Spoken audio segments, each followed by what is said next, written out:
Chapter 651. An Unfulfilled Conspiracy. In the beige, four-story patrol team building, Camus had managed to break free from the poker cards influence. He discovered so sprawled in a pool of blood, brutally torn apart by two zombie-like undead creatures. In neighboring rooms, another patrol team member, under Twenaku's control, put up a stubborn resistance. His comrades had already fallen victim to the relentless assault. Camus, catching his breath, hadn't anticipated stumbling upon an assassination plot within the patrol team, putting his own life at risk. His gaze fixed on Deputy Captain Riza, a middle-aged man in a sleek black suit controlling the undead creatures. Confused, Camus inquired, "How did So end up joining the Rose School of Thought? And why are so many members under their control?" Despite Camus resisting the poker cards influence, Jenna's earlier shout lingered in his mind. Riza, surveying the scene of blood and undead, responded after a moment of contemplation. "It's likely Twenaku's doing." Twenaku. Camus recalled the questions raised by Louis Berry. Was Twenaku truly responsible for the serial murders 4 years ago? Could he be a devil in disguise? Frowning, Camus grumbled. Keeping a zombie on the team was already a significant risk. Just because he can show restraint doesn't clear him from suspicion of being a Rose School of Thought member. He might indulge at specific times. Riza, with a stern demeanor, spoke in a deep voice. "We'd confirmed he defected from the Rose School of Thought. He believes in the Fool." "The Fool, the Temperance faction?"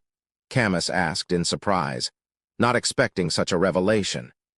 In the Dream's interrogation room, housed within the ancient and crumbling palace of the nation of the Evernight, Hisoka couldn't contain his amusement at Lumien's question. "If you had sought the Tarot Club's assistance, I could have killed you." Hisoka's laughter reverberated, and his black shadow danced on the wall, morphing into curved goat horns and colossal bat wings. Lumien caught a whiff of a conspiracy and asked in confusion and curiosity, "Why do you think so?" Hisoka rose, a murderous glint materializing in his eyes. "If you involve the Tarot Club, they'll undoubtedly seek my aid in your investigation." At this point, Hisoka's lips curled into an unusually flamboyant smile. No longer conscious in the dream, he revealed his innermost self. Lumien raised an eyebrow, asking, "Are you a minor arcana card holder?"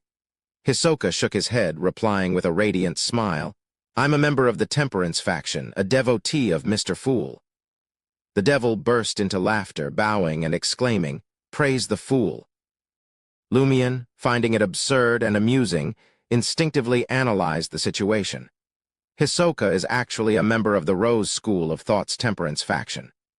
A flamboyant and malicious devil is actually a member of the Temperance faction. Logically speaking, this was clearly impossible. Yet, in this dream crafted by Hela, unless Hisoka possessed unique abilities to deceive, lying was unlikely. The only plausible explanation. He had infiltrated the Temperance faction through deception and deceit. On the surface, Hisoka seemed to be a beyonder of the prisoner pathway, displaying a level of restraint. As a non-core member of the Temperance faction, he might have gone unnoticed with his issues. Right, is this why the Matani patrol team allowed a prisoner pathway beyonder to join? This was more than 4 years ago. Back then, Hisoka was merely a Sequence 8 lunatic of the prisoner pathway, not yet a mid-sequence beyonder. As a peripheral member of the Temperance faction, he likely operated without much scrutiny. Moreover, he probably joined the Temperance faction before this, when he was weaker and less noticeable. Later, he faked receiving resources from the Temperance faction, and the Rose School of Thought's attack to advance.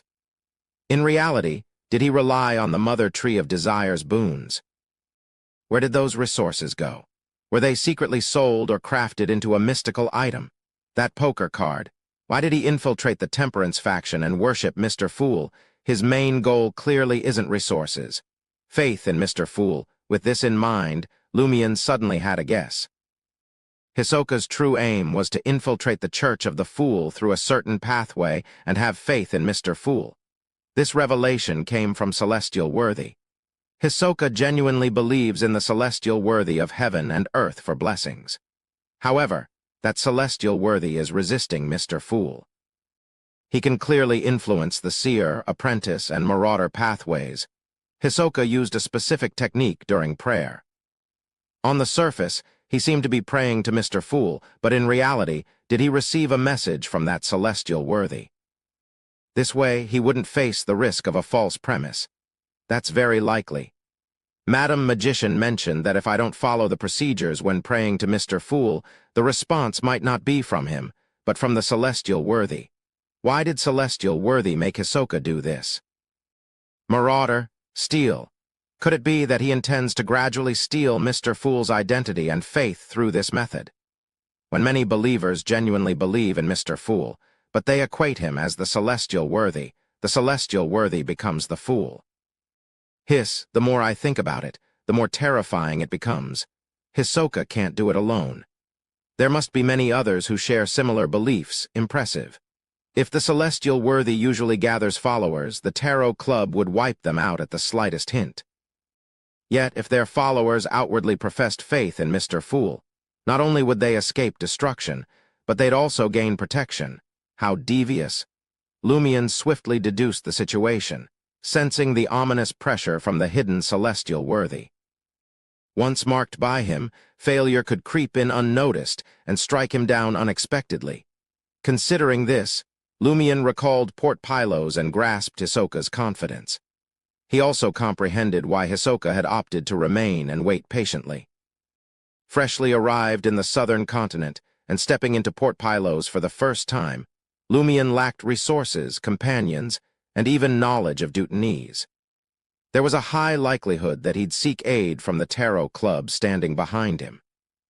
The major arcana card holders of the tarot club wouldn't personally intervene without a clear target due to the uncertain time frame. They would likely dispatch a minor arcana card holder familiar with the southern continent or a faction member to assist.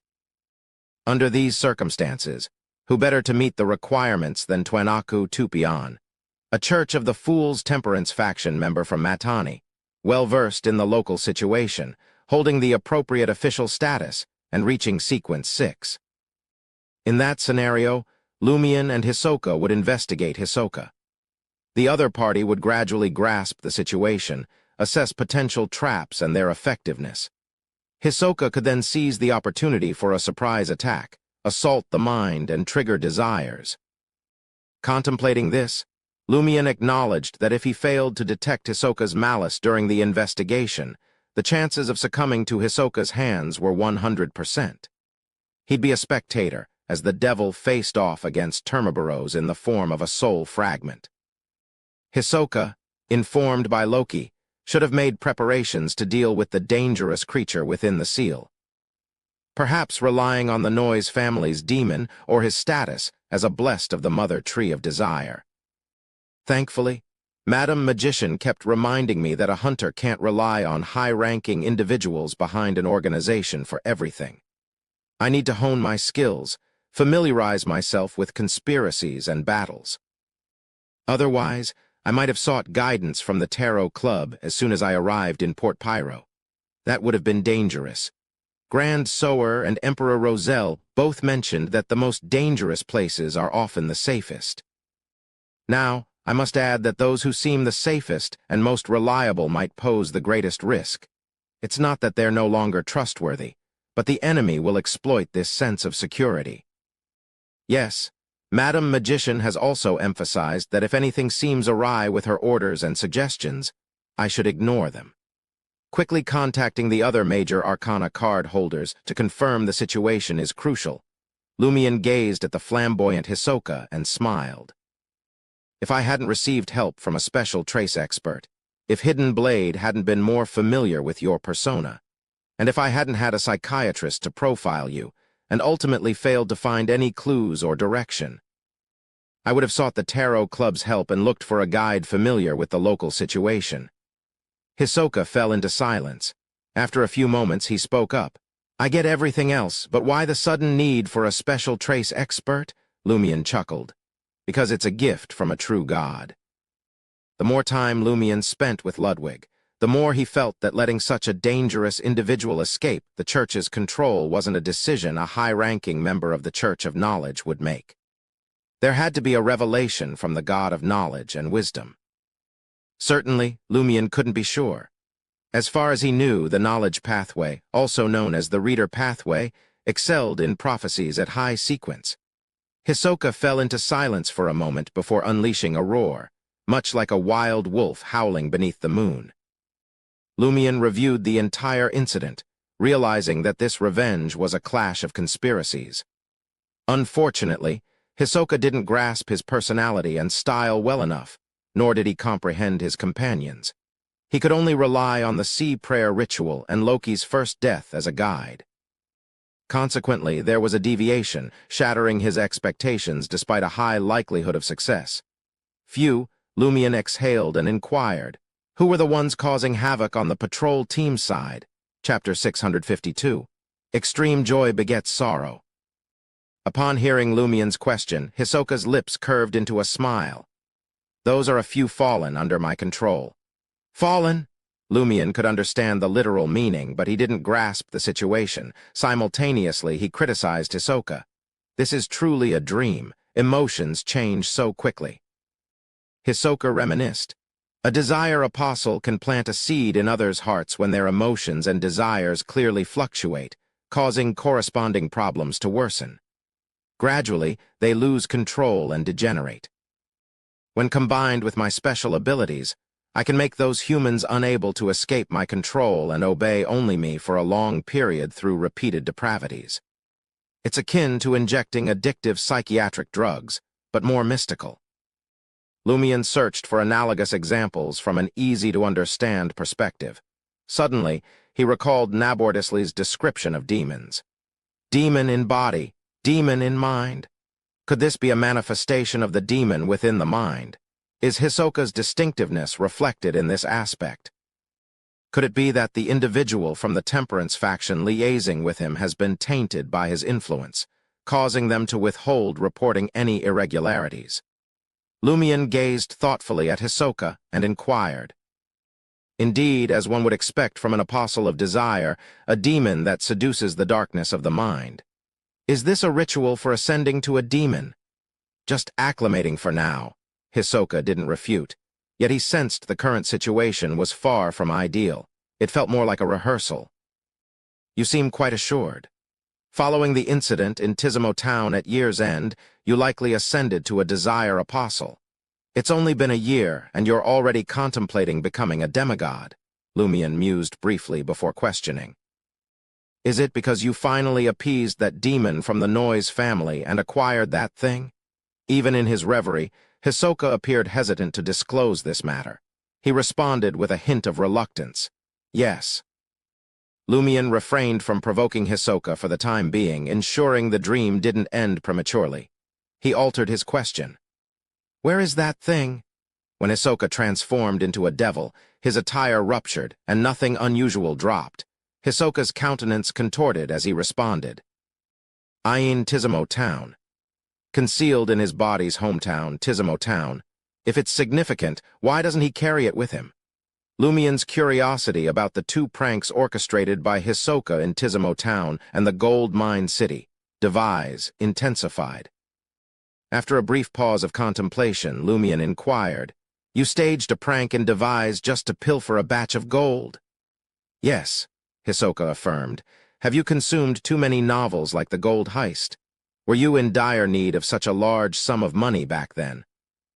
Yes, for criminals, it's quite normal to plan an operation to snatch gold when necessary. Unlike me, who relies on hunting and the gifts of villains. Just as Lumion thought it was trivial, he suddenly considered something. Franca has been accumulating gold for future sacrifices to the Armored Shadow. Chen too. Could Hisoka have orchestrated a prank to obtain a substantial amount of gold for a similar sacrifice? Lumion scrutinized Hisoka and probed. Did you offer the gold as a sacrifice to the Noise family's demon? Hisoka replied nonchalantly, In Tizimo Town. What's in Tizimo Town? Lumion asked. Hisoka appeared to snap out of his daze and exclaimed with a contorted expression, Dream Festival, Dream Festival? His shadow surged to life, leaping onto him and shrouding him. Hisoka reverted to pitch black, transforming into a viscous, repulsive, and malevolent liquid that spread swiftly in all directions. As if determined to corrupt the interrogation room, Lumion, and the entire dream. Lumion promptly exited the dream and observed Hisoka, who lay asleep on the ground, displaying signs of devilification once more. Furthermore, he seemed somewhat translucent. This key member of April Fools was teetering on the brink of losing control. Without hesitation, Lumion materialized a longsword crafted from blazing white flames in his hand. The Hisoka figure before him emitted a myriad of colors, with the pale white mark on the bridge of his nose being the least conspicuous. Weakness, investigation. Paleness signified a vulnerability. Lumion hoisted the flaming sword, gripping it with both hands and thrust downward, vanishing into the pale white hue. The devil-like armor, resilient flesh, and steel-like bones bestowed by Zombie endured only a second before being pierced. Lumion withdrew his blazing white flaming sword and thrust down again. PFFT? This time it penetrated deeper. Lumion extracted the blazing white flaming sword once more and leaped up, adding his weight to the downward thrust. PFFT. Lumion genuflected, and the flaming sword plunged into Hisoka's brain, transforming into scattered flames that obliterated all weakness. Lumion withdrew his hands and stood up. Hisoka's body, displaying signs of devilification, twitched a few times before settling. Adjacent to the bridge of his nose, a 2-finger-wide wound appeared grotesquely abnormal. Its surface was charred and contracted while flames surged from within. The devil had lost his life. How resilient. He managed to withstand 3 strikes like this. Lumion gazed at Hisoka's corpse and silently sighed. In that moment, Hisoka's corpse swiftly turned transparent, and his light brown skin gradually faded to pale white. Wraith, transforming into a genuine wraith after death. Just as these thoughts crossed Lumion's mind, his surroundings abruptly darkened. In the depths of the darkness, a serene chant resonated, soothing one's body and mind, inducing a reluctance to do anything but lie still. All escape was tranquility. Hisoka's wraith form halted its transformation, gradually gaining a tangible quality. Finally, he perished completely. What a formidable adversary to vanquish. If his wraith transformation hadn't been halted, could he have endured as a true wraith, evolving into an evil spirit in the future? Lumion glanced at Hela beside him and spoke once more. "Thank you." He refrained from elaborating his conversation with Hisoka, recognizing that they had spoken in the dream created by Hela. She must be aware of it. Loki is the only one left. Hela said coldly, her gaze fixed on Hisoka's lifeless form. Lumion fell silent for a few seconds before stating, "He can't be resurrected more than a few times." "At most one more time," Hela replied with certainty. Another time, Lumion tersely acknowledged.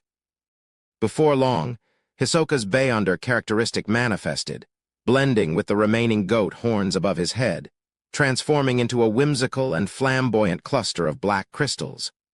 Various crystals extended in all directions, sharp and crooked.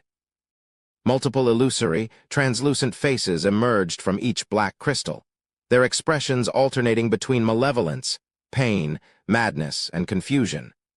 A desire apostle Beyonder characteristic corrupted by a wraith boon. Lumion perceived it as more corrupting and perilous than the serial killer Beyonder characteristic from before.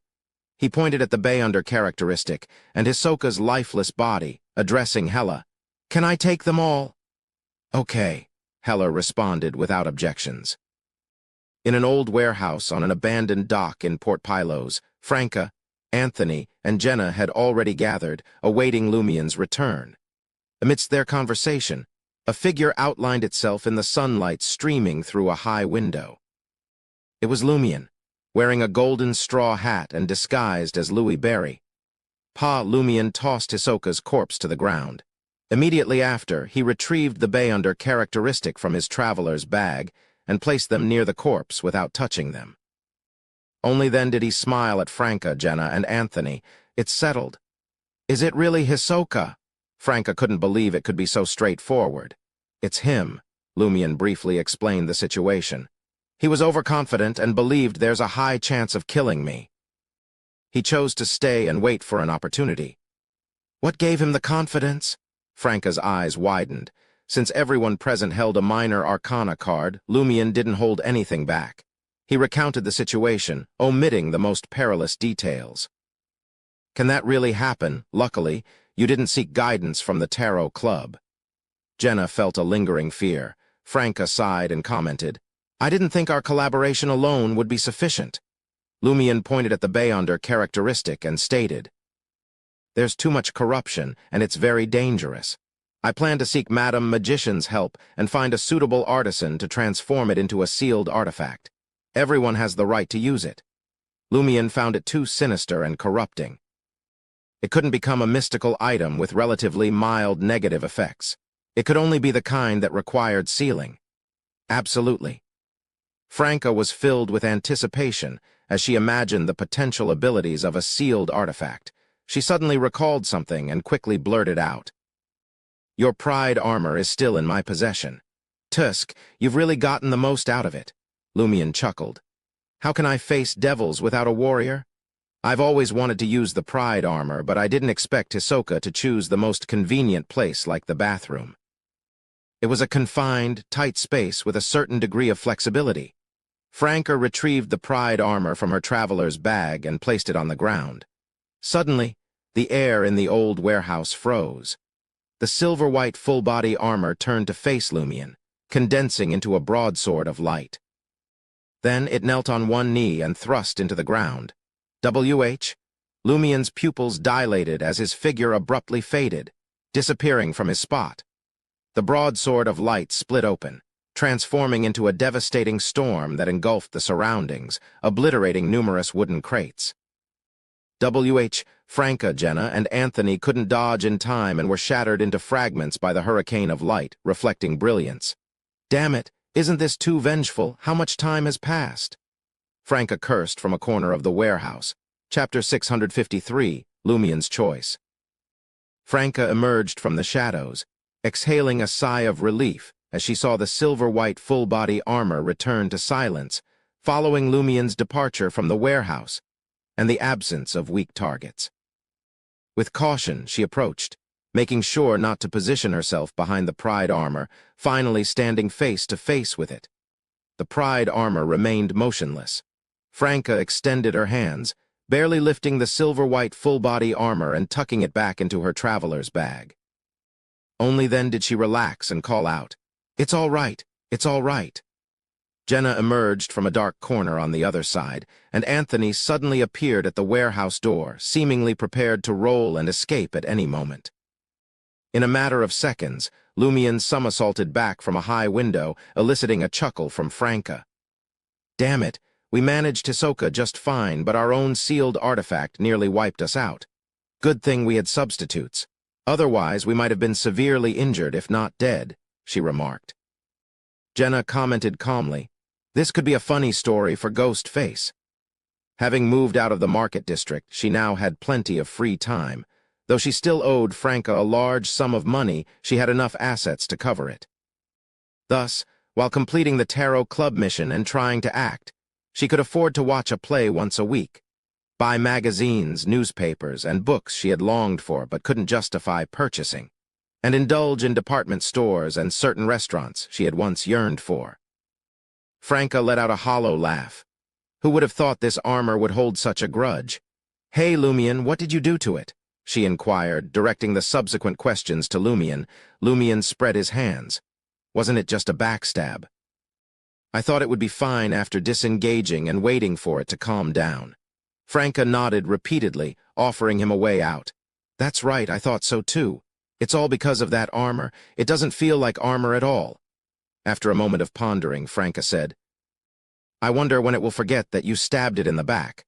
For now, you'll have to leave it with me." "All right," Lumion said, feeling a twinge of regret. Such a useful sealed artifact was temporarily unusable. He glanced at Hisoka's severely damaged corpse and the seemingly unscathed Beyonder characteristic, stowing them away in his traveler's bag. he said seriously. "I hope that the operation against the Minister of Industry will commence after the sealed artifact is completed. Though its negative effects will undoubtedly be severe, Desire Apostle and Wraith are definitely very useful, even if they can only unleash a portion of their abilities." "Indeed," Franca replied, filled with anticipation. She then turned to Lumion and asked, "Hisoka is already dead. You've achieved your goal in the southern continent. Where are you going next? Are you returning to Trier with us?" Lumion shook his head as if he had already considered the answer to this question. "I plan to stay in the southern continent for a while longer." "Why?" "To investigate Tizamo Town and the Hisoka matter." "That doesn't seem necessary." Jenna expressed her confusion. Lumion chuckled. "This is a hunter's paradise, don't you think?" Without waiting for Franca and the others to inquire further, Lumion explained seriously. "After all that has transpired, I've come to realize something. For a hunter to act well and digest swiftly, they must undergo diverse experiences. What I mean is, a hunter's path is more straightforward compared to other paths. It's unlike demonesses who must navigate pleasure, pain, while contemplating abstract and philosophical concepts which are often more intricate. As long as a hunter is immersed in chaos, conflict, and constant combat, they can excel. Combat is akin to hunting. Chaos and conflict invariably breed numerous conspiracies. Provocation smoothens these conspiracies, arson secures victory in battle, and the aftermath of such incidents reaps the lives of enemies and the spoils of victory." Observing Franca, Jenna, and Anthony's puzzled expressions, Lumion smiled and continued, "It's been just over half a year since I ascended from Sequence 9 to Sequence 5. Why? Because I've been either passively or actively embroiled in a series of events. Through perpetual chaos, disputes, and battles, I've grasped the principles of performance and found opportunities to act. In essence, a hunter doesn't engage in elaborate acting before reaching high-sequence Beyonder status. Though I possess some insight into fate due to my characteristics, it's also linked to determination and willpower. It's an integral part of combat. Hunters are forged in the crucible of blood and fire. They thrive amidst chaos and conflict. If I aim to grow stronger, I must pursue these elements. The southern continent offers precisely that. Thus, Lumion could swiftly assimilate the Reaper potion and strive to become a Sequence 5 fate appropriator of the Inevitability pathway. Only by truly mastering some of Fate's abilities could Lumion hope to uncover any connection between Loki and the ancient castle when he next confronted him. According to Franca, Lumion had to locate the respawn point of an enemy capable of resurrection and camp there. Certainly, the path to becoming a fate appropriator came with its own set of risks. Lumion's chances of encountering Circle inhabitant Voisin Sanson would significantly rise, whether due to the convergence of an outer deity's blessed resulting from the world's rejection, or the convergence of inevitability powers. Despite his yearning for such an encounter, Lumion was aware that he wasn't prepared to face a demigod, lacking the corresponding strength. A high-level Beyonder he could hire wouldn't be able to constantly keep an eye on him, and the moment of encounter was beyond his control. Franca couldn't hide her envy upon hearing Lumion's plan. If only the demoness pathway's acting were that straightforward. The early stages with assassins and instigators were relatively direct, but as time went on, it became more complicated. Sigh. When I first met Lumion, I was clearly at a higher sequence and stronger than him. It's only been half a year, but the tables have turned. Franca felt a mix of sorrow and impulsive emotions. After sending Franca, Jenna, and Anthony back to Trier, Lumion entered Suite 7 on B3 of Hotel Orella, signaling for Lugano to leave. Then, he carefully extracted Hisoka's lifeless body from his traveler's bag and positioned it in front of Ludwig. With a grin, he remarked, "Here's my end of the bargain. Is it edible?" Ludwig, clutching a silver child's knife and fork with a steak laid out before him, sprung up from his seat. As he examined the torn, half-devil-like and bloodied remains, a mix of desire and hesitation played across his face. It was clear he was tempted but wary. After more than 10 seconds, Ludwig delicately picked up the child's utensils and resolved himself. A tiny bit. Without awaiting Lumien's reply, he crouched down and extended the child's knife and fork toward Hisoka's still open, flaxen-colored eyes. Amidst the slicing sounds, Ludwig retrieved the devil-like eyeballs, one on the fork and the other on the knife's tip. Then he poured a glass of orange guadar with one hand. "There's caffeine in this. Not suitable for children," Lumien pointed out. Ludwig glanced at the enticing beverage, then at the eyeballs on the child's utensils and the half-devil corpse on the ground. He fell silent. Lumien also fell silent. After a few moments, Ludwig submerged the eyeballs into the orange-yellow guadar, deliberately puncturing more holes with his fork to allow the liquid to seep out. Then he lifted the drink and squatted beside Hisoka's corpse, bringing the glass to a spot where some blood still dripped. Bloop. Bloop, bloop. 3 drops of sulfur-scented blood fell into the fading orange beverage, swiftly tinting it with the color of blood. Ludwig swirled the liquid in the glass and consumed it. Lumien observed as Ludwig finished his drink, noting a clear boost in energy. Curious, he inquired, "What's the effect of this?" Ludwig licked his lips and responded, "Permanently enhances my spirituality, allowing me to keenly sense the aura of the abyss. I can also command a few lower-level undead creatures. Only the first glass has this effect. Subsequent drinks of a similar nature can only temporarily heighten my perception and restore some spirituality." Ludwig's tone carried a maturity as he spoke on such matters. "Not bad, but only you would dare to consume such a messy thing," Lumien criticized inwardly. He stowed away Hisoka's remains and retreated to his bedroom, initiating a letter to Madam Magician. The focus was on reporting Hisoka's apparent identity, his speculations, and the issues with Tizamo Town. Additionally, he proposed that the reward for these unexpected discoveries should be the transformation of Hisoka's Beyonder characteristic into a sealed artifact. Having neatly folded the letter, Lumien produced a jagged black crystal clump and arranged a ritual. He called forth Madam Magician's doll messenger. Upon its emergence, the doll messenger emitted a disdainful sound, pinching its nose. It pointed at Hisoka's Beyonder characteristic and remarked in a sharp voice, "Pack it into a box. It's filthy." Lumien retrieved a small paper box from his traveler's bag and stuffed the black crystal clump inside. "Tie it up. Stuff it in another box. Use another box to contain them." The doll messenger continued with its requests. Finally, it begrudgingly picked up the box and carried the letter away. Port Pilos's patrol team, Riza informed Camus, all the problematic team members have been purged. The rest are undergoing individual reviews. You are part of it too.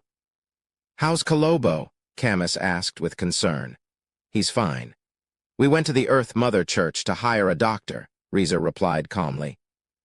"The major issue now is that we haven't apprehended Twenaku. Moreover, we're certain that he's both a wraith and a desire apostle." "How? Isn't he too powerful?" Camus felt a twinge of fear at the thought of potential retaliation from Twenaku. At that moment, a patrol team member entered the office and informed Riza and Camus. "Captain Riza, boss, the Straw Hat Guy is back." Chapter 654, Bounty. Louis Berry is back again. Camus's forehead twitched at the mention of the Straw Hat Guy. Since encountering the adventurer, his life had taken a tumultuous turn.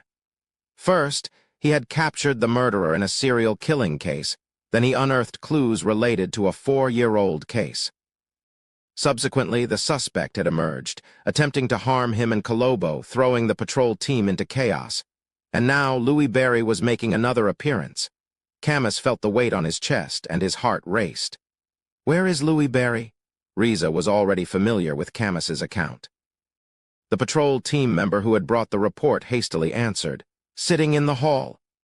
Riza nodded, and he and Camus left the office, descending the stairs. As they walked, Camus gradually snapped out of his daze. He recalled Louis Berry's suspicions about Twenaku the previous day, how he had abandoned his theories without delving into specifics, and how the adventurer had sought him out early in the morning, hoping to gather information indirectly. Shortly after Kolobo handed over Twenaku's information, The latter had been attacked, leading to a fierce battle. Did Louis Barry employ such a cautious inquiry to avoid triggering the devil's danger premonition? Was buying information from Kolobo a trap targeting Twenaku? No, hadn't Twenaku sensed the corresponding danger? He could only sense it a minute or two in advance, and would it be too late by the time he discovered it? As a former public security officer and now an interrogator, Camus swiftly made connections and speculations. He believed that Louis Barry had likely identified Twenaku after learning about his preference for sugarless Fermo coffee. He hinted at suspicions regarding the police headquarters, but refrained from going into specifics, fearing that Twenaku might foresee danger. As for how Louis Barry set a trap for Twenaku without detection, Camus couldn't puzzle it out for now. Furthermore, he suspected that Louis Barry's operation hadn't been entirely successful. There were no signs from the Matani import and export shop indicating Twenaku's demise.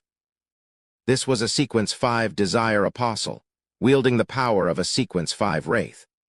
Unless a demigod personally intervened, they might require 2 or 3 battle teams of mid-sequence Beyonders from pathways like Sun and Warrior to handle him.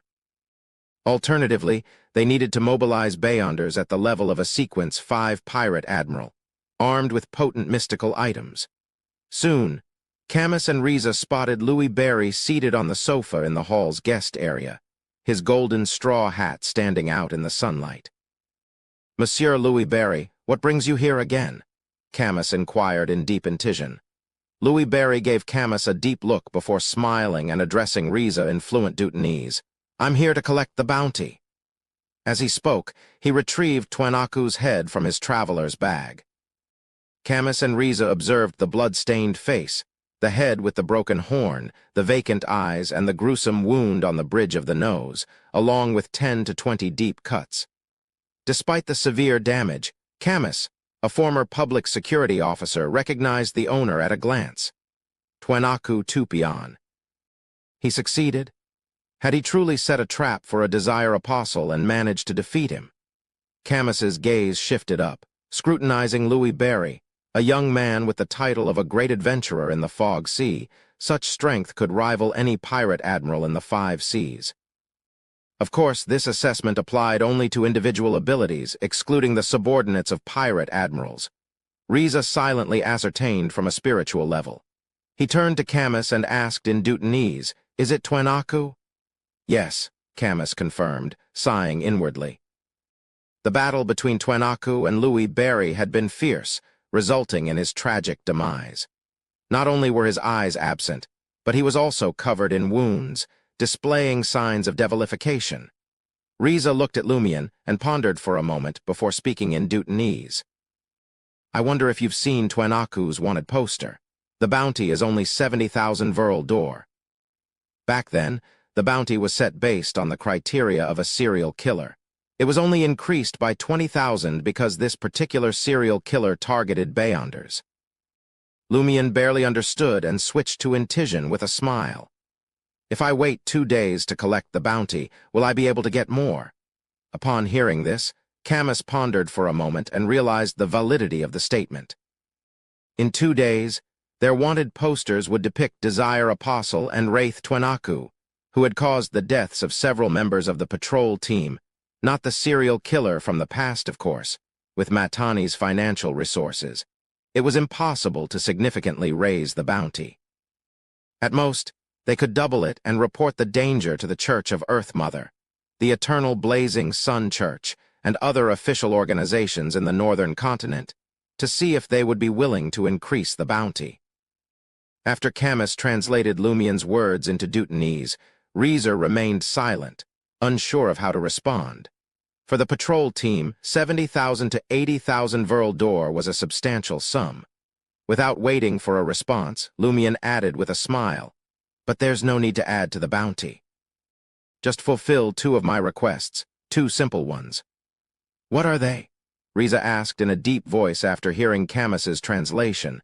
Lumian chuckled in response, stating, "Firstly, I want to see all the dossiers related to Tizimo Town. Secondly, I'm very curious about Twenaku's card and want to take a look. Of course, I'll just take a look." You want to investigate last year's incident in Tizimo Town? Isn't your sole purpose in Port Pylos to find Twenaku? Camus asked, puzzled. Lumion chuckled. Need I remind you? Twenaku's hometown is Tizimo Town.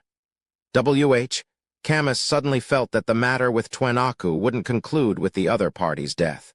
There were still many secrets hidden behind it. Louis Barry had mentioned this from the beginning.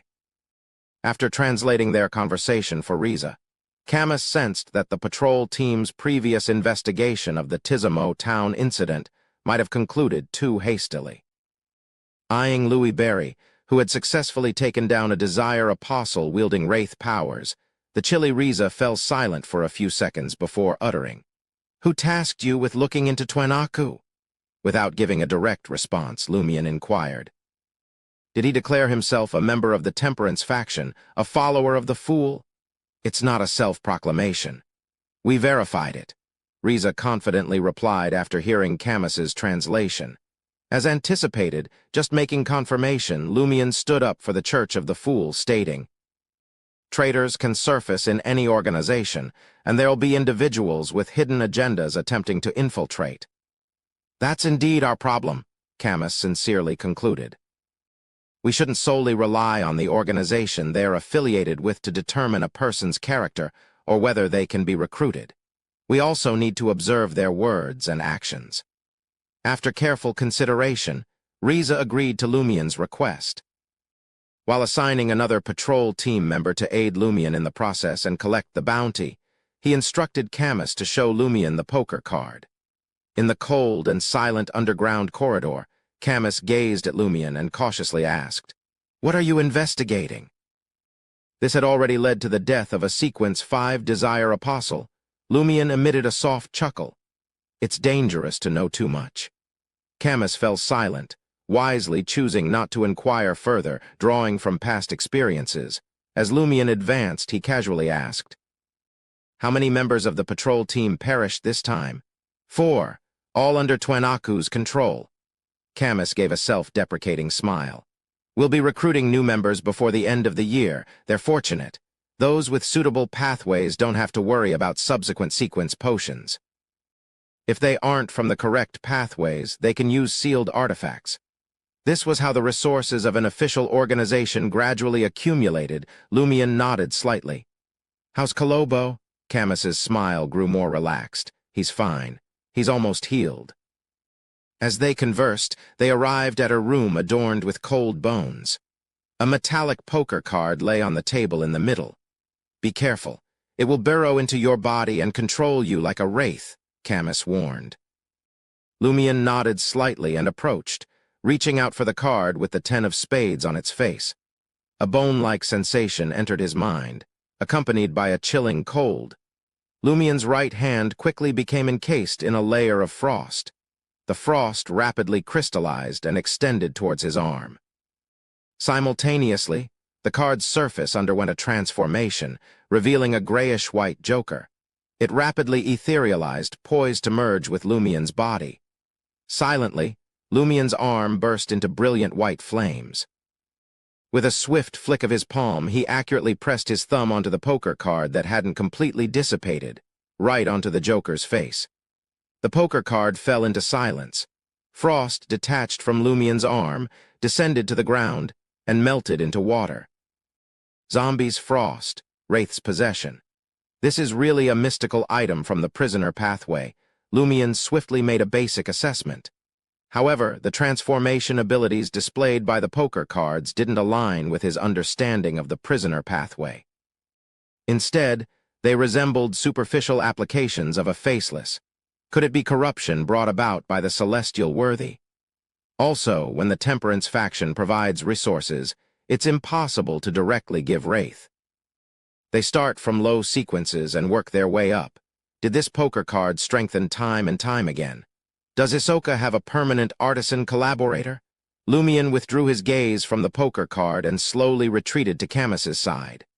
"I'm done," he thought for a moment and said, "Be careful when using this item." Camus nodded. "We'll treat it as a sealed artifact rather than a mystical item." Upon returning to the surface, Camus gathered all the dossiers related to Tizimo Town, Lumian sorted through the items and picked up one of them. Chapter 655, Pleasure. Lumian carefully examined the dossier on the Tizimo Town tragedy, which unfolded at the close of the previous year. It detailed the incident as a gentleman and his servants' hunting expedition in Tizimo Town's primitive forest. Their actions provoked a large primitive tribe, leading to a retaliatory surprise attack on Tizimo Town.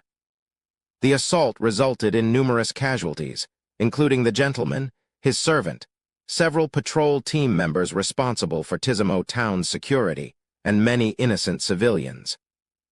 In response, Admiral Quiraril deployed additional troops to safeguard the area, prompting the primitive tribe to retreat into the depths of the forest. There are quite a few formidable tribes inhabiting the southern continent's primitive forests. Lumian sighed from the bottom of his heart after reading the dossier. This situation, a historical relic from the Balam Empire era, was emblematic of the challenges faced by the region. While ancient empires boasted numerous powerful individuals in their ranks, along with a substantial number of low to mid-sequence beyonders, effective management faced limitations.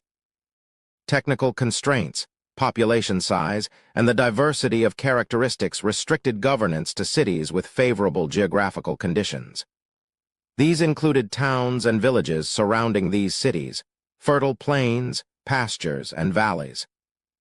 The more challenging terrains, like primitive forests and mountains, remained largely unexplored due to these limitations, providing little incentive for the empires to eliminate potential threats. When the northern continent invaded, causing the fragmentation of the Balam Empire and the destruction or replacement of other nations, many rebels sought refuge in these untouched areas, intensifying the dangers of the primitive forests and mountains.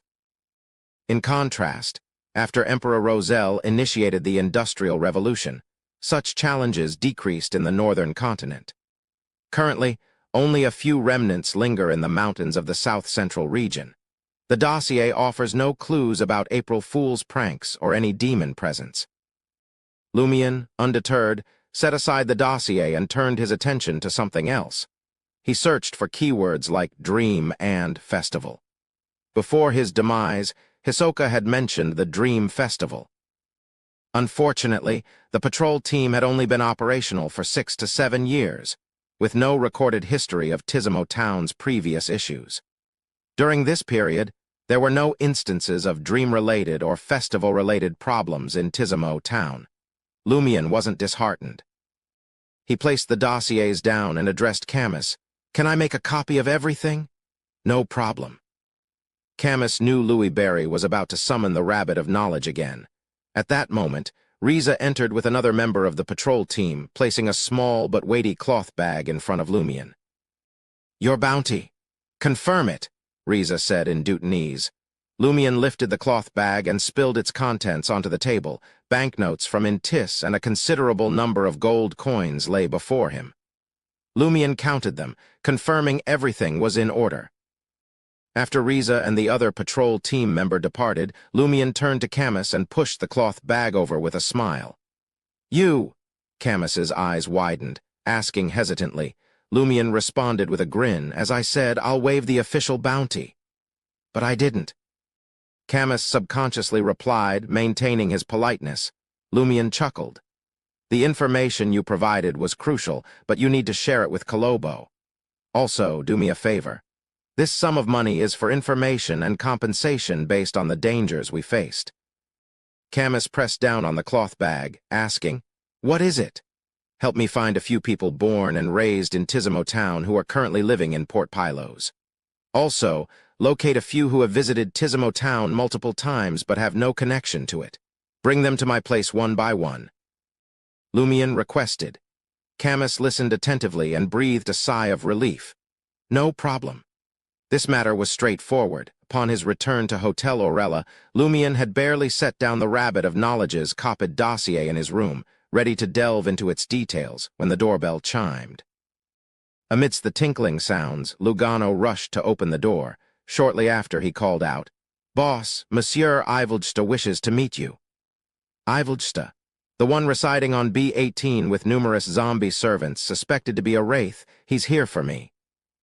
Lumion raised his eyebrows, set aside the dossier, and exited the master bedroom. Trier, Quartier de la Cathédrale commemorative, in Franca and Jenna's rented apartment. After seeing Anthony off, Franca returned to the master bedroom, contemplating the progress of digesting the pleasure potion. Even though Lumion's situation was unique, how could he digest the potion so quickly? How could he ascend to sequence 5 in merely half a year? Despite this, Franca found herself triggered. There lingered a sense of disappointment and frustration at being outpaced within 7 months of watching over Lumion as an elder sister, or rather, an elder brother. She longed to reach sequence 5 and become a demoness of affliction at the earliest opportunity. Truth be told, her digestion of the pleasure potion surpassed that of most demonesses. She had also gleaned substantial insights while delving into alternative interpretations and symbols of pleasure. Patience was paramount, but blame fell upon the fellow with an absurdly rapid progression by her side. Sigh, I must seek a partner for pleasure. Both the ordinary and more profound forms of pleasure are imperative. Only then can I digest it more rapidly. One is akin to my left foot, the other to my right. I must exert effort in both to move forward. I cannot jump on one foot alone. Franca's thoughts were lucid, yet she was uncertain how to proceed. Sigh, I cannot muster the courage to broach the subject. Should I seek help from Browns and her companions? As Franca paced the room, she suddenly heard a knock on the bedroom door. Jenna? Franca paused and turned towards the door. Enter, please. Jenna, donned in a beige, fluffy dress, stood before the door. Why the sudden politeness? Franca inquired, feeling slightly uneasy. Jenna chuckled in exasperation. Damn it, I've always been polite, okay? It's just that you never shut the door. You only close it when you sleep. How am I supposed to knock? With that remark, Jenna wore a vexed expression. She regained composure and flashed a smile. Are you grappling with the pleasure potion's digestion? Do you lack a target for its digestion? Yes, but as I mentioned before, Franca began to defend herself. Jenna cut in, what about me? Huh, Franca was caught off guard. She questioned if she was imagining things. Jenna's lovely face displayed a charming smile, reminiscent of her days as the showy diva Little Minx. She pushed aside strands of hair falling from her ears and grinned. Didn't you inform the demoness of black that we're lovers? Then why not turn to me for pleasure potion digestion? But, Franca was bewildered. Why are you doing this? Jenna approached Franca, maintaining her enticing smile. I want to experience pleasure. I'll become one in the future. Surprise shifted to shock. Franca examined Jenna, wondering if she had undergone a sudden change. Franca only snapped out of her reverie when Jenna halted in front of her, and a familiar fragrance filled her senses. She blurted out, Are you trying to help me? Are you aiding me in this aspect, because I've been without a partner for pleasure digestion for so long? Jenna stopped and chuckled. That's one reason. She gazed up at Franca's face and sincerely praised, You're so beautiful. Franca fell silent for a moment before posing a serious question. Do you like me? I do, Jenna replied promptly. Her eyes glinted as she smiled and added, You're so lively, interesting, and captivating. Why wouldn't I like you? Franca bit her red, moist lips. Then do you love me, in a non-platonic sense? Jenna fell silent. She cast her gaze downward and pursed her lips. I don't want to deceive you. To me, you're a beacon of light that brightens my life, offering hope and warmth. You're the person I trust the most, my closest friend, and the perfect sister in my heart. However, I've never envisioned romantic love between us. Franca's heart sank at the words, I don't want to deceive you, and an inexplicable ache surged within her. A shiver ran down her spine. She raised her right hand and shifted it slightly. Then I can't? Damn it. Why must you make things so complicated? Jenna was already feeling bashful, embarrassed, and torn. She struggled to conceal it and convinced herself it was just an act. Upon hearing Franca's refusal, she finally erupted. Can't we have sex without love? Are you truly a demoness devoted solely to love? I just feel, Franca faltered. I can handle others, but not you. I can't bear the thought of you sacrificing yourself. Before she could finish, Jenna's tender lips pressed against hers, exploring and nibbling with an unpracticed finesse. Franca couldn't resist, swept away by Jenna's lips and tongue, fueled by long-awaited anticipation, months of restraint, the lingering influence of demon corruption, and the effects of the pleasure potion. She succumbed to it until Jenna pulled back, panting. "Sacrifice my foot. Quit playing innocent. Haven't you always joked about letting me experience true pleasure? Get with it." Jenna's cheeks flushed as she glared at Franca with moist eyes, resembling a fervent and assertive lion cub. Franca suddenly felt that during Jenna's days in the market district as Little Minx, a small part of her personality might not have been an act, but something she already possessed. Jenna kissed her again, and Franca couldn't deny the allure. As she relished the fragrant, sweet, and passionate pleasures, she couldn't shake off the realization that this was merely assistance, not love. In that moment, a phrase echoed in her mind. "In pain we find pleasure, in pleasure we drown." Chapter 656, Choosing a Reward. Lumion once again encountered Monsieur Ivelste, who resided in B18. He still wore a fluffy black hat adorned with a white feather and a complex black robe. With a quick glance, Lumion had already covertly used weakness investigation to search for pale white marks on Ivelste's body, ready for potential assassinations and surprise attacks. Aurore and Emperor Roselle had always emphasized the need to stay vigilant against others at all times. Of course, Lumion felt that the two of them hadn't done a good job in this matter. Otherwise, they would still be active in the world. At that moment, the pallor on Ivelste's body concentrated on his dark brown eyes, emitting an illusory quality that seemed unreal. Does this mean he can quickly transform into a wraith, and his eyes are no longer his weakness? As Lumion pondered, he gestured towards the divan in the living room. "Let's chat there." Ludwig, seated at the dining table, glanced at Ivelste for a few seconds before lowering his head and continuing his meal with a succulent piece of beef. Ivelste nodded slightly and entered the living room quietly, taking a seat in a corner of the divan. "Are you a student at a primary school?" "So disciplined," Lumion criticized as he focused on observing Ivelste's luck. It was relatively normal and nothing special. At that moment, Lumion suddenly had a few thoughts. Luck observation and weakness investigation require the eyes to determine the target's color. However, one focuses on the background color, while the other captures the various colors on the surface of the body. When I become a fate appropriator, could these two abilities fuse and mutate into a more special ability? Why can I only use my eyes to observe these two abilities? Is a blind reaper incapable of attacking a target's weakness? Similarly, is a blind ascetic unqualified to observe others' luck? Can't they rely on their spirituality and ears and nose, or could it be done at a higher sequence? Lumion eased into the armchair, positioning himself at an angle across from Ivelste. Flashing a friendly smile, he asked, "What's the matter?" He spoke in Intijan. Ivelste, as silent as a corpse, straightened up, his eyes deep as he spoke in ancient Fasak. "Allow me to introduce myself. Ivelste Eggers, a member of the Rose School of Thought and Temperance faction under the Church of the Fool." Lumion's nerves, already tense, heightened. Nevertheless, he maintained a relaxed demeanor, confirming, "Are you Twenaku's liaison?" He switched to ancient Fasak. "No." Ivelste shook his head. "I've already eliminated that member 15 minutes ago. 15 minutes ago, when I was still with the patrol team, however, you can't expect me to believe you just because you say so." Lumion feigned curiosity and asked, "I recall that you arrived in Port Pylos before Twenaku was exposed. What was your original motive?" "I'm investigating the primitive forest in this area. I'm still in the early stages of gathering more information," Ivelste replied seriously. 4 days ago, I came into contact with Twenaku and obtained some information from him. He seemed fine and was very restrained. He's indeed restrained. Otherwise, there wouldn't be a second serial murder case in Port Pylos only after 4 years. Going to the primitive forest to investigate. The primitive forest. On the surface, the incident in Tizimo town was a sudden attack by a tribe in the primitive forest.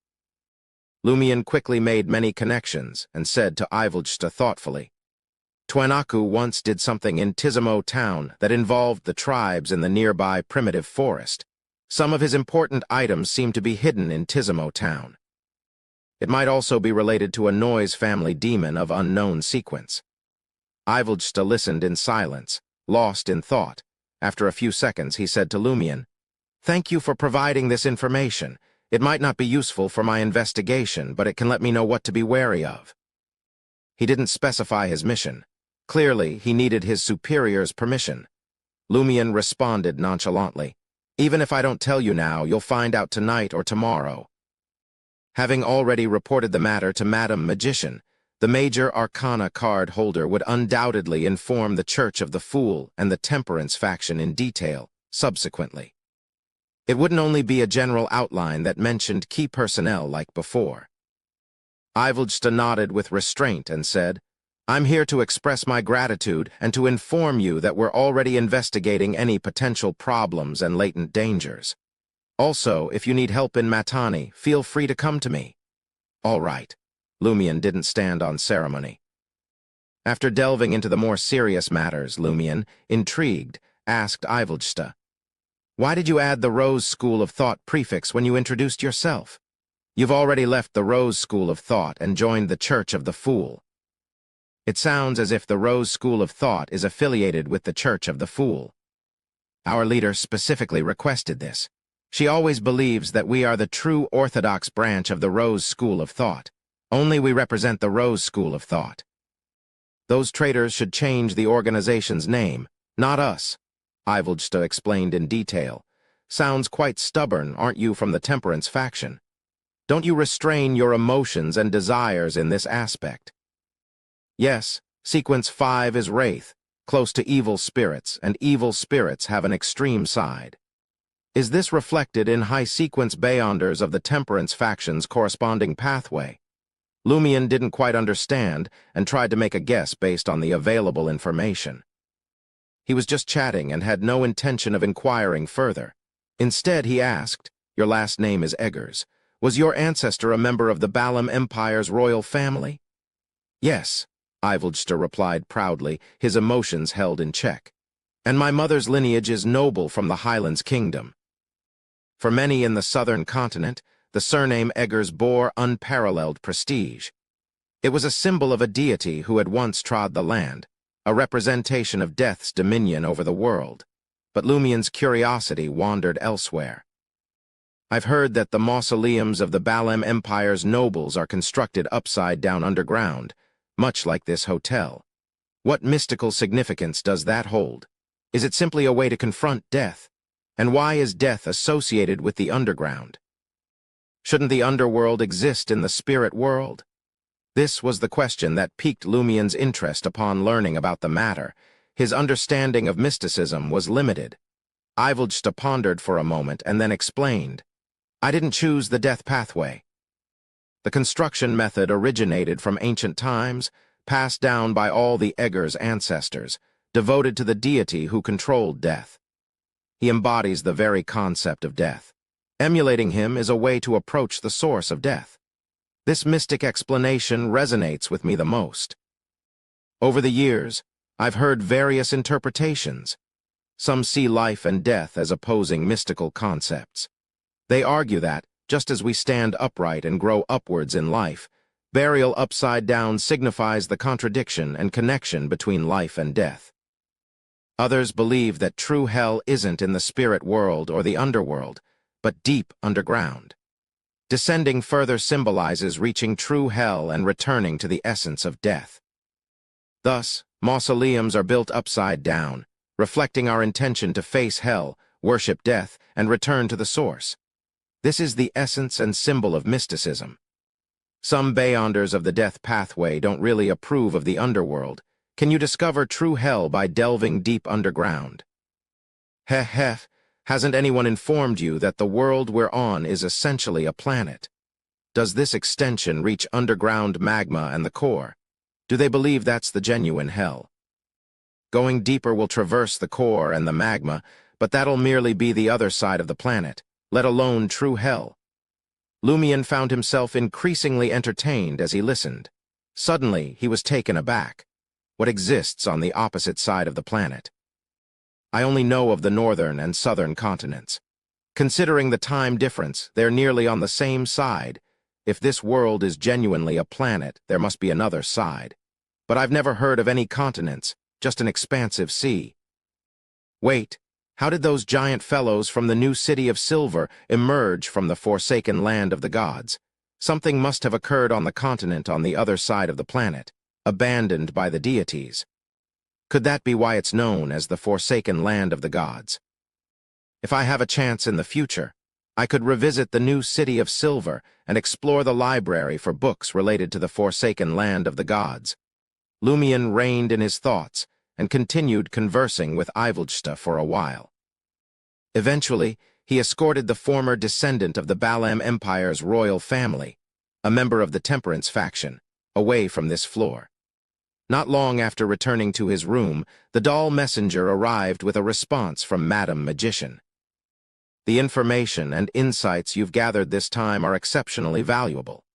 It's no wonder my spiritual perception guided me to let you visit the new city of Silver after the Ainz Island demon incident. Reflecting on it, your encounter with Nabordisley seemed almost coincidental. You followed the clues to Ainz Island.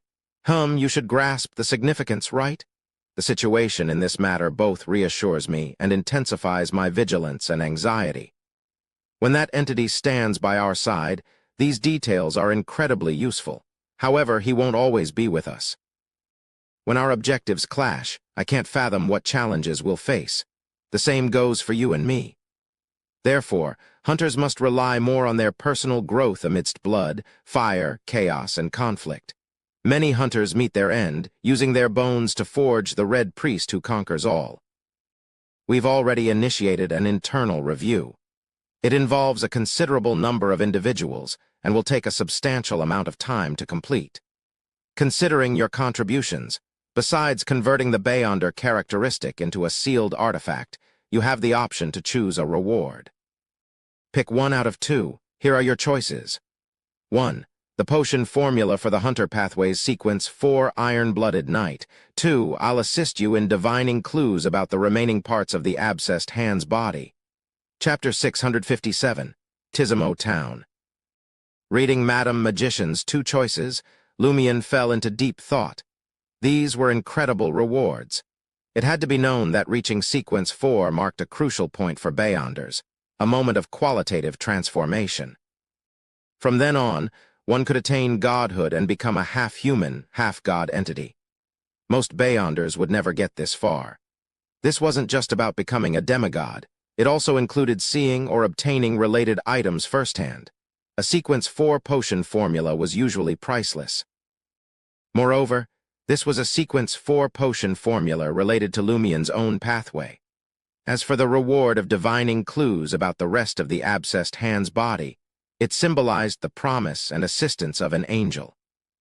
Ordinary Beyonders wouldn't even dream of such a chance, let alone receive an opportunity. They could only read about angels gaining the Lord's permission and responding to believers' prayers in various churches. Furthermore, Lumion needed to address this issue. After advancing to a Sequence 5 Reaper, his top priority was finding the remaining parts of the abscessed hand's body.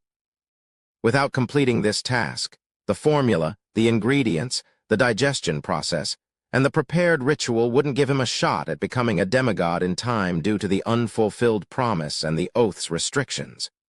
Regret wouldn't even be an option. Lumion had no clue how to locate it by himself. His only plan was to mimic the incantation for summoning the abscessed hand and craft a new series of summoning incantations. He hoped to summon the spirit world creature's legs, arms, body, and head. However, this was a risky endeavor. In his dream, Lumion learned from his sister that when the summoning incantation lacked clarity and had no restrictions, the summoned entity could be unpredictable. It might be a demigod-level spirit world creature filled with malice, capable of killing the summoner instantly. Lumion couldn't pinpoint the precise direction due to the unknown fragmentation of the abscessed hand's body. It could be a relatively intact body missing a hand, or it might have shattered into tiny, peanut-sized fragments. Describing it accurately was impossible. He could only experiment repeatedly, narrowing down the possibilities. It was akin to playing with his life. More importantly, Lumion had already combed through the comprehensive information on common spirit world creatures provided by Madam Magician. Still, he found nothing that seemed to be other parts of the abscessed hand's body. Lumion desired the sequence 4 iron-blooded night potion formula and clues about the rest of the abscessed hand's body. This was the reason why he couldn't make a decision. He pondered whether to teleport back to Trier now and seek Franca or Jenna's help in divination, hoping their spiritual insights would provide him with valuable hints. As these thoughts raced through his mind, Lumion reached a decision. The second option. This was because he remembered something important. Mr. Hanged Man's reward had yet to materialize. It was an opportunity to explore the Blue Avenger, a ghost ship that was a relic of the Tudor Empire. Considering that the Blood Emperor Alistair Tudor was once a true god of the hunter pathway and a half-mad red priest, the Tudor Empire's inheritance contained the sequence 4 potion formula of the hunter pathway, along with Bayunder ingredients and characteristics. It was something to look forward to. Lumion promptly sat down and penned a reply to Madam Magician, expressing his thoughts. He also informed her that he would be heading to Tizimo Town to investigate Hisoka's inheritance at 4 p.m. Camus Castia, accompanied by 3 dark brown Southern Continent natives, knocked on the door of Suite 7 on B3 of Hotel Orella. They all hail from Tizimo, born and bred. They only ventured to Port Pylos in search of opportunities upon reaching adulthood. Camus explained in Intision, introducing the 2 men and 1 woman. One is a supplier of guadar berries, another married a local and toils at the port, and the third took a less lawful path as a thief. One is a relatively wealthy merchant, the other is a dock worker, and the other is a thief. They happen to be at 3 different social levels, and they are from both genders. This will allow me to understand the situation in Tizimo to the greatest extent and comprehensively. Camus is very professional in this aspect. As expected of a former public security officer, Lumion nodded slightly and asked the 3 subjects in fluent Dutanese. I'm a scholar of folklore en route to Tizimo. But before that, I'd like to learn more about the town. My Dutanese is a bit rusty, so Mr. Camus will assist in translation. We'll heed Officer Camus, responded the eldest merchant with a smile, quickly seconded by the others. Lumion turned to Lugano and instructed, I'll take one to the master bedroom for an exchange. You can entertain the other 2. All right, Lugano replied promptly. Inside the master bedroom, Lumion courteously seated the merchant in an armchair, positioning himself at the edge of the bed. Speaking in Intision, he inquired, What's the primary produce of Tizimo? Camus, translating, wore a puzzled expression. Is Louis Barry truly planning a journey to Tizimo? It's evident he's tracing Twanaku's footsteps. Camus assumed the role of an interrogator, staring down at the seated merchant as he conveyed Lumion's words. The merchant, filled with trepidation, responded, Sir, we mainly cultivate guadar berries, spices, and forest fruits. Numerous plantations dot the surroundings, and we often venture into the forest for hunting, selling both meat and fur. Additionally, we cut down trees for crafting coffins. That's about it. The remaining effort goes into planting corn and potatoes for our own consumption. Lumion absorbed the information and refined his understanding of Dutanese through Camus's translation. Engaging in casual conversation, Lumion explored the daily lives, sustenance, and leisure activities of the Tizimo residents. From the merchant's account, Lumion painted a mental picture of Tizimo. Its populace mainly consisted of locals, with outsiders being the proprietors of nearby plantations and some acquired slaves. Thanks to the hunting services provided to the Port Pylos gentry, Tizimo maintained a connection with the outside world, avoiding isolation and conservatism. Although the faith in death had been eradicated, traces of it lingered in daily life. The townspeople primarily believed in the eternal blazing sun, yet remnants of death faith were evident, such as frequent visits to the cemetery and the practice of not burying prematurely deceased children in coffins. Each adult prepared a coffin for themselves in advance, and the common means of travel involved using a coffin. With keen interest, Lumion concluded the discussion and inquired, "Are you familiar with Twenaku Tupian?" Finally getting into the meat, Camus exhaled quietly and conveyed the question to the merchant. A warm smile appeared on the merchant's face. "I do. He's well known in town." "Why?" Camus interjected. The merchant, with an obsequious smile, responded, "Sir, he should be your colleague. Twenaku is the first person from Tizimo to join the patrol team. Moreover, he's rapidly advancing in rank. He's a source of pride for us." Lumion couldn't help but emit a soft chuckle. "I'm quite curious about Twenaku's past." The merchant's expression shifted slightly as he glanced around. "Sirs, did Twenaku commit a crime? Did he join an organization that believes in death?" "Quite perceptive," Lumion thought, while Camus grumbled in a low voice, "Are we doing the questioning, or are you? Just answer truthfully." Under the mental pressure of the interrogator, the dark-skinned merchant replied with a trembling voice, "I've known for a long time that this young man, Twenaku, will surely become extraordinary, but I also know he'll one day tread the path of blasphemy against a deity." Seeing Camus and Lumion awaiting further explanation, the merchant continued, "There was a fire in the Twenaku family. All his kin perished and only he survived. According to our customs, he's favored by a deity, spared from death. Such individuals often go on to achieve great feats." "The deity's favor refers to death here, right? Not succumbing to death is considered receiving death's favor," Lumion interjected thoughtfully. "The fire happened about 6 years ago." "How did you know?" the surprised merchant asked. Then, slapping his forehead, he added, "I'm such a fool." "You must have investigated it beforehand. From the looks of it, the fire somehow brought Twenaku back to life, transforming him into Hisoka." Lumion nodded.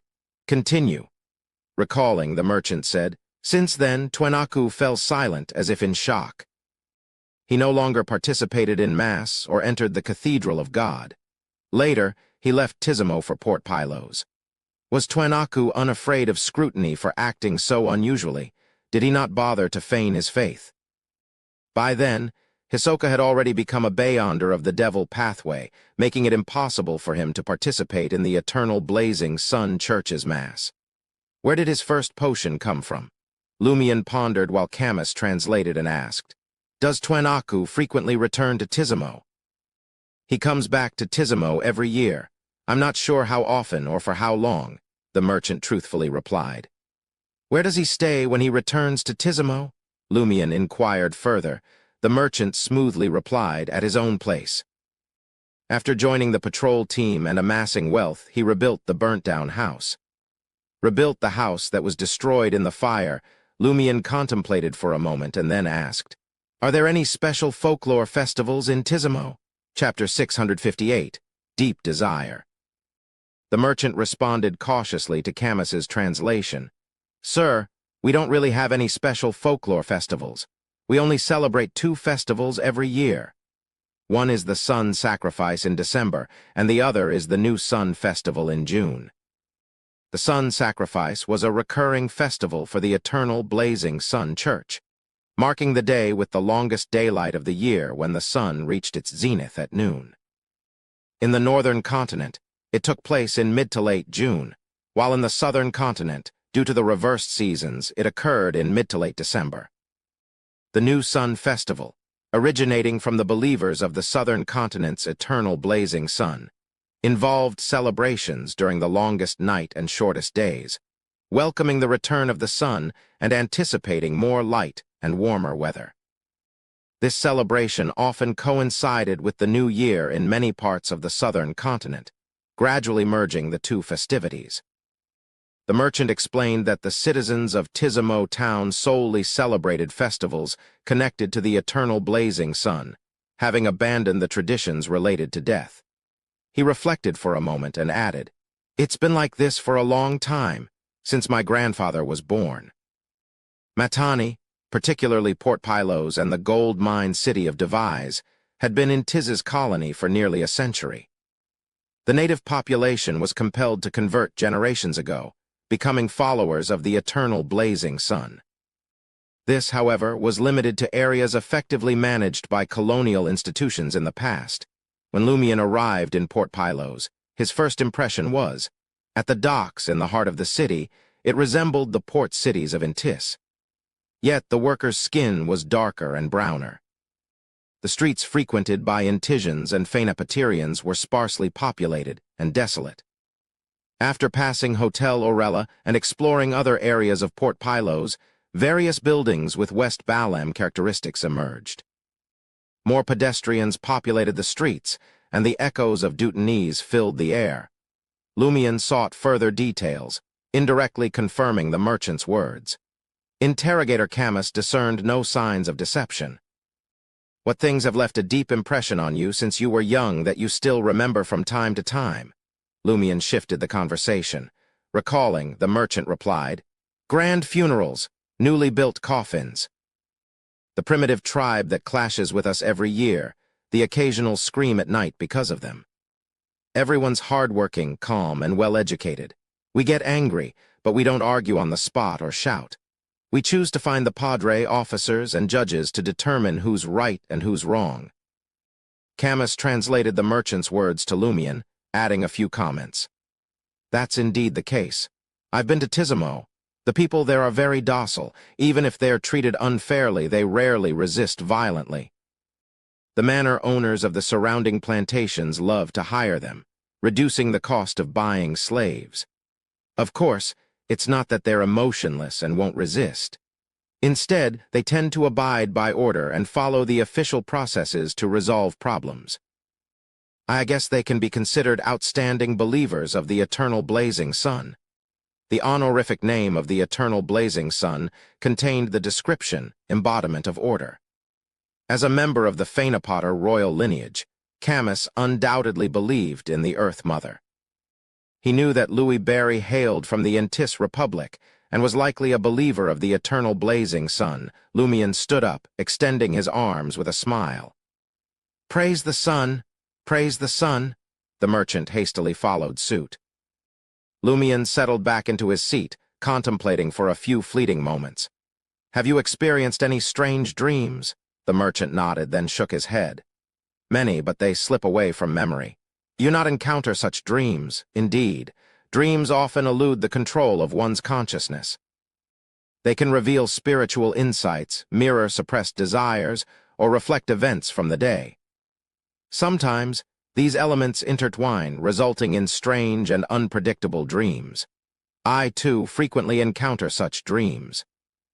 In the past, when I battled the demon corruption, they were even more bizarre and exaggerated. Lumion sensed that the merchant's response was impeccable. If the other party could pinpoint a specific strange dream that might raise suspicion.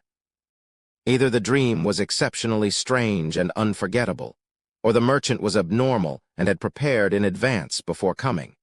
After discussing other matters, Lumion escorted the merchant out of the master bedroom. The responses of the other two Tizimans were similar to the merchant's, only supplementing the details they observed at their level and sharing encounters with their own characteristics. Lumion found no traces of the Dream Festival. If the Dream Festival is genuinely linked to Tizimo, there's only one possibility. When the townsfolk fall asleep, they enter a dream world to celebrate the festival.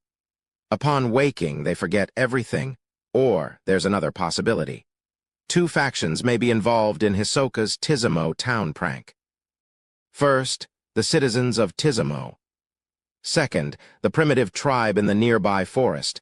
Could the Dream Festival be a celebration for that primitive tribe? Hisoka's prank impacted the Dream Festival, leading the primitive tribe to suddenly attack Tizimo, resulting in significant casualties and concealing the traces of his advancement ritual to Desire Apostle. Lumion pondered as he walked Camus and the three Tizimans to the door. Upon returning to the master bedroom, he stood before the desk and gazed at the stone wall in front of him. His eyes flickered with anticipation and unease. His decision to stay in the southern continent and actively pursue Hisoka's inheritance was indeed to grow amid blood, fire, chaos, and conflict, securing more acting opportunities. He aimed to open the door to godhood and advance to Sequence 4 as soon as possible. The reason for his impatience was, he saw a glimmer of hope in reviving his sister. The state of the Nabordisleys on Ainz Island provided him with that glimmer of hope. This hope stemmed from the belief that a high-ranking figure of the Earth Mother Church might possess the ability to divide another person's soul. This would allow each soul fragment to grow into a relatively separate individual through rebirth. Auror's soul fragment was sealed within Lumien's body. Perhaps a high-ranking member of the Church of Earth Mother could use one or more soul fragments to resurrect Auror in a new form. Lumien wasn't certain if such a plan could be realized, or if it constituted true resurrection. But it was the most plausible method he had encountered so far. He was determined to give it a try. Of course, he couldn't experiment with Auror's soul fragment directly. His plan was to deliberately create some soul fragments in future cullings, and seek help from the Church of Earth Mother to see if they could be reborn, and if the person who returned was the same individual. Once all the details were confirmed, he would revive Auror. Lumien didn't believe he had the qualifications to collaborate with the Church of Earth Mother. Only by becoming a demigod and relying on the secret organization, the Tarot Club, could he gain the Church of Earth Mother's attention and fulfill the transaction conditions proposed by the other party. For this, Lumien couldn't wait to obtain godhood and advance to Sequence 4. At times, Lumien wished his sister were also a blessed of celestial worthy and had inherited the ancient castle. This way, her resurrection might be more straightforward. Yes, to extract Auror's soul fragment, I must undo Mr. Fool's seal. To undo his seal, I have to wait for Termaboros to become very weak. For Termaboros to weaken, I need to continuously extract his power at a higher level. And to withstand the power of a higher level, I have to possess godhood and advance step by step. Lumien's thoughts gradually clarified, and he unprecedentedly yearned for an advancement. Trier, Quartier de la Cathédrale Commémorative, apartment 702, 9 Rue Orosai. Franca lay on the bed beneath a velvet blanket, her cheeks still flushed, eyes moist, and her expression unusually complicated. Beside her, Jenner rested under the same velvet cover. She had slipped into a deep slumber, her brows furrowed with a mix of exhaustion, satisfaction, resistance, and nostalgia. Her outstretched arms and exposed fair skin still bore traces of the recent fervor. Franca gazed at Jenna and let out a sudden sigh. The experience had exceeded her expectations, yet a sense of emptiness lingered in her heart. It was beautiful in the moment, but what would transpire after the digestion of the pleasure potion? Could physical intimacy and emotional distance coexist? Did overwhelming pleasure pave the way for sorrow? Was it the agony of sinking into oblivion while resisting salvation? Sigh. Franca released another soft sigh. She sensed that her pleasure potion had been substantially digested. Matani State, Port Pylos. Lumien, sipping a glass of Guadar, looked up and spoke to Lugano as if discussing the weather. We're heading to Tizimo Town today. Will you join Ludwig and me, or will you stay here and wait for us? Let me warn you in advance. The situation in Tizimo Town might be very dangerous. Very dangerous. He wanted to say he'd stay in Port Pylos, but memories of Father Montserrat flashed in his mind. Gritting his teeth, he replied, I'm with you. If danger lurked in Tizimo Town, he could rely on his boss to bail him out. But here, only himself. Lumien nodded slightly and didn't say more. After checking out and hitting the street, he chuckled at Lugano and Ludwig. Do we take a coffin to Tizimo, or should we grab a carriage? Before Lugano and Ludwig could answer, a four-wheeled, four-seater carriage rolled up from under the shade. The carriage's driver, a young man, kept his head low, not daring to look away. Coming to a stop, Camus Castia emerged. He forced a smile and said to Lumien, Thanks for your help these past days. I'll escort you to Tizimo. Chapter 659, Poor Monster. Observing Camus's expression, as if compelled to act at gunpoint, Lumien didn't hold back. He replied with a smile, I'd like that. It was evident to him that the brass of the patrol team, or even Admiral Quiraril himself, was concerned about Louis Berry wandering around their territory. Tizimo, where he was headed, was located near the primitive forest and had close ties to a Sequence 5 Desire Apostle. Therefore, 2 additional patrol team members with a certain relationship with Louis Berry were sent to accompany him. Even if they couldn't prevent trouble, they could at least send word before it became a catastrophe. As for why they didn't directly stop Louis Berry from heading to Tizimo town, it was partly because Lumion had hinted at the faction backing him when he submitted Twenaku's head. Without a conflict of principles, Admiral Quiraril likely wouldn't make things difficult for him. Secondly, Louis Berry's investigations and adventures seemed to bring calamity, but they had exposed hidden dangers ahead of time. If the problem remained concealed and continued to evolve, Matani and Admiral Quiraril might not be able to handle it in a year or 2. When the time came, blood might flow like a river. Kolobo, acting as the carriage driver, gazed ahead stonily. He fumbled for a pair of sunglasses and slid them onto the bridge of his nose. There were no visible injuries on his body. As Camus held the carriage door open, he watched Louis Berry board, leading a young boy by the hand. "He's going to Tizimo too?" Camus blurted in surprise. He had assumed Louis Berry would leave his servant and godson at Hotel Orella, joining them later after dealing with Tizimo town's issues. However, the adventurer was now bringing a young child to Tizimo, and it was evident this wasn't a leisurely trip. It was very dangerous. Lumion's left foot remained on the ground, and his right foot halted at the carriage's edge. He smiled and spoke. "My godson is fascinated by jungle fruits, the unique beasts I hunt, and various spices." Earlier, the Tizimans had mentioned their hometown specialties, highlighting the excellence of roasted meat. The blend of spices and the distinctive gamey flavor of wild beasts in the forest contributed to Tizimo town's unique delicacies. Ludwig already settled in the carriage, swallowed, seemingly in sync with Lumion. "Aren't you worried about endangering your godson? Why are you so confident?" Camus didn't press, simply signaling Lugano with his eyes to hurry up. Lugano cast a glance at the peculiar carriage driver, who trembled slightly beneath his black sunglasses. He entered the carriage and took a seat across from Lumion and Ludwig. Camus shut the carriage door and settled beside Kolobo. With a sigh, he remarked, "You can remove your sunglasses now. It's been hard on you." "All right, all right, all right." Kolobo seemed to shiver as if struck by an icy wind. His teeth chattered and his tremors intensified. Camus turned to him, surprised. "Didn't you strike a deal face-to-face with Louis Berry? Why are you still so afraid?"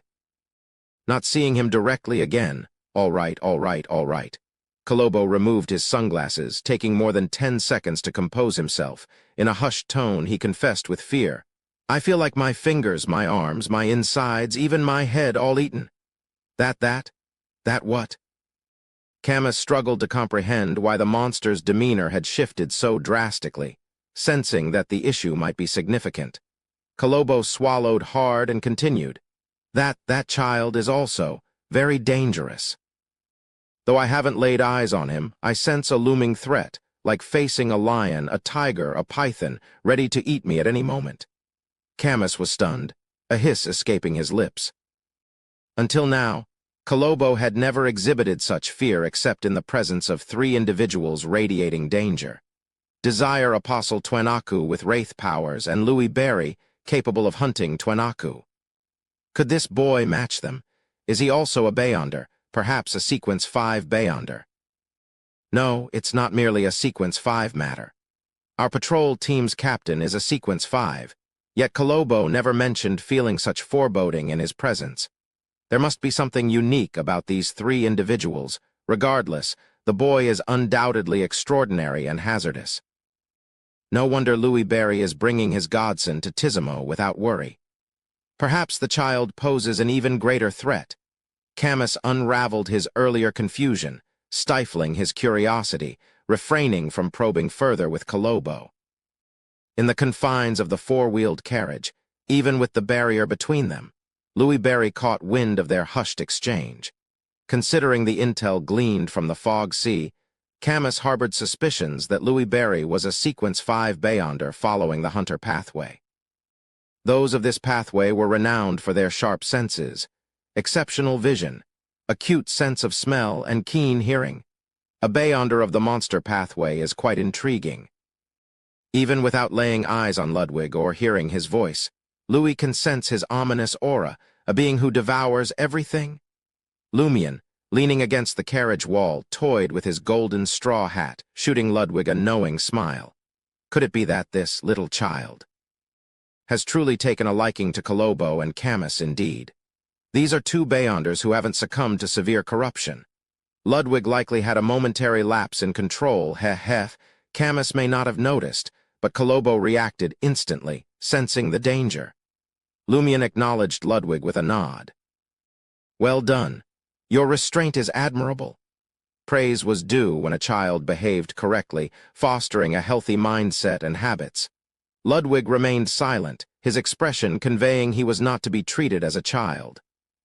A faint smile graced his lips as he retrieved a box of biscuits from his crimson school bag, nibbling on them. What restraint? What did he mean by well done? Lugano, seated across from him, found himself perplexed. Tizimo stood as the most remote town in Port Pylos, nestled against the edge of the primitive forest.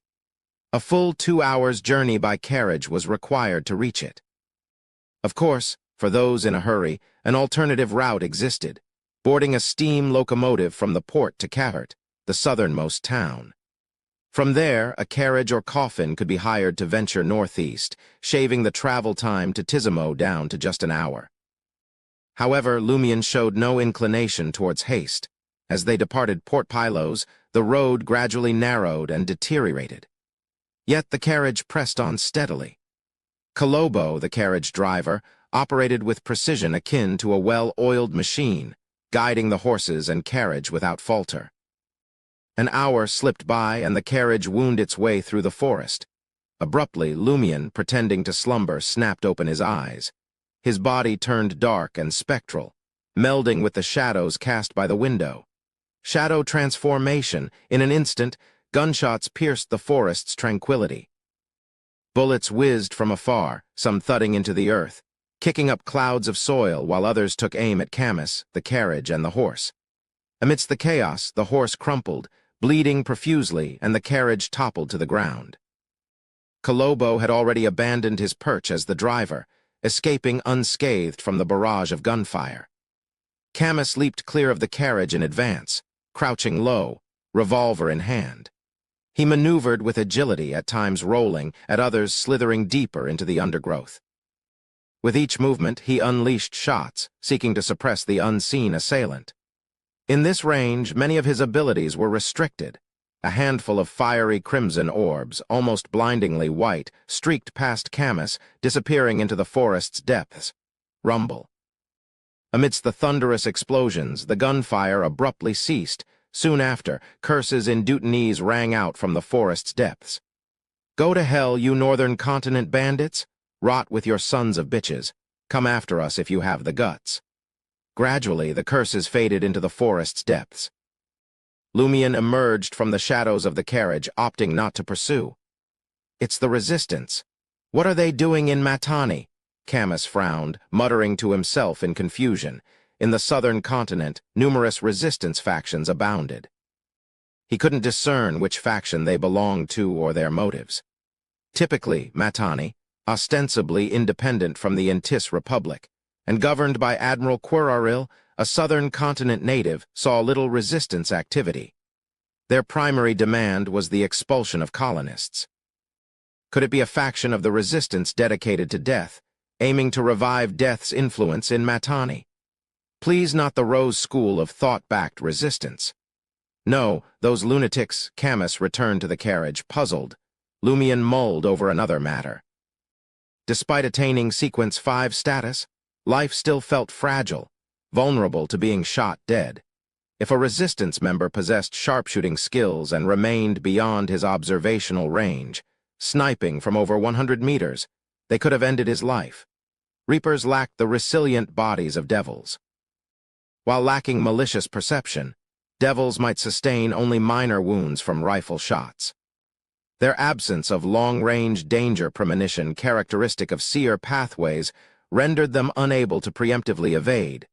Granted, Lumien's ascetic traits bolstered his spiritual perception. Anticipating danger, he had foreseen the attack. Yet, if the adversary could nullify his spiritual perception or manipulate it effectively, conventional rifles could indeed imperil Lumien. Yes, shadow transformation can serve as a shield. Bullets lacking special effects pose no genuine threat to shadow beings. Lumien redirected his thoughts, instructing Lugano, emerging from the carriage. Check on the horse. If it survived, attend to its injuries promptly for carriage duty. If not, Ludwig would command the equine corpse to pull the carriage. After all, Ludwig had gained the ability to command a handful of low-level undead from a concoction brewed from Hisoka's eyeballs.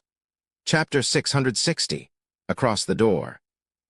Without hesitation, Lugano pushed himself up and hurried to the fallen horse, carefully examining it. After a few seconds, he exclaimed regretfully, "It's dead." The poor horse was unlucky. Despite being over 100 meters away, it was hit twice by a flurry of gunshots. One bullet struck its side and the other hit its head. It couldn't be any more dead. In contrast, the carriage driver remained unscathed. At most, he had scraped his skin during the tumble. Lumien glanced at Kolobo, who had his back turned to him and the others, seemingly on guard against any potential attacks from the depths of the forest. He led Ludwig, who had been thrown from the carriage, to the side of the motionless, bleeding horse corpse. "Stop the bleeding." Lumien instructed Lugano. Why stop it when the horse is already dead? Although Lugano didn't understand, he extended his shimmering palm. After the dead horse's wounds closed, Lumien turned to Ludwig and said, "Your turn." Ludwig, dressed in a child's formal attire, nodded slightly. He extended his right palm, gripping the dead horse with his 5 fingers, and slowly raised it. The blood-stained corpse of the horse suddenly stood up, causing the overturned carriage to shift slightly. Upon seeing this, Camus gave a barely perceptible nod. Is this child from the death pathway or the prisoner pathway? However, there's no cold aura or corpse-like aura.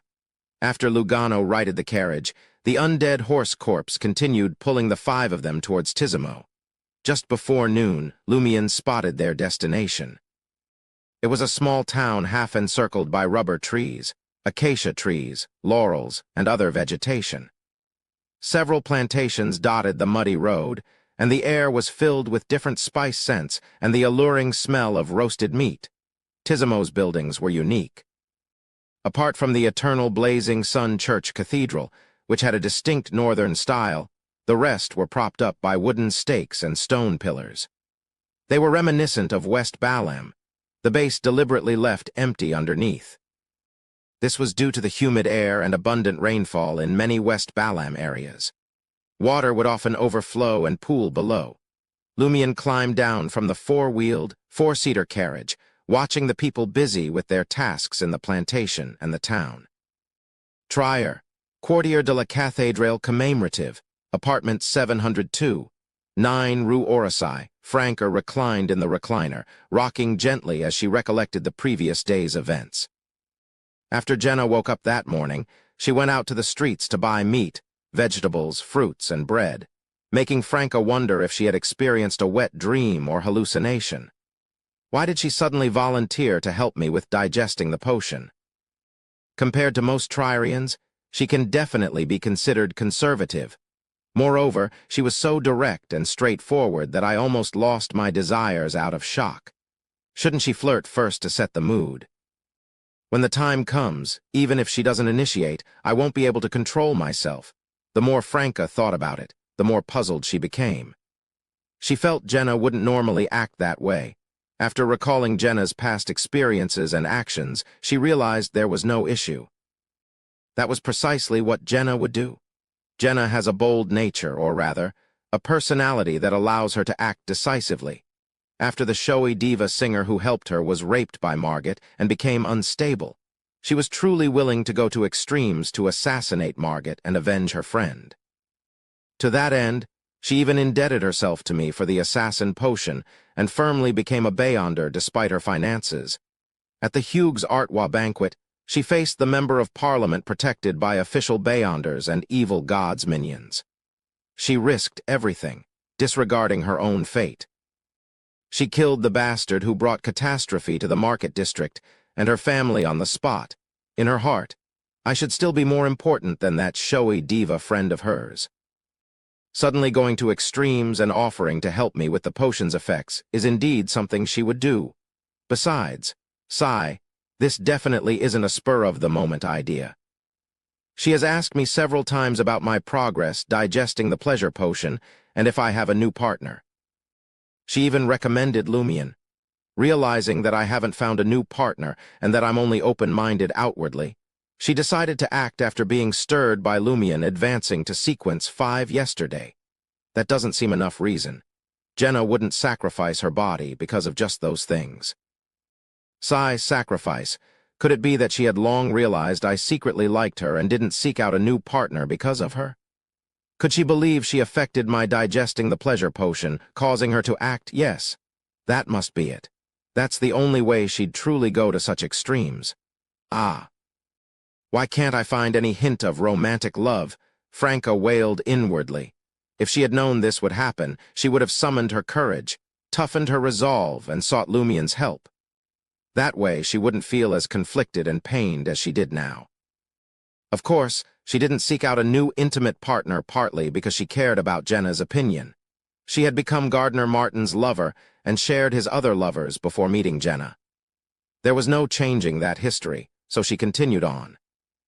After Gardner Martin's demise, she had claimed she wanted Browns to experience true pleasure and participate in the demoness's female orgies, but most of it was just talk.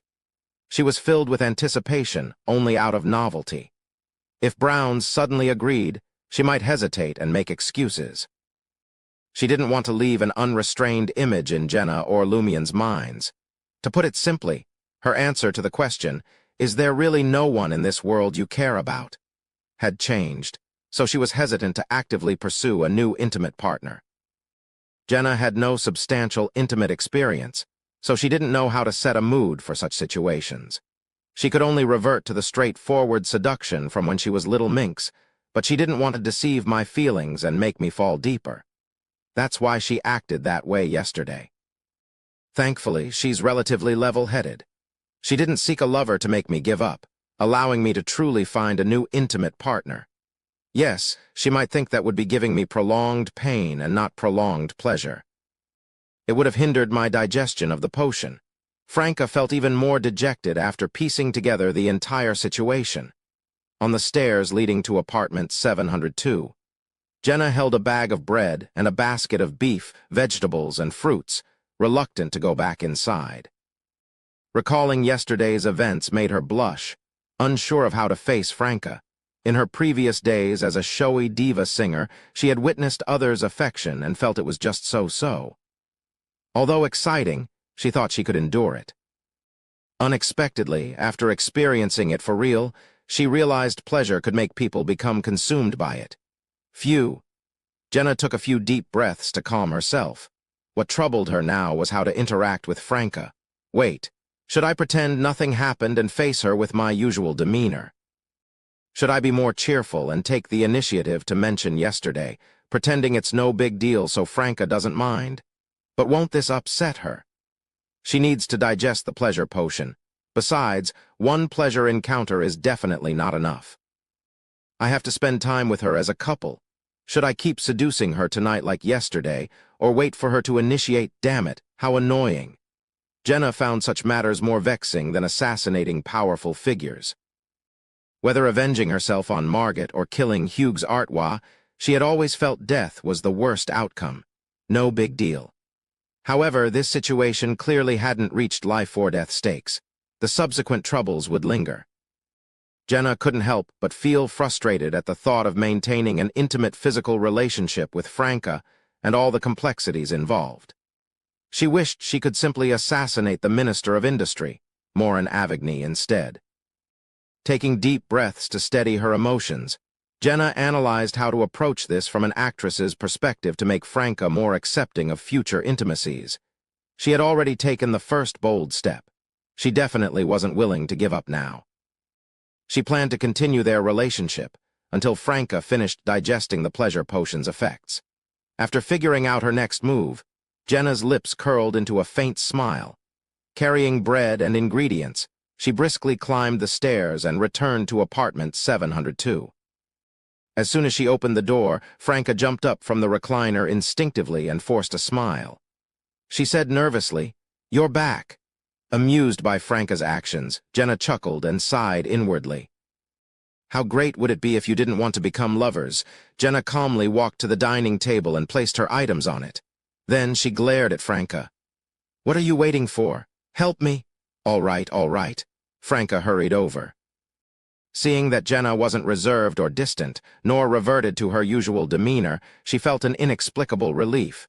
She even began to anticipate the night's arrival. Sizzle. Sizzle. The juices from a piece of beef dripped onto the fire, transforming into smoke that swirled upwards, blending with the aroma of spices. This caused Ludwig to swallow a few mouthfuls of saliva. However, the boy patiently waited, not rushing the cook until the beef roasted to its optimal state.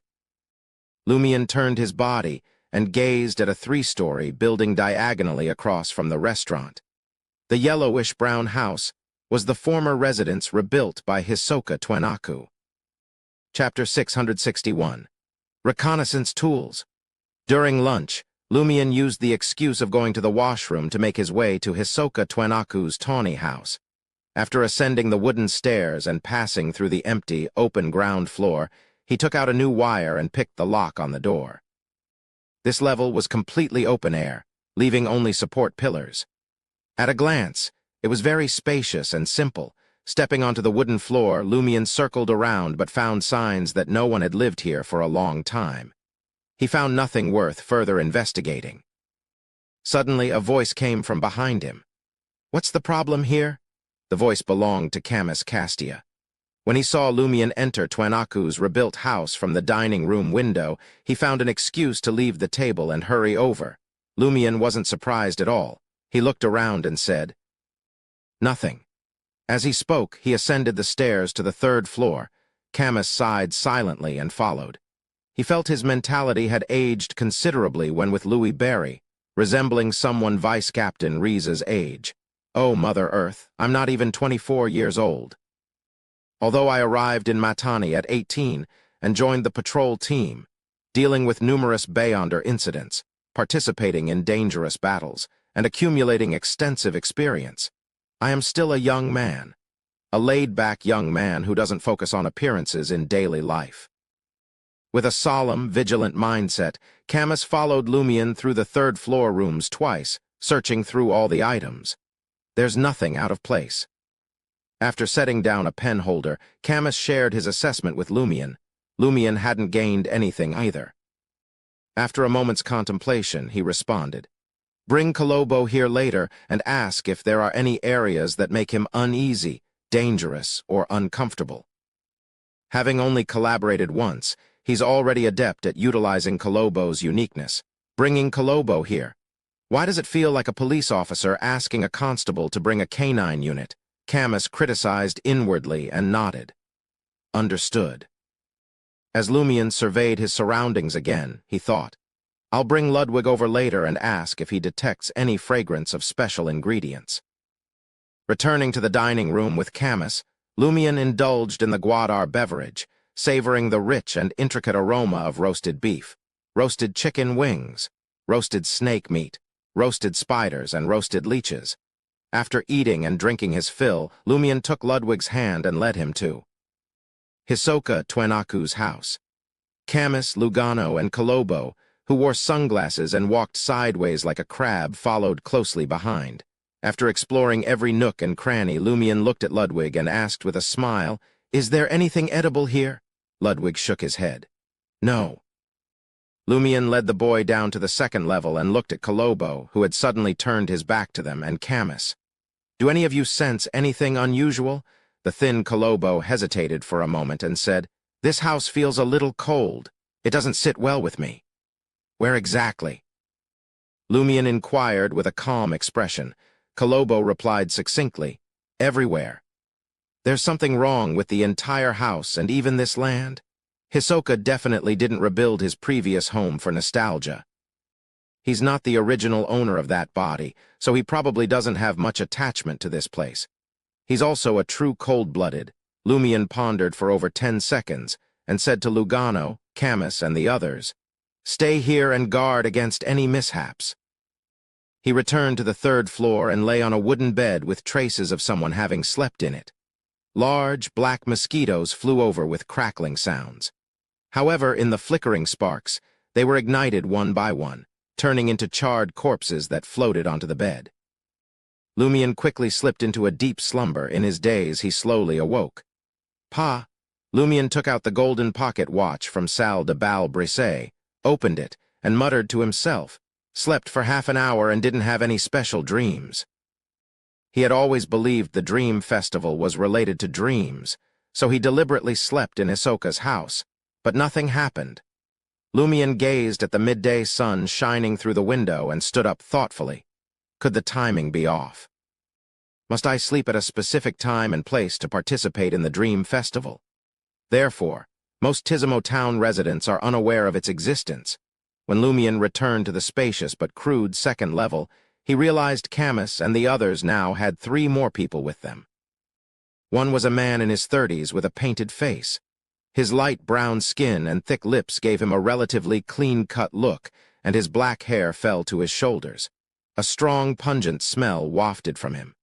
The other was a young woman wearing dark leather armor. Her brown hair was tied in 2 strands draped over her shoulders. Her light brown skin and facial features exuded a wild beauty. She carried a hunting bow and a leather quiver of arrows on her back. Another man, dressed similarly to Camus and the others in a shirt and thin pants, stood over one. 9 meters tall with an appearance leaning towards the Faceac Empire. He had short light blonde hair, light blue eyes, and a face bearing signs of exposure to sun and rain. "There are colleagues, members of the Tizimo Town Patrol Team," Camus introduced. He pointed at the man with the white paint pattern on his face and said, "Captain of the local patrol team, Maslow." His teammate. Camus turned to the wild-looking woman with a bow and arrows on her back and the tall Faceacian man and said, Loban used to be an adventurer." He spoke in Intijan the entire time. Finally, Camus addressed the 3 local patrol team members. "This is the great adventurer, Louis Barry. The other 2 are his assistant and godson." "This is the great adventurer, Louis Barry. The other 2 are his assistant and godson. Great adventurer." Maslow repeated the term and cast his gaze at Loban. Faceacian Loban shook his head, indicating he had never heard of him. Maslow averted his gaze and asked Lumion, "Are you here to hunt?" Tizimo Town had been a favorite hunting ground for Port Pylos' gentry for decades. There was no shortage of residents proficient in Intijan, and the patrol team had language requirements to handle the gentry's requests. Lumion responded with a smile, something like that. Hunting for Hisoka's inheritance and hidden issues was also a form of hunting. Seeing the skeptical expressions on Maslow and the others' faces, Camus hurriedly explained, "Do you remember the telegram sent last night?" "You mean?" With her hunting bow and arrows, Ree couldn't help but glance at Lumion again. Clearly, she, Maslow, and company had just arrived and hadn't had time to discuss the detailed situation with Camus and Kolobo. A telegram could only convey limited information. Camus nodded solemnly. "Monsieur Louis Barry is here to investigate the hidden issues behind Twanaku." Using the excuse of inspecting the house again, he led the 3 local patrol team members upstairs. Lugano glanced at the stairs and asked Kolobo, who had his back to them, "There's a local patrol team in Tizimo." Based on his experience, there shouldn't be any official Beyonder teams permanently stationed in the northern continent's small towns and villages like Port Pylos. They would typically send someone to handle issues as they arose. Kolobo turned his back to Lumion and Ludwig, trembling as he replied, "Most other towns don't have them. This place is rather special and is often attacked by primitive tribes. Not only did our patrol team station a permanent team here, but the Admiral Guard also has Beyonders at the military camp outside town." Lugano glanced at the strange official Beyonder, who doubled as their carriage driver and couldn't hide his curiosity. "Why do you always have your back to us and wear black sunglasses? Don't you want others to discover something's wrong with your eyes?" Kolobo fell silent, unsure if he should answer. At that moment, Camus led Maslow and the others back to the second floor. When they looked at Lumion again, Maslow, Ree, and Loban's expressions turned much more serious. Lumion smiled and asked casually, "Did anything unusual happen with this house?" "No." Maslow had already recalled the relevant details. With a nod, Lumion replied, "Were you transferred to Tizimo after the attack last year?" He recalled the dossier had mentioned the 3 Beyonders stationed here perished in the primitive tribe's attack. "Yes," Loban, the former Phasacian adventurer, replied in a rough voice. "It's been nearly a year. It's been very peaceful here. No more attacks. According to the records, the tribe in the primitive forest attacked 2 to 3 times a year in past years. Admiral Quiraril's response of sending more guards and army deterred the primitive tribe from taking the risk. Did they really retreat into the forest depths? Or did the April Fool's prank cause something to change? Lumion sensed something amiss. After conversing for a while, Lumion prepared to take Ludwig and Lugano to check into the motel. Maslow took a few steps forward and retrieved 2 items from a small leather bag hanging from his waist. There were brown candles and a glass bottle filled with a light yellow liquid. Mosquito-repellent candles and tranquil essential oil. "I hope you get a good night's sleep," Maslow said in accented Intijan. Camus chimed in. "What he means is that this place is close to the primitive forest, and mosquitoes and poisonous insects are everywhere. Although you're Beyonders, it won't be pleasant if you're accidentally bitten. Furthermore, you won't be able to sleep peacefully and will keep waking up. The mosquito-repellent candles are made from plants that mosquitoes dislike. Tranquil essential oil comes from certain animals, making those damned buzzing fellows stay away from you." At this point, Camus, Maslow, Ree, and the others suddenly realized there were no mosquitoes on the entire second level. Lumion turned to Ludwig and accepted the candle and oil with a smile. Then he gently pinched his nose to confirm the pungent smell on Maslow and the others came from the tranquil essential oil. After Lumion, Ludwig, and Lugano left Twenaku's house, Maslow looked at Kolobo, who had his back to everyone, in confusion. He asked in Deutanese, "What's wrong?" Chapter 662. Those words. Kolobo finally turned around. He took off his sunglasses and spoke in Deutanese with a weary look. "My gut tells me I shouldn't look directly at them. I can only take a quick glance at most." "Why's that?" Ree asked curiously, her wildness evident as she carried her hunting bow. "Just intuition," Kolobo replied firmly, unsure of the reason but convinced he shouldn't stare. Loban, the Phasacian, wore a pensive expression. "What's on your mind?" Maslow, his face painted white, turned to him and asked.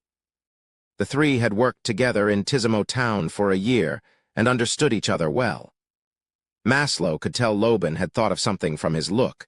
Observing Camus and the others' gazes, Loban pondered for a moment before saying, "While adventuring across the 5 seas, I came across this saying, 'Don't look directly at God.'" "Don't look directly at God?"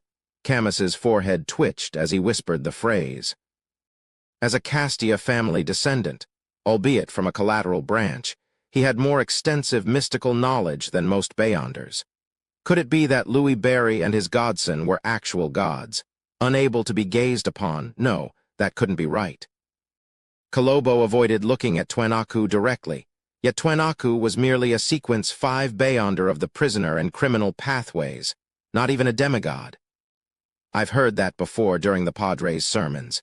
It's about respecting and worshipping God, right?" said Ree, a devout eternal blazing sun believer. "No, it's not from the church scriptures. It's recorded in a mystical text." Loban shook his head, rejecting her explanation. Maslow let out a deep chuckle. "Surely the great adventurer can't literally be a deity walking among us." "Maybe not a true deity," Loban recalled. "But the book's notes state it refers to a mythical creature. I'm unsure what exactly that means, but if it contains the word God, it must have at least some level of godhood. Could that adventurer be a demigod?" It doesn't seem that way currently, Camus said, gradually forming a new idea. Perhaps the adventurer is simply one of a deity's blessed, carrying a divine item or aura bestowed upon him. So it's true we can't directly look at God, but that God isn't referring to him, only something he possesses. This could explain the situation with Twenaku very well. You mean like the most famous adventurer? Loban the Phasacian realized. Adventurers, treasure hunters, pirates, and merchants across the 5 seas now knew Jayaman Sparrow had been the fool's oracle before becoming an angel. Precisely. Camus nodded. Simultaneously, he inwardly cursed.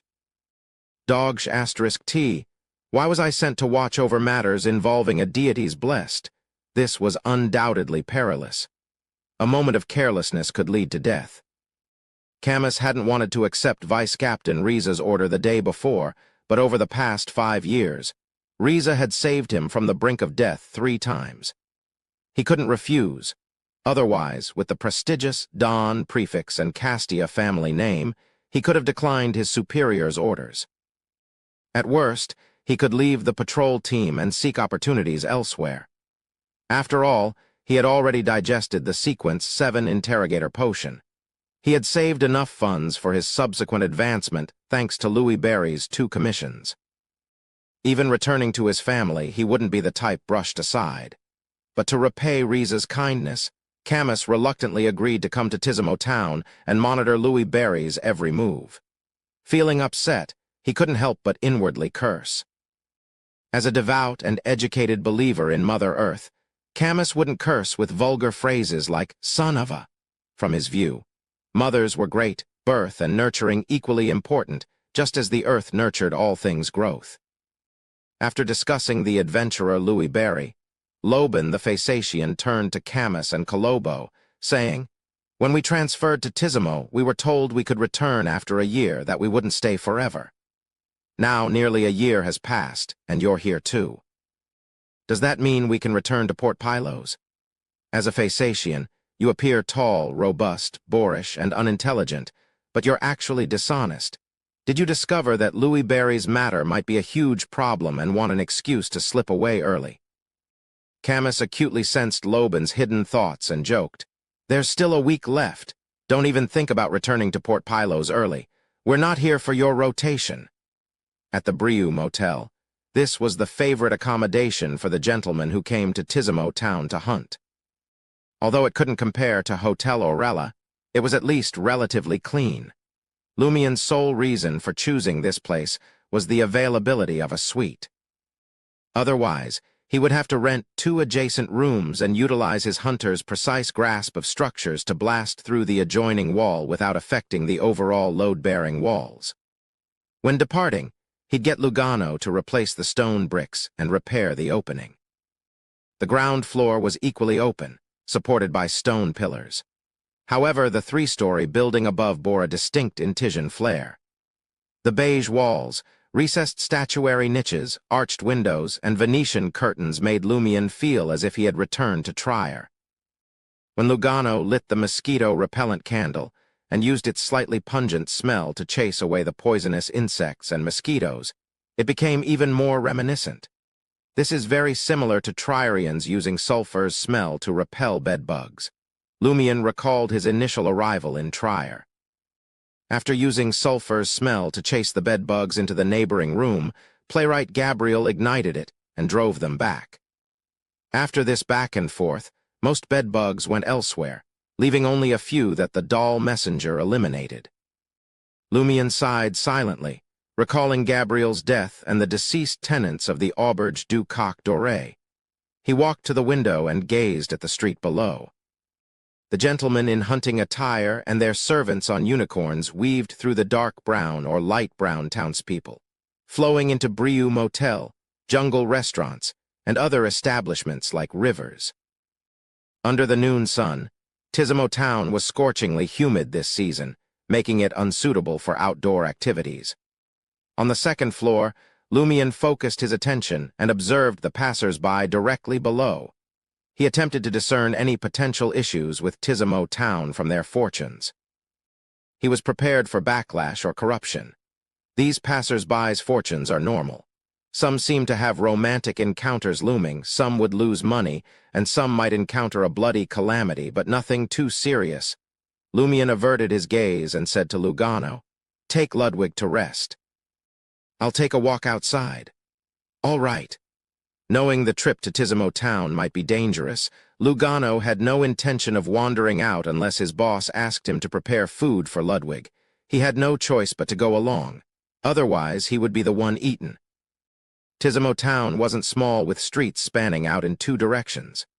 Lumian strolled leisurely, hands in pockets, donning a golden straw hat. He no longer wore the straw hat to enhance Louis Barry's persona, but to shield himself from the sunlight. He had intended to do so many times before. This was because an adverse effect of shadow transformation was a greater fear of sunlight than ordinary people. Although Lumian could endure relying on his ascetic abilities, this would impact his condition to some extent. Why make things difficult when he could resolve it with a straw hat? Moreover, with the appearance of Louis Barry wearing a golden straw hat, the enemy wouldn't think he was afraid of sunlight. As his gaze casually shifted, Lumian spotted a girl. She was a typical Northern Continent native, her black hair cascading down her back like a waterfall, a few sparkling bows adorning her head. Her azure-tinged eyes accentuated her sharp, delicate nose. An unmistakable youthful aura radiated between her brows. The girl wore a light, lace-trimmed, pleated white dress, but instead of high heels, she donned a pair of brown leather boots. As she conversed and laughed with companions, she danced, seemingly unconcerned about passers-by's opinions. Lumian glanced at her again. It wasn't because she was beautiful. Although quite lovely, her appearance and bearing couldn't compare to a demoness or truly beautiful humans. Lumian simply sensed her personality differed from Tryer's ladies. In Trier, no matter how open-minded respectable middle and upper-class women were in private, they still publicly cared about image and others' opinions, a product of their upbringing. This girl exuded an air of freedom. She could laugh loudly or spin around whenever she pleased. This was distinct from an improperly raised lower-class woman's demeanor. This girl's attire, speech, and aura indicated good education and upbringing. Amandina, daughter of Palms Manor Serpenti, and Monsieur Robert's fiancée. Camus, resembling a specter, materialized from nowhere beside Lumian with the introduction. Palms Manor was a plantation near Tizimo town, a southern continent girl raised without Tryer's upper-middle-class societal constraints. As Lumian judged this, he thought of his sister Aurore. Sometimes Aurore displayed such a side, however, the reasons were clearly different. "Where are you headed?" Camus inquired. Lumian retracted his gaze and replied with a smile, "The cathedral." "Are you coming with me to praise the sun?" Chapter 663, Late Night. Like many cathedrals in Tis, Tizimo's had a golden dome, resembling the sun's reflection on the ground. As Lumian passed through the door, he was dazzled by the walls, arches, gold leaf inlaid in the dome, a mural sprinkled with golden powder, and a golden statue. The sunlight streaming through the glass behind the altar made him instinctively raise his hand, wanting to press down his golden straw hat. It was lunchtime, and many simply dressed Tizimo residents sat in various pews, heads bowed in prayer. They didn't mind the cathedral's dazzling, extravagant appearance at all. This was not only because they had always believed in the eternal blazing sun since childhood, but they also had numerous gold mines in the former Balam Empire. The people had a widespread fondness for gold, a hobby preserved to this day. Lumian shared an affinity for gold, but didn't want to endure the scorching sunlight. Beside him, Camus tried explaining, "I'm not monitoring you, nor am I saying I'll follow you everywhere to prevent accidents. I'm assisting you. You're still unfamiliar with Dutanese. You lack sufficient understanding of the situation in Tizimo and the people here. I can introduce you." Lumian seized the opportunity to turn and ask with a smile, "Do you know it well?" Camus ruffled his disheveled brown hair and replied without embarrassment, "If there's anything I don't understand, I can ask Maslow and the others to help." Lumian didn't mind having an official Beyonder by his side. If anything happened, he could use the extra muscle. He nodded slightly and said, If you want to follow, go ahead." As Lumion spoke, he walked towards the row of seats in front of the altar under the blazing sunlight. Camus hesitated for a few seconds before finding a seat in the farthest corner of the cathedral. As a believer of Earth Mother, he could freely enter and exit the cathedrals of all Orthodox gods, but he couldn't participate in acts of worship. He only knew that Louis Barry had a close connection to the Church of the Fool, but he wasn't sure if his faith was with the Fool. Lumion used his ascetic endurance to control the twitching of his facial muscles. He sat down under the sunlight as if nothing happened and lowered his head to pray in front of the preaching padre. The padre, a native of Port Pylos named Kali, had standard dark brown skin, sunken eyes, and a chiseled face. He only had a thin layer of black hair, not wearing a clergyman's hat. In his 40s, with a solemn expression, he preached in unaccented incision. Lumion, feigning prayer, found himself distracted. Thoughts raced through his mind, making him feel as if he had returned to Cordu. Back then, even when attending Mass and praying in the cathedral, he was lost in his own thoughts. When it was almost over, he quickly praised the sun and wished his sister would always be healthy and that he wouldn't need much homework or test prep to get into university. None of that came true. After the padre finished preaching, Lumion raised his head and narrowed his eyes in the sunlight, focusing on observing the padre's fortune. There was nothing special about it. On the surface, there's indeed nothing abnormal about Tizimo. Amidst sunburn-like pain, Lumion planned to avert his gaze, but his heart stirred as he activated his Reaper's weakness investigation ability. He thought of Padre Guillaume Bainet and Father Montserrat of the Church of Earth Mother, who said clergymen from Orthodox churches wouldn't be problematic. In that case, he could observe the Padre's weaknesses in advance. If he truly encountered clerical depravity in the future, he could quickly resolve it. Various colors appeared on the Padre's body and Lumion's eyes. However, there was no pale white among them. This meant the Padre had no weaknesses. Impossible. Even if this Padre is a Beyonder, his sequence shouldn't be too high. How can he have no weaknesses? The sun pathway isn't known for toughness and imperviousness. Could he be from another pathway? No, all likely have weaknesses. Amidst surprise, Lumion observed more closely. Finally, he noticed a faint pallor. It wasn't on the Padre's body, but in the depths of his astral projection. Does this mean his weakness lies in his spirit, fearing attacks targeting his spirit body? How did he manage to have no bodily weaknesses? From the looks of it, I have to dismantle his body piece by piece to kill him if I'm not targeting his spirit body. Lumion's surprise quickly dissipated, replaced by joy and anticipation. Regardless, discovering any abnormalities was a good thing. This meant he was a step closer to the problem in Tizimo and the dream festival Hisoka had mentioned. "Brother, what are you looking at?" Kali asked Lumion with a smile, clutching a Bible. Lumion responded with a smile, "Looking at the sunlight on you. Praise the sun." With that, Lumion stood up, spread his arms slightly, and turned to leave. Now was not the time to delve into the abnormality in the Padre's body. Padre Kali was delighted by Lumion's response. Firstly, the other party was subtly praising him for being bathed in sunlight, akin to a deity's blessings. Secondly, as a local clergyman without northern blood, he had always yearned for northern gentry's recognition. After leaving the Saint-Cene Cathedral, Lumion casually had Camus circle the entirety of Tizimo twice with him, including the military camp, plantation, and the outskirts of the primitive forest. Camus eagerly introduced everyone he knew.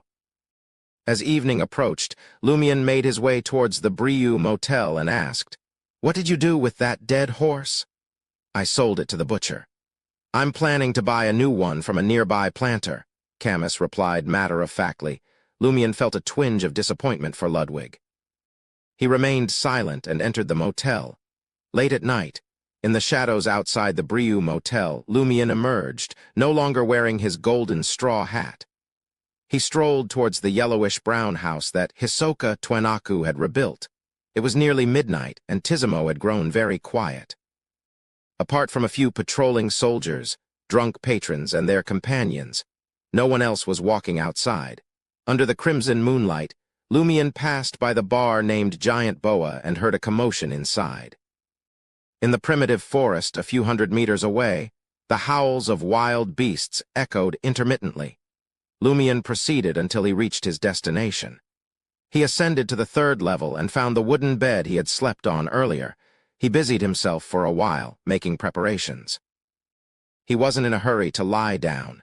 He looked around and muttered to himself thoughtfully, "Termaboros, have you noticed anything unusual here?"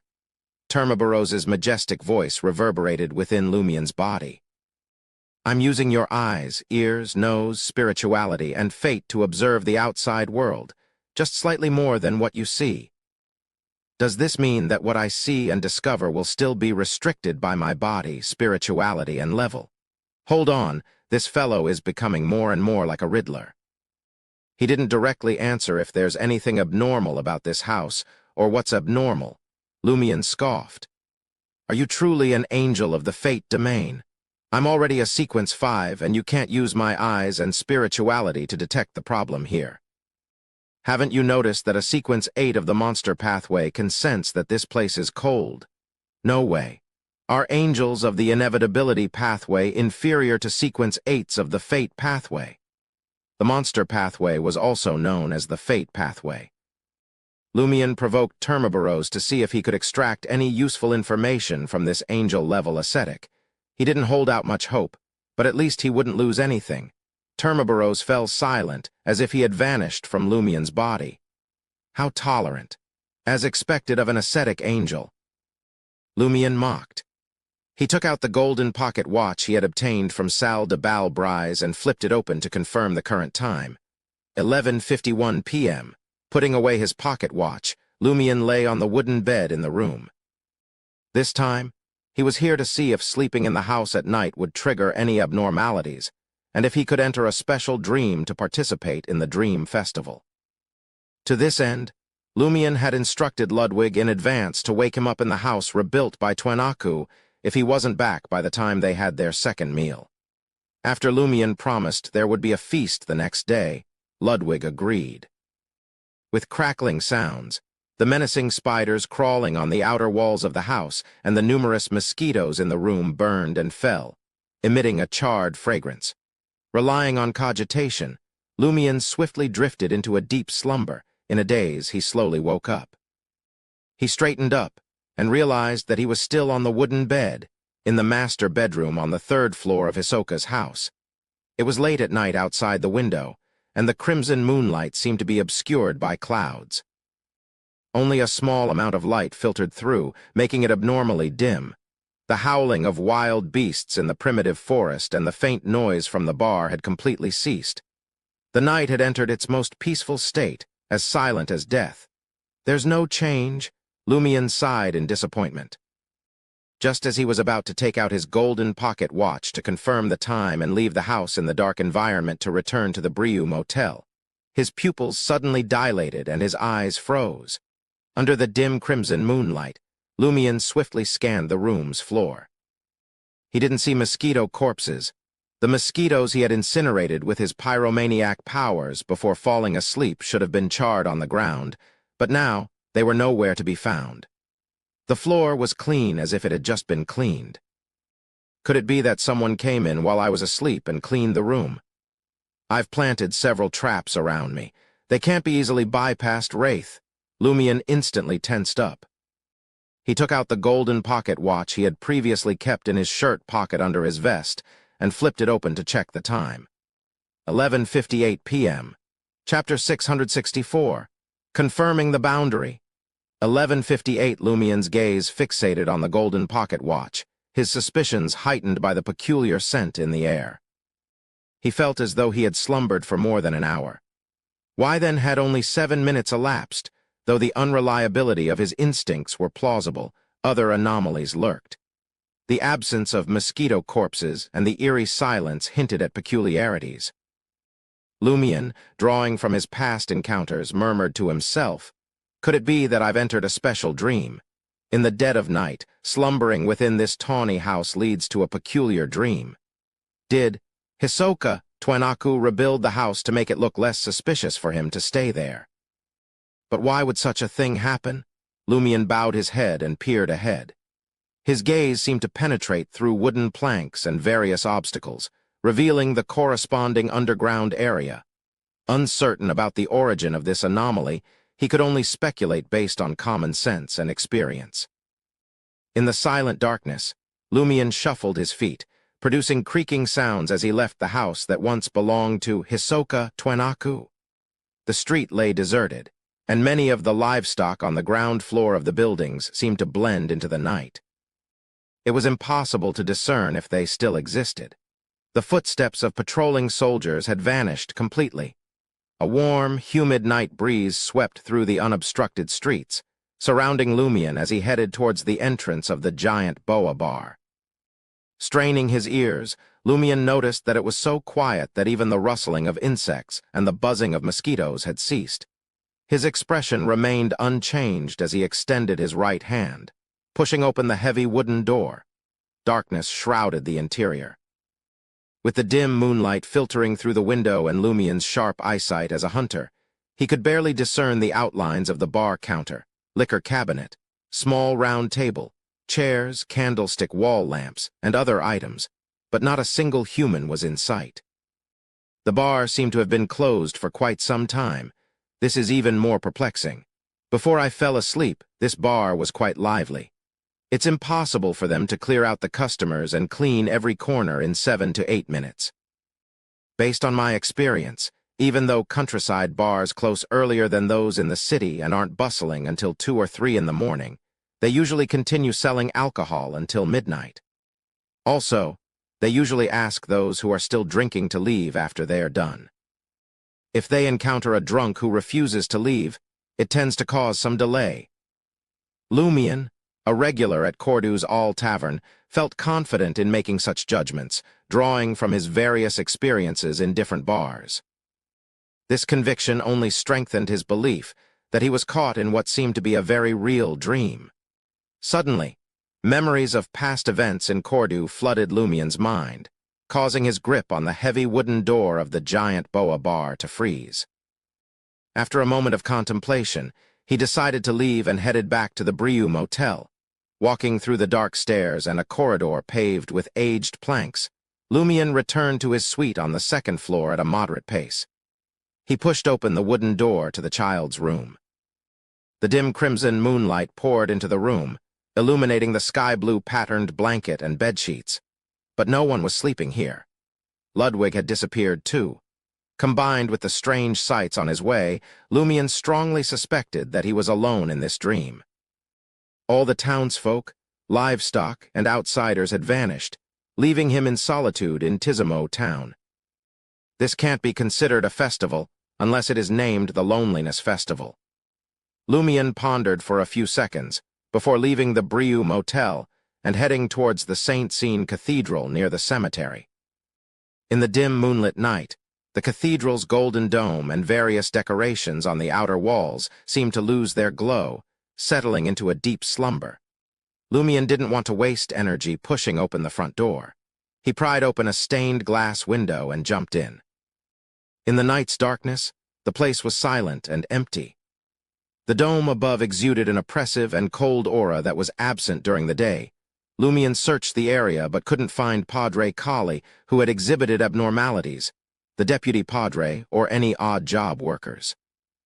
I'm truly alone. Only those who sleep in Hisoka's house can enter this special dream, yes, and it has to be late at night. How can the dream festival be held? One can't expect all the relevant people to line up at Hisoka's house to sleep at a specific time, right? Disregarding the question of whether we can squeeze in, how did such a widespread collective act deceive the patrol team and the army outside the town? Moreover, it doesn't seem like everyone has been pulled into the dream. The Tizimans I previously found were completely unaware, and the most crucial question, since it's a dream, why am I lucid? Lumion contemplated for a moment before reaching out his right hand to touch the wall adorned with the religious mural. It felt cold and solid, a genuine stone. Drawing on his extensive experience in realistic dreams, Lumion pushed aside these questions, opting to begin with the simplest reconnaissance. He aimed to confirm the dimensions of this dream and its boundaries. Activating the black mark on his right shoulder, Lumion connected with the spirit world. He saw every corner of Tizimo town. Through spirit world traversal, he disappeared and reappeared on the packed earth path leading from Tizimo town to Port Pylos. Teleportation is possible, that's true. Since it's a dream, nothing is impossible. As long as I believe it's feasible, I should be able to do it. Following the Cordu incident, Lumion delved into numerous dream-related books and sought counsel from Madame Justice, Madame Susie, Anthony Reed, and other Beyonders in the mind domain, gaining a profound understanding. Slowing his pace, he headed towards Port Pylos. After walking for 200 to 300 meters, the scenery ahead blurred, as if an ethereal fog was swirling. Beneath the faint moonlight, the fog appeared pitch black. Suddenly, Lumion's spiritual intuition warned him that entering the misty area, veiled in an illusionary fog, might be perilous. There was a high likelihood that something terrifying would occur. There are indeed limitations. I can't directly reach the edge of the mind. Lumion decided against taking the risk. He swiftly returned to Tizimo and began searching for the other boundary. This was the area near the primitive forest. After covering a distance of 300 to 400 meters, Lumion reached the forest's edge. Rainforest-like vegetation stood silently in the night, resembling dense tombstones. Noticing no blurry areas veiled in illusory fog, Lumion proceeded cautiously and decisively. Passing through drooping vines and trees, he delved deeper into the primitive forest, walking on the thick, humus-covered ground. Along the way, there were no dancing mosquitoes or venomous creatures concealed among the vegetation. After another 700 to 800 meters, Lumion sensed his surroundings becoming more psychedelic. Some areas became blurry, others distorted, and some became clearer. However, upon closer inspection, they couldn't be seen distinctly. The conditions in these areas continued to fluctuate. This feels more like a typical dream, with no warning from his spirituality. Lumion took a few more steps forward. Suddenly, the entire world shattered into scenes that interweaved and materialized around him. Lumion's lucidity wavered, leaving him slightly disoriented. In the next moment, he witnessed scenes of black boulders and humans in dark robes. One of the humans raised his head, revealing a pale white face with a light brown base, flaxen-colored eyes tinged with dark green, and decent facial features. Hisoka. Twenaku he was, Hisoka Twenaku. The human in the dark robe, embodying Hisoka Twenaku's visage, straightened up. His gaze seemed to transcend various scenes and fixate on Lumion. Amidst the illusory sound, the scenes around Lumion shattered. Lumion sat up and found himself back in the tawny building that Hisoka Twenaku had rebuilt. He was in the dark room with the simple wooden bed. Quickly surveying his surroundings, Lumion retrieved a golden pocket watch from the left breast pocket of his shirt. Clicking it open, he checked the time. 1:38 a.m. The crimson moonlight outside the window wasn't too bright, but it wasn't dim either. The nearby giant boa bar had already closed, yet the howl of a wild beast echoed from the distant primitive forest. The night was silent but not deathly still. I'm awake. That's more like it. I slept for an hour or more than 40 minutes, quite close to my estimation. Lumion got out of bed and observed the ground. As expected, he saw charred mosquito corpses and numerous insects lingering outside the window, blocked by the smell of tranquil essential oil. Phew. He breathed a sigh of relief and contemplated the appearance of Hisoka Twenaku in the special dream. Since it's a festival, Dream Festival shouldn't be held just once. That's what a party is. Could Hisoka have participated in many dream festivals in the past few years and left some kind of mark in the dream? Is Dream Festival indeed related to that primitive tribe? That's why I activated certain imprints and images recorded in the dream after venturing deep into the forest. That's how I saw Hisoka. What purpose does Hisoka intend to achieve with the Dream Festival? Dream Festival, Dream Festival. Since it's a festival, it must be held on a fixed date. At other times, if I enter a special dream, I won't encounter anything, just like me tonight. What date could it be? Lumian fell into deep thought. He quickly deduced a direction. On December 17th of last year, the primitive tribe attacked Tizimo town, causing numerous casualties. Lumian perked up and swiftly confirmed today's date. Dream Festival happens on December 17th, or 2 or 3 days before it, which is when April Fools played their prank here. It was past 1 a.m. on December 11th. Chapter 665. Clues. If the Dream Festival has a fixed date, as I suspect, it should be one of the coming days or span a few days. Recently, I came to Hisoka's house every night to sleep, trying not to miss the Dream Festival. I also need to figure out the basic patterns of the special dream as much as possible before it begins. For example, how to leave the dream normally without entering the primitive forest. Lumian closed the golden pocket watch and slipped it into the breast pocket of his shirt, concealed by his vest. He didn't continue sleeping there. Instead, he chose to descend the stairs and enter the streets of Tizimo. First, Ludwig would have his second supper in 20 minutes. According to their agreement, if Lumian didn't return in time, Ludwig would come over and forcefully wake him up. Second, he had to update Madam Magician on his discoveries. Just as Lumian stepped out of Hisoka's house, a voice suddenly sounded from behind. "What exactly are you investigating?" In a dark corner where the crimson moonlight couldn't reach, Camus Castia emerged, dressed in a white shirt and an unbuttoned yellow vest. His disheveled hair collapsed from staying up too late. At some point, the young leader of the Port Pylos patrol team's combat team had been waiting here. Lumian wasn't surprised at all, as if he had sensed Camus' presence. He evaded the question and said, "Many scenes display different states during the day and at night." Indeed. Camus had dealt with numerous mystical incidents that matched this description. The simplest and most common situation was that certain haunted houses appeared normal under the sunlight. As Lumian walked towards the Brieux Motel, he teased Camus with a smile. "Have you been awake the entire time, squatting in the shadows outside the motel, observing my movements? That's tough. Careful not to suddenly drop dead." If Camus hadn't known that Louis Barry had a close relationship with the Church of the Fool and didn't mind him tagging along, he would have thought Lumian's teasing was a warning. "You think I want that?" Camus laughed self-deprecatingly. "I'll be in charge of watching tonight. It's Maslow or Ree's turn tomorrow." Lumian didn't engage in further conversation. As if lost in thought, he made his way back to the Brieux Motel.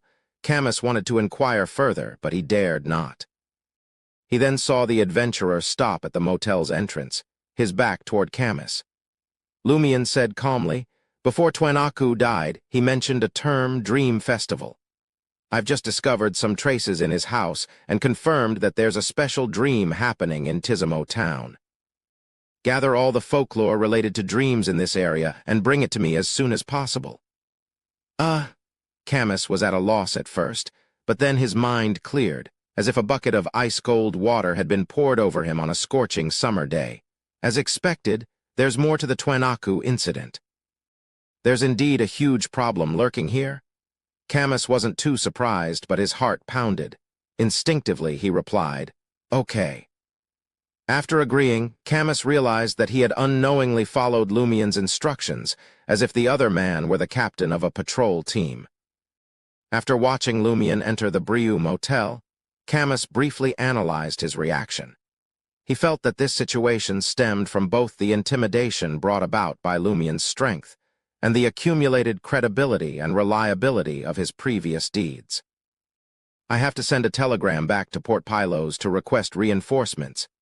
In addition, I need to familiarize myself with Tizimo as soon as possible and strive to move jurisdiction here within a few days."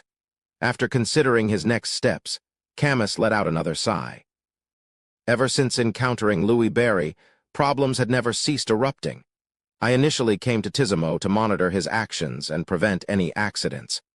Why am I now investigating the Dream Festival? Up in the suite on the second floor of the Brieux Motel, Lumian greeted Ludwig shuffling to the dining table, having just woken up. He then returned to the master bedroom.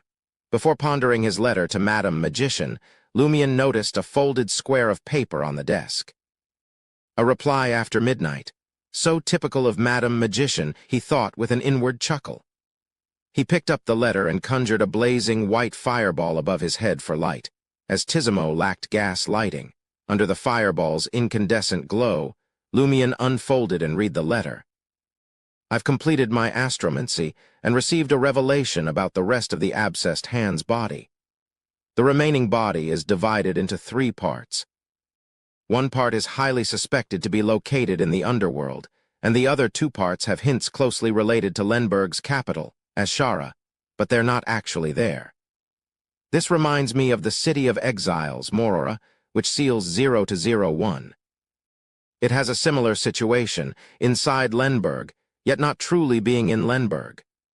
My interpretation is that the 2 missing body parts of the abscessed hand are hidden away in the City of Exiles, Morora. Don't you find it too coincidental? No, it's not a coincidence at all. My astromancy results show that nearly 3 months ago, one of the 2 body parts was still located in the tombs of the Paz Kingdom in the southern continent, and the other part was related to some folklore in the south-central region. Get my drift. Almost 3 months ago, as a conspirer, Lumion grasped Madam Magician's implication. Accepting the information about the most terrifying sealed artifact, 0 to 01, and masquerading as Ludwig's godfather, was akin to accepting an olive branch offered from the Church of Knowledge. Lumion had promised to pay a certain price for this knowledge. It seemed the Church of Knowledge then dispatched high-ranking individuals to gather the 2 remaining body parts of the abscessed hand and hide them away in the City of Exiles, Morora. What does this mean? It is clearly forcing me to journey to Morora, unless I choose to abandon my hopes of advancing to Sequence 4 and achieving the state of demigodhood. My agreement with the abscessed hand stated that until I found its full body, I would never be able to obtain true godhood. This blocks any idea of trying to become a demigod without consuming potions by relying on boons instead. Thankfully, Lumion wasn't resistant to the idea of visiting the City of Exiles, Morora, before becoming a demigod. At that moment, he didn't feel stifled or vexed by this necessity. Instead, he felt it would actually save him a lot of trouble. After some thought, he continued reading the rest of the letter. My astromancy results also tell me that once the abscessed hand's full body is gathered and reunited, something extremely dangerous will happen. It's best to complete this reunion step while you're in the City of Exiles, and use the existence of 0 to 01 to try to counteract this incoming risk.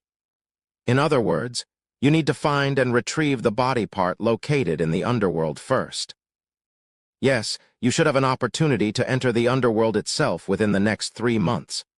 Remember to seize this opportunity when it arises. Don't ask me what opportunity it is exactly. I don't know the specifics either. Opportunity to enter the underworld within the next 3 months. Lumion repeated this crucial piece of information to himself. Amidst his elation, the words struck Lumion as peculiar. Entering the underworld and going to hell were 2 distinct phrases that conveyed the same meaning. In this world, barring a small number of individuals, no one could readily accept the phrase, "You have a chance to go to hell within 3 months." It was worth noting that many people would curse at each other, saying, "I wish you a swift descent into hell."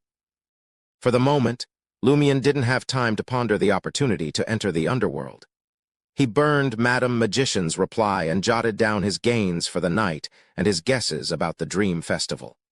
He planned to send it to the Major Arcana card holder at noon the following day. Although he couldn't shake the feeling that Madam Magician's schedule bore a resemblance to Franca's, he wasn't sure if it was convenient to send a letter at that time. Northern Continent, Trier. Winter sunlight poured through the glass, filling the living room with warmth that chased away the chill. Franca lounged in the recliner, basking in the cozy glow with half-lidded eyes. Suddenly, she sensed something and sat upright, pulling her legs in. In the shadowy corner, a human skull made of pure glowing silver emerged. Pale white flames flickered in its vacant sockets. "Madam Hella's messenger. Why is she contacting me?" Franca watched, puzzled, as the skull's jaws unhinged, releasing a single page that drifted towards her. She snatched the letter and scanned it quickly. 007 hasn't heard from you in 4 days. He wants to confirm you're okay. 4 days without checking the group. A dry chuckle escaped her lips. What does this mean? Early to bed and late to rise keeps the king fit to rule his realm. No more morning courts. In the early morning hours, Franca manned the radio transceiver while Jenner roamed outside, seizing her opportunity to act as a witch. Tap, tap, tap. Her first telegram in days. Shurima, your emperor has returned. Before long, 007's telegram was tapped out by the analyzer-powered mechanical typewriter. Hidden Blade, where have you been? Ahem. Franca cleared her throat. Late nights breed ill health. Have you no loved ones? Don't bring up such sad topics. Hidden Blade, have you mastered the assassination arts, sundering heart and soul? Protests arose from the other members. At length, 007's message arrived. I have the intel on the last incident. Let's meet to discuss. The higher-ups also approved the item swap for the story you proposed. Franca blinked, startled. How long did that take? I'd forgotten all about it. After all, understanding that humanoid sealed artifacts' tale was Lumien's curiosity, not hers. 007's resigned telegram, bureaucracy inertia. Unavoidable for any large, established organization. Tell me about it. Another member, Moon King's amused agreement, clattered out. Whether public or secret, they're all bound by red tape. After arranging to meet 007 that night with the Morin Avigny intel and initial assassination plan, Franca rose with a stretch. She jotted down the 2 tasks before performing a ritual to summon Lumien's messenger, Penitent Baneful. Southern Continent, Tizimo Town. Lumien was just about to head to Hisoka's house for a nap when his messenger materialized from the shadows, delivering a letter. After taking the note, Lumien noticed Penitent Baneful didn't immediately depart back to the spirit world as usual. Instead, he lingered, surveying their surroundings with a measured gaze. Chapter 666. New information. Lumien had rarely seen Penitent Baneful act so abnormally. He asked with anticipation and curiosity, "What have you discovered?" Baneful, clad in a clergyman's black robe, his charred body partially tainted by black flames, averted his gaze and replied in a deep voice, "The night conceals the flowing sin." With that, the penitent stepped into the void and vanished from the room. The night conceals the flowing sin. It's emphasizing the night because that allows entry into the special dream. What does the flowing sin refer to? Can't you mysterious types speak plainly? Lumien criticized, then opened Franca's letter and quickly read it. To be honest, after such a long time, his desire to understand the humanoid sealed artifacts past had significantly diminished. After all, he had mainly felt the other party's state was similar to his own, triggering his emotions back then. That was why he had suggested it. Now, those emotions had long settled. Of course, they had only settled, not disappeared. Lumien tore open the letter and jotted down the entire incident, planning to send it to Madame Magician at noon the next day. As for whether the Major Arcana card holder would agree to such an unequal trade, Lumien wasn't too confident. However, he intuitively felt that the Tarot Club's Major Arcana holders wouldn't simply take possession of important artifacts from the Orthodox churches.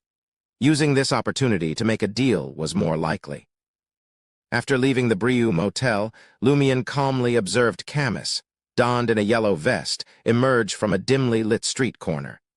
Beside him was Ree, a member of the local patrol wearing leather armor and carrying a hunting bow. "Why 2 people today?" Lumien chuckled and strode towards Hisoka's house. Camus took a deep breath to calm his sudden surge of emotions. As he followed Louis Barry's left hand, he replied in a deep voice, "There are only a few days left until the 17th. An accident might happen at any moment. We can't act alone anymore." Having consciously gathered various information, the patrol team had already noticed some abnormalities. This made Camus feel that staying in Tizimo was unwise. He was constantly on edge. He felt a growing sense of being a middle-aged man burdened with heavy responsibilities.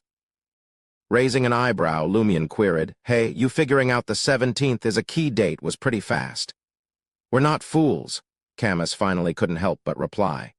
It's an obvious issue. Last year, Tizimo was attacked on December 17th, and in previous years.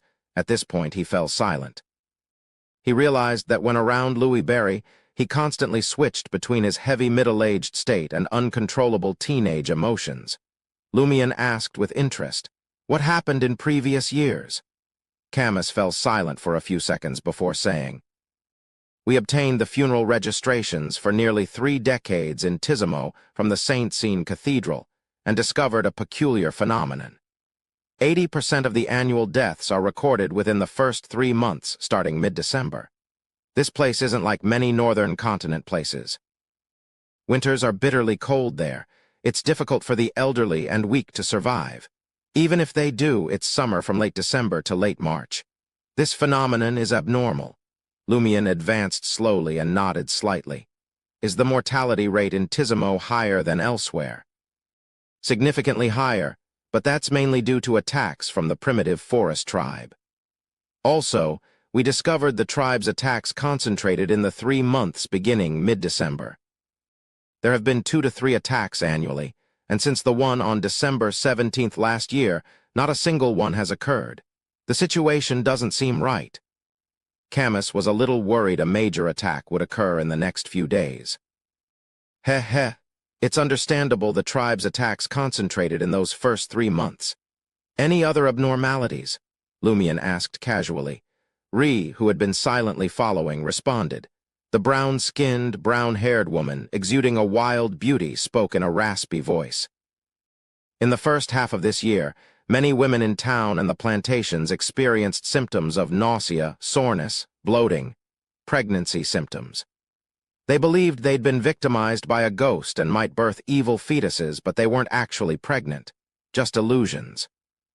After Padre Kali held Mass and briefly purified them, they received psychological comfort and quickly returned to normal. We've also noticed similar incidents of perceived possession and attacks by evil spirits in Tizimo over the years, concentrated in that first half." "It's not just pregnancy symptoms," Camus added. Lumian halted in his tracks. "Don't the townsfolk and the people in the surrounding plantations find it strange that mass hysteria occurs every year?" As a member of the local patrol team, Ree explained simply, "Everyone believes it's caused by the primitive tribe in the forest." "Why?" Lumian resumed his nocturnal stroll. Ree's vocal cords seemed damaged, and her voice was always a little hoarse. "In the repeated attacks and conflicts, the primitive tribe displayed the ability to control corpses, ghosts, and shadows. Furthermore, some warriors seem to continue protecting their tribe in their spirit form after their deaths. Death domain? The entire matter seems logical on the surface. No wonder the Tizimans who left town didn't find anything amiss and didn't raise the issue. Lumian had seen records of the primitive tribe, but they weren't as specific as Ree's description. After inquiring about the recent information the patrol team had gathered, Lumian stopped in front of Hisoka's house and turned to glance at Ree, who was carrying a hunting bow and arrows. "You're from the southern continent, but not from Tizimo." Ree nodded and calmly said, "I'm from the forest. I'm from one of the primitive tribes called Paka. We mainly live near the Paz Valley."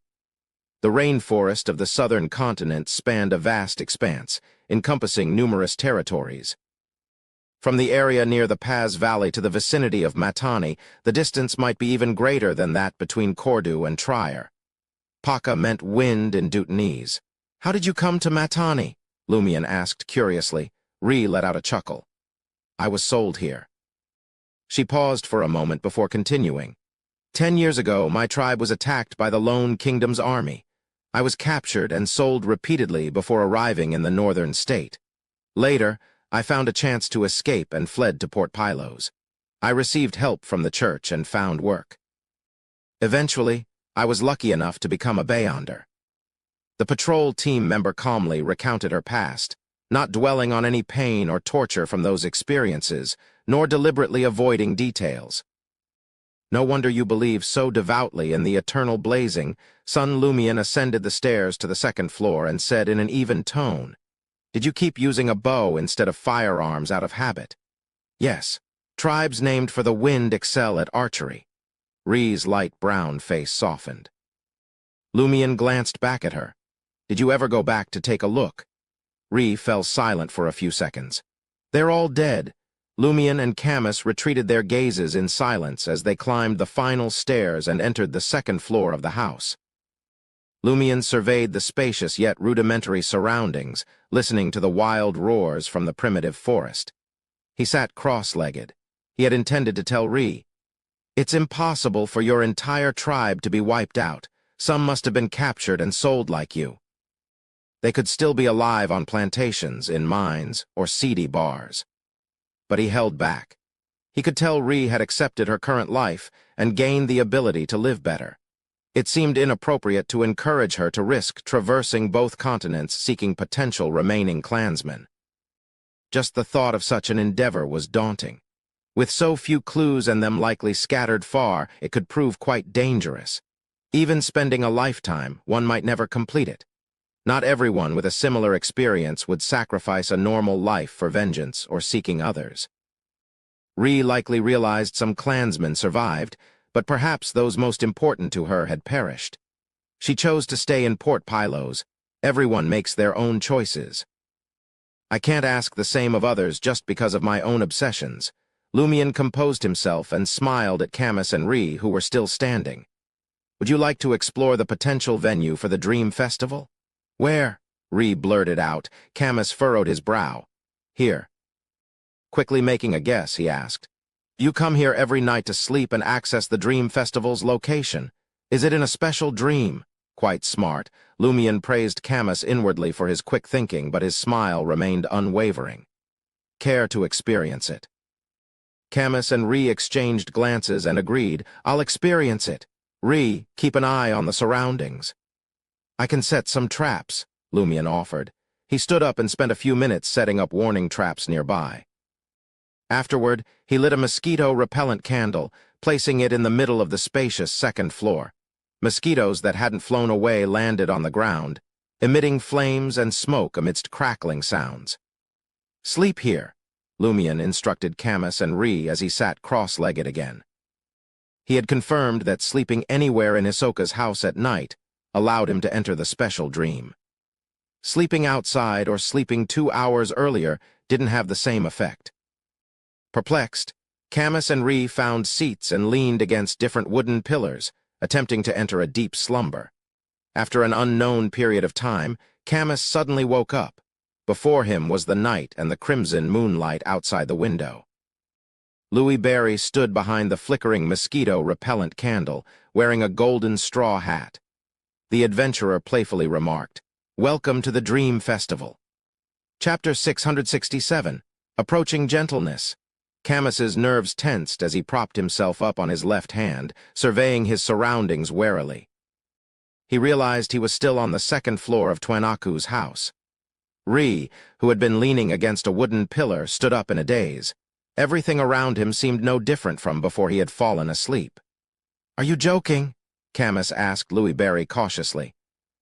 "What kind of dream festival is this? This feels like a normal awakening after a nap." Lumion turned and pointed out the window. "Listen to the forest sounds." Camus and Ri instinctively listened, realizing that the nearby forest was eerily silent, as if all its inhabitants had fallen asleep in the night. Ri's eyes narrowed. Born and raised in the primitive forest, and having lived in Tizimo Town for nearly a year, she knew the forest wouldn't be in such absolute silence. Lumion pointed at the floor beside the mosquito-repellent candle. "Look here again."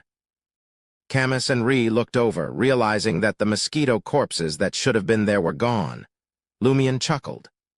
"Of course, you can also believe that I woke up early, cleaned up the environment, and secretly affected your hearing of distant voices. All of this was just a prank." Camus pondered for a few seconds. "I'm inclined to believe you, but I need to confirm something." "Indeed," Ri chimed in, carrying a hunting bow and arrows. Lumion looked at them and nodded slightly.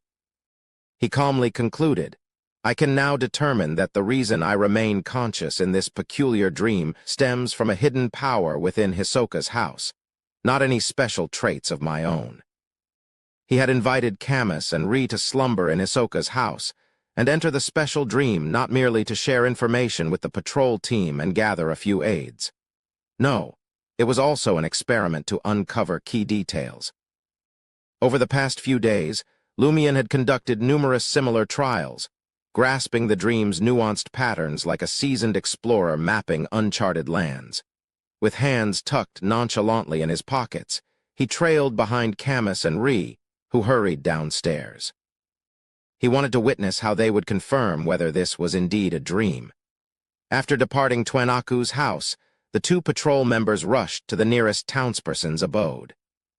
Upon realizing the livestock had vanished from the ground floor, Ree swiftly ascended to the second story and attempted to unlock the door with a simple iron-black key. Camus opened his mouth as if to dissuade her, but in the end, remained silent. Observing this, Lumion nodded thoughtfully and muttered to himself, "A beyonder of the arbiter pathway will subconsciously maintain the current order, unwilling to disrupt its fabric. If such beyonders also bear official identities, this tendency only intensifies." Ree rapped upon the door and entered the dwelling.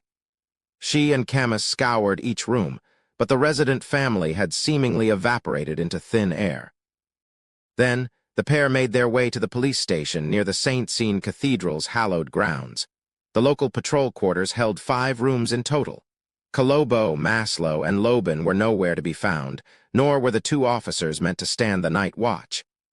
"I now believe this is a dream," Camus declared to Louis Berry, who leisurely trailed with hands tucked in pockets, a golden straw hat shading his features. "Yet I'm so utterly awake that it defies the very notion of a dream." Before Lumion could respond, Ree's light brown face furrowed slightly. "When I ran down the street and searched these rooms, it felt a little familiar." "Familiar?" Lumion asked calmly, his brows unfurrowed. Could there be unexpected gains from this experiment? Ree pondered for a moment. "I think I've had a similar dream before. In my dream, it was just as dark and quiet. The streets were empty and I was alone. I ran around searching. Was it a mere fragment or a complete dream?" Lumion pressed. Ree thought for a few seconds.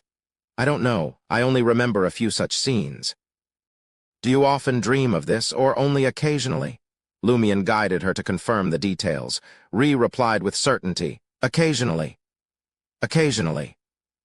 Even if the Tizimo residents don't slumber here on a specific date, they can occasionally enter this peculiar dream, yet remain unable to stay awake. Like a normal dream. Perhaps it's not true immersion, but rather an unconscious development spiritually spawned from the crimson moon and other environmental elements, allowing them to vaguely interact. Unfortunately, Ree clearly doesn't recall the moon, weather, and other situational details from those dreams. If I could employ dream divination, I could aid her recollection. The few Tizimans I queried in Port Pylos made no mention of such dreams. Firstly, dreams so ordinary often slip the mind. Secondly, they've been away from Tizimo for years. As Lumion's thoughts raced, he turned to Camus to see if the interrogator had any queries. Camus pondered for a moment before asking Ree, "What do you think is special about the residents of Tizimo?" Very perceptive.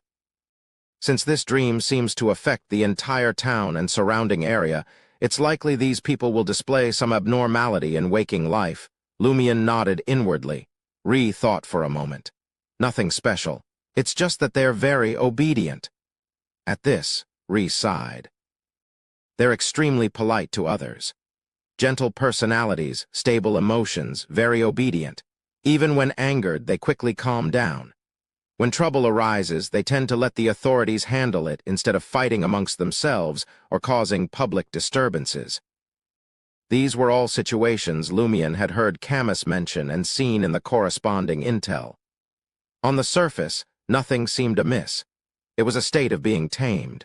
Ree added, "Their only issue is a lack of enthusiasm. It's not that politeness masks an underlying coldness or hatred.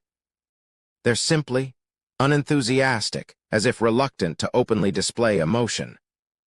Upon hearing this, Lumion recalled the Tizimans he'd interacted with over the past few days. Apart from some gentlemen and ladies from the northern continent, the others were calm, gentle, and disinclined to argue. They always communicated politely. Immediately after, he recalled the Tizamans questioned in Port Pylos. Fear, worry, ingratiating expressions, vivid emotions. Clearly different from the Tizamo townspeople.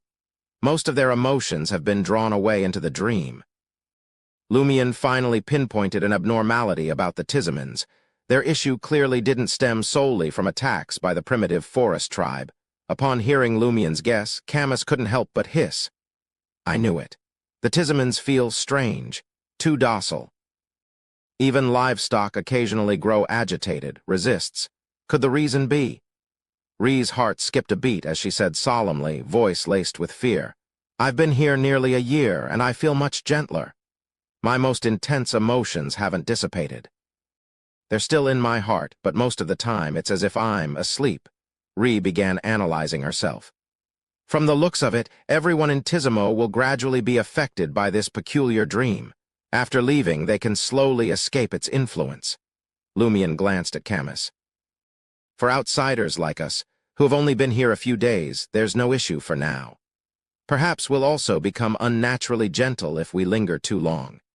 Without waiting for Camus's response, Lumian inquired, when will reinforcements from the patrol team and Admiral Guard arrive?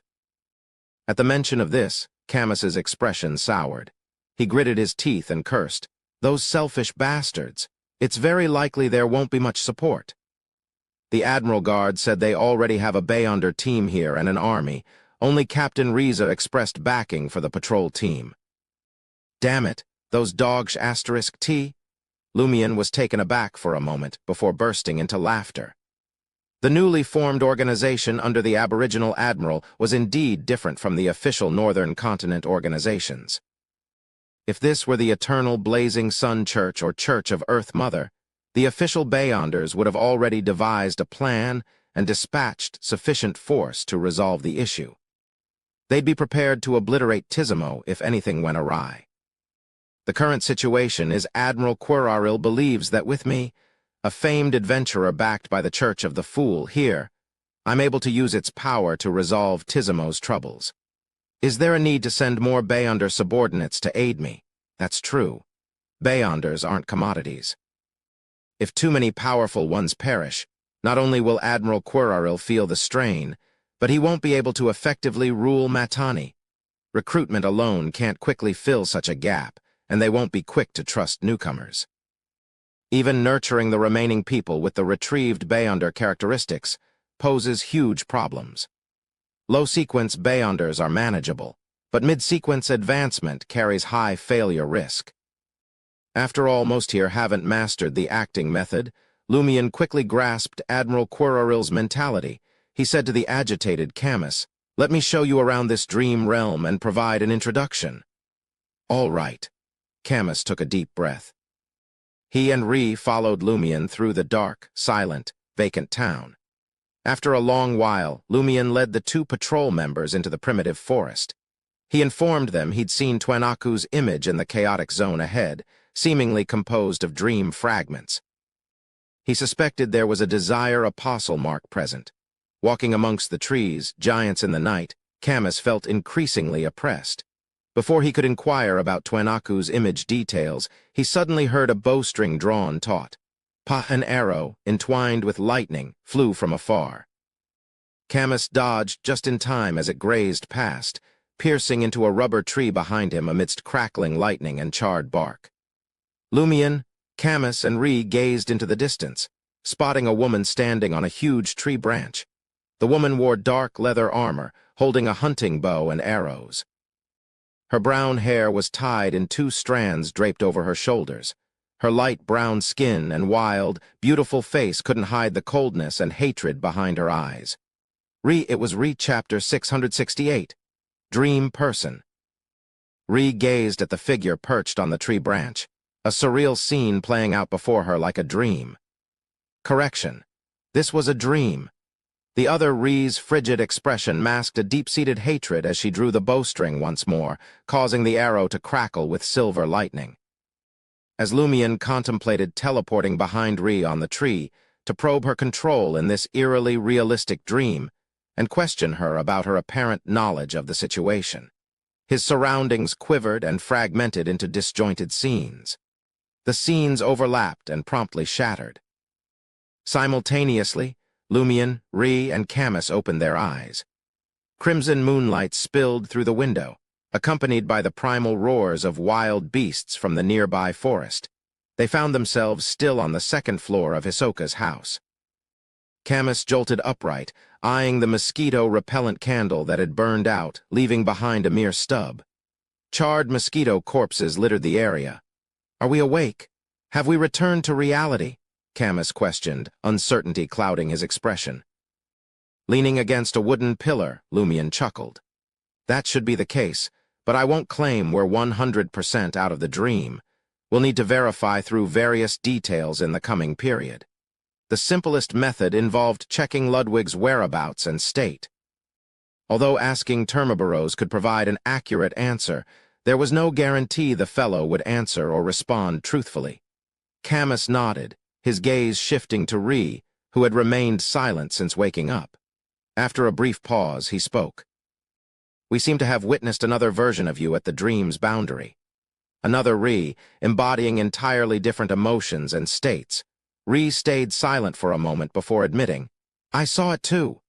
She appears much like the intense emotions I mentioned earlier, the ones slumbering in my heart." Lumion adjusted his golden straw hat, standing up on his own legs. He spoke thoughtfully. Could that dream absorb the intense emotions in Tizimo and give rise to the corresponding dream person, an even more extreme and emotional entity? So the longer one stays in Tizimo, the more subdued they become. Camus concurred with Louis Barry's hypothesis, and Rhee nodded in agreement. Mirror people, dream people, how many peculiar entities lingered in the shadows of this world. Lumion massaged his temples and strode towards the stairs leading to the surface. "That concludes tonight's attempt," he casually declared. Camus and Rhee followed closely, confirming their escape from the dream through the return of livestock and the commotion in the house. They waited until Lumion entered the Brieux Motel before halting, concealing themselves in the shadows diagonally opposite. Lumion pushed open the door to the suite, spotting Ludwig at the dining table, devouring a roasted banana with gusto. In his other hand, he wielded a child's fork, delving into a special salad crafted from the heart of a palm tree. Observing this, Lumion was certain that this wasn't a dream. He cast a glance at Lugano, who was dozing off, and nonchalantly inquired of Ludwig, "Do you dream when you sleep?" Despite being occupied, Ludwig replied, "Yes." Lumion nodded thoughtfully. "Have you had any dreams in the past few days?" Taking a moment between bites of grilled river fish, Ludwig responded, "Yes." "What dreams did you have?" Lumion removed his golden straw hat, stowing it back into his traveler's bag. Ludwig replied with a muffled voice, "Eat, eat, eat." "Indeed, I shouldn't expect much." Lumion chuckled self-deprecatingly and turned his attention to Lugano. "What dreams did you have?" "Is there something wrong with the dreams here?" Lugano contemplated asking but decided to answer truthfully. "All kinds of dreams." He paused before adding, "Perhaps it's been too long since I went out alone. Haha, I didn't have a chance to release my pent-up emotions. Occasionally, I'd dream of women and such matters, only to realize that something was amiss. Either the target transformed into a monster, or the initially alluring woman was covered in tree warts, wheat, and mushrooms. Then I'd wake up in shock." As an Intijan, he had no reservations discussing such topics. According to the psychology taught by Anthony, your pent-up desires and fear of the dangers in Tizimo are a mix of unresolved factors.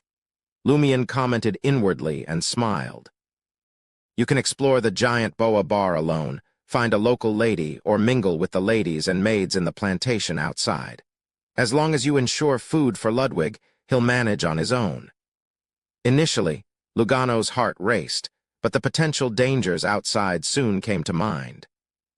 Lumion headed towards the master bedroom, leaving a parting sentence with a smile. "Of course, I can't guarantee those ladies won't turn into monsters or undergo anomalies after your little adventure." Lugano couldn't help but shudder at the imagined scenario. He glanced at Ludwig, finding comfort in staying by the boy's side. Until all the stored food was consumed, he considered himself safe. In the shadows diagonally opposite the Brieux Motel, Ree observed in silence for a while before suddenly speaking up. Since there won't be any new reinforcements from the Admiral Guard, and only Deputy Captain Riza will come from the patrol team, why didn't you leave Tizimo directly? Why did you stay here and attempt to resolve the Dream Festival problem? As long as he escaped Matani, the Admiral Guard and patrol team wouldn't have the resources to track and punish them. At most, they could issue a wanted poster, but they wouldn't be able to pay a high bounty. Camus scratched his disheveled brown hair, smiling wryly. As you know, my previous sequence was a public security officer. It tied seamlessly with the patrol team's usual work, making me yearn to maintain order in Matani and safeguard the lives of the people here. The potion not only brings strength, but also affects you in many ways. He exhaled and continued. Besides, Captain Riza is about to arrive. I have to help him. I have to repay what I owe him. Camus didn't disclose another reason, his confidence in the adventurer Louis Barry and the Church of the Fool behind him. He believed that with Louis Barry present, the situation would be threatening but not perilous. Ree didn't press further, continuing to gaze diagonally at the Brieux Motel. Camus glanced at her. What about you? Why don't you leave Tizimo with Loban and the others now? The three of you can form a team. Some local admirals will be willing to take you in. Ree's eyes remained fixed on Louis Barry's suite as she stayed silent. After a prolonged silence, just as Camus thought she wouldn't answer, Ree suddenly spoke. When I was in the most pain and despair, it was the church who helped me. After that, it was the patrol team who gave me a new beginning and a new life.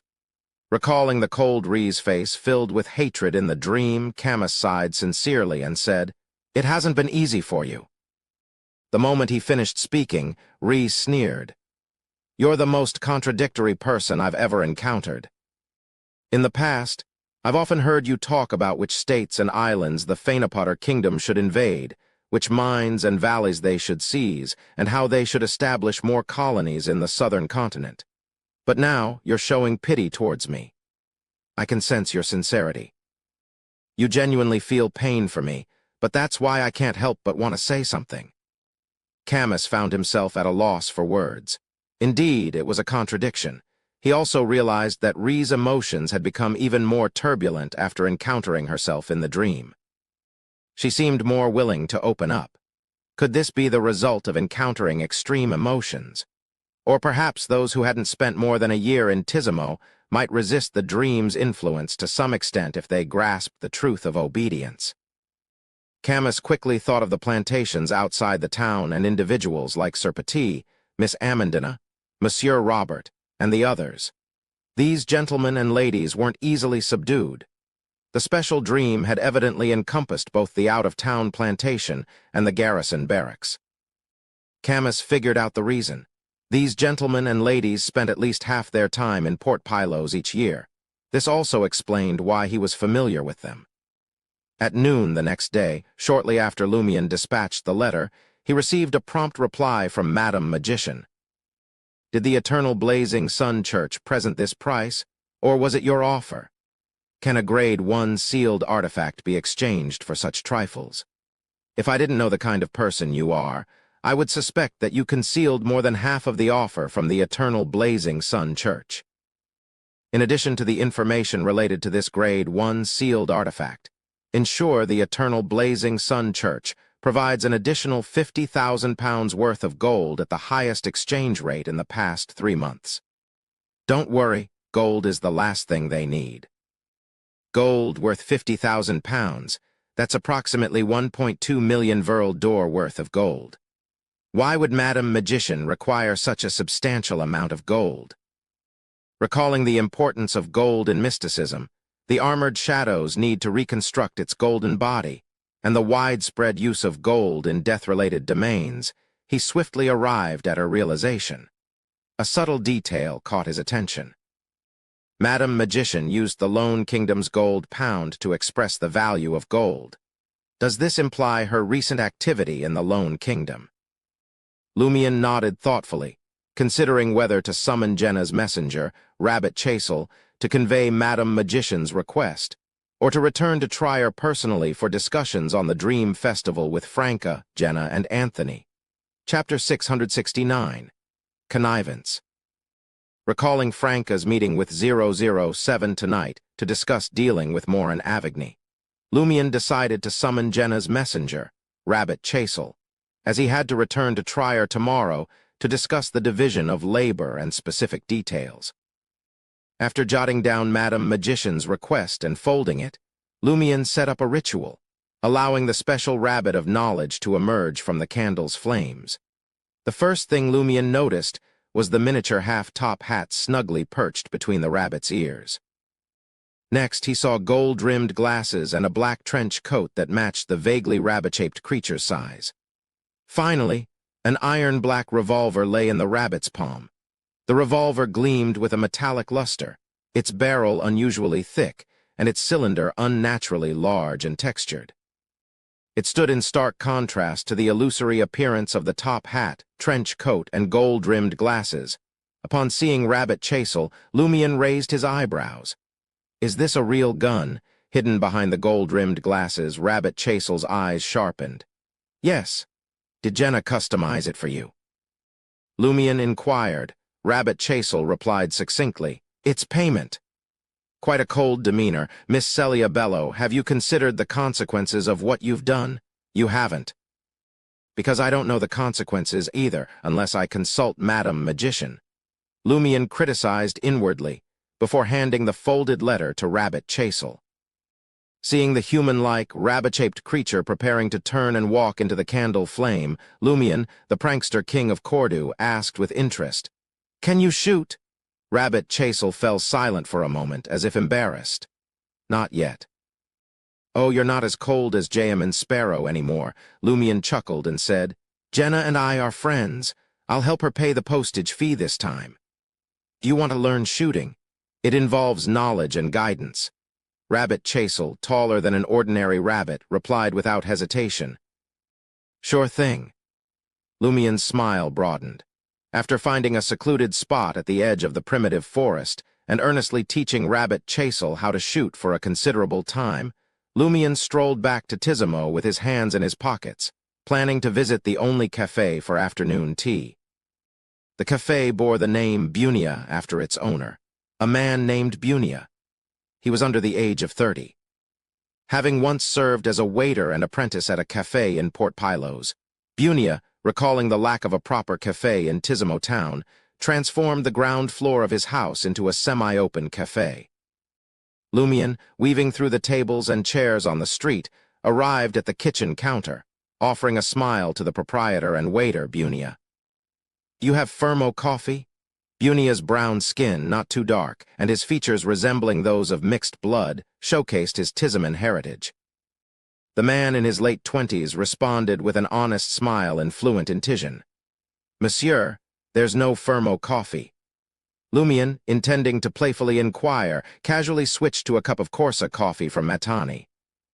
Sipping the bitter and sweet liquid at a table, he noticed Camus, adorned in a vest, and Ree, clad in leather armor, entering the cafe. Each ordered an Intis coffee and a corn nut cake imbued with Tizimo flair. Upon spotting Ree, the single Bunia became even more bashful and busier, avoiding eye contact. As Camus and Ree, equipped with their coffee and corn nut cakes, sought a spot, Lumion raised his arm in greeting. As Camus and Ree reluctantly settled into their seats across from him, Lumion inquired with a smile, Why do you look so tired? Glancing at the energetic adventurer, Camus took a deep breath and slowly exhaled. We just finished work. We can finally rest. Yesterday, he had monitored the Brieux Motel late into the night. All I want now is a good night's sleep. After exploring the dream together last night, Ree wasn't as reticent as before when facing Lumion. Then why are you still drinking coffee? Lumion replied with amusement. It was evident that Ree and Camus lacked the energy of a sleepless. I want to endure until dinner before sleeping, Camus said with a sigh. Ree shook her head. Coffee is useless to me. After a brief chat, Ree finished her corn nut cake and coffee, then headed back to the nearby police headquarters to rest. Camus continued to recline in the armchair, occasionally taking a sip of coffee. "Has Riza arrived?" Lumian inquired with a smile. Camus fell silent for a moment. "He's here. Tonight, one of the two, Maslow and Lobin, will be following you with him." As for Colombo, there was no need for him to be on duty. If he didn't even dare to look, how could he do any monitoring? While they conversed, Lumian noticed Miss Amandina from Palm Manor leading a short unicorn outside the Bunia Café, exuding high spirits. The blue-eyed girl was clad in off-white hunting attire today, her black hair fashioned into a half-height bun. After entrusting the whip and reins to the brown-skinned valet, she strolled to the kitchen counter with her lady's maid, who also bore an Intijan appearance. Along the way, she cheerfully greeted the patrons in the café and exchanged pleasantries with the locals sipping on inexpensive coffee. Observing Camus's gaze fixed on the girl, Lumian teased, "Do you wish to engage in a duel with her fiancé?" "No, I'm not that kind of person," Camus replied with a serious expression. "I admit that she's indeed very attractive to me, but she's already engaged to Monsieur Robert. This is a sign that she's starting a family. I can't allow myself to destroy someone else's family." "You Phainopatirians," Lumian didn't mock him but sighed with emotion. Such values appealed to Phainopater. Of course, not every Phainopatirian possessed such values. Seeing Lumian's lack of response, Camus said seriously, "Don't have any ideas about her." Lumian regarded the young man surnamed Castia with amusement, awaiting further explanation. Camus furrowed his brow slightly. "I know you Intijans won't back down just because the other party has a fiancé or a husband. You might find it even more exciting, but you always pursue momentary pleasure. Very few are willing to take responsibility. You always satisfy yourself. When you're happy, you turn around and leave, leaving a lady to face everything that's been destroyed. Not every Intijan is like this," Lumian shook his head with a smile, "but most Triarians are like that. However, neither party is innocent in such matters," he added inwardly. The energetic and playful Amandina led the lady's maid past Camus and Lumian's table. First, she greeted Camus, then sized up Lumian and said candidly, "I'm Amandina." "What about you?" "Louis Barry," Lumian replied with a smile. Amandina nodded and suddenly laughed. "You must have just arrived from Trier. You're different from the people here?" "No, I'm from a village in the south." Lumian switched to Intijan with a Darij accent. Amandina wasn't disappointed. She happily inquired about the folklore of the southern provinces of the Intis Republic before leading the lady's maid to a table in the corner. Camus watched as the two of them conversed. He opened his mouth but closed it again. Trier, Quartier de la Cathédrale commemorative. Jenna was curled up on the sofa, engrossed in the novels she had just bought, all with elements of witches. Suddenly, Rabbit Chasel appeared in front of her and handed her a letter. Observing the bizarre yet adorable rabbit-shaped creature, Jenna opened the letter and scanned its contents before asking earnestly, "Do you wish to select your payment, or shall I choose a random book for you?" "Lumian Lee has already settled the payment on your behalf," Rabbit Chasel said in a deep yet sincere voice, which Jenna suddenly felt a sense of foreboding. "What has he paid?" "He imparted shooting-related knowledge to me and guided me through the initial stage of my practice." Rabbit Chasel raised the special revolver in his hand, briefly aimed it at the door behind Jenna, and then swiftly lowered it. "W.H., Monsieur Lumian Lee, have you considered the consequences of what you've done?" Jenna chided, feeling a mix of irritation and amusement. However, the deed was done, and she was powerless to reverse it. As these thoughts raced through her mind, Jenna's lips curved into a sweet smile. "The next payment will be for a genuine underarm holster, and after that, custom-made bullets with special effects. How does that sound?" Behind his glasses, Rabbit Chasel's eyes sparkled. "All right." In Tizimo town, night had already fallen, and darkness shrouded the area. Lumian stood in Hisoka's house, glancing at the stern vice-captain of the Port Pylos patrol team, Riza, and the local patrol team leader, Maslow, whose face was adorned with white paint. As though instructing Lugano, he said, Watch out for any accidents. This time he spoke in Dutanese. All right. It wasn't the first time Maslow had accompanied Louis Barry, the great adventurer, and he was already accustomed to his style. Dressed in a sleek formal suit, Reza remained silent, signaling that there was no issue. Lumian retrieved the brown mystery prying glasses from his traveler's bag. Tonight, his first task was to use this magical item to observe Hisoka's house from various angles, hoping to unveil the source of its abnormality. After confirming his condition and preparations, Lumian placed the brown, gold-rimmed glasses on the bridge of his nose. A familiar wave of dizziness washed over Lumian, as if his surroundings had been disrupted and reassembled. He witnessed poisonous insects crawling in the sky, 2 walls that seemed to dance in circles, and an underground water puddle deep in the soil that appeared to absorb all light. Chapter 670, Sudden Arrival. Amidst the dizzying sensation that threatened to separate his spirit from his body, Lumian saw trees that seemed to slumber in the darkness and a pitch-black boulder. Finally, he removed the brown glasses from his nose and arched his back slightly to alleviate the discomfort. Even an ascetic wouldn't be able to use the mystery-prying glasses for long. Of course, this ensured his safety to a certain degree. Through this prying, Lumian confirmed 2 things. First, the area beneath Hisoka's house was indeed unusual, but it seemed more like an illusory symbol than an actual entity. It indicated that this place had once been corrupted or influenced, with the most severe occurrence taking place underground. Second, this influence was connected to the black boulder deep within the primitive forest. How did it go? Maslow, his face painted white, asked. Lumian stored the mystery-prying glasses back into his traveler's bag and smiled. The abnormality I saw here originates from a black boulder deep in the primitive forest. Have you ever seen or heard of that black boulder? The pale white Reza and Maslow, his black hair falling over his shoulders, shook their heads in unison, indicating a negative answer. Lumian wasn't in a rush to do the second thing he had planned for the night. He glanced at Reza, who was wearing a thin, formal suit and appeared to be a mix of Intijan and West Balam heritage. He casually said, I thought that with your arrival, some people in Tizimo would gradually leave and stay in Port Pylos for a while.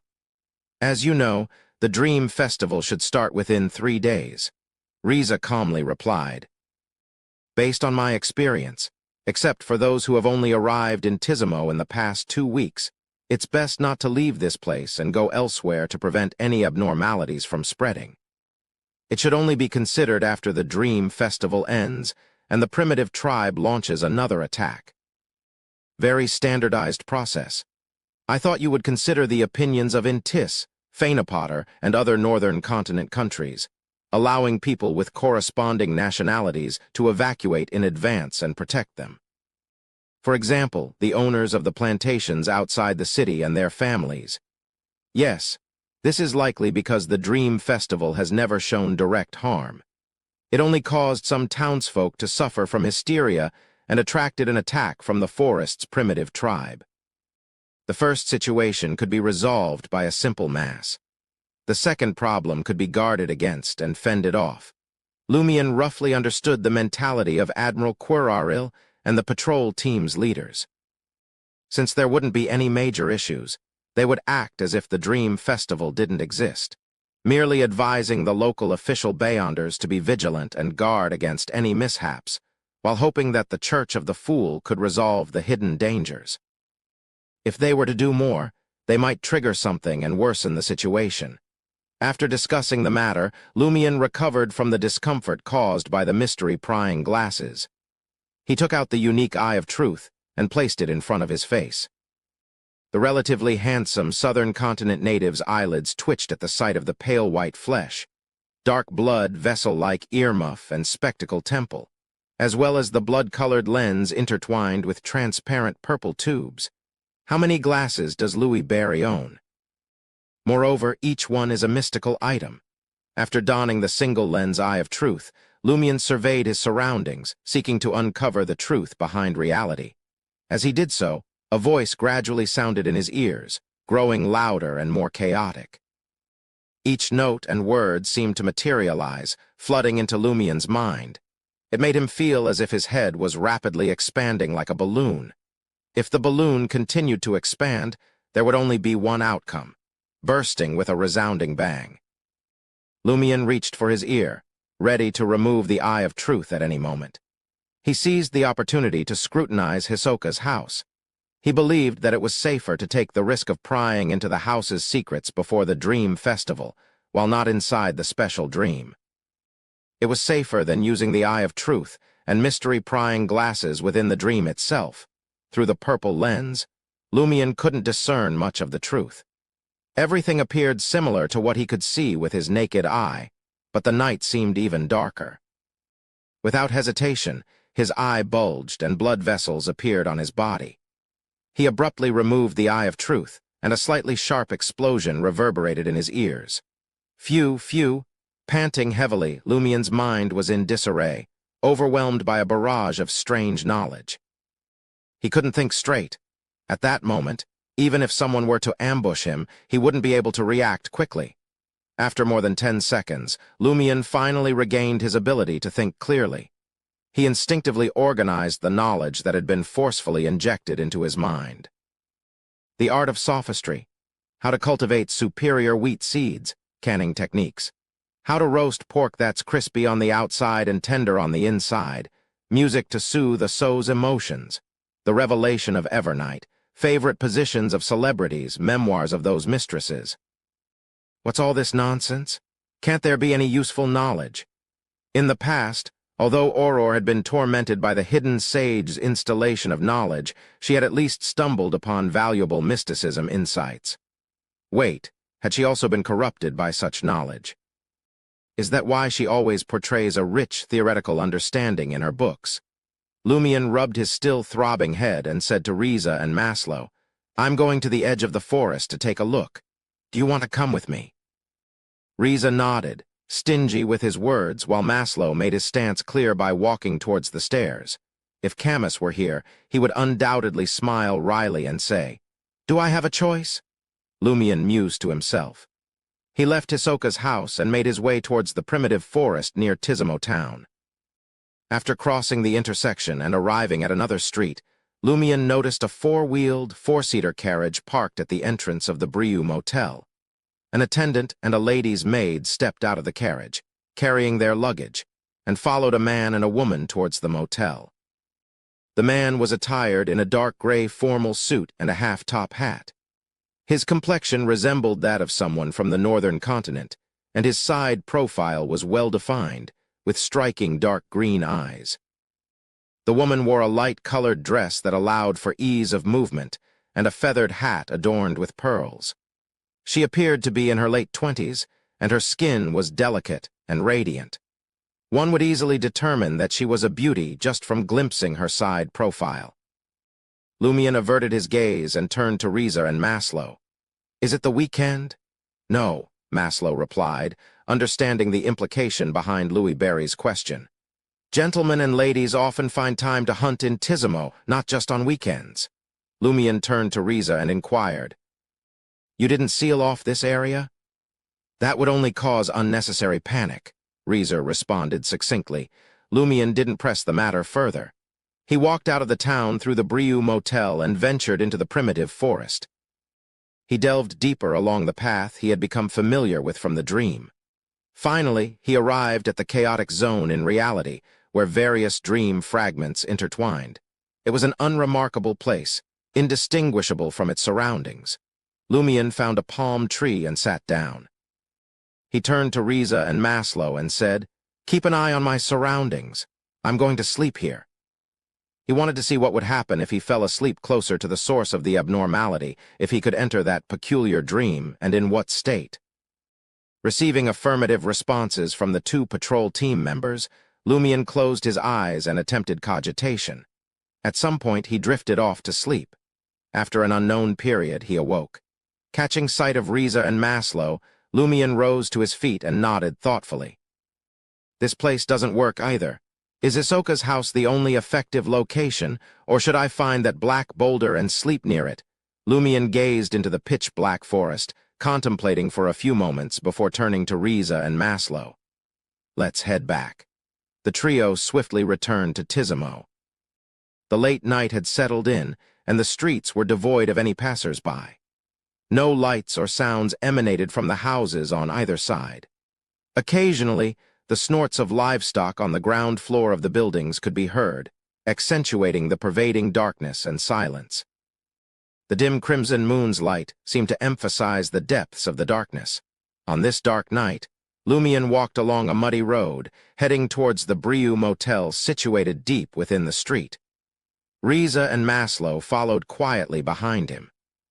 Suddenly, Lumion's mind spun, and his vision momentarily blurred before clearing. His pupils dilated as he instinctively scanned his surroundings but found nothing amiss. At that moment, in a vacant house on the ground floor diagonally ahead, a dim candlelight illuminated a room on the third floor. Immediately after, glass windows on this street and throughout Tizimo town were set aglow by the light of burning candles. Ree awoke to find that darkness had already descended, but the candles in many houses continued to burn. This indicated that it wasn't too late. Feeling lazy, Ree had no desire to prepare her own food. Carrying her bow and arrows, she left the room and exited the police headquarters from the side, making her way towards the nearby Bunia Cafe. The streets were nearly deserted, as they were every night. Ree glanced at the tables and chairs still scattered along the street and approached the kitchen counter. In Dutanese, she said to the busy cafe owner and waiter, Bunia, who had his head lowered, "A glass of kosa and a beef burrito." Bunia paused in the midst of washing cups and looked up. His naturally curly black hair gave him a mixed blood appearance. He looked at Ree and revealed an obvious, strange smile that made Ree inexplicably uneasy. Ree knew Bunia well and was aware that he was a shy, kind, and adult man who wasn't particularly adept at communicating with women. He had never smiled like this before. Bunia fixed his gaze on Ree and chuckled in a deep voice. "You've got big boobs." Chapter 671. Beginning. Upon hearing Bunia's words, Ree was so surprised that she forgot her anger. It wasn't the first time she had encountered such a situation. She was shocked that a man who had left a good impression on her would show such an expression and say such words. And this was when they weren't even friends. At that moment, Ree wondered if she was still half asleep. She also questioned whether Bunia had suffered a mental illness or succumbed to hysteria as the dream festival drew near. Amidst Ree's bewilderment, Bunia's smile intensified. He extended his hands across the kitchen counter and attempted to grab Ree's chest. Instinctively, Ree leaned back, attempting to dodge. After failing to touch her, Bunia retracted his hands, propped himself up on the kitchen counter, and leaped up. Amidst the clinking of coffee cups and glass jars, he lunged at Ree, who was leaning back. This reaction, this choice, and this display of power caught Ree off guard. She didn't have time to remove the bow and arrow from her back. Her waist bent backward, and her right foot kicked up like the other end of a seesaw, sending the transformed Bunia Cafe owner flying. Simultaneously, a thought flashed through Ree's mind. Has he truly lost his mind crash? Bunia crashed to the side of the kitchen counter. Ree exerted strength in her back and stood up straight again. Then she took off her hunting bow, nocked an arrow, and aimed at Bunia, who had just stood up. A look of fear crossed Bunia's face. He froze for a moment before pleading, Don't kill me. I suddenly lost control just now." Looking at Bunia's pleading and fearful face, Ree found him both familiar and unfamiliar. The arrow on the bowstring was drawn back, but she didn't release it. Entering the streets of Tizimo town from the primitive forest, Lumion observed the illuminated houses on both sides and scoffed. Is this supposed to be terrifying and bizarre? This wasn't the first time he had encountered such a scene. In Fourth Epoch Trier, he had witnessed a similar occurrence. Not only had the dark town regained its lights, but the entire Fourth Epoch Trier had transitioned from silence to noisiness, returning to life. Faced with this abnormality, Lumion was undoubtedly surprised and highly vigilant. However, he wasn't overwhelmed by intense emotions. On the surface, he observed his surroundings leisurely. He realized that Riza and Maslow had vanished. The two patrol team members who should have been following him were gone. Since it can silently make two Beyonders disappear right under my nose, it can definitely make me vanish just like that. In other words, I must have been affected. There's a high chance that the trance was an external manifestation. From a mysticism perspective, the town, which had already fallen into a deep slumber, relighting without any significant turn of events, signifies that I'm in another scene. One that is originally related but different. Could it be that I've been forced into a dream? Has the dream festival officially begun? I didn't sleep in Hisoka's house. Why am I still awake? Combined with the ongoing investigation, Lumion quickly deduced the current situation. At that moment, he spotted a figure emerging from a glass window diagonally ahead, surrounded by wooden planks and weeds. It was a local man in his early 40s, with dark brown skin, brown eyes, black hair, and thick lips. Lumion had seen him before. He was a hunting guide, responsible for leading gentlemen and ladies from Port Pylos and other places into the forest for hunting. Lumion's impression of him was that he always wore a fawning smile. No matter what others said, he would respond with a string of affirmatives. He never showed anger, even when punished by the gentlemen and ladies he guided. Upon seeing Lumion, the hunting guide's lips curled into a cruel smile. He pushed open the window and raised his other hand, revealing a double-barreled shotgun. Die, you northern continent dog. As the hunting guide cursed, he aimed his double-barreled shotgun at Lumion and pulled the trigger without hesitation. Bang! A massive amount of lead spread out in a cone, enveloping the corresponding area. As the hunting guide took aim, Lumion sidestepped and rolled to the other side of the street. What greeted his eyes were the previously quiet cows, sheep, and horses. At that moment, the eyes of these animals seemed to turn bloodshot. Supporting himself with one hand, Lumion leaped up. Amidst the high-pitched mooing and the hunting guide's aim, he leaped to the middle of the stairs leading to the second floor. Ah! A scream suddenly pierced the air, then stopped abruptly. The door on the second floor swung open, and Lumion was confronted by a young man drenched in bright red blood. He held a massive axe dripping with the crimson liquid, and behind him lay the mangled corpse of an old man in his 50s, the wound carved deep into his chest. Lumion, who had been wandering Tizimo town for days, was no stranger to these two individuals. Lying on the ground, his eyes wide open, was the leathersmith of Tizimo town. He would purchase the hides of wild beasts brought back by gentlemen, ladies, and town hunters who didn't want to handle them themselves, processing them and selling the finished products. The axe-wielding figure was his eldest son, who had studied nitrification, tanning, and other leather production techniques from him. He was known as an obedient young man, and his father wasn't an old-fashioned leathersmith who resorted to physical or verbal violence. This was a characteristic of the people of Tizimo.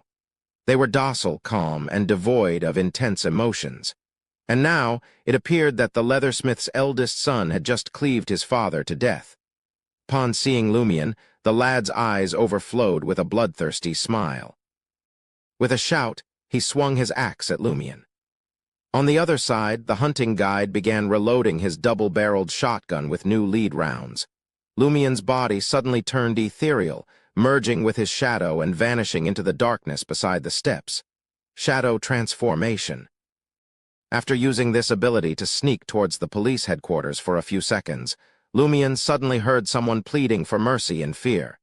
He left the shadows and transformed back into a human. He saw Ri aiming an arrow at the cafe owner, Bunia, but she didn't release it.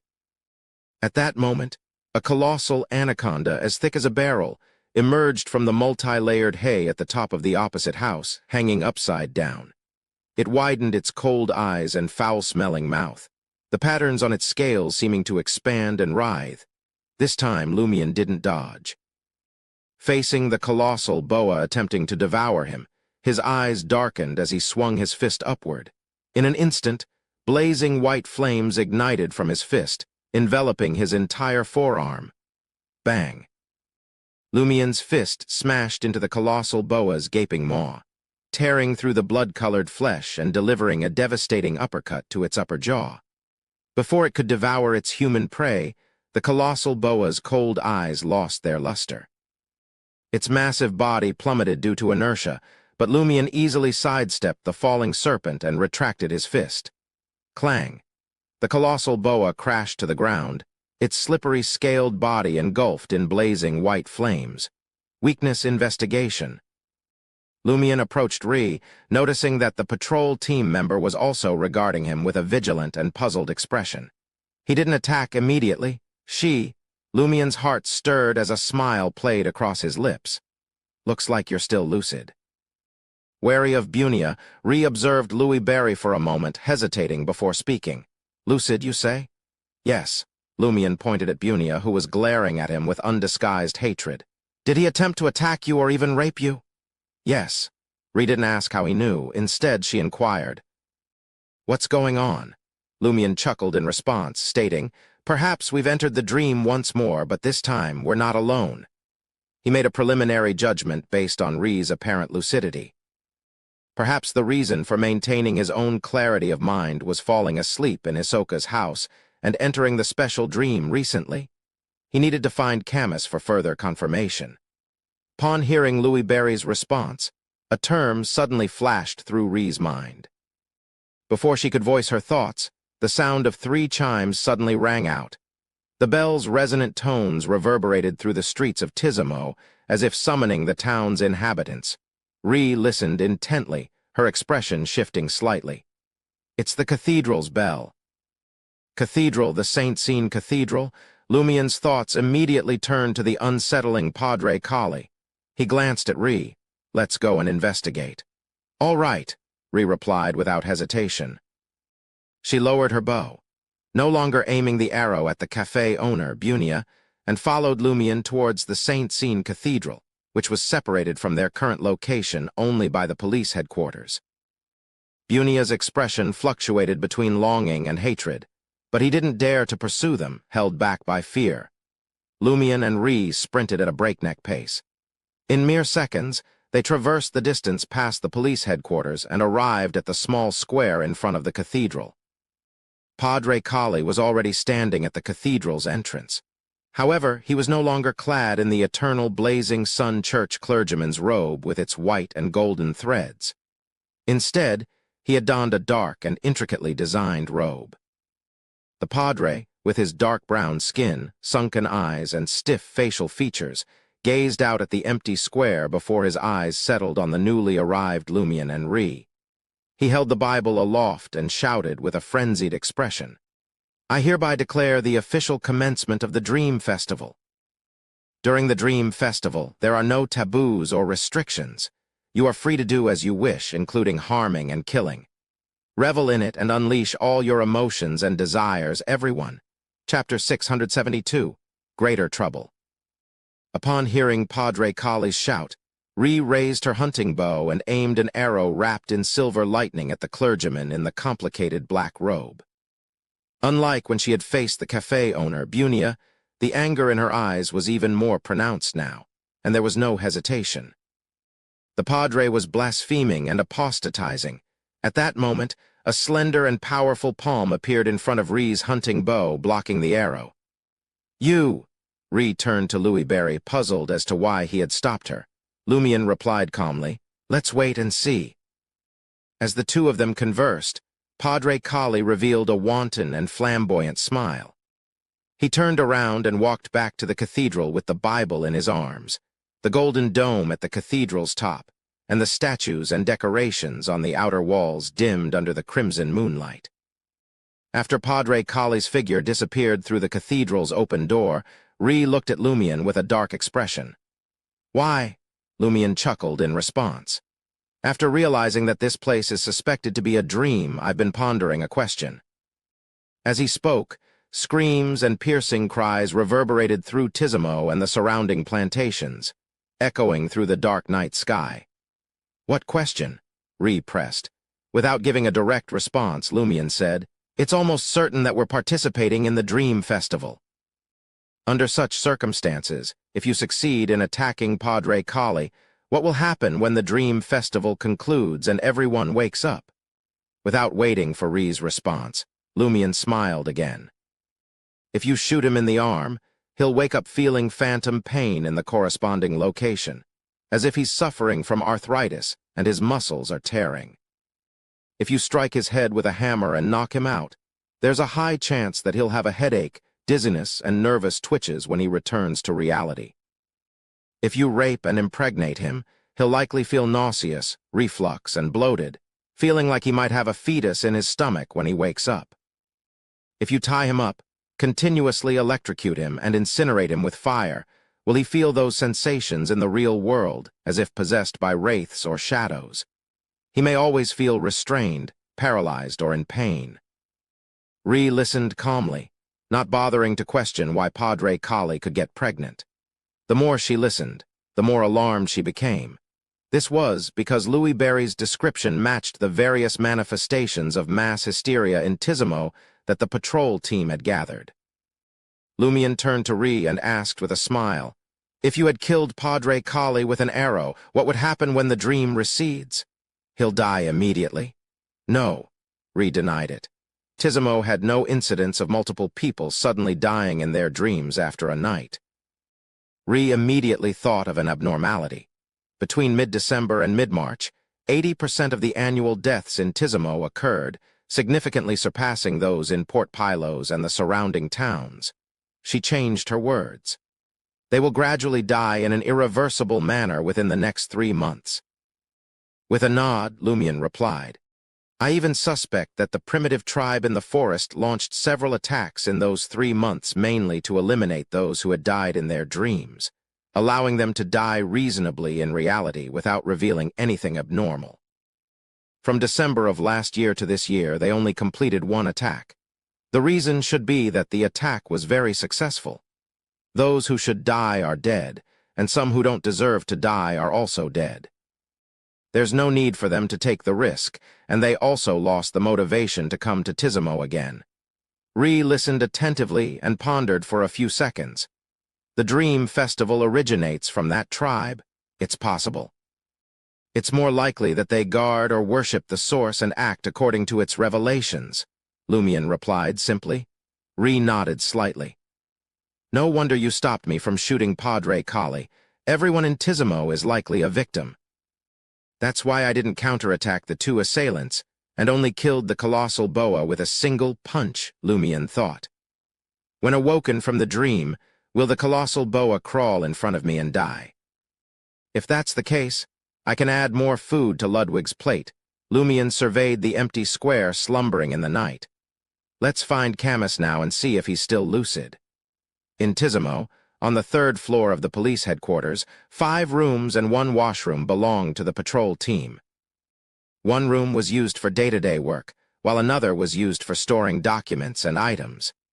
The remaining 3 apartments belonged to the local patrol team members, 1 for each person. With the arrival of Camus and Kolobo, Maslow had temporarily moved to Lobens to vacate a room for his colleagues from Port Pylos. Clang, clang, clang. Amidst the reverberations of the bell, Camus jolted awake. He glanced out the window into the deep night, illuminated by a faint crimson moonlight. Momentarily disoriented, he wondered about the hour. Just as Camus reached for his pocket watch, intending to check the time, he noticed Kolobo's absence from the makeshift bed. A sense of unease washed over him, urging him into action. With silent determination, he rose from his bed under the eerie crimson moonlight, securing his pocket watch and weapon. Stepping cautiously into the corridor, Camus found it unusually still, cloaked in shadowy silence. Beyond the confines of the police headquarters, eerie cries and distant wails pierced the night, emanating from various corners of Tizimo and its surrounding plantations. Drawing on his keen awareness honed through experience as a public security officer, Camus sensed a disturbance in his jurisdiction. Suddenly, he instinctively dropped to the ground and rolled forward. A deafening crack echoed through the corridor as a wooden door, which Camus would have passed by, splintered and burst outward. In the blink of an eye, a broadsword slashed through the air, propelled by a savage force, slicing through the empty corridor. As Camus swiftly evaded the attack, he turned to face his assailant. It was Loban, the towering patrol member standing at over 1.9 meters, with short light gold hair and piercing light blue eyes. A cruel smirk adorned the Phasacian's face, his eyes glinting with unmistakable greed. In the dim moonlight, his features were obscured by shadows, emanating an eerie malevolence. Upon spotting Loban, Camus's eyes sparked with determination. Psychic piercing, Loban recoiled with a pained cry, instinctively shielding his head with his hands, relinquishing his grip on the broadsword. Seizing the opportunity, Camus swiftly drew his revolver, taking aim at his teammate. In a moment of hesitation, Camus faltered, then lowered his weapon. Bang! The bullet found its mark, striking Loban's knee with brutal force, tearing through flesh and shattering bone. A doctor from the Church of Earth Mother could mend such injuries. Loban crumpled to the ground, writhing in agony, his attempts to curl up thwarted by the searing pain. Camus lowered his revolver, rose to his feet, and pressed forward towards the end of the corridor. As he descended the stairs, Camus passed by a cluttered cubicle, its contents scattered haphazardly and caught faint murmurs from within. His heart skipped a beat as he whispered, "Kolobo, is that you?" A moment of tense silence followed before Kolobo's voice, tinged with panic and fear, replied, "Stay back. Don't come any closer. Spare me." Camus frowned, sensing that Kolobo's demeanor was far from his usual composed self. Though prone to bouts of fear and unease, Kolobo typically pushed through his anxieties to fulfill his duties. This level of hysteria was unprecedented. What's wrong with Kolobo? Camus wondered. Choosing to stay put rather than risk exacerbating the situation, Camus observed as Kolobo fell into an uneasy silence, as if attempting to fade into obscurity.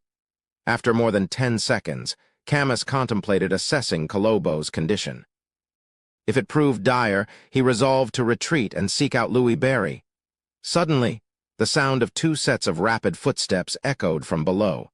Camus swiftly pivoted, training his revolver down the stairs.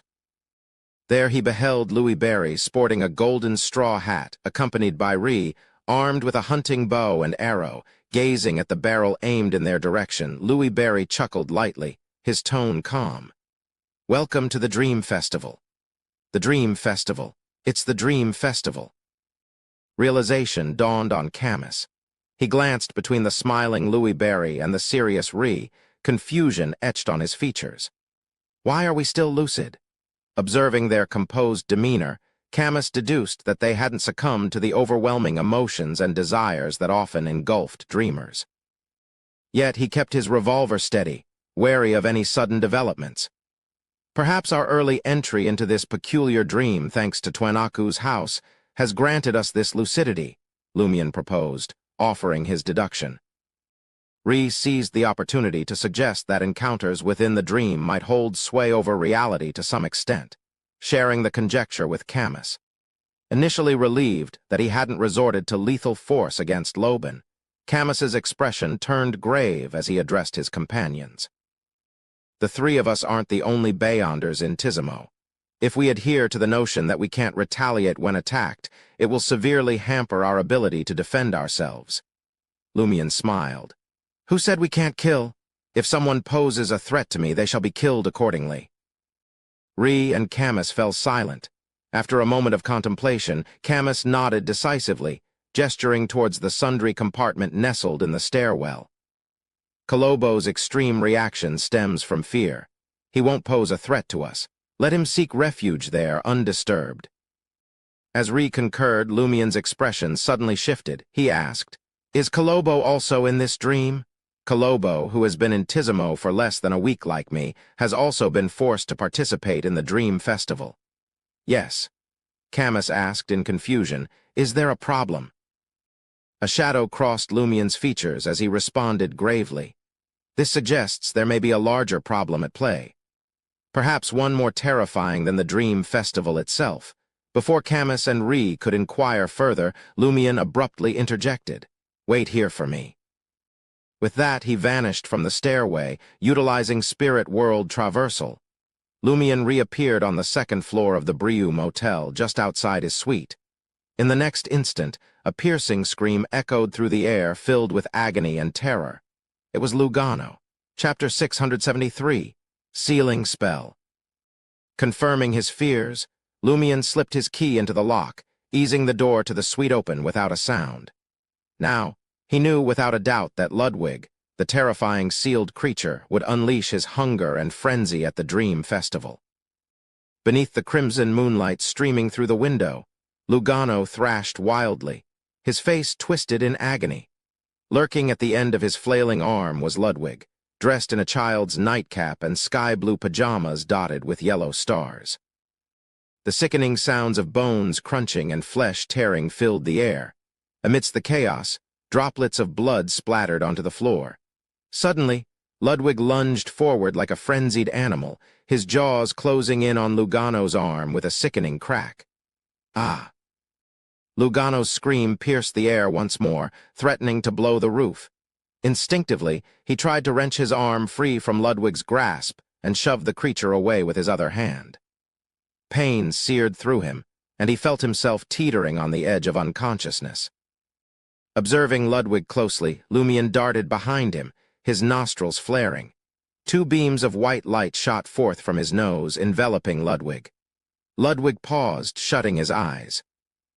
But before Lumion could react, the boy's mouth resumed its relentless assault on Lugano's arm, pulverizing bone and flesh alike.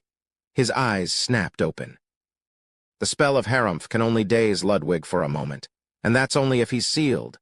Lumion reminded himself, taking a deep breath to steady his nerves. He glanced at Lugano, who had noticed him but was too consumed by agony to speak. Raising a hand, Lumion motioned for Lugano to remain patient. Though Lugano's mind raced with curses and frustration, he remained unable to voice them.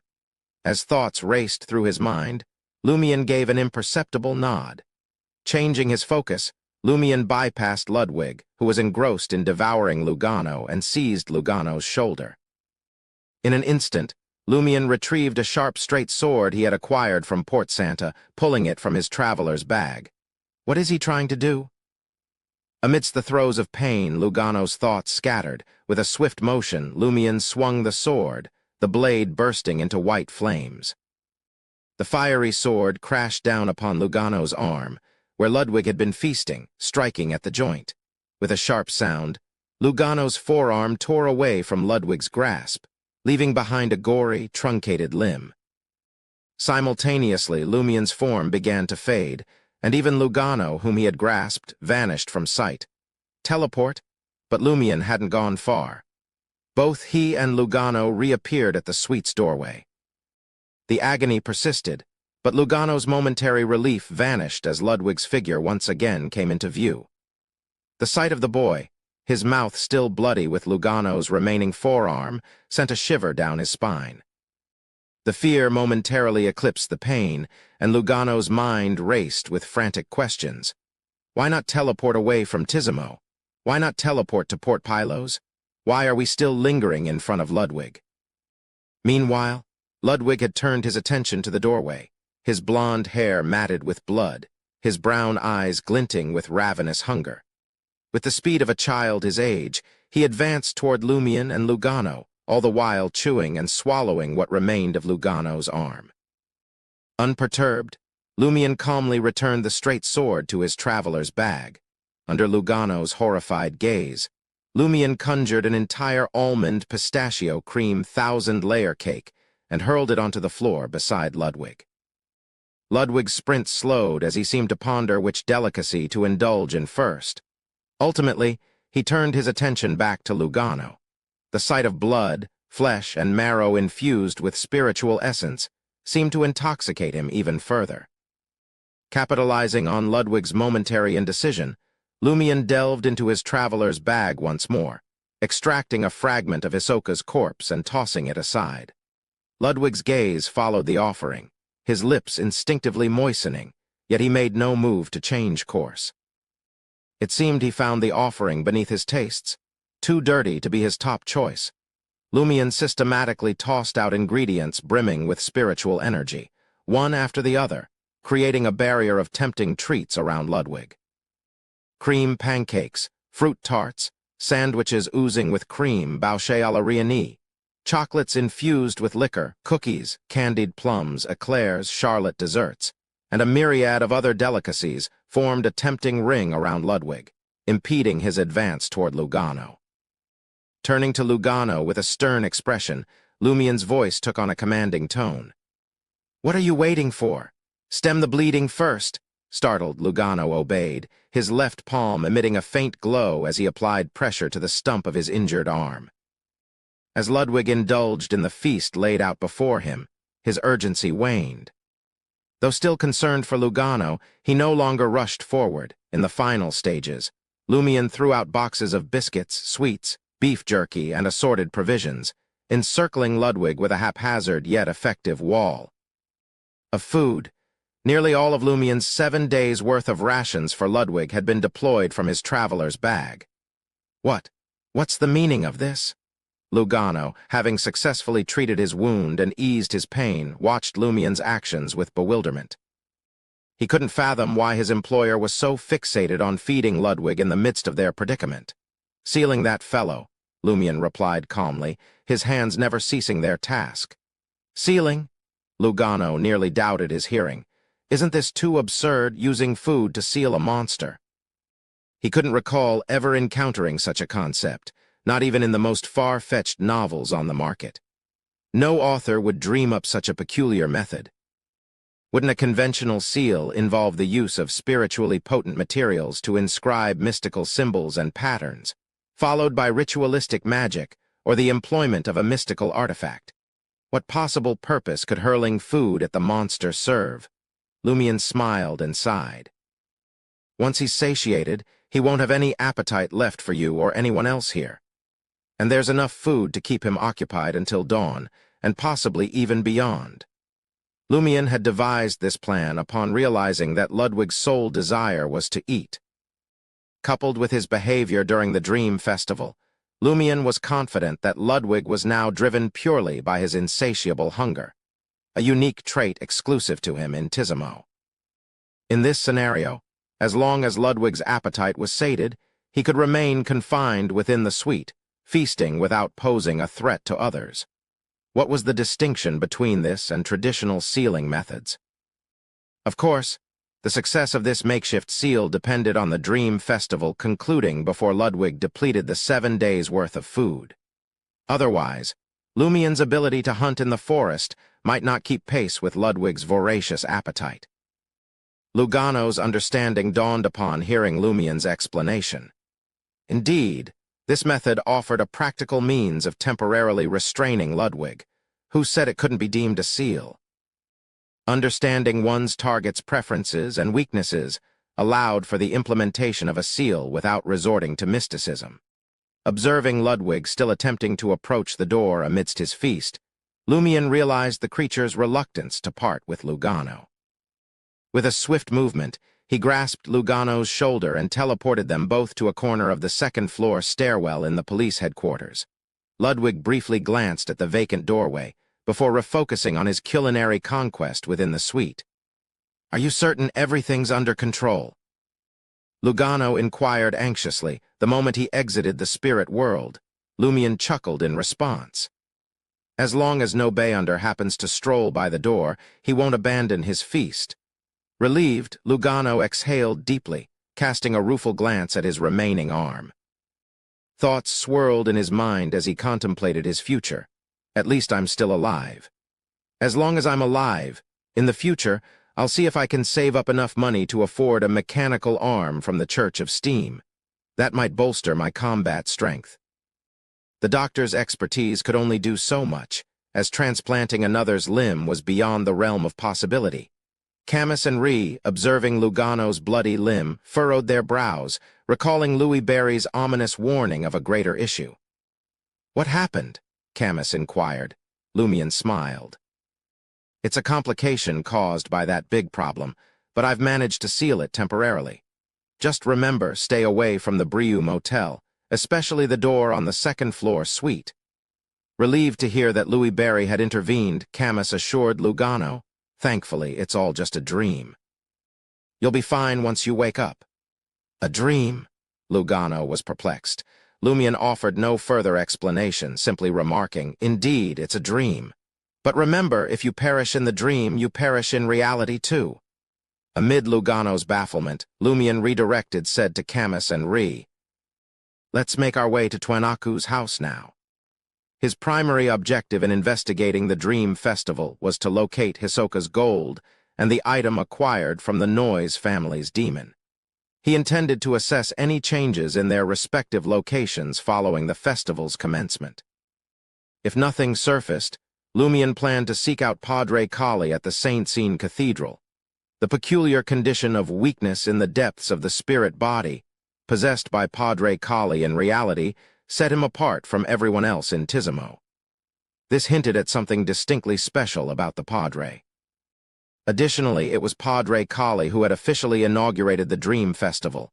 Camus hesitated, his silence suggesting he might have pressing matters to attend to. In that moment, Ri regarded Lumion with confusion, gesturing towards Lugano. Why is he still lucid? Chapter 674, Manner. Upon hearing Ri's question, Lumion snapped to his senses and turned to Lugano. In his haste to save and seal Lugano, he had overlooked Lugano's condition. Ever since this doctor had gotten his injuries under control, he had been responding to Lumion's questions. He was lucid and rational, a stark contrast to the other participants in the Dream Festival. It had to be known that even Ludwig, the monster himself, couldn't effectively control his appetite and had resorted to devouring humans. Moreover, Lugano had never slept in Hisoka's house, nor had he entered this peculiar dream realm before seeing Ri, Camus, and his employer staring at him intently. Lugano, still grappling with the lingering pain, was utterly perplexed. Why wouldn't I be lucid? Aren't you all still in your right minds? Everyone seems to be in the same state.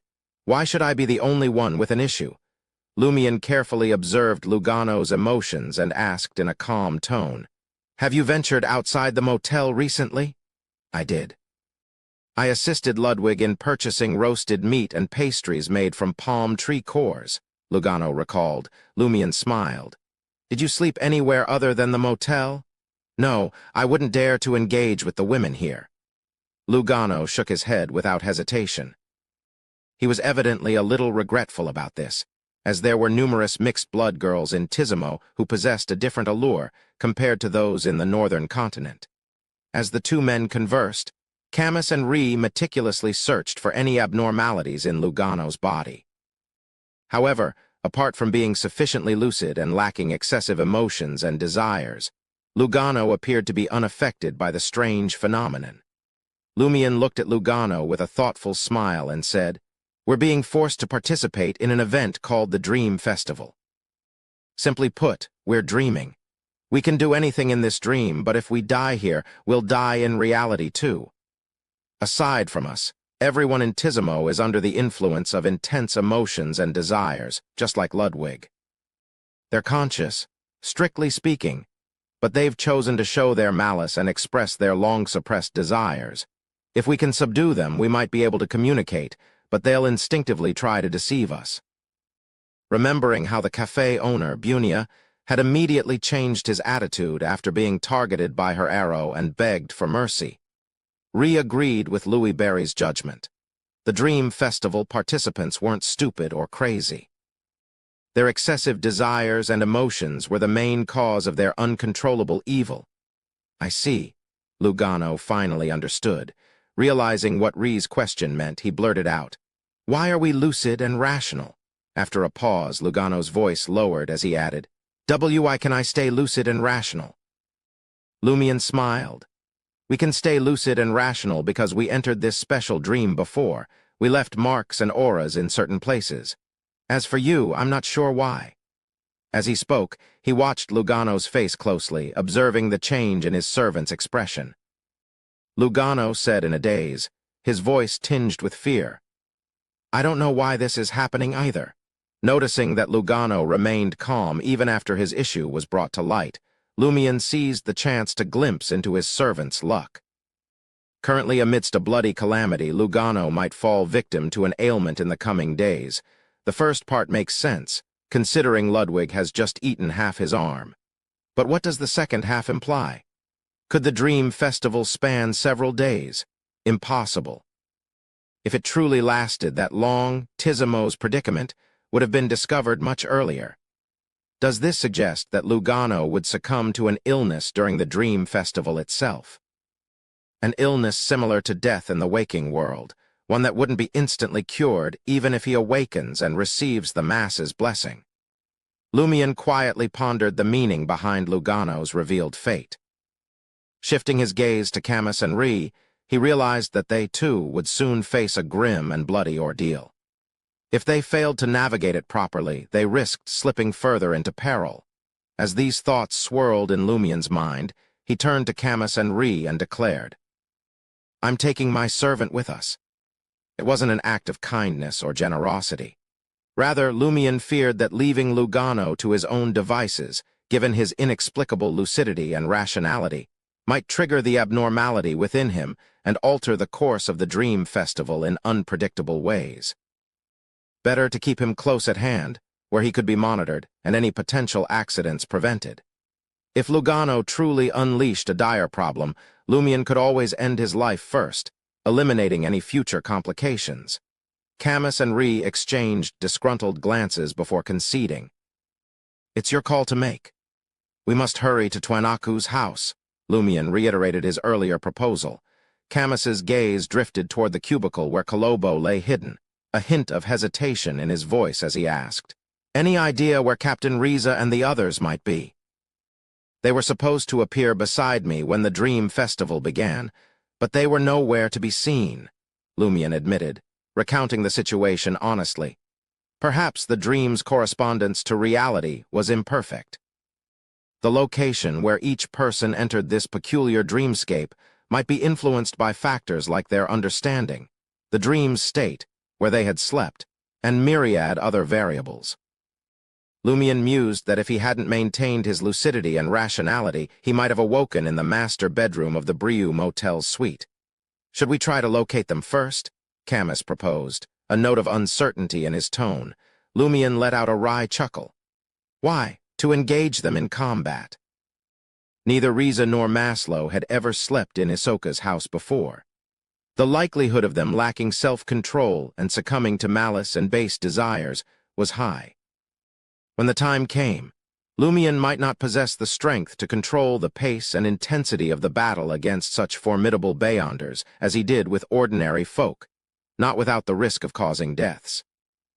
Camus and Rhee lapsed into a simultaneous silence, neither keen on the prospect of a life-and-death struggle with their own teammates. Just as Lumian was about to signal the two patrol team members to approach, Camus gritted his teeth as he declared, "There's somewhere I need to go before I head to Twanaku's house." "And where might that be?" Lumian inquired, raising an eyebrow. Camus replied in a deep voice, "Palm Manor." Lumian chuckled. "You wish to rescue Miss Amandina?" Camus nodded firmly, a hint of embarrassment tinging his features. "Yes, that's right. You needn't worry. This is merely a dream. If one is violated within the dream, they'll only experience a touch of hysteria upon waking. No substantial harm will befall them," Lumian stated matter-of-factly, his intention not to provoke Camus. Camus's expression remained unwavering. "I'm aware, but I fear she may not be able to cope with it in her dream state and might resort to drastic measures. It could lead to her demise." Without waiting for Lumian's response, Camus spoke gravely, "You can proceed to Twanaku's house first. I'll make my way to Palm Manor and rendezvous with you later." "By the time you're done, we might not be at Twanaku's house anymore," Rhee cautioned him. Camus nodded gently. "I've made this decision of my own accord. I'm prepared to bear any consequences that may follow." Lumian locked eyes with Camus, remaining silent for a stretch. Camus felt an indescribable pressure weighing upon him, his mind conjuring the tragic outcomes he might face, but he pursed his lips and refused to retract his suggestion. After more than 10 seconds of silence, his expression unchanged, Lumian finally spoke. "Let us head to Palm Manor now." "Huh!" Before Camus could react, Lumian's hand firmly grasped his shoulder. Simultaneously, Lumian's other hand darted out, reaching for Rhee's arm. Rhee's instinctive reaction was to dodge, But the memory of how Lugano had been transported flashed through her mind. Her tense shoulders relaxed a fraction. With Camus and Ree securely in his grasp, Lumion shot Lugano a meaningful look. Lugano, displaying a practiced ease, approached and latched onto a corner of Lumion's vest. In the next second, Lumion's figure blurred, the haziness rapidly spreading to engulf Camus, Ree, and Lugano. As Ree and Camus found themselves surrounded by layers of indescribable colors and formless objects, intense emotions surged within their hearts. Could this be the spirit world? Is this what teleportation feels like? Was this how the great adventurer, Jayaman Sparrow, managed to appear before any pirate at a moment's notice? Having witnessed Louis Barry's abrupt disappearance and subsequent return with his servant in tow, Camus and Ree had speculated that this might be the famed teleportation ability that had become the stuff of legend across the 5 seas, thanks to Jayaman Sparrow's extraordinary exploits. It seemed their suspicions had been right on the mark. Matani's patrol team boasted numerous adventurers among its ranks, and Camus and Ree were well versed in the myriad rumors that circulated the 5 seas. The instant they experienced teleportation firsthand, their bodies departed the dream's spirit world, rematerializing before a 4-story beige edifice. This was none other than the main building of Palm Manor. In the blink of an eye, Lumion, Camus, Ree, and Lugano had reached their destination. The manor was awash with cries, screams, sinister laughter, and high-pitched singing. Just over 10 meters from the main building, near a garden shrubbery, a mixed-blood lady's maid lay pinned to the ground by a group of slaves, her clothes half-stripped as she cried out in desperation. She struggled with all her might, but how could she hope to resist the adult men? She was utterly helpless, pinned down and at their mercy. Witnessing this scene, the former public security officer, Camus, instinctively yearned to intervene, but he quickly reminded himself that this was a dream. Such events wouldn't truly impact reality. At most, they would result in a certain degree of curable hysteria. It would be a waste of time to stop it, and it would only serve to delay my search for Amandina. Moreover, it would be pointless. Camus warned himself, forcibly averting his gaze as he ascended the steps into the main building. At that moment, Ree, who had been silent for a couple of seconds, turned from facing the manor's main building. "You guys head in first." With her back to Lumion, Camus, and Lugano, she spoke in a nonchalant tone. Leaning forward slightly, she strode purposefully towards the bushes at the garden's edge, making her way to the mixed-blood lady's maid who was being violated by the slaves. Chapter 675. Evil. In a few swift strides, Ree positioned herself behind the slaves, raised her right foot, and delivered a powerful kick. With a resounding bang, the slave pressing down on the mixed-blood lady's maid was sent flying, landing unceremoniously in the bushes at the garden's edge. The other 3 abruptly turned to face Ree.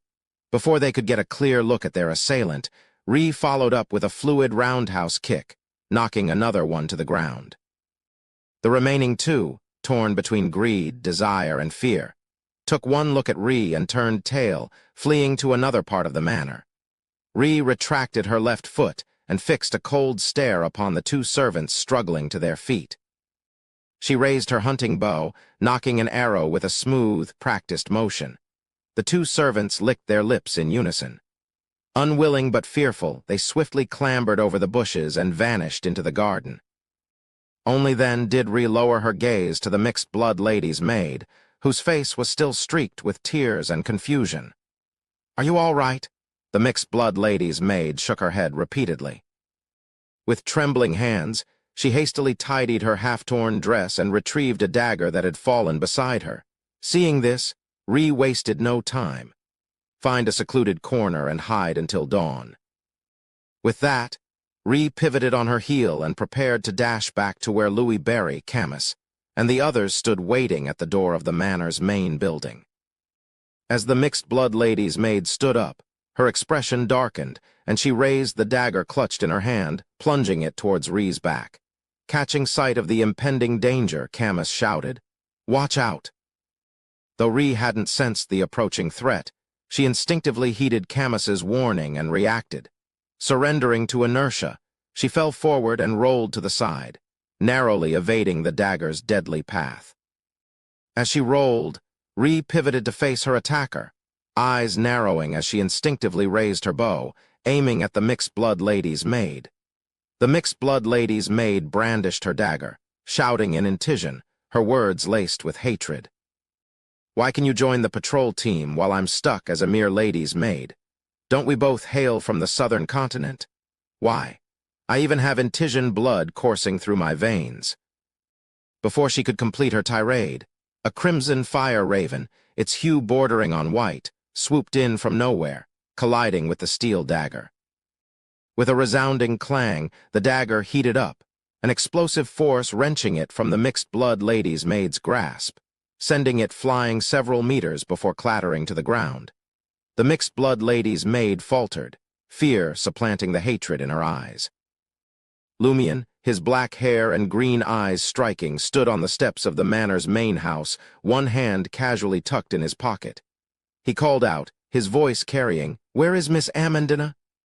A pang of embarrassment struck Camus. In his haste to rescue Miss Amandina, he had acted with a distinct lack of professionalism. He had been a guest at Palm Manor, but he had never been invited to visit Amandina's room upstairs. Consequently, he found himself unsure of which floor and room to search for her later. If he were to search floor by floor, he would undoubtedly encounter countless obstacles amidst the current chaos. The mixed-blood lady's maid's expression shifted, revealing a blatant desire and anticipation. She's sleeping in her room. Third floor, second room facing the rubber forest. Make haste. She's a vision of beauty, fragrant and pristine. Her figure is exquisite, her skin smooth as silk. She's a cut above the rest of us. Many a gentleman considers her their dream lover. Go, quickly.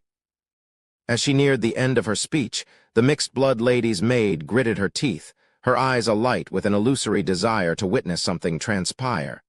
Lugano's hair stood on end, a chill running down his spine as he confronted the stark malevolence of human nature.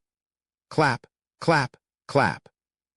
Lumion shook his head, a smile playing on his lips as he applauded. Ree fell silent for a couple of seconds before rising to her feet and departing the area. After a few steps, she paused, turning to regard the mixed-blood lady's maid. In a deep, solemn voice, she reiterated, "Find a secluded spot and hide until dawn."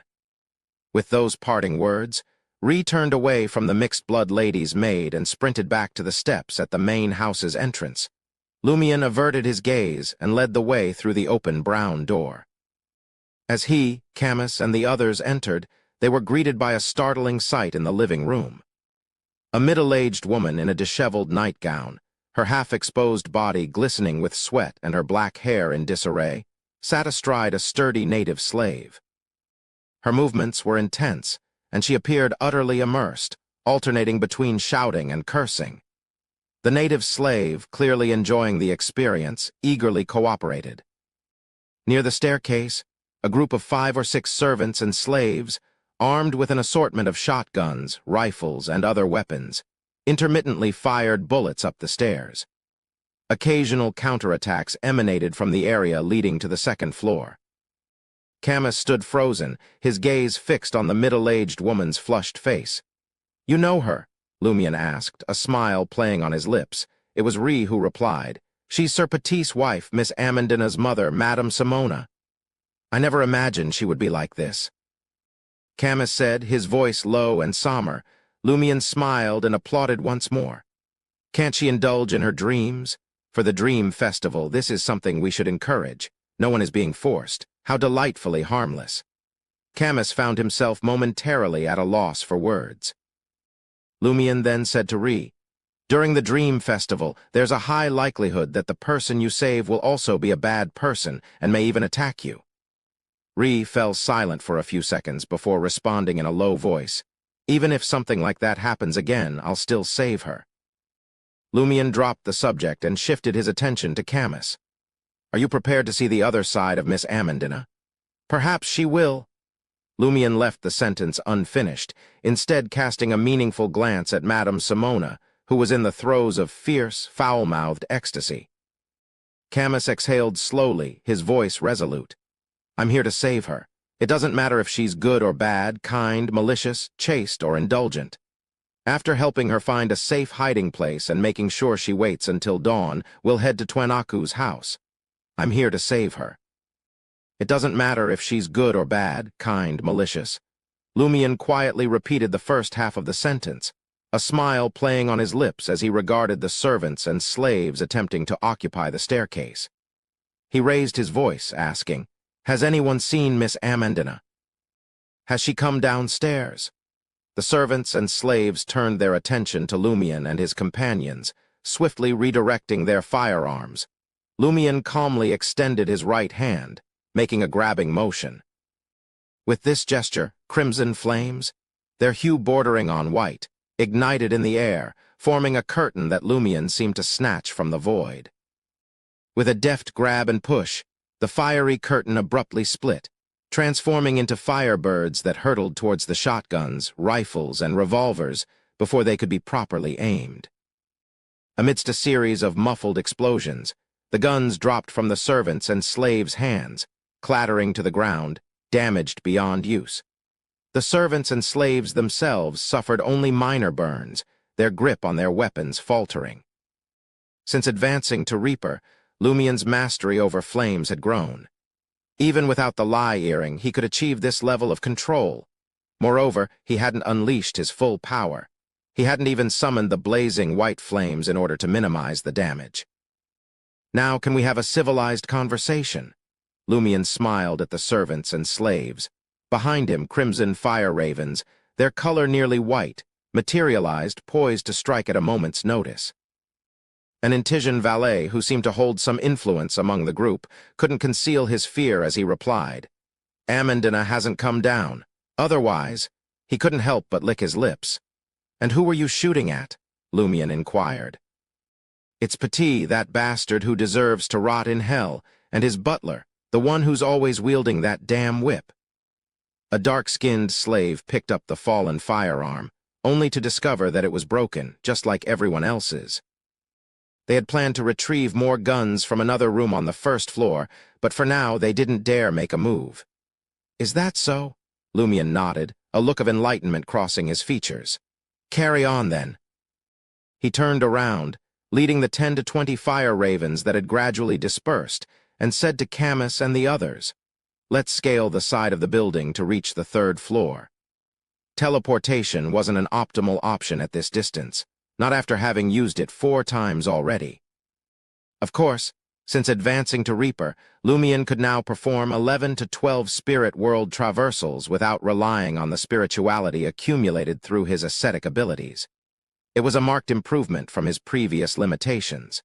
Camus and the others raised no objections. Lugano, however, trembled as he asked, "How am I supposed to climb?" He swung the stump that was all that remained of his right arm. Lumion glanced at him and said matter-of-factly, "Camus will assist you." "Me." Camus was momentarily taken aback before assessing his own skills and concluding that it was indeed feasible. Before long, the 4 of them had ascended to the 3rd floor, making use of the statues, decorations, metal pipes, and side balcony adorning the outer wall. As soon as Camus pushed open the door leading to the corridor, he caught sight of a figure. It was Amandina's personal maid, an Intijan lady's maid clad in a white cloth nightgown. At that moment, the young lady's maid stood bathed in the dim moonlight, a bloody dagger clutched in her hand, her expression inscrutable. Drip. Drip. The bright red blood from the dagger fell onto the corridor carpet, each drop a vivid splash of color. Camus's heart clenched. "What have you done?" The lady's maid's face broke into a satisfied, carefree smile. "I killed it. I've been annoyed by it for far too long. It." In Intijan, she and it were 2 entirely different words. Amidst his surprise, Camus followed the trail of dripping blood, his gaze falling upon Amandina's beloved pet dog, lying motionless at the door of the adjacent room.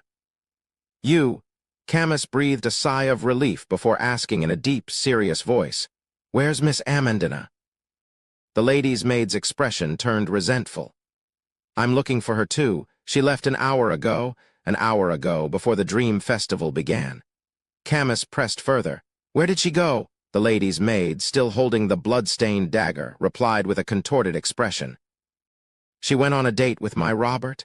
Camus fell silent. Lumian shook his head. Under the watchful eyes of the lady's maid, who yearned to kill but felt outnumbered, he swiftly searched the entire third floor with Ree and the others, but found no trace of Amandina. "Let's go." Lumian turned to Camus, his voice firm. Camus had no choice but to concede defeat. The four of them immediately teleported outside Hisoka's house. Just as Lumian was about to proceed, he sensed something and looked up at the third floor. A face appeared through the glass window of a room on the third floor.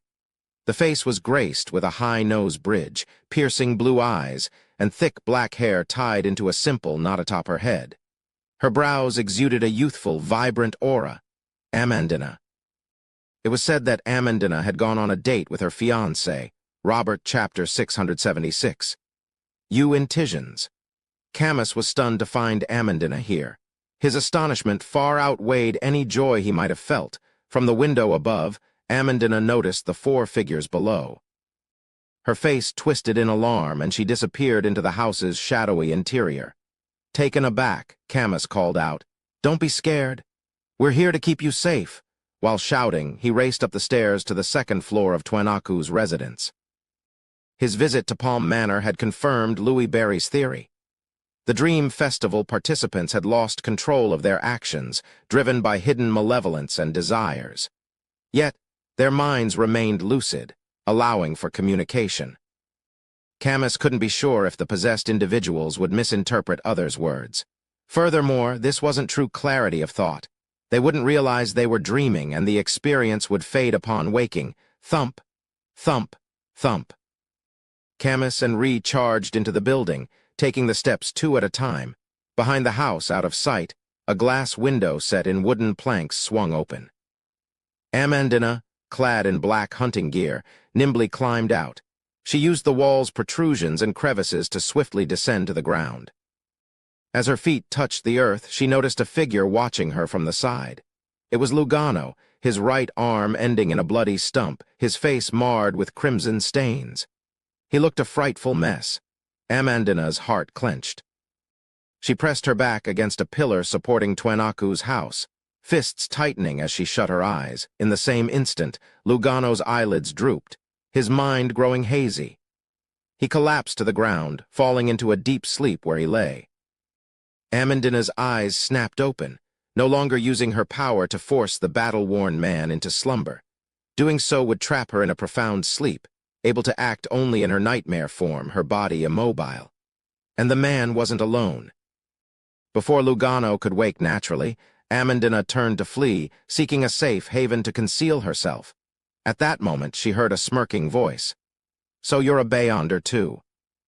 Amandina instinctively glanced over and saw the adventurer, Louis Barry, standing before another wooden pillar supporting Twanaku's house, not far from her. The handsome Louis Barry, with his dark hair and emerald eyes, had one hand in his pocket as he leaned against the pillar. His feet were crossed behind him, and his lips curled into a playful smile as he looked her way. The dim crimson moonlight of the night lent him an air of enigmatic and sinister allure. Amandina tightened her fists once more and closed her eyes. However, her spiritual senses told her that Louis Barry had vanished in an instant. She couldn't find the target and couldn't use her corresponding abilities. Moments later, Amandina, with her heightened spiritual perception, cast her gaze towards the shadows on the ground floor of the house. She sensed something stirring there. At the same time, Amandina heard an illusory and ethereal voice. "We mean you no harm. We're not affected by the Dream Festival." Amandina, who was about to use her spiritual perception to lock onto the formless presence in the shadow, was taken aback. Just then, Camus and Ree ran to the corresponding window and called out to Amandina, "We're here to protect you. We have enough self-control." After assessing the number and strength of the two sides, Amandina asked skeptically, "Why aren't you affected?" As she spoke, she locked onto the formless entity in the shadow, believing it to be the strongest among the opposing group, the adventurer, Louis Barry. If she discovered anything amiss and something went awry, Controlling Louis Berry first would effectively increase her chances of escape. Lumien's body emerged from the shadows. He glanced at Lugano, who had regained consciousness and stood up, and inwardly praised Amandina's keen spiritual perception. Then he smiled at Amandina and said, "Surely you've noticed that we've been entering and exiting this house frequently over the past few days. What about you? How are you able to maintain your normal self-control?" Amandina glanced at the house beside her, no longer puzzled by Lumien and the other's ability to remain lucid and rational. She pursed her lips and said, "Robert took me on a date to Twenaku's place. I spent half the night here." Camus's heart ached as he blurted out, "Robert knows what's special about this place?" Amandina nodded nimbly. "He knows the Dream Festival very well. What's his relationship with Twenaku?" Lumien asked thoughtfully. Amandina pondered for a moment. "I don't know. At the very least, I haven't noticed any romantic tension between them or any interactions." "What do you mean by romantic tension?" Lumien didn't directly inquire about Mr. Robert's knowledge of the Dream Festival. Instead, he asked something else. "Are you a Beyonder of the Evernight Pathway?" Amandina blinked and hesitantly said, "In a way." Upstairs, Camus inquired with concern, "Where did you obtain the potion formula and the corresponding ingredients?" As they conversed, various movements and shouts echoed from the plantations outside the town and throughout the town.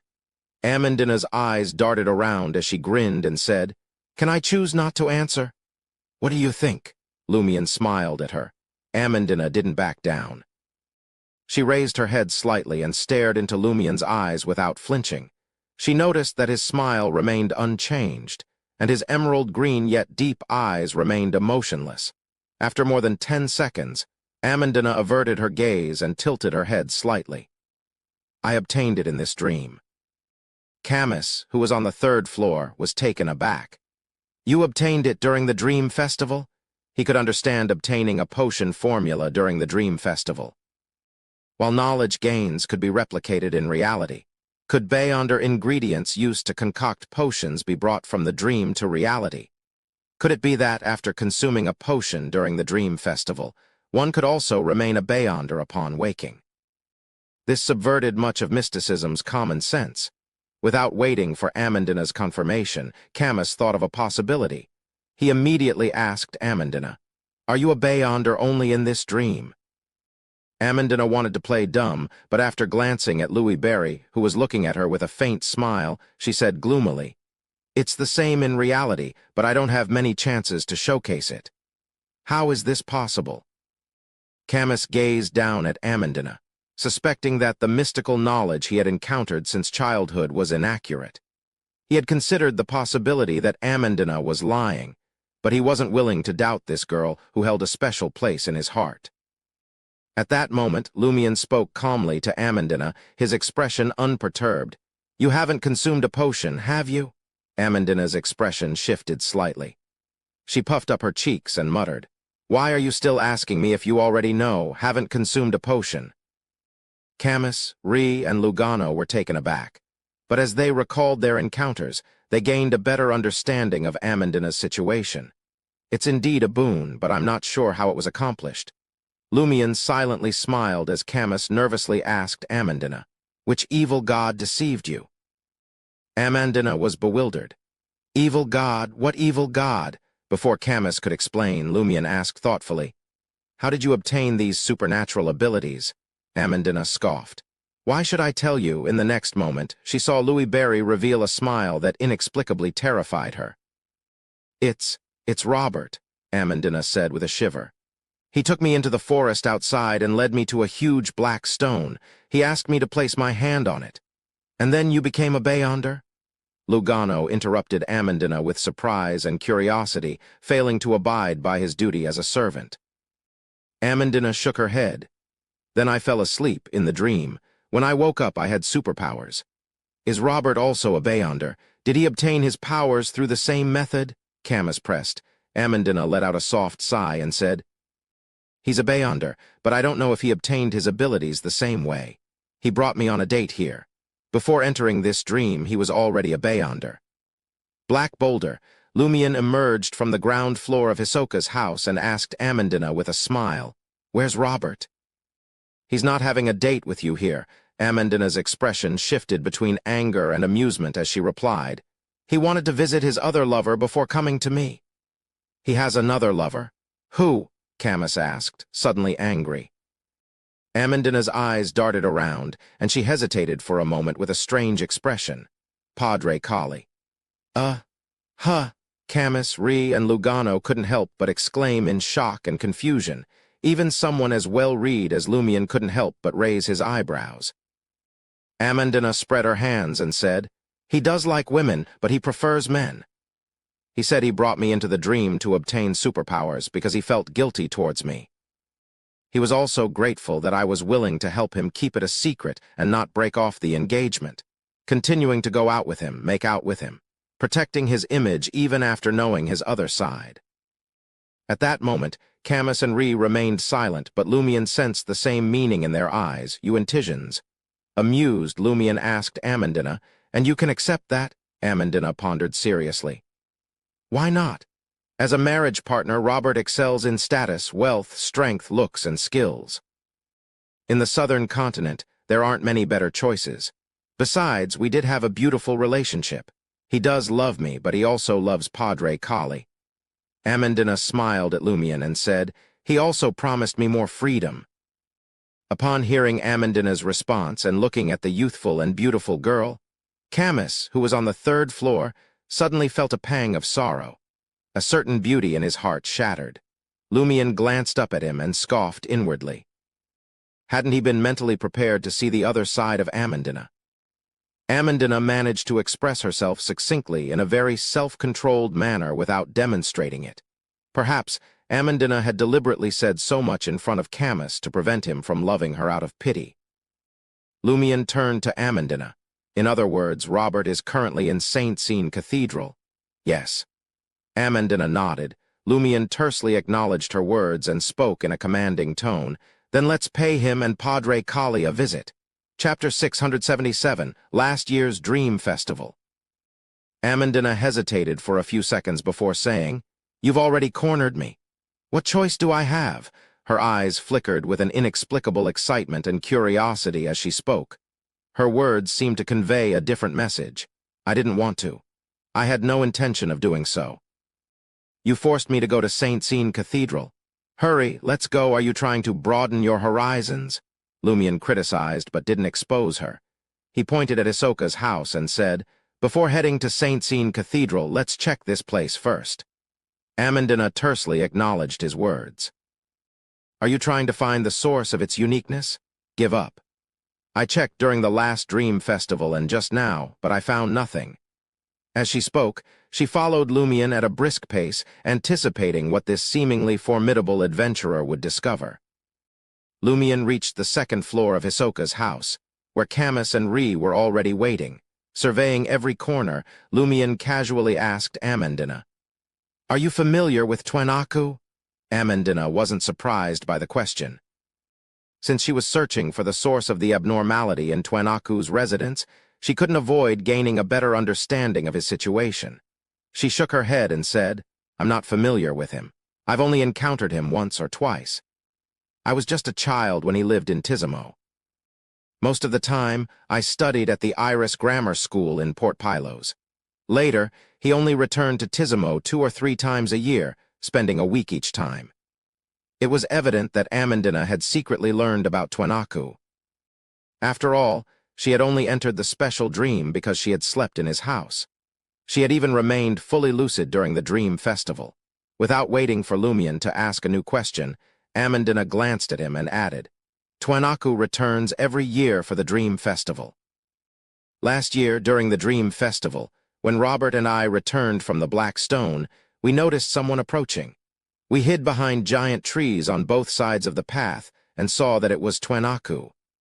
Twenaku is indeed connected to the Black Boulder. There are even traces of him or marks formed by extreme emotions and desires there." Lumion turned to Camus, who was watching him and Amandine stroll around the second floor, and pondered for a moment. Which month did Twenaku's house burn down, killing all his family members? Without waiting for Camus's response, Amandina exclaimed excitedly, I know. Yes, I'm asking you. Do you think I don't know when Twenaku transmigrated? Lumian smiled at Amandina, signaling her to respond. He had a clear and detailed understanding of Twenaku's matters on the surface. He had deliberately asked Camus to elicit Amandina's answer. He wanted to see if she would lie and if she had any further information. Amandina said smugly, Late December. It should be a few days after the Dream Festival. As far as they knew, the Twenaku family likely perished during the Dream Festival.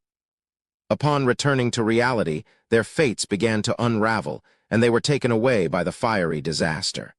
The question is, why did this house leave behind an abnormality?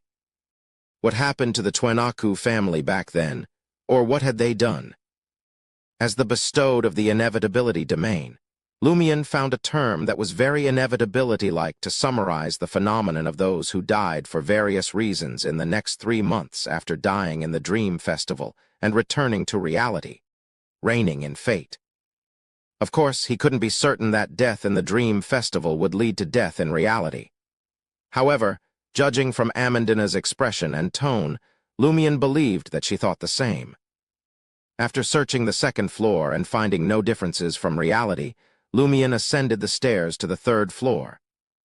Amandina followed closely, her excitement showing that she finally had a chance to do what a Beyonder should do. Lumian glanced at her and casually asked, What left an impression on you during last year's Dream Festival? Amandina's excited expression darkened, as if she had been reminded of something unpleasant. She covered her mouth and nose.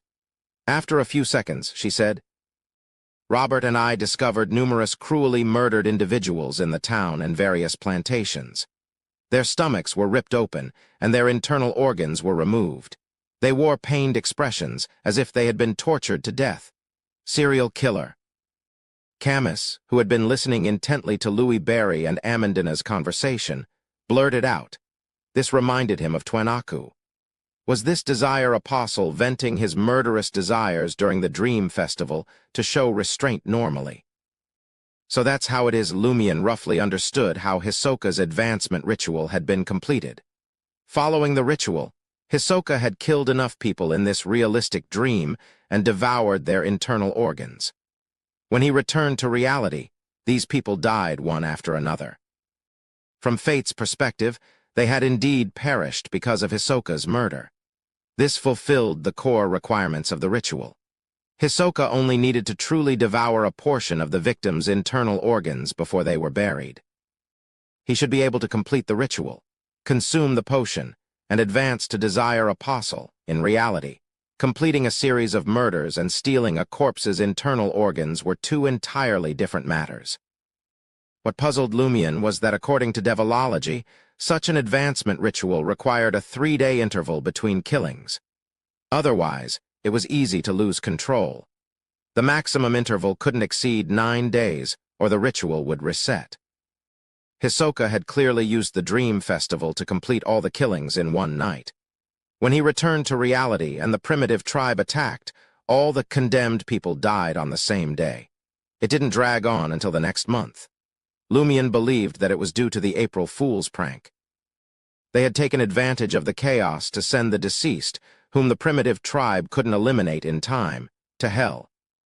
This could be confirmed by the statements of the peripheral members of April Fools. In other words, the interval of no more than 9 days was satisfied, but Lumian didn't know how Hisoka had achieved the criteria of exceeding 3 days. Had he used the dream's uniqueness to avoid the 3-day interval? When he killed someone in the dream, it hadn't been reflected in reality, so he wouldn't lose control so easily. As Lumian pondered Hisoka's advancement ritual, he circled the rooms on the 3rd floor. After searching the room where Twenaku slept, he smiled at Amandina and said, Apart from the serial murders, what else did you encounter? Amandina pursed her lips and furrowed her brow. After a brief struggle, she grumbled, If I cooperate, will I be awarded a medal when I return to reality? Her father, Petit, had once received the Legion of Honor medal from Intis, so he was made a knight. Without waiting for Lumian's response, Amandina continued, I also encountered a woman who seemed like a lunatic. Back then, I wanted to visit the Brieux Motel to see how the gentlemen and ladies hunting in Tizimo would react in such a dream. I was looking forward to seeing their other side. When I reached one of the rooms, I heard a few people singing a strange song. Then the crazy woman appeared behind Robert and me. She remained lucid. She was quite beautiful, but she was very crazy. Back then, I was like a child with a new toy. I always wanted to test my abilities. I felt that with Robert's cooperation, I could easily deal with most Beyonders. One controlled and the other attacked. In the end, she captured the two of us. Robert was knocked out, stripped naked, and hung from the bell tower with a bunch of mosquitoes released beside him. I was hung in a cesspit, descending bit by bit. At this point, Amandine appeared on the verge of vomiting in Tizimo. Other than the Brieux Motel, Saint-Cyne Cathedral, the police headquarters, and a few other places, no one used a flush toilet. Camus couldn't help but sympathize with Amandine as he imagined such a scene. Mad lady. Were the ones singing the peripheral members of April Fools who participated in the Tizimo prank. Lumion circled the third-floor rooms and smiled at Amandine. And then, Amandine took a deep breath and said, she also asked me why I stayed lucid. After I told her about Robert and Padre Colli, she happily ran to Saint-Cyne Cathedral and completely forgot about me. After that, I gradually escaped my predicament. With a nod, Lumion replied, let's go to Saint-Cyne Cathedral now. He planned to consider using the mystery-prying glasses and the Eye of Truth in Hisoka's house in the dream, after obtaining more information from Padre Colli and Robert. All right.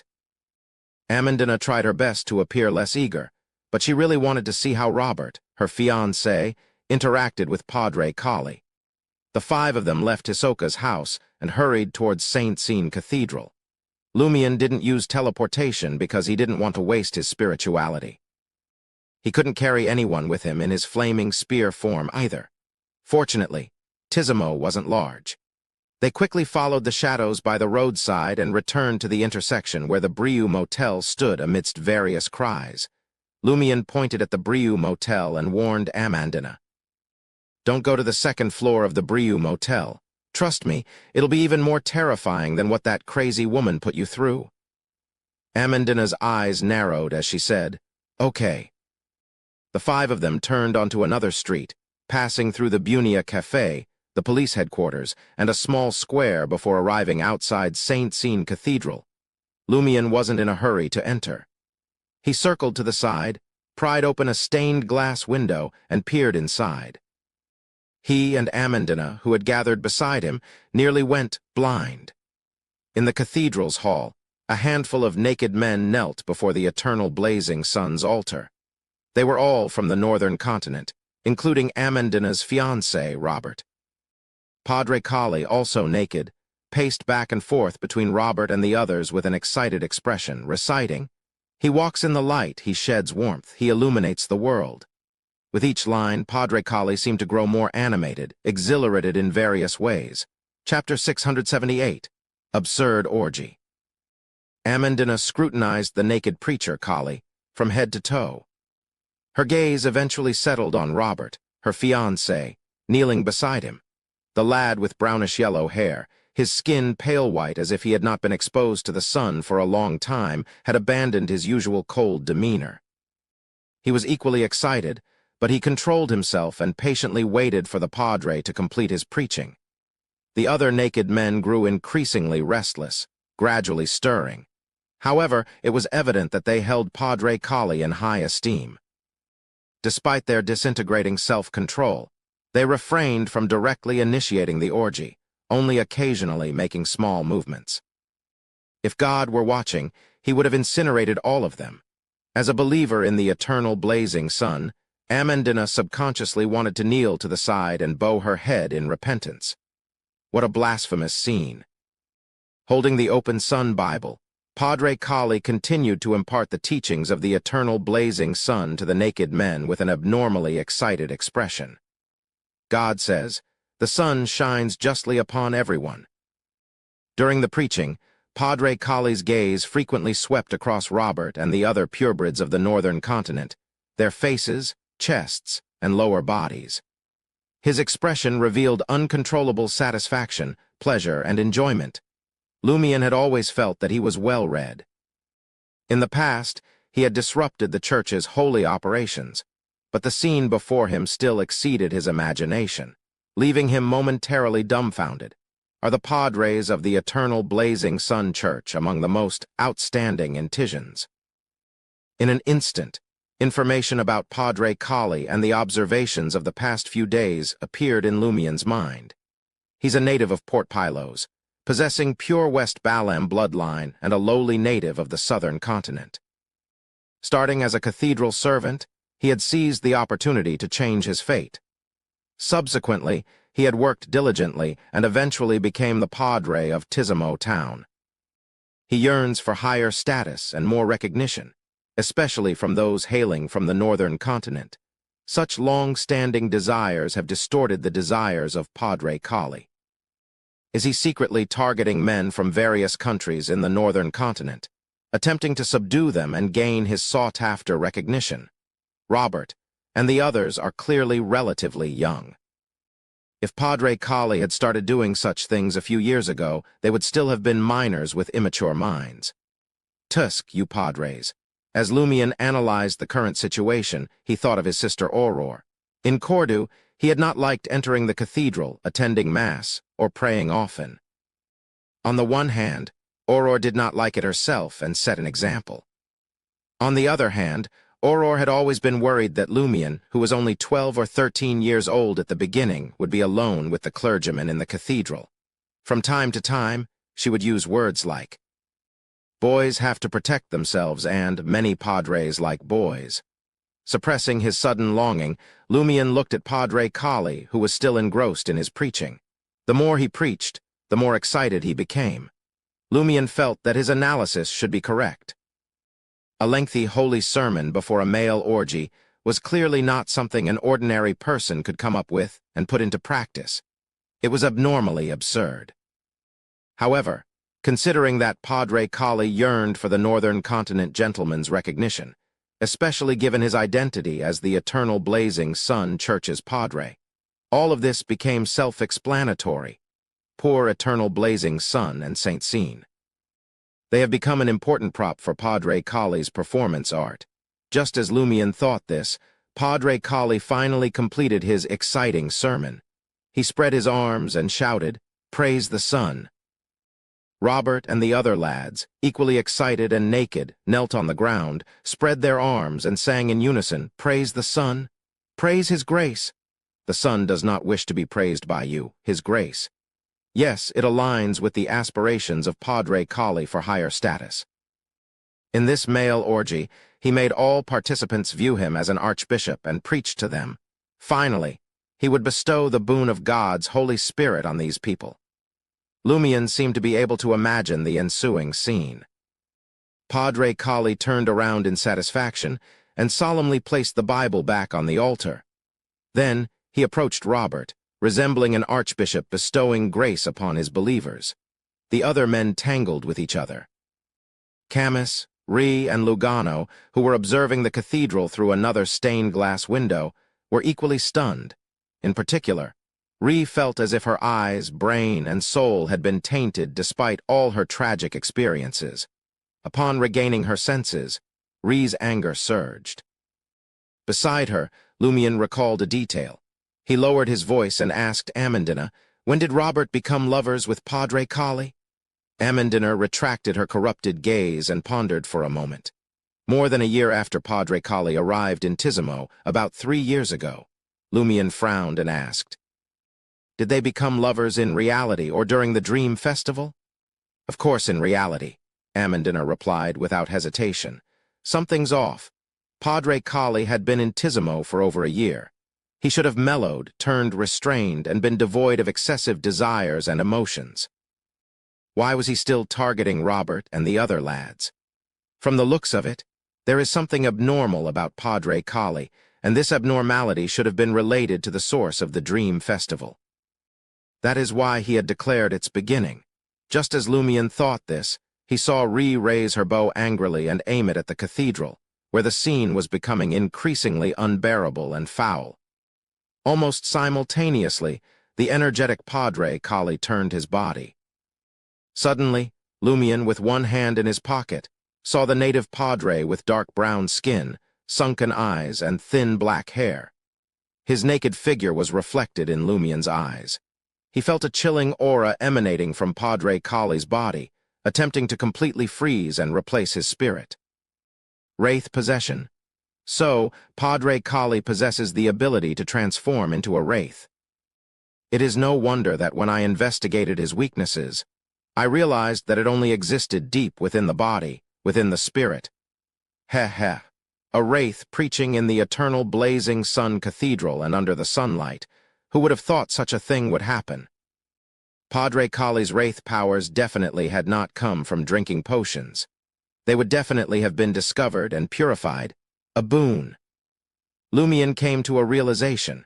Relying on the strength of his Sequence 5 spirit body, Lumion struggled to wrestle control of his body from Padre Kali. He was not in a hurry to activate the Blood Emperor's aura brand. Instead, he looked at Amandina and said with difficulty, word by word, "Let me and Kali enter a dream." Lumion knew that Amandina's ability to forcefully pull people into a dream could only be used one-on-one. However, Padre Kali was currently attached to him and entangled with his spirit body. Perhaps she could treat them as a unit. As for whether wraiths dreamed, Lumion did not know for now. After all, he still had a backup plan. With a resounding crash, Ree's arrow shattered the stained glass window, sending shards crashing to the ground. The arrow, entwined with silver-white lightning, crossed a distance of more than 10 meters, pierced the location where Padre Kali had been, and nailed it to the wooden table with the candlestick. Amidst crackling lightning, the long wooden table shattered and collapsed to the ground, sending burning candles tumbling in all directions. Robert, clearly taken aback by the sudden departure of Padre Kali, reacted.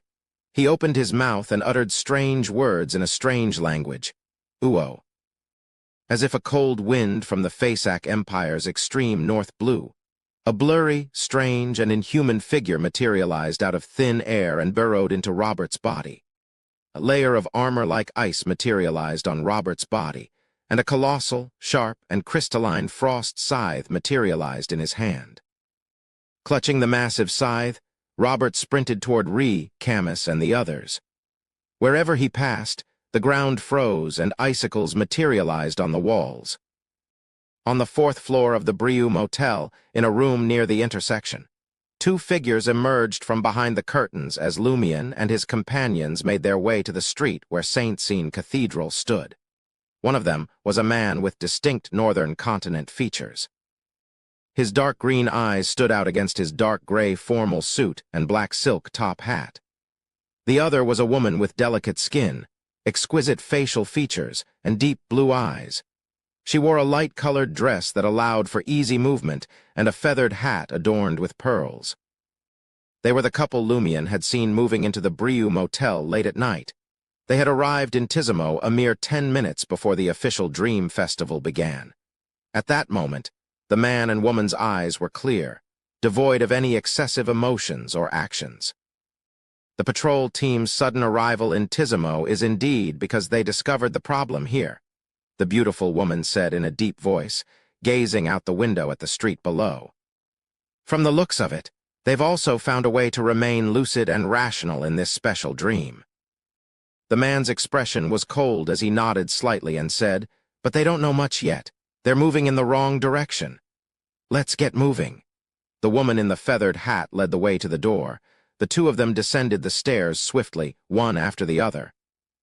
As they passed the 2nd floor, the woman in the light-colored dress suddenly stopped and whispered, "You hear something strange."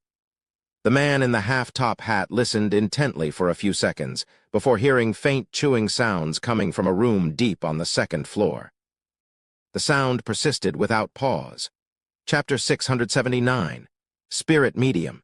Seeing Robert, clad in ice armor and dragging a frost scythe, sprinting towards the stained glass window facing him, Ree and Lugano, Camus immediately drew his custom-made revolver and aimed it ahead. At that moment, his feet turned cold and his body froze, causing his joints to become sluggish and his wrists to tremble. From the corner of his eye, Camus observed that although Robert hadn't truly approached, the frost on the ground and the icicles on the wall had already reached him. Within a radius of 10 to 20 meters, the chill intensified, resembling the extreme north. With a swoosh, Rhee shot another arrow entwined with silver lightning. Robert didn't dodge or evade. Exerting strength in his arms, he swung the frosty scythe forward. Clang. The scythe knocked away the arrow, leaving behind a small amount of lightning that raced towards Robert's body. Amidst the sizzling sounds, Robert felt numb for a moment before continuing to sprint towards Rhee and the others. Camus was taken aback. He wasn't surprised that Robert could control the frost scythe so effortlessly and create a considerable frozen domain. Instead, he was surprised that Robert had rushed up to him and was about to enter a 5-meter range. Doesn't he know about my psychic piercing ability? Doesn't he realize that psychic piercing's effective range is 5 meters? Could it be that he has never encountered or fought a mid-sequence Beyonder of the Arbiter pathway? That's true, Camus thought. No one in the patrol team or the Admiral Guard knows that Robert and Miss Amandina are Beyonders. After obtaining Beyonder powers during the Dream Festival, they probably don't use them much in the outside world. They can only unleash their full potential during the annual Dream Festival. There aren't many Beyonder enemies to choose from. As these thoughts raced through Camus's mind, he seized the opportunity. As Robert stepped within 5 meters, his eyes lit up with brilliant lightning, psychic piercing. 2 bolts of lightning shot out and pierced Robert's head. Robert let out a blood-curdling scream and tumbled forward, writhing in pain. He had tossed the frost scythe aside. Rhee's arrow was once again knocked to the bowstring, instinctively following Robert's roll. Fury blazed in her eyes, erupting from within her body, and her muscles bulged with the surge of power. Raging blow. This was the raging blow Rhee had accumulated through her anger. It came from Sequence 8 Folk of Rage from the Sailor pathway. By releasing accumulated anger, her attack was greatly enhanced. Rhee was currently at this sequence, but the hunting bow in her hand was a powerful Beyonder item. It was a formidable weapon she had spent all her savings on before arriving in Tizimo. It was called Thunderclap Explosion and could be used for 2 years. Soon, Robert ceased his tumbling, but he couldn't shake off the intense pain caused by psychic piercing. He froze in place for a moment. Without hesitation, Rhee watched the arrow, engulfed in dazzling lightning, and released her grip on the bowstring. The arrow shot out, but the lightning on it strangely split into 2. One continued to ensnare the arrow, while the other darted to the right. W.H. Rhee's pupils dilated, unable to comprehend why such a thing had occurred. Instinctively, she turned her head and followed the separated bolt of lightning to its destination. Then, she saw Louis Barry leaning against the window, his eyes tightly shut as he slid down. A few seconds ago, upon hearing Louis Barry's words, Amandina had locked onto him with a mix of confusion and excitement. Since you said it, I won't stand on ceremony. In her spiritual perception, Louis Barry's soul was intertwined with the sinister soul, fiercely resisting while using various parts of his body as a battlefield. However, the owner of the body was clearly at a disadvantage. Amandina couldn't separate them under such circumstances. She vaguely understood why Louis Barry had instructed her to lock onto the other party's head, an entangled soul with her spirituality. Lumion, who had Amandina use her abilities, stammered as he struggled to move his left hand in his pocket. His left hand wasn't in his trouser pocket or shirt pocket, but in his traveler's bag. After arriving outside St. Seine Cathedral and prying open the stained glass window, Lumion had inserted his left hand into his traveler's bag, ready to retrieve a suitable mystical item at any moment. He was preparing for the impending battle. If this wasn't a dream, he would likely have his hand in his left shirt pocket, where Mr. Katekes' finger was. Before being fully controlled by the Wraith, Lumion relied on the strength of a Reaper's soul to struggle and retrieve a brooch from his traveler's bag. It was the grayish-white, lightning-shaped brooch known as Fury of the Sea. Lumion gripped the brooch tightly and observed Amandina leaning against the wall. She clenched her fists and closed her eyes. His thoughts suddenly blurred, and his eyelids grew heavy. He fell asleep and slowly slid down the wall. Padre Kali fell silent in his body. The wraith appeared to be asleep as well. It was unknown if he would fall asleep on his own, or if he was affected by the negative effect of now possessing a body. Amandina opened her eyes and was delighted to see this. She wanted to praise herself. With a crackling sound, the bolt of lightning detached from Rhee's arrow struck Lumion, transforming into numerous tiny electric serpents that slithered around him. This was the downside of the fury of the sea brooch.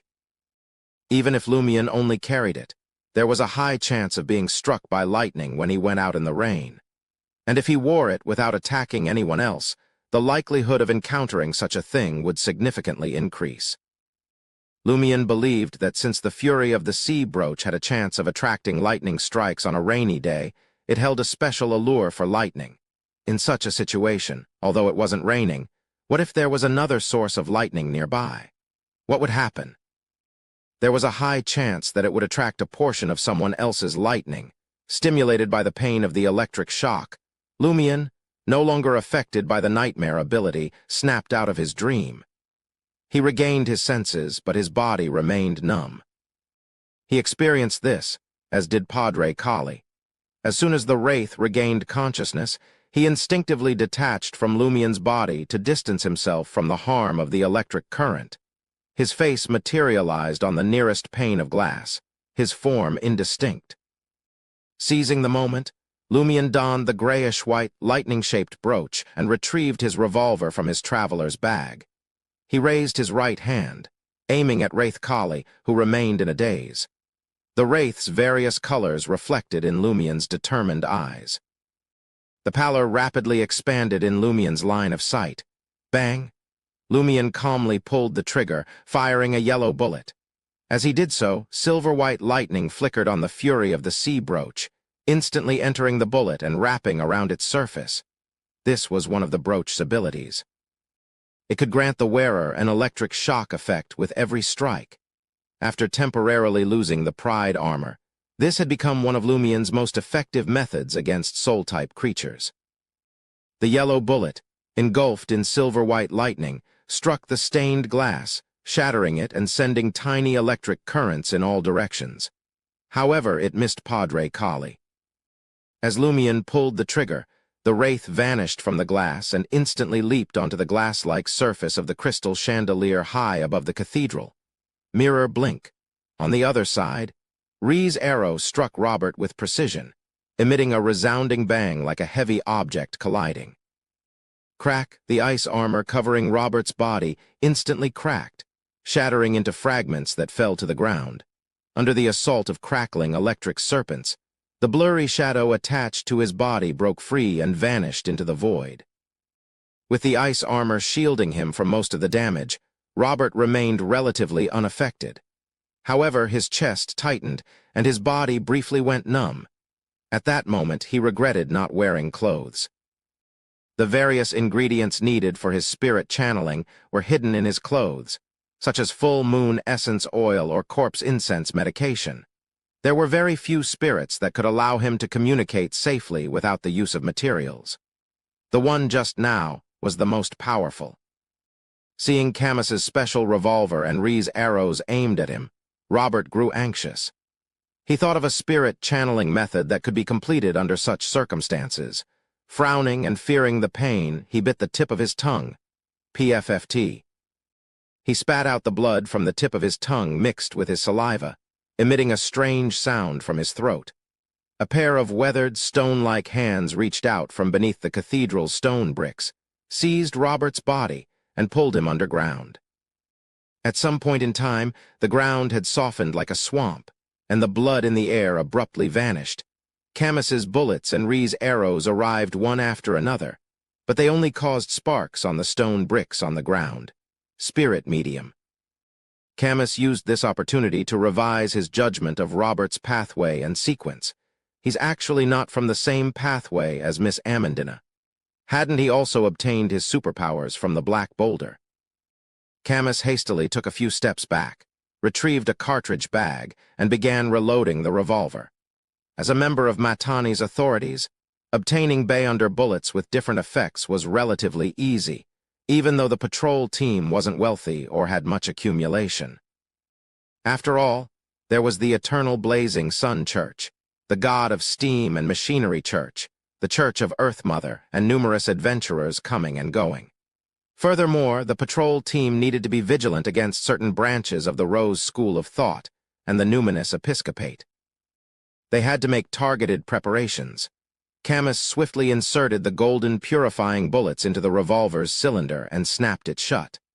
At that moment, Padre Collie, who had leaped onto another stained glass window, reappeared. He opened his mouth and emitted a piercing shriek that harmed one's eardrums and spirit body. Ah, Wraith Shriek, Chapter 680, Combat Experience. Camus, who had just loaded the purifying bullets into his revolver cylinder, heard a sharp sound of static in his mind. Before his eyes, the world seemed to separate from him, a chunk of transparent glass forming a barrier between him and reality. Under the Wraith Shriek, cracks appeared on the glass, extending into the spirit body. A faint shattering sound reverberated in the ears of Lumion, Lugano, Amandina, Robert, who had just crawled out of the ground near the altar, and the other naked men frantically dodging. It brought sharp pain to their eardrums, blood to their noses, and agony from the depths of their souls. Almost everyone froze in place, like fragile porcelain caught in an invisible storm. The naked men, who appeared ordinary, fainted without a sound. Blood seeped from their eyes, nostrils, mouths, ears, and skin. However, Lumion, who had advanced to Sequence 5 Reaper, suffered the least damage and recovered the fastest. Thin ice crystal arrows shot at him, their arrowheads flickering with a cold light. In an instant, Lumion made a decision. He didn't transform into a shadow creature or enter the shadows to dodge the damage, nor did he attempt to duck. Instead, blazing white flames ignited over his body. He transformed into a burning white spear and hurled himself towards the stained glass window closer to the door, facing the ice crystal arrows. Padre Collie, with his dark brown skin and sinister expression, stood there. Amandina was the second to recover from the Wraith Shriek. She witnessed the majestic blazing white flaming spear collide with the ice crystal arrows hurtling towards them. Silently, a portion of the ice crystal arrows facing the blazing white flaming spear evaporated into sizzling white gas, while the surrounding ones quickly melted and turned to steam. White mist caused by water steam filled the air. Although the blazing white flaming spear had dimmed significantly and stopped burning violently, it still pierced through and headed straight for the stained glass that revealed Padre Collie's figure. Similar ice crystal arrows pierced through the white mist, striking Amandina, Camus, and Lugano. However, they either melted or shrunk significantly, reducing their speed. Amandina and Camus, who had just escaped the Wraith's Shriek, easily dodged. Although and Lugano couldn't react in time and were hit by the ice crystal arrows, they only felt a slight pain, as if a child had hit them with a snowball. It was a little painful, but mostly wet and cold. They seized the opportunity to snap out of their daze, almost at the same time as Robert at the altar. Crack! The blazing white flaming spear struck the stained glass, shattering it into countless pieces. However, Padre Collie had already leaped onto the window that Lumion had pried open, narrowly escaping the attack. As the flames of the burning white spear dissipated, Lumion's figure emerged from the fading light. Without hesitation, he ignited white flames once more, transforming into a majestic spear that shot towards the window where Padre Collie had appeared, determined to pursue his enemy. He deliberately refrained from teleporting and repeatedly transformed into a flaming spear, hoping to lull Padre Collie into overlooking such possibilities. Then, at a critical moment, he would unexpectedly appear beside him and use the spell of Harumph, catching the Wraith off guard. Otherwise, it would be challenging to catch a Wraith that could constantly jump through mirrored objects, using them as portals to evade capture. Furthermore, Lumion knew that wraiths could be considered spirit world creatures to a certain extent. They could also use the spirit world to complete teleportation, although they couldn't compare to spirit world creatures specialized in this area. Nevertheless, it wasn't an ability to be underestimated. As the fireball spear hurtled toward the window Lumion had pried open, Robert rolled to the side of the altar where their clothes were, intending to retrieve the ingredients used for spirit channeling. Swoosh! An arrow pierced the stone bricks in front of him, forcing him to change the direction of his roll at the last moment, narrowly avoiding the projectile. As soon as Ree regained her composure, she aimed at Robert and launched an attack. Both she and Camus believed that Louis Barry could handle Padre Collie on his own, so their mission was to restrain Robert and capture this key figure, preventing him from interfering in the battle.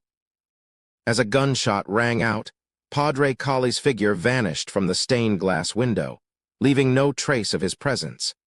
The eyes of Amandina, who was nearby, reflected the image of the naked fallen Padre. Amandina wanted to resist, but her body quickly turned cold, gradually defying her will as an unknown force took control of her actions. Amidst the sloshing sounds, Lumion's blazing white flaming spear pierced through the stained glass and landed outside the cathedral, 3 to 4 meters away from Amandina, its heat radiating in the cool night air. As the flames dissipated, Lumion appeared, clad in a golden straw hat, a white shirt, and a black vest. At that moment, Amandina's hands had already involuntarily risen. The corners of her beautiful face curled into a sinister and smug smile. "Come on, attack me." Amandina would be the first to be injured and die. If the body can't protect me, I can still jump and shift positions in time. Padre Collie was wary of Amandina's ability to forcefully pull people into dreams, a power that could easily turn the tide of battle. This time, he chose to possess her instead of Louis Barry, an enemy at a higher sequence, hoping to use her as a shield against Lumion's attacks. As Padre Collie manipulated Amandina's body with a sinister and smug smile, he saw Louis Barry's lips curve into a radiant smile. As a wraith, Padre Collie had a strong spiritual premonition, and he suddenly sensed extreme danger. "Ha!" A pale yellow light burst forth from Lumion's laughter and landed on Amandina, who stood 3 to 4 meters away, enveloping her spirit and Padre Collie, who couldn't use mirror blink in time. Lumion honestly found it a pleasant surprise. "You know about Nightmare's abilities, but don't you know how to guard against the spell of Harumph?" "Oh, you really don't. You don't know this ability, nor do you know that I'm capable of it. However, as a wraith, you can continuously mirror jump. Yet you insist on attaching yourself to one of my teammates and remain within a few meters of me. What kind of belief is this? Don't you have enough combat experience? Even if you didn't know the spell of Harumph, you have to guard against abilities like psychic piercing. Oh, you think Camus is far away, so there's no need to worry about it. As a Sequence 5 of the Hunter pathway, how would I know this? Are you hoping to use me to quickly kill Amandina? Haven't you considered the existence of mystical items? My original plan was if I failed to finish you off after using teleportation to deliver the spell of Harumph and Kull, I would feign a strategic retreat and find a small space to set up the bottle of fiction. Then, when you caught up, I would fight you in a cramped and sealed space, just like how I dealt with Hisoka back then. To my surprise, you delivered yourself to me. As Lumion criticized wildly, Padre Collie and Amandina fainted and collapsed to the ground. Had it been during his battle with Hisoka some time ago, Lumion would have hastened to follow through with the subsequent steps. This was because the spell of Harumph couldn't render a Sequence 5 enemy unconscious for long. However, now that he had advanced to Sequence 5, his spell of Harumph had become significantly stronger. The time he could control a wraith had increased, although it was still limited to a few seconds. Lumion retrieved a few special bullets from his traveler's bag. They had been purchased through Camus from the patrol team, 2 exorcism and 2 purification bullets, both golden in color. Lumion swiftly loaded the 4 bullets into the cylinder of his revolver and aimed at Amandina, who lay on the ground. Catching sight of this from the corner of his eye, Camus jumped in fright and shouted, "What are you doing?" "Saving her," Lumion replied calmly. Then he pulled the trigger. Bang!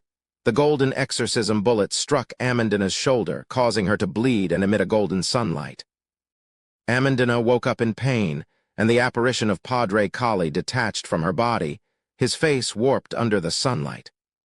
Originally, with the strength of the exorcism bullets, it would have been impossible to expel a wraith from the victim's body in an instant. However, Padre Kali was unconscious and unable to react effectively.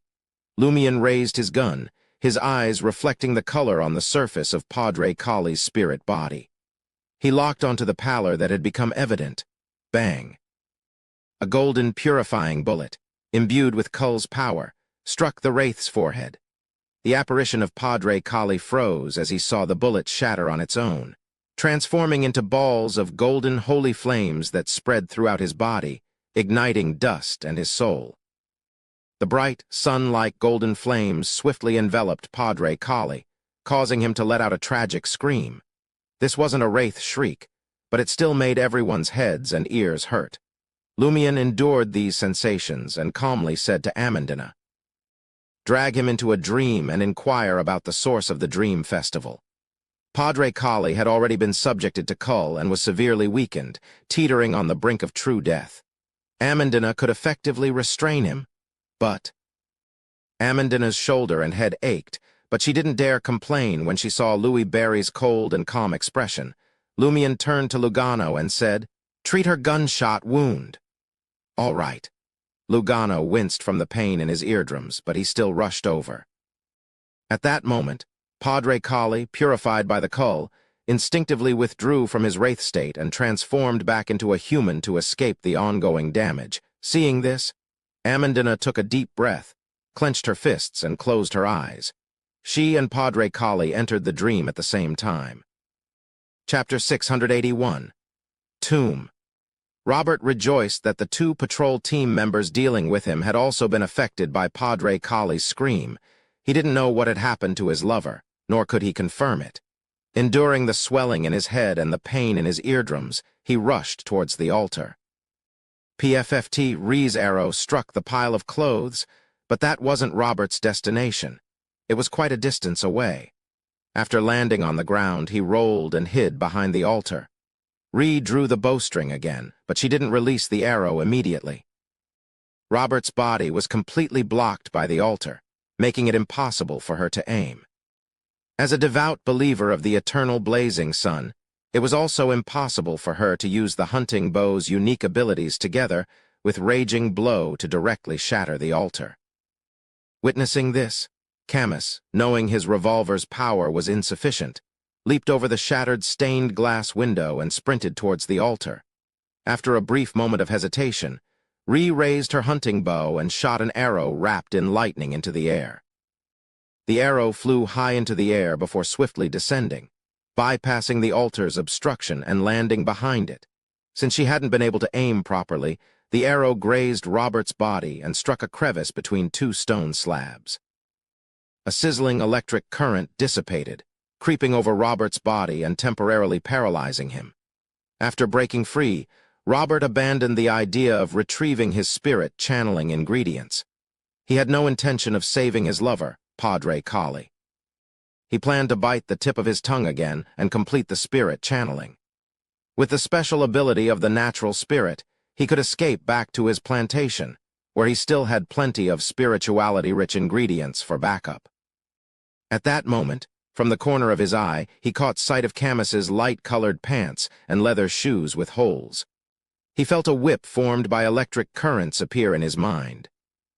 The whip struck his soul, and Robert, crouched behind the altar, felt his knees buckle and he collapsed, trembling as extreme numbness and pain surged through him simultaneously. Whip of pain. Interrogator's whip of pain. Camus rushed to Robert's side, leaned down, and delivered a left hook, one that more or less bore a personal grudge. Bang! Camus, skilled in interrogation techniques, inflicted pain on Robert without going overboard. Robert fainted, yet suffered no substantial harm. After restraining Robert, Camus glanced at the naked man and selected nearby clothes to cover his private parts. He then picked up Robert and returned to where Lumion and the others were. At that moment, Lugano had already retrieved the bullet that had struck Amandina's shoulder, allowing the wound to contract and heal. Padre Kali was dreaming of the interior of Saint-Cyne Cathedral. Dressed in a white robe with golden threads, he knelt before the altar, muttering with a pained expression, as if repenting. Amandina, clad in a black hunting suit, approached Padre Kali down the aisle between the pews. Remembering Louis Barry's instructions, she asked, "What's the origin of this special dream?" Padre Kali looked up, his face contorted as he replied, That strange tomb." Tomb? Amandina suspected the dream festival she had just attended was a sham. What tomb? Suddenly, a flash of inspiration flickered. That colossal black boulder. "It's actually a tomb," Padre Kali nodded. "Yes, it's really a tomb." Intrigued, Amandina asked proactively, "Whose tomb is that? Why is it so special?" Padre Kali remained kneeling, shaking his head. "I don't know. Even the gravekeepers don't know. They only know their mission is to guard that strange ancient tomb." "Gravekeepers? Who are they?" The more Amandina asked, the more she felt she didn't know about the dream festival. Padre Kali looked up at Amandina and said, "The elders of the forest tribe." "I see." Amandina's mind raced with questions. She picked one and asked, "Did you take Robert to Twanaku's house to sleep and allow him to maintain his lucidity? Then you took him to the ancient tomb where he obtained superpowers?" "Yes." Padre Kali lowered his head, facing the altar, his voice laced with pain. "I'm sinful." "Just as I thought." Amandina inquired further, "How did you know you could obtain superpowers there? And how did you maintain lucidity? You've only been in Tizimo for about 5 years, and I grew up here." Amandina inquired further. Blood vessels bulged from Padre Kali's neck. Twanaku bewitched me. He used his body to tempt you." Amandina suddenly felt a surge of excitement. Padre Kali was taken aback. "He saw through my desire for status and recognition and gradually demonstrated his abilities. He also told me there was a way for me to quickly and easily obtain strength. And with great strength, I could do more for the church and receive more rewards and recognition. That demon." Amandina asked in disappointment, "You were bewitched just like that?" Padre Kali nodded slowly. "That's right. Twanaku needed someone to help him monitor the changes in the dream and host the dream festival after he left Tizimo. First, he got me to sleep at his house. Then, during the dream festival, he took me to that strange ancient tomb." "Did you also obtain superpowers by touching that tomb?" Amandina asked casually. Padre Kali shook his head again. "No, Twanaku opened a crack in the tomb and let me reach in." "What did you touch?" Amandina couldn't help but urge upon seeing Padre Kali's pause. "I touched a hand, a cold hand without temperature. Then I fainted. When I woke up, I had superpowers. I did it 3 more times during the subsequent dream festivals, eventually becoming a wraith."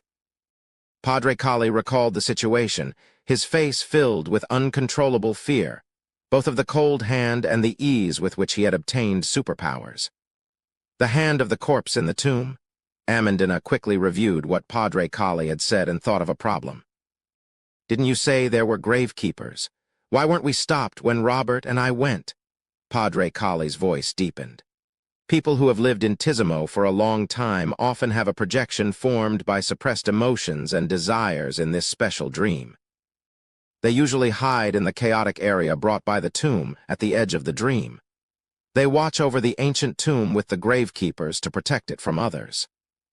When the dream festival begins, these projections will return to their true forms, forming complete dream festival participants who can no longer suppress their emotions and desires.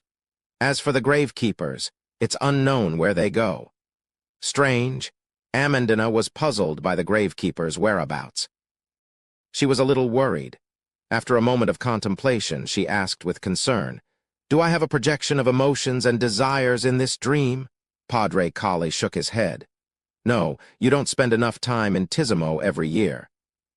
Even for those who originally formed a dream projection, once they leave this place long enough and stop suppressing themselves, the corresponding projection will gradually fade until it disappears."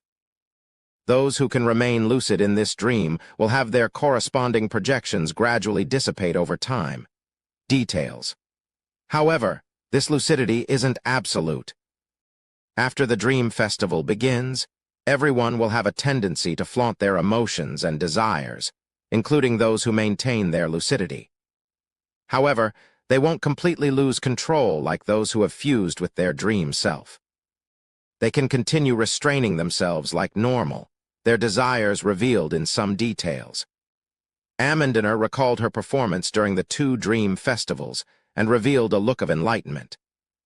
Initially, she believed that because this place was a dream as long as no one died, it was equivalent to a game. That was why she appeared more self-centered and unrestrained than in reality. She didn't expect this to come from the effect of the dream festival. Thankfully, I've always had self-control. Amandina had ticked off most of the questions that Louis Barry wanted clarified, leaving only those that the Padre Kali himself wasn't aware of. Thus, she changed the subject. You've already become a wraith, yet you still dare to preach and host Mass. Aren't you concerned that God might notice you and unleash his wrath upon you, purifying you into ashes? Being in the southern continent, Amandina knew the power of the eternal blazing sun church better than many gentlemen and ladies in Trier. She had no doubts about the existence of God. Moreover, over the past year, she had been diligently obtaining mysticism knowledge from Robert and the various sources she could come into contact with. She knew that the Rose School of Thought, the key characters of various terrifying rumors, was renowned for its numerous wraiths, and wraiths were most afraid of sunlight that came with purification. Padre Kali sighed and said, I had such concerns, but Twenaku told me he had a way to help me hide a wraith's power. Unless God watches this place personally, I won't be discovered. What is it? Amandina asked curiously. Padre Kali replied truthfully. After touching the corpse in the tomb and obtaining superpowers, don't rush to leave. Touch the tomb itself again, the black boulder. This concealed all my superpowers. The effect will last for more than a year. That's possible. What would happen if I touched the black boulder and then touched the corpse's hand? Amandina pondered for a moment and asked a question of personal concern. How did you entice Robert? Why did he become your lover? Amandina sized him up, but couldn't find anything about Padre Kali that attracted Robert, other than his strength. Could love truly be blind? Padre Kali fell silent for a moment before saying, I ignited his desires, dismantling his self-control. You've never displayed such abilities. Amandina hadn't noticed Padre Kali arousing any desires in the battle before. Padre Kali's voice was once again tinged with pain. I'm sinful. I'm praying to the demon Twenaku mentioned. Before Padre Kali could finish, the entire dream suddenly trembled and collapsed inch by inch. Chapter 682. Cull. Unable to control the dream anymore, Amandina opened her eyes and woke up. Beside her, Padre Kali snapped out of his slumber, his human form once again becoming hazy and indistinct. Instinctively, he transformed into a wraith as if losing all restraint. Stiff black hair even sprouted from his body. Reflected in Padre Kali's eyes was Lumien's figure. Louis Barry, with his black hair, green eyes, and golden straw hat, holding a revolver aimed directly at the wraith's forehead. Bang! Lumien smiled and pulled the trigger, a golden purifying bullet exploding from the muzzle and instantly heading straight for the pallor in the wraith's forehead. Cull, simultaneously, Lumien waved his empty left hand at Padre Kali, as if to say, Bye, you won't be missed. The purifying bullet exploded, and golden flames instantly ignited the ethereal Padre Kali's entire body. Padre Kali couldn't even scream, his agonized thoughts manifesting as an invisible gale sweeping outwards. Lumien endured the backlash, watching with a grim smile as the enemy was consumed by the purifying flames, reduced to scattered ashes. Lumien felt his Reaper potion digest a little more. Using Cull to reap a powerful foe's life was a core principle for Reapers. The higher their sequence and strength, the more potent the acting effect. With the addition of Cull, the relatively ordinary and common purifying bullet ended the life of a wraith with just 2 strikes. Lumion found it inexplicably amusing to witness the true incineration of the Padre Kali. Why do I always encounter fallen eternal blazing sun padres and cleanse and purify them? Is this repayment for my past faith? As these thoughts raced through his mind, Lumion glanced at the risen Amandina and asked with a smile, "What did he say?" Amandina's first reaction was to check the wound on her shoulder. She exclaimed, "It's completely healed, not a trace left." If it weren't for her torn clothes and sore shoulder, she would have imagined herself to be uninjured. "Miss Amandina, don't act as if you've never seen the world.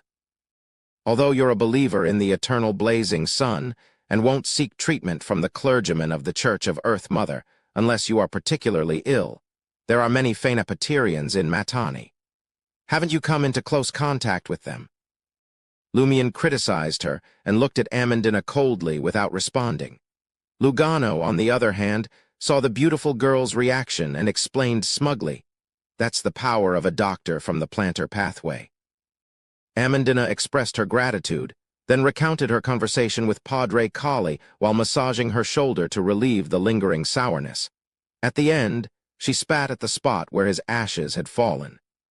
He became the demon's mouthpiece, using its power to violate Robert and the others. Luckily, he preferred men. Otherwise, recalling how she had frequented St. Sean Cathedral over the years and had been a girl with limited knowledge, far from adulthood, Amandina shuddered inwardly. She sympathized with Robert and the others, but she also felt fortunate. Lumion had another question in mind. Could Hisoka's wraith abilities also originate from the Dream Festival and the strange Black Tomb, rather than a direct boon from the Mother Tree of Desire? That would explain a few things better. As far as Lumion knew, when evil god believers prayed for boons, they needed to perform a ritual and offer sacrifices. The higher the level of the boon they prayed for, the higher the requirement for the sacrifice, and the larger the ritual. As a member of Port Pylos' patrol team, Hisoka could cover up 1 or 2 sacrifices, but it was difficult to suppress all the sacrificial incidents. It was just like how Hisoka had only completed 1 serial murder case in Port Pylos. Previously, Lumion had believed that he had relied on Mad Lady's help to complete the sacrificial rituals in the southern continent's even more chaotic places. But now, it seemed that there was no need for such trouble. He just needed to touch the cold corpse once a year during the Dream Festival. Hisoka and Padre Kali have participated in at least 5 Dream Festivals and have become wraiths for some time, but they haven't made a breakthrough since then. Is this because the cold corpse can only bestow a boon up to sequence 5? Did Hisoka obtain the large amount of gold and something from the Noise family's demon to wait for this year's Dream Festival to complete the corresponding matters and obtain a higher boon? Lumion turned to Robert, who had been dragged nearby, and asked for confirmation. "He's a spirit medium." "Yes," Amandina replied. "Padre Kali said Robert gained powers by touching that black boulder too, but why am I a nightmare while he's a spirit medium?" Higher level, composite power. Just as the Great Mother can bestow 3 different powers, apothecary, planter, and villain, respectively, Lumion wasn't surprised by this situation at all. Camus and Ree were as puzzled as Amandina. Lumion couldn't be bothered to explain this complicated and high-level problem. He turned around and said to Ree, "Your dream projection should still exist. Be careful from now on. The question now is whether the death of your dream projection will affect your life." Ree nodded thoughtfully. Lumion shifted his gaze back to Robert, recalling the demon that had assisted Padre Kali. That should be the Noise family member who established a connection with Hisoka. Demons don't do good deeds for no reason. Whether it's establishing a connection with Hisoka or responding to the Padre Kali's ritual, it must have its own motives. Although witnessing a padre of the Eternal Blazing Sun Church gradually degenerate should be commendable and interesting for a demon, this isn't a sufficient reason for its close involvement. What does it want during the Dream Festival? The cold corpse in the black ancient tomb can bestow a prisoner pathway boon, and prisoners are adjacent to the criminal pathway which demons are part of. Lumion roughly grasped the situation and muttered to himself, The crucial question now is, where do the gravekeepers go during the Dream Festival? Why aren't they protecting the black ancient tomb anymore? No one could answer him. Seeing him staring at the unconscious Robert, Amandina hesitated before saying, "Can you let him go?" "He's a victim too, don't kill him." "Am I a homicidal maniac in your eyes?" Lumion replied with amusement. "As long as Robert doesn't seek revenge and try to kill me to avenge Padre Kali, I won't waste my spirituality on him." "Phew." Amandina sighed in relief, then muttered while rubbing her shoulder, "You're so cold-blooded. I thought you'd kill me to deal with the Padre. That shot hurt, you know?" Lumion scoffed. "Between being possessed by a wraith until you die and getting shot, which would you have preferred?" "I don't care what you think or the sacrifices. I made the right choice to save you, didn't I?" Amandina, who was just grumbling out of habit, asked with interest upon hearing Lumion's response. "So you're willing to make big sacrifices and make correct choices to help important people?" "If, and I mean if, my desires were inflamed by a demon, and I'd become a monster without venting them, would you sacrifice yourself to help me?" Lumion chuckled and said, "Don't have such unrealistic expectations of me. But don't worry, I'll find someone else willing to make that sacrifice for you." His gaze swept over Camus, Lugano, and the unconscious Robert. Amandina just muttered, "How lame." Camus inwardly sighed, feeling he'd escaped the beautiful dream world. Lumion looked at Robert again and said to Amandina, "Wake him up and talk to him. I need a favor from him." If Robert refused, Camus, the interrogation specialist, was there to persuade him. "All right," Amandina replied crisply, jolting Robert awake and informing her fiancé of their current predicament. She consciously omitted mentioning Padre Kali's death to maintain the illusion that the wraith had fled. "Will you help if I let you go?" Robert asked warily as he struggled to his feet. Lumion gestured to Camus and Ree. "You may not trust me, but do you trust the patrol team?" Robert fell silent for a moment before saying, "What's the favor?" Lumion chuckled. "Go to Twanaku's house and do something for me. Briu Motel, 2nd floor." The man in the dark gray suit and the woman in the feathered hat heard soft, chewing sounds coming from the corridor. A stark contrast to the shouts, cries, and moans echoing through the motel, as if it shouldn't be happening during the Dream Festival. Suddenly, the chewing stopped. Almost instantly, the man in the gray suit jumped up as if stabbed in the waist by a red-hot iron rod. His face tense with sweat beading on his brow, he sprinted to the 1st floor, traversing the entire staircase in the blink of an eye. He ran all the way out of the Briu Motel to the intersection before stopping, his expression twisted with fear and lingering dread.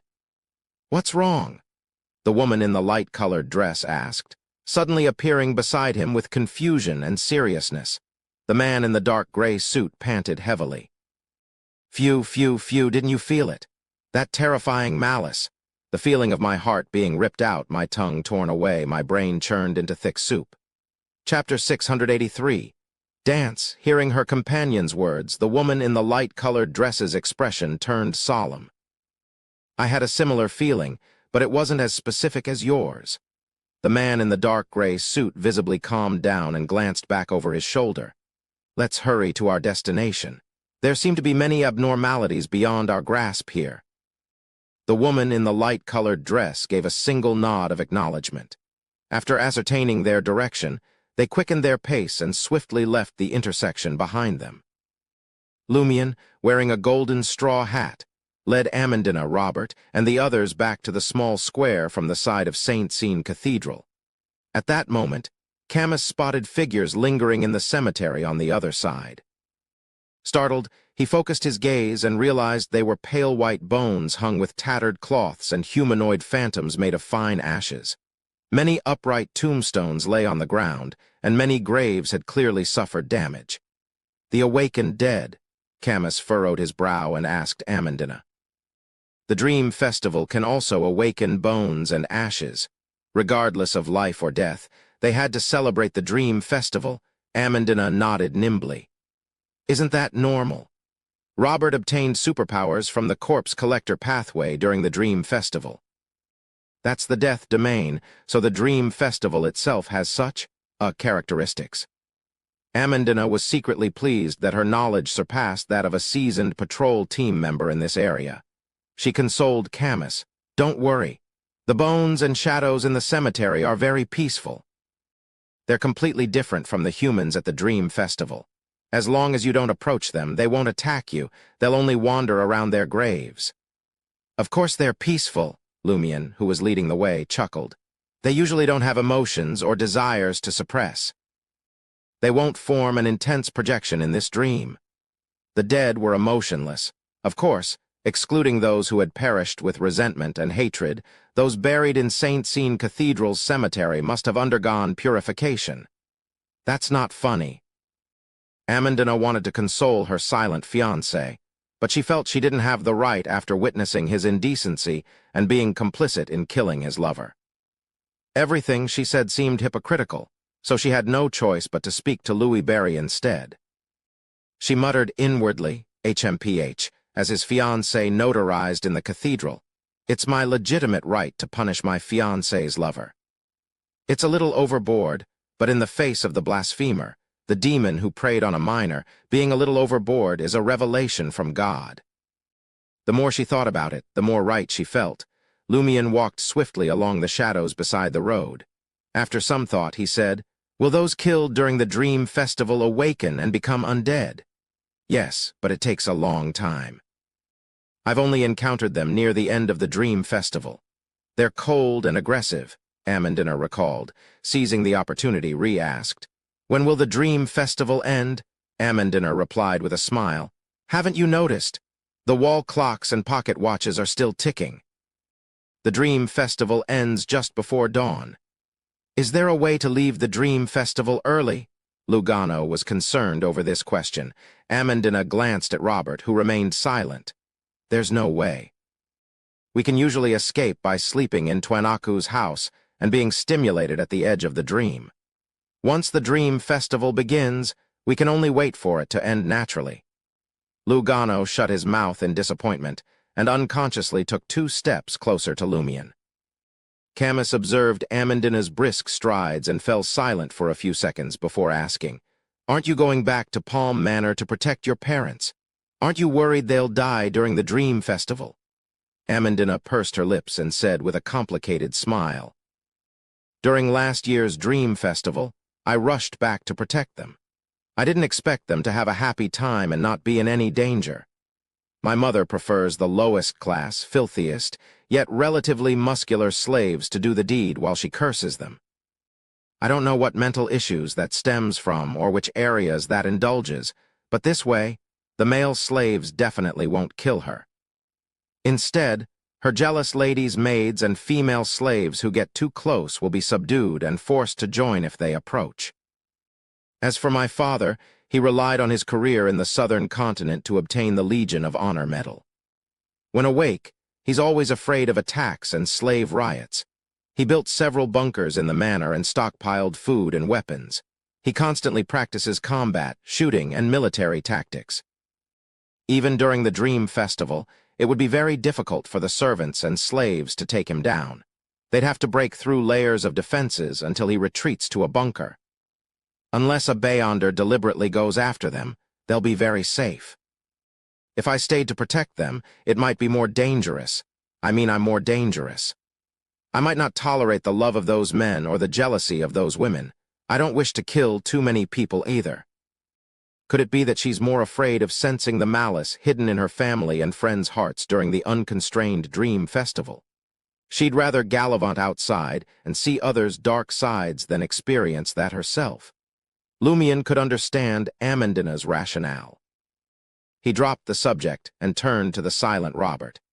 "How different is your spirit channeling during the Dream Festival from usual? Will those spirits become more violent and difficult to communicate with?" Robert, now in a white shirt and black pants, was silent for a few seconds before saying, "It's no different. Could the excessive emotions and desires of the special dream exclusively target living creatures, leaving spirits unaffected by their typical lack of self-control? Or is the spirit world and its denizens fake, part of the dream aligning with Robert's imagination? It's likely the latter possibility. Spirit mediums don't just connect with local spirits to borrow power.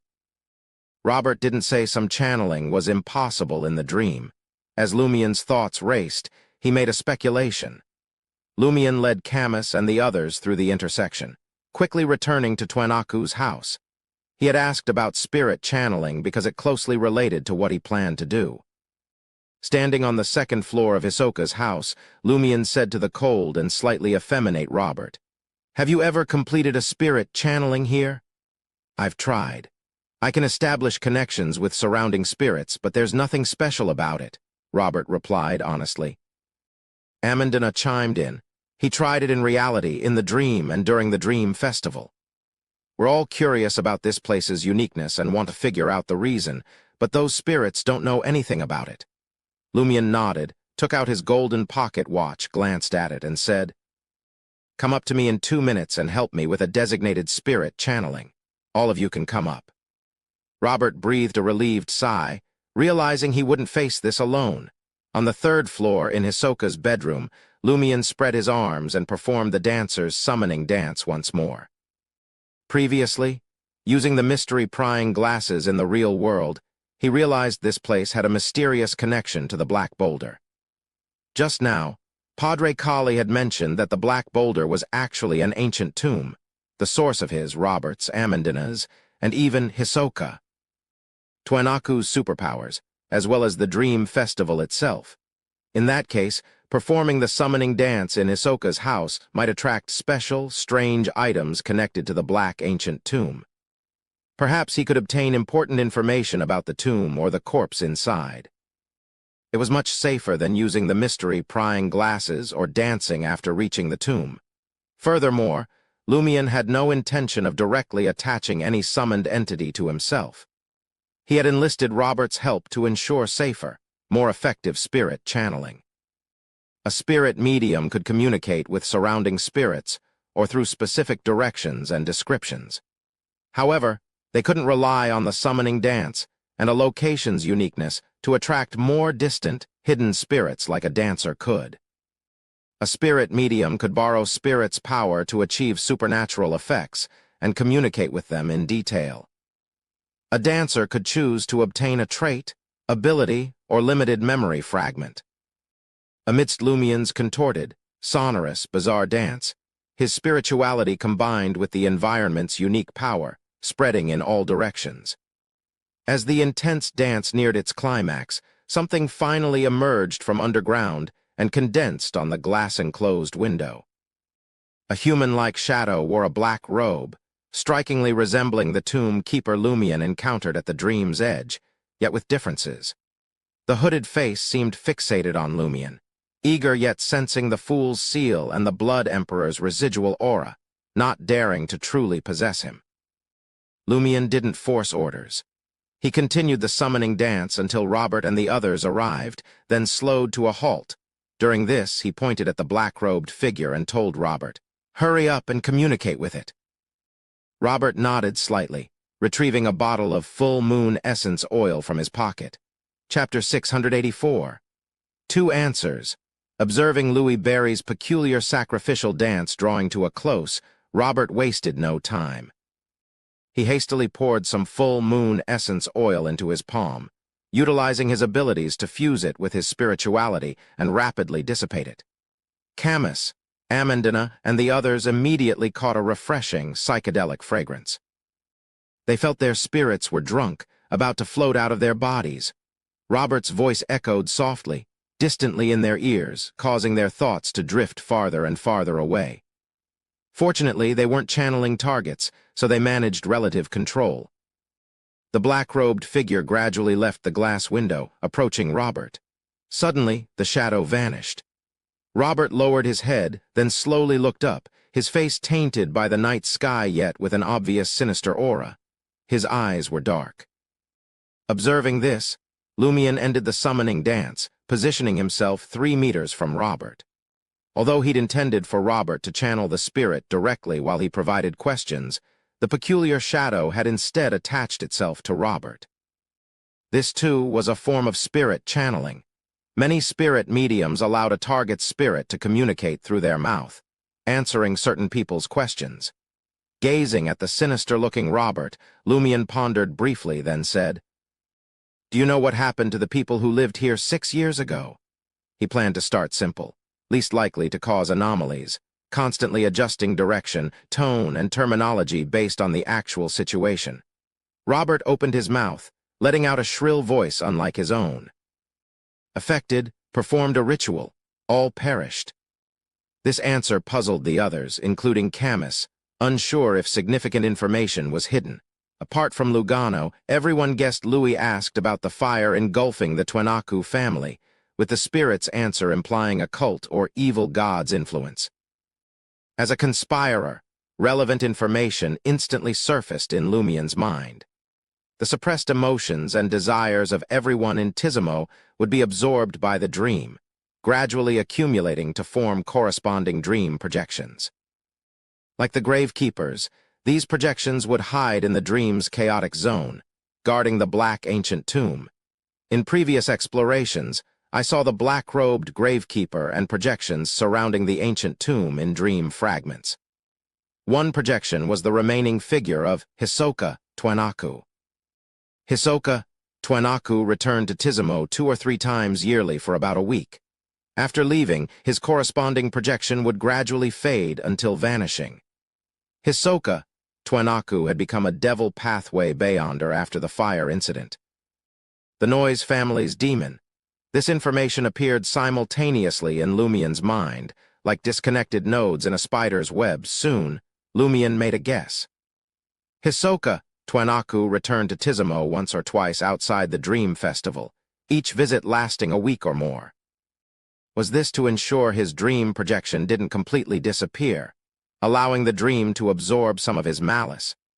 Do the projections and gravekeepers stay around the ancient tomb because it has something special that unknowingly affects them, like the tomb or the cold corpse inside?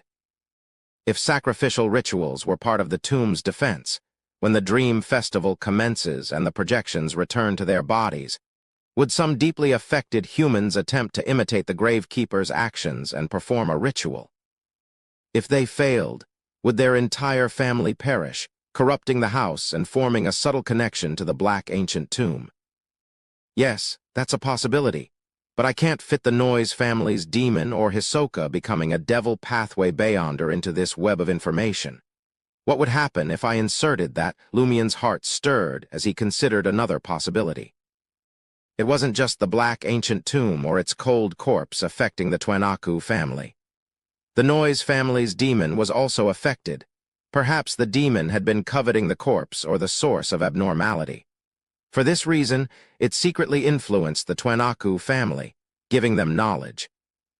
Once the Dream Festival began, through its influence in the real world, it magnified their corresponding desires in the dream.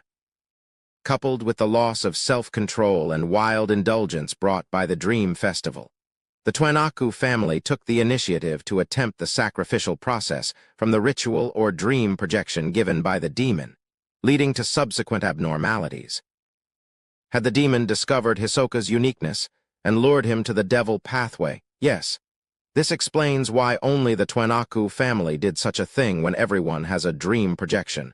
And why is this house unique enough to allow lucid dreaming? The next crucial task is guarding against the demon. It probably can't participate personally, but its minions would definitely appear. As these thoughts raced, Lumion gained a deeper understanding of the situation. He looked at the shadow possessing Robert and changed his question. Where are the gravekeepers? Where have they gone? Robert's shadowed face replied shrilly.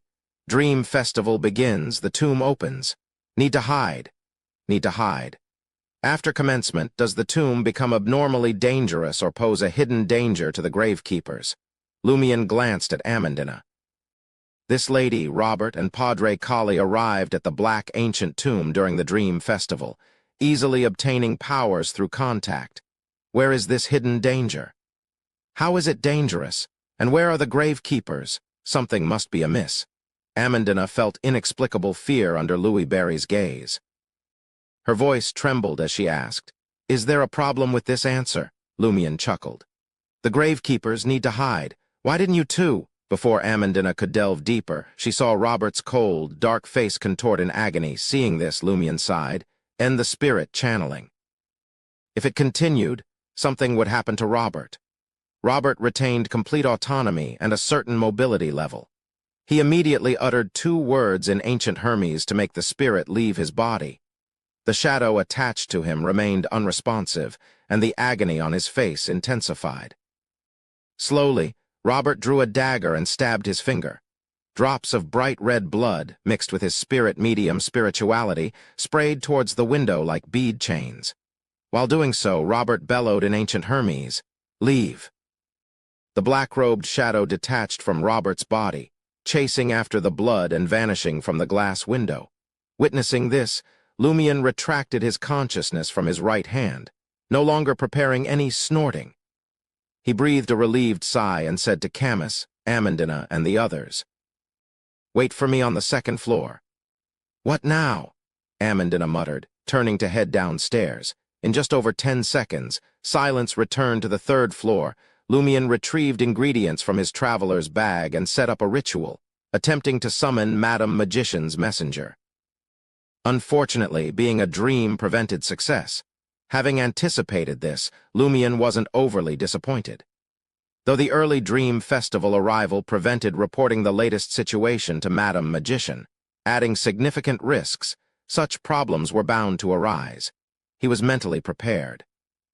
Though hunters liked to plan ahead, they weren't afraid of battle. Lumion was even a little excited, not just from the Dream Festival's faint influence.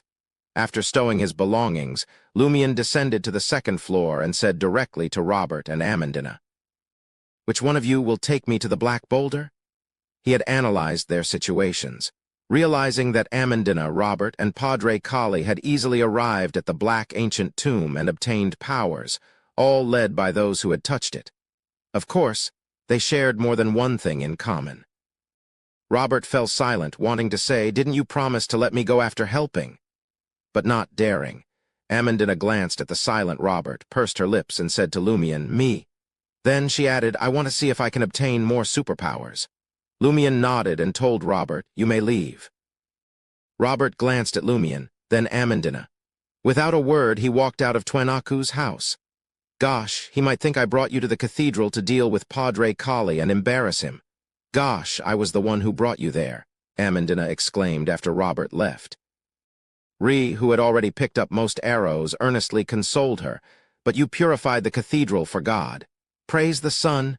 Amandina spread her arms as well. "Praise the sun." After their exchange, Lumion said to Camus and Ree, "Next, I'm going to the Black Ancient Tomb. It's up to you to decide if you want to go." Lugano tried to speak, but Lumion interrupted with a smile. "You must go." Lugano shut his mouth. Camus and Ree exchanged glances and spoke in unison. "I'm coming too." Lumion didn't persuade them, simply nodding. "Then let's set off now." Chapter 685. Illusion.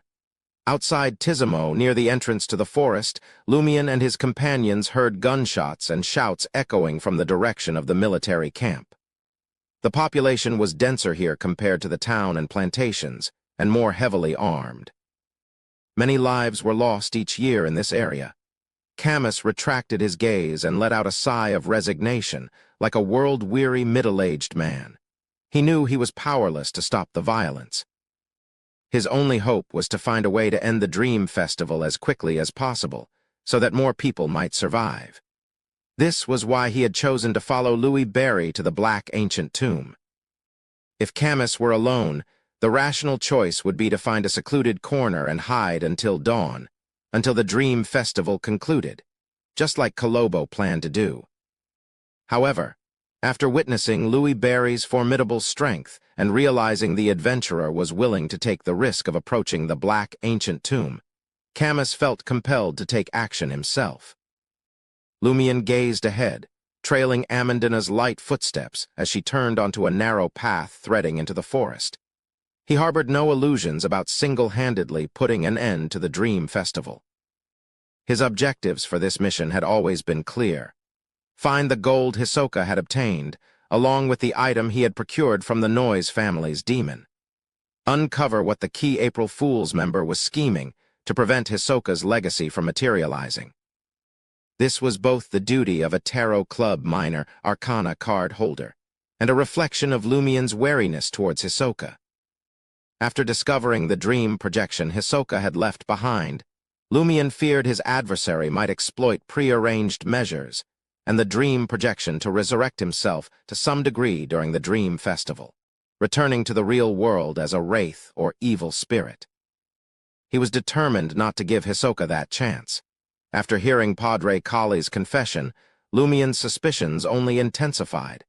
Hisoka returned to Tizamo each year to participate in the Dream Festival. He required no other host, and this unique dream usually proceeded without any abnormalities. It didn't appear that anyone needed to constantly monitor it.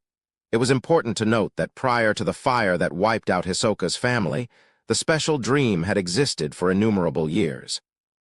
The Dream Festival had taken place countless times, yet no one had detected anything amiss. Under such conditions, the more individuals who knew the truth, the greater the danger of the information leaking out.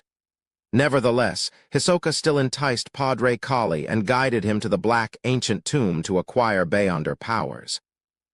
This anomalous conduct led Lumien to surmise that Hisoka Twenaku had enlisted Padre Kali's aid in monitoring the dream to verify the status of his dream projection. The dream projection would gradually dissipate as Hisoka departed Tizamo, ultimately vanishing altogether. If Hisoka desired its continued existence, he would need to return for a time after it had faded to a certain point. Given that the dreams surrounding the Black Boulder were typically in a state of disarray, the rate at which the dream projection dissipated might be erratic. This necessitated daily monitoring. As soon as the situation was deemed to have deteriorated, an urgent telegram would be dispatched to summon Hisoka back. Naturally, as a devil, Hisoka would never divulge his true intentions to Padre Kali. He would undoubtedly be on guard against Padre Kali exploiting the dream projection to eliminate this lurking threat. When instructing Padre Kali on what needed to be done, there was a high probability Hisoka was really having him monitor the shifting dynamics within the dream. How could Padre Kali keep tabs on the evolving dream? Through the dream projections and the condition of the gravekeepers beside the Black Ancient Tomb, regrettably, Lumien couldn't enter the dream himself. He could only entrust Amandina with questioning Padre Kali. The intelligence gleaned was superficial, not delving into the crux of the matter. It could merely aid in analysis. If he had interrogated Padre Kali directly, he would have been able to roughly ascertain Hisoka's objective, rather than just harboring suspicions. At present, the leads concerning the gold and the demon's gift both pointed to the Black Ancient Tomb. Lumien naturally had to investigate and do what he could. If the challenge truly proved insurmountable, he would decisively retreat to Tizamo and conceal himself on the 3rd or 4th floor of the Brieux Motel, allowing the danger to confront Ludwig, whose appetite had grown voracious. Amandina guided Lumien and the others through the rainforest, drawing near to the boundary of the dream. Abruptly, Lumien raised his right hand and whispered, "Stop!" He sniffed the air, detecting the unmistakable scent of blood. With a reaper's keen sense of smell and meticulous nature, Lumien could discern that the blood didn't originate from jungle animals hunting each other. It was human blood, rich in spirituality. "What's wrong?" Amandina asked, taken aback, as if recalling her first venture into this forest with Robert. Camus quickly sensed the problem and pointed in the direction of the blood scent. "Something's not right over there. Insects were gathering in that area." Although Lumien was eager to reach the Black Ancient Tomb to thwart Hisoka's plan, he knew that the more impatient he felt, the more cautious he needed to be. He had to remain vigilant of any abnormalities along the way to avoid walking into someone's trap or missing crucial information and rashly starting a conflict. Auror had once mentioned that Emperor Roselle might have said that haste makes waste. Lumien walked towards the source of the blood scent at a measured pace. As he drew closer, he caught a whiff of the pungent odor of blood mingled with decay. The latter originated from the tranquil essential oil used to repel mosquitoes. Lumion circled a few more trees crawling with poisonous insects and saw a corpse lying face up on the humus soil. The corpse's eyes were wide open, and its black hair was disheveled. Its face was smeared with white paint. It was Maslow, the captain of the Tizimo patrol team. At the beginning of the Dream Festival, Maslow, who had disappeared behind Lumion, had reappeared in the forest as a corpse. Maslow! Camus and Ree exclaimed in surprise. Before they could fully process their grief, Lumion's gaze shifted downward as he examined Maslow's cause of death. The captain of the local patrol team had deep wounds on his chest and abdomen, as if he had been attacked by spears, triangular blades, and other weapons. But the edges showed signs of tearing. Large amounts of blood had already flowed into the ground, attracting lingering mosquitoes. There were obvious signs of decay on Maslow's body, and a yellowish-green liquid seeped out, as if he had been dead for 2 to 3 days. After ascertaining the situation on the corpse's surface and examining the surrounding battle traces, Camus said in a somber voice, "Attacked by the power of the Death Domain. Death Domain." The image of a cold, middle-aged man in a thin suit suddenly surfaced in Lumion's mind.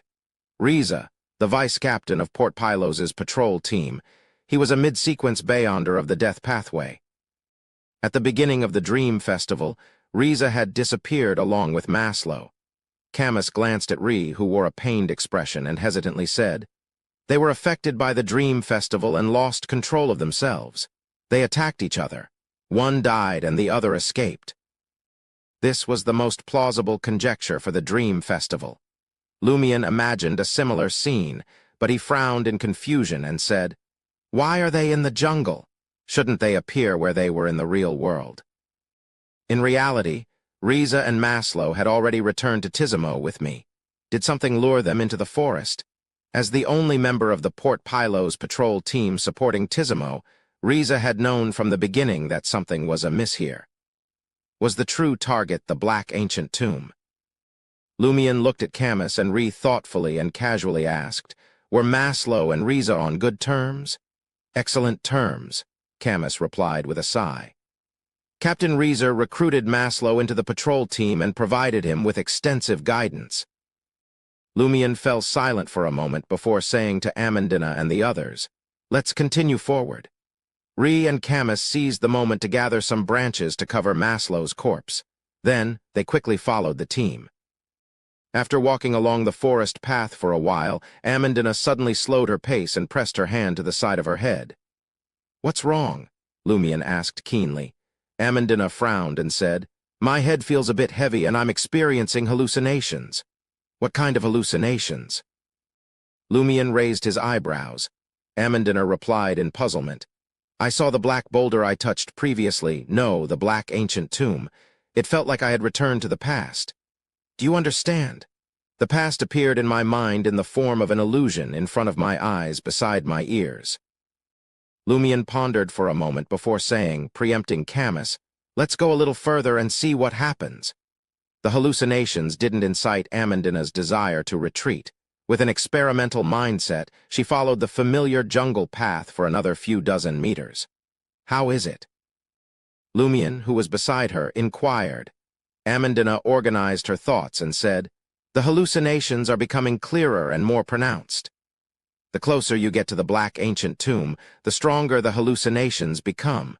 Lumion suggested a possibility before asking, "Did anything similar happen to Robert when he brought you here last time?" "No," Amandina replied with certainty. "He was quite normal the entire time." Camus speculated, perhaps he had already grown accustomed to the hallucinations after approaching more than once. Who knows? Amandina muttered and looked at Louis Barry. "What should we do now? It's not a big deal if it's just hallucinations." Lumion pondered for a moment and said, "Let's continue forward." "All right." Amandina wasn't sure what the hallucinations represented. She endured the discomfort and said, "We'll reach the ancient tomb in a few minutes." She continued forward. As they walked, Amandina suddenly extended her right hand and pressed it against the forest trees beside her, bending her back. Without waiting for Lumion to inquire, she recounted the changes in the hallucination and spoke intermittently. "I see myself. After touching the ancient tomb last time, I didn't fall asleep immediately. I was still awake. I see. Someone ahead. Chapter 686, Illusion and Reality. What kind of person? Lumion perked up. He hadn't expected Amandina's hallucination to yield unexpected insights. I can't see clearly, I can't. It's not that he isn't clear, it's just that I can't make out the details. Amandina straightened up again, as if she had recovered slightly. She pondered for a moment and said, "So I didn't fall asleep immediately after touching the black boulder. No, the black ancient tomb. When I woke up, I realized that I had gained superpowers. There were still some events that transpired in between, but I don't remember them at all. It felt like I had fallen asleep. The hallucinations I'm experiencing might have originated from the depths of my subconscious, from forgotten memories. No, not forgotten. They're just in a deep slumber. They're starting to become active and awakening bit by bit." Amandina carefully assessed her condition, searching for the source of the abnormality. Pretty smart with a good attitude. She managed to maintain basic composure. Lumion evaluated inwardly. Amandina's behavior was unfamiliar to Camus. In his impression, Amandina was not only beautiful but also cheerful, optimistic, and lively. She was the kind of girl who could infect those around her with joy. However, due to her young age, she still appeared naive, childish, and inexperienced. Unexpectedly, after their encounter in the Dream Festival, she gradually displayed an openness, maturity, and calmness he hadn't anticipated. Amandina was puzzled. Why didn't Robert mention any dormant memories, or the fact that I didn't fall asleep immediately after touching the ancient tomb? Padre Kali also talked about fainting and awakening with superpowers. The number of times they have participated in the Dream Festival in their lucid state and visited the black ancient tomb must have been more than mine. Lumion understood what Amandina was trying to convey. Firstly, why did Padre Kali and Robert, who had been to the black ancient tomb many times, still believe that they had fainted on the spot and regained superpowers upon waking up? Why didn't they experience hallucinations similar to Amandina's? Secondly, Robert had seen Amandina touch the black ancient tomb. Didn't he know if she had fallen to the ground or not? Lumion pondered for a few seconds and said, "Perhaps the person you see standing in front of you has caused the relevant memories to fall into a deep slumber. And you're from the Evernight pathway, a nightmare. Therefore, there's something special about dreams and slumber. The closer you get to the black ancient tomb, the more likely it is to awaken the slumbering memories, causing the hallucination." Amandina tersely acknowledged his hypothesis of her being special and proceeded with confidence. After 2 minutes, Lumion suddenly raised his right hand and pressed it down. He lowered his voice and said, "Hide nearby." He had heard soft footsteps. Camus immediately rolled to the side and hid behind a palm tree. Ree crawled to another tree and concealed herself among the leaves. Lugano glanced at the forest, where countless poisonous insects and snakes lurked. He kept telling himself, "Don't be afraid, don't be afraid. I can heal myself if I'm bitten." He quickly shrank behind a pile of huge, brightly colored mushrooms.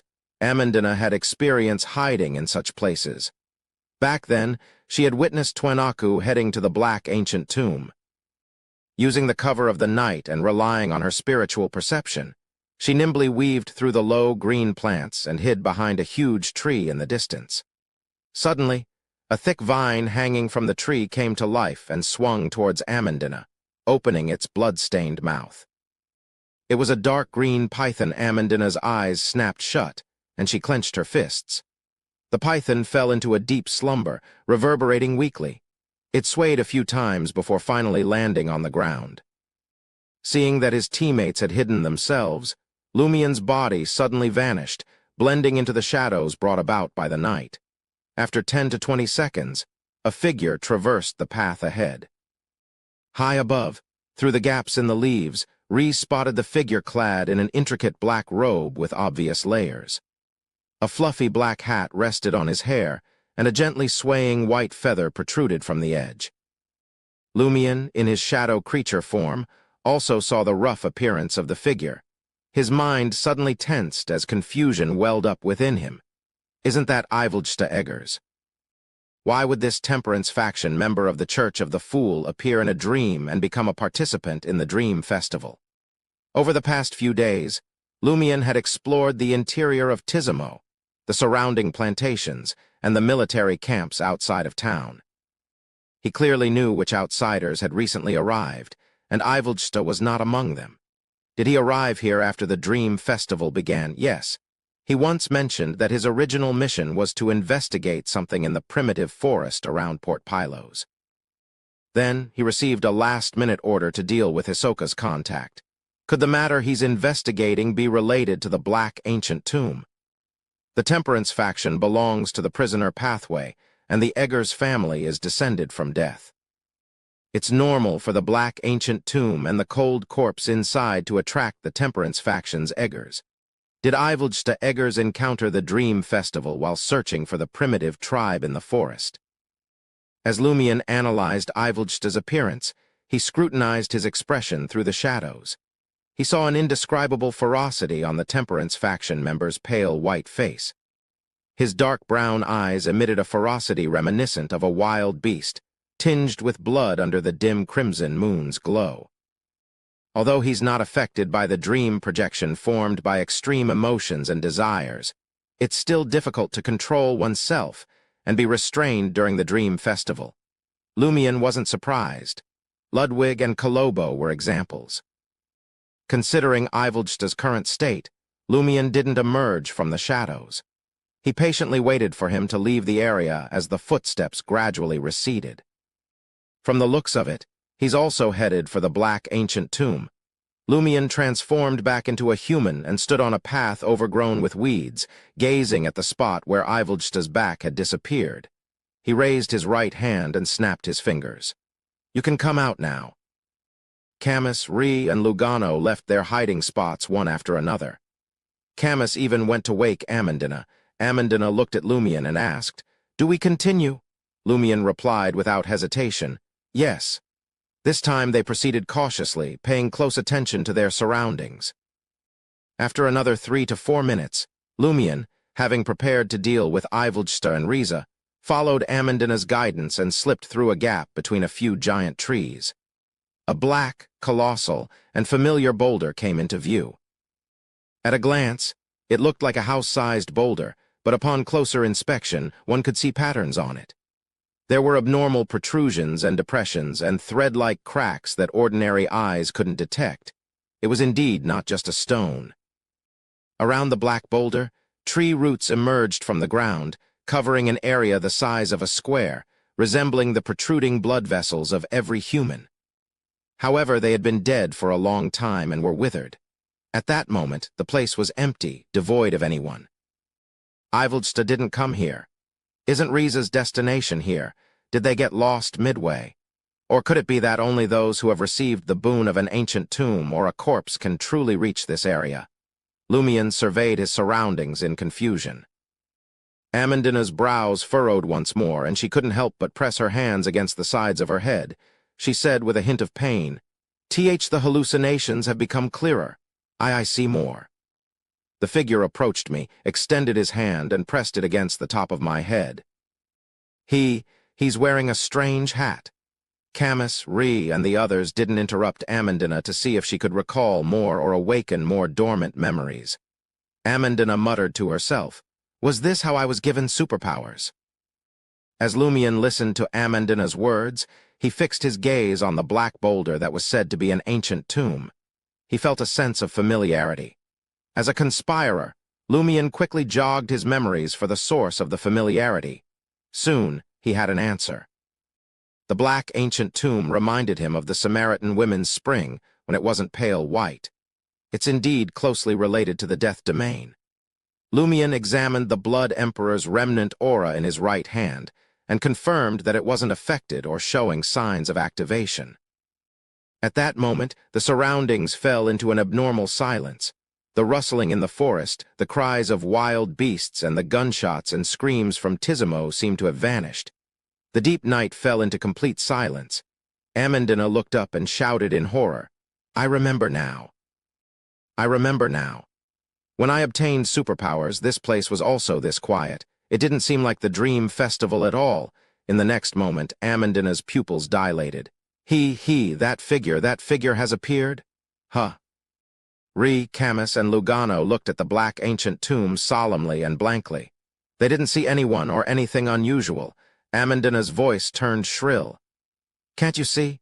He's walking towards me, he's walking towards me. For a moment, Lumion and company couldn't determine if Amandina's illusion was so vivid that it was almost real, or if something had indeed happened. No, don't come any closer, Amandina shouted, her expression breaking down as she gazed at the empty area ahead. With this shout, Lumion felt the entire area tremble slightly, and his surroundings blurred. In the blurriness, scenes appeared like different fragments of a dream. These scenes centered on the black ancient tomb, but different people stood beside it. In some scenes, Riza stood in a thin black suit. In others, Ivelsta stood in a feathered hat. A man and a woman approached side by side, while others surrounded black-robed humans. One of the black-robed humans turned to Lumion with a smile. His skin was light brown, and his flaxen eyes were tinged with dark green. He was none other than Hisoka Twenaku. Chapter 687, Gaining Immortality. Lumion raised his eyebrows and returned Hisoka's gaze with a radiant smile. The two individuals in different scenes exchanged glances through the blurry void, each casting their eyes in opposite directions. Riza, Ivelsta, and the man and woman who had just arrived in Tizimo had clearly seen the people in the other scene. They were astonished and dumbfounded by this incomprehensible, bizarre situation, but they couldn't interact with each other. The gravekeepers in the same scene as Hisoka appeared to be praying, oblivious to the changes in their surroundings or treating them as if nothing unusual had occurred. Lumion surveyed the area and vaguely comprehended the situation. Regardless of how real this place seems, various encounters will mirror reality to different degrees. At its core, it remains a dream. And under the influence of the black ancient tomb or the cold corpse within, this area has fragmented into multiple dream shards. Each time a new group arrives, a fresh fragment is generated. If not for Amandina's or my arrival triggering some abnormality, it would be impossible for people in different scenes to interact. They wouldn't be able to attack each other, nor could they see, hear, or detect one another's presence. This must be why the gravekeepers vanish every time the dream festival commences. They don't disappear. They're simply in different dream fragments from the dream festival participants. Based on the results of the previous spirit channeling, is this some kind of concealment? But the black ancient tomb hasn't been unsealed yet. As Lumion's thoughts raced, Amandina's voice grew increasingly shrill, filled with terror. He's right in front of me. Save me, save me. Lumion stared at Amandina, who was retreating in an attempt to evade the invisible creature, but he couldn't perceive the figure she described.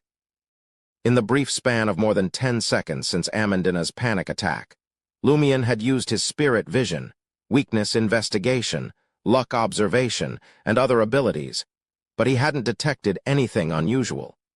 He was on the verge of taking out the mystery-prying glasses and the eye of truth. Lumion reached into his traveler's bag. Without a rough grasp of the situation, he didn't know how to rescue Amandina, who had broken down from fright. Just as his fingers brushed against the mystery-prying glasses, Amandina was suddenly taken aback. After a moment, she turned to Lumion and said in bewilderment, He turned and left. He seems to have recognized me. Recognized you? Lumion felt compelled to confirm Amandina's mental state. Amandina replied in confusion, Yes, he nodded at me and left. Is this why, after the dream festival begins, anyone who wishes to approach the black ancient tomb must be guided by someone who has received the boon of the ancient tomb or the corpse? Robert and Padre Kali likely played the same role in similar scenes, but they don't belong to the Evernight pathway and lack dream-related abilities, so they didn't notice. Did the people in the other dream fragments also receive the boon of the black ancient tomb or the cold corpse? Lumion's heart stirred as he asked Amandina, Where did he go? Where did that figure go? Amandina's gaze shifted to the periphery of her surroundings. Her eyes widened with lingering fear and excitement. She raised her palm and pointed at the dream fragment where the man and woman were. He went there. He's gone through. He's gone through. Amandina's explanation made Lumion and the others feel the black ancient tomb solidifying and becoming heavier. The entire area shook even more violently. Simultaneously, Lumion sensed a familiar burning sensation on his left chest, but he didn't hear any ravings that seemed to come from an infinite distance. In a daze, he saw a huge aqua-colored vortex, a dim village shrouded in gray fog and figures within the village. Shepherd Pierre Barry, who believed in inevitability, and Lumion's friend, Azema Lizier, raised their pale white arms, as if silently shouting. Lumion also spotted his semi-subterranean two-story house and Aurora, sitting quietly on the orange roof with her arms crossed. Lumion no longer resisted the illusion. He roughly understood what was happening. As the figure entered other dream fragments, the black ancient tomb's abnormality intensified. It contained the power of the death domain, awakening the Cordu villagers within the seal. These villagers were already deceased, with only soul fragments remaining. Naturally, they would be affected by the power of the death domain. This realization made Lumion feel pain, sorrow, and bitterness that he hadn't experienced in a long time. He watched. Aurora, clad in a light blue dress with thick, long blonde hair and light blue eyes. She didn't attempt to resist the invisible power of death. He walked to that woman, Amandina continued dutifully. That woman? Camus, Rhee, and Lugano turned their attention to the corresponding dream fragment. Having just arrived in Tizimo that night, the lady in the light-colored dress didn't hear Amandina's words. She only knew that the patrol team was looking at her. Her spirituality gave her a sense of foreboding. She hurriedly turned to her companion and asked, "Davajo, do you sense any malice?" The man named Davajo, dressed in a dark gray suit, slowly shook his head and said, "Nothing." In the dream fragment where Lumion and the others were, Amandina explained in high spirits. He, the figure, extended his hand. He pressed his hand on that woman's head. Just as Amandina finished speaking, Davajo saw his companion, the lady in the light-colored dress, suddenly collapse to her knees. Her expression was stiff, and her face was abnormally pale white. Uo, in all the dream fragments, an ice-cold wind howled. Lumion saw. Aurora standing up on the orange roof, her expression dazed as she gazed into the sky as if sensing something. She opened her mouth and spoke almost instinctively. Lumion didn't know the corresponding language, but he had heard something similar before. It was the language used by Armored Shadow Chen Tu, a language that Franca occasionally uttered a word or two of. Although he couldn't understand, Lumion vaguely grasped what his sister was talking about, perhaps due to the connection between them at the soul level. She muttered to herself, "An immortal blessed my crown, bestowing upon me the gift of eternal life." In the dream fragment where Davajo was, the light-colored lady's hat, which had unconsciously fallen to her knees, suddenly flew off. On her neck, the backs of her hands, and the surface of her face, pores opened one by one, producing white feathers tainted with faint yellow stains. Davajo observed this scene with a solemn expression. He didn't attempt to interrupt his companion's abnormality, and instead took a few cautious steps back. He couldn't comprehend what was happening. Although he hadn't sensed any malice directed at him, he prudently distanced himself from the anomaly. The lady in the light-colored dress's azure eyes had lost focus, appearing abnormally vacant and lifeless. In the blink of an eye, the white feathers, tainted with light yellow oil stains, seemed to possess a consciousness and life of their own. They frantically emerged from the gaps in the fabric of the dress. Within moments, the lady in the light-colored dress was enveloped by white feathers tainted with light yellow oil stains. Her body grew light and gradually floated, becoming increasingly illusory. Her azure eyes fixed on Davajo as she shouted in a hollow and agitated voice, "I've become a god. I've achieved immortality." The white-feathered monster hovered above the black ancient tomb, incessantly shouting, "I've become a god. I've achieved immortality." In another dream fragment, Lumion heard Aurora change her words. With a fearful expression, she whispered, "Immortal ascension." In the next instant, The ethereal monster, covered in white feathers, flew towards the black ancient tomb in the dream fragment. She passed through the stone wall on the tomb's surface and vanished. Suddenly, the frigid wind ceased, freezing. The black ancient tomb shook visibly, and the tomb door, outlined by hair-like cracks, emitted the sound of dull rubbing, as if someone was trying to push it open from within. Auror. In front of Lumion and the surrounding Cordu began to fade, as if erased by an eraser. Lumion glanced at the slowly opening tomb door and turned to Hisoka Twenaku, who was in another dream fragment. The dream projection wasn't surprised by the abnormality, nor did he show any fear. Instead, the silent gravekeepers around him rose to their feet. Amidst the illusory sound of water, the tomb door of the black ancient tomb opened completely. Accompanied by this change, all the dream fragments that appeared in the blur seemed to be pulled by an invisible force, fusing together. Devajo, Riza, Iveljsta, Hisoka Twenaku, and the gravekeepers materialized in front of the black ancient tomb near Lumion and the others. Hisoka, Twenaku smiled, as if he had anticipated that one of the outsiders would transform into a god, and that the ancient tomb's door would open at this very moment. He retrieved a golden mask from his black robe. The mask appeared to be crafted from pure gold, its eyes and face smeared with white and black paint, giving it an unsettling appearance. Twenaku donned the golden mask and, unlike the other gravekeepers, didn't retreat. Instead, he sprinted towards the black ancient tomb and the open tomb door. Thud, thud, thud. Lumion heard a distinct heartbeat. It emanated from within the black ancient tomb. Chapter 688. Preparations. As Lumion heard his heartbeat, a palm reached out from the open door of the black ancient tomb. The palm showed no signs of decay or yellow bandages. Its surface was covered in gold, shimmering with a mystical hue under the dim crimson moonlight. Upon seeing the golden palm, Lumion felt an invisible force compress his soul, instantly severing its connection to his body. Immediately after, he realized his body had transformed into a cold, solid wall, preventing his spirit from spreading or being controlled by his consciousness. At that moment, Lumion's soul felt trapped in a cage, unable to escape. He could only see limited scenes through his eyes and hear relatively loud voices with his ears. Everyone present turned into statues, frozen in place. Faced with this situation, Lumion suddenly recalled a saying: "The body is a cage for the heart, and the world is a cage for the body." In the stillness, the only person still moving was Hisoka Twenaku.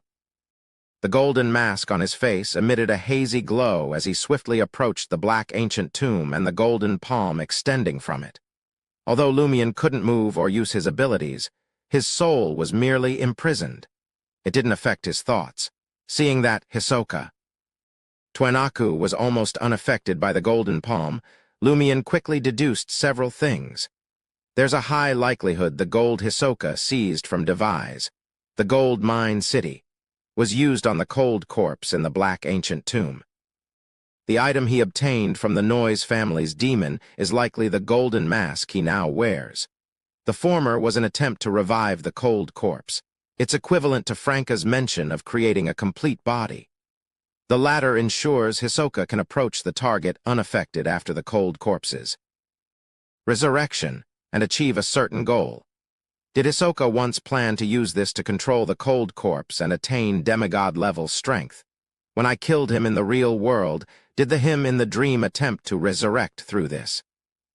Yes, Hisoka's wraith power comes from the same source as the cold corpse. Perhaps there's a way to make the corpse believe he's its original spirit and accept his lead, based on the information I've gathered and what just transpired. Humans who have received the boon of the black ancient tomb and the cold corpse can open the tomb without waking the corpse. To awaken it, an intruder must be bestowed with immortality by an invisible figure, ascend to godhood, and enter the ancient tomb. And intruders will only be attacked by invisible figures without the Dream Festival's bestowed guides. It's best for an intruder to remain lucid. How did Hisoka know outsiders would participate in the Dream Festival this year and arrive at the black ancient tomb? He didn't have such a plan to begin with. That's because he didn't know he was going to die.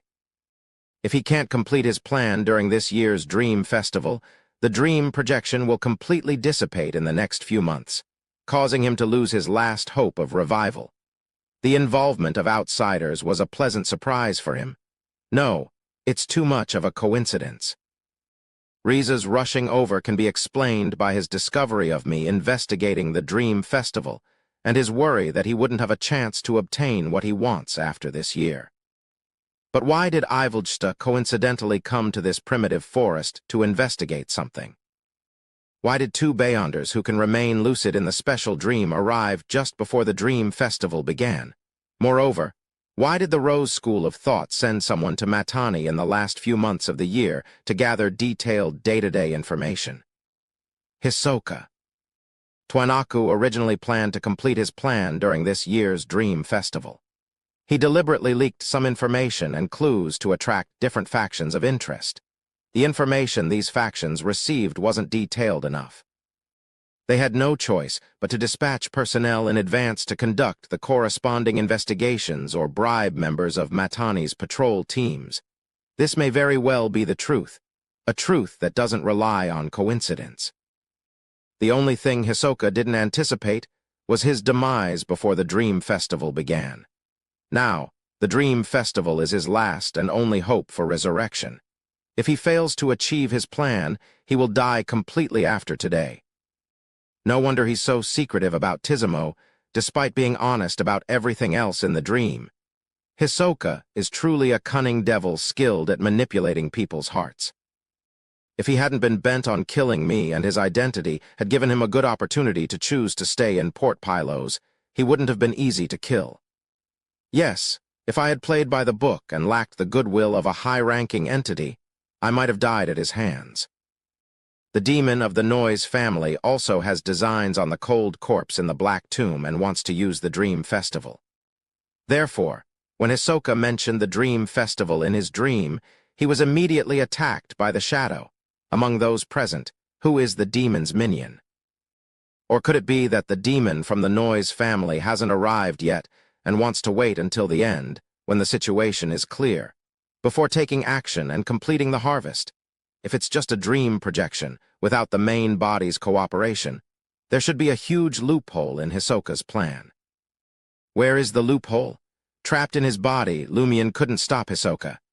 He watched helplessly as Hisoka ran to the open door of the Black Ancient Tomb. Wait, since the Black Ancient Tomb reminds me of the Samaritan Women's Spring, I can try that method. Lumion acted without hesitation, focusing his attention on his spirit body's right hand. Alista Tudor's remnant aura didn't just permeate his body. And the Blood Emperor was closely linked to the Samaritan Women's Spring. Wearing a golden mask, Hisoka's body began to etherealize uncontrollably. Just as he was about to grasp the hand of the corpse protruding from the Black Ancient Tomb, he suddenly sensed an extremely terrifying, frenzied, and violent aura appearing behind him. It soared into the sky explosively, sweeping through the surroundings. The crimson moon's glow dimmed, and Hisoka, Twanaku's body instinctively stiffened, trembling violently. Splash, an illusory sound of water echoed from the Black Ancient Tomb, and the golden palm seemed to be dragged back into the tomb by some unknown force. The feeling of their souls being imprisoned within their bodies dissipated. Lumion hurriedly halted the dissipation of the Blood Emperor's aura. Although Amandina, Camus, Devajo, and the others instinctively felt fear, the confinement of their spirits and fixed line of sight prevented them from discovering the source of the aura that conquered everything. Ignoring the search for the origin of the terrifying aura, the fierce-eyed Ivolgsta followed his instinctive desire and retrieved an item from his hidden pocket. It was a palm-sized rag doll, dressed in a black Gothic dress entwined with eerie vines. It had long golden hair and blood-red eyes. The doll was sinister. Just the sight of it made Lumion's flesh crawl beneath his skin. Thud, thud, thud, the heartbeat in the Black Ancient Tomb intensified, becoming resounding, beside the tomb door. Hisoka Twanaku felt a chill run down his spine, as if targeted by an evil being. Instinctively, he recalled something. Years ago, gravekeepers had found a half-withered evil heart near the black ancient tomb. The gravekeepers believed that the ancient corpse in the tomb had been lost due to some mutation. After all, the characteristics of its power were the same, and the levels seemed similar. Therefore, they placed the heart back into the tomb. Just a moment ago, the long-dead heart had begun to beat, but now it beat stronger and faster not far from Ivlsta. Riza also made a move. He produced a mask. The mask, also made of gold, bore a striking resemblance to the one worn by Hisoka. Varying shades of white and black paint adorned the eyes and face. The difference between the two golden masks was that the one in Riza's hand was darker, as if touched by death. Then Riza produced a human skull carved from crystal. He placed the dark golden mask on the crystal skull's face. A frigid wind gusted, engulfing the crystal skull in a massive vortex. The crystal skull, adorned with the golden mask, levitated, as if it had grown an invisible body made of wind. An intense coldness spread in all directions, condensing a layer of frost on the ground. The man named Davajo reached behind his head and grasped something in his hair. With a sudden tug, he ripped off his skin, along with his dark gray suit. Davajo took on a different appearance. He had black hair, brown eyes, a cold expression, and high cheekbones. He was in his 30s or 40s, dressed in a white shirt and black pants. He flipped the human skin in his hand, revealing dense, dizzying blood embroidery beneath. Davajo opened his mouth and spat out mouthfuls of blood, emitting a strong, sulfuric smell. The blood protruded from the human skin, forming a green-eyed man in a dark gray suit. With a playful smile, the man approached the black ancient tomb. Lumion quickly scanned the area, his eyelids twitching 3 times. He couldn't help but criticize. Do you all possess godhood-level powers that you can utilize? Although they all seem to be one-time use, are you bullying me for not having any? Despite Lumion's criticism, he quickly recited an honorific name in ancient Hermes. It was Madam Magician's honorific name. However, it failed to penetrate this special and hidden dream. Lumion wasn't dejected. His goal wasn't the black ancient tomb, nor was it the cold corpse or its beating heart. Now that he knew the whereabouts of Hisoka's gold, there was only one thing he wanted to do. Eliminate Hisoka's dream projection, take away the golden mask, and let him perish completely. Chapter 689. Precision. Although Lumion's target was clear, he didn't immediately attack Hisoka's dream projection. This was because his opponent was still beside the black ancient tomb, and under the gaze of 3 items with godhood power, Lumion might be targeted by all of them if he teleported over. The 3 items hadn't reached the point where Lumion couldn't be under their gaze simultaneously, and they appeared to last only a few minutes. However, they displayed certain humanoid characteristics, as if they possessed the ability to think and make decisions on their own. If targeted by them, it would be no different from facing weakened Sequence 4 demigods.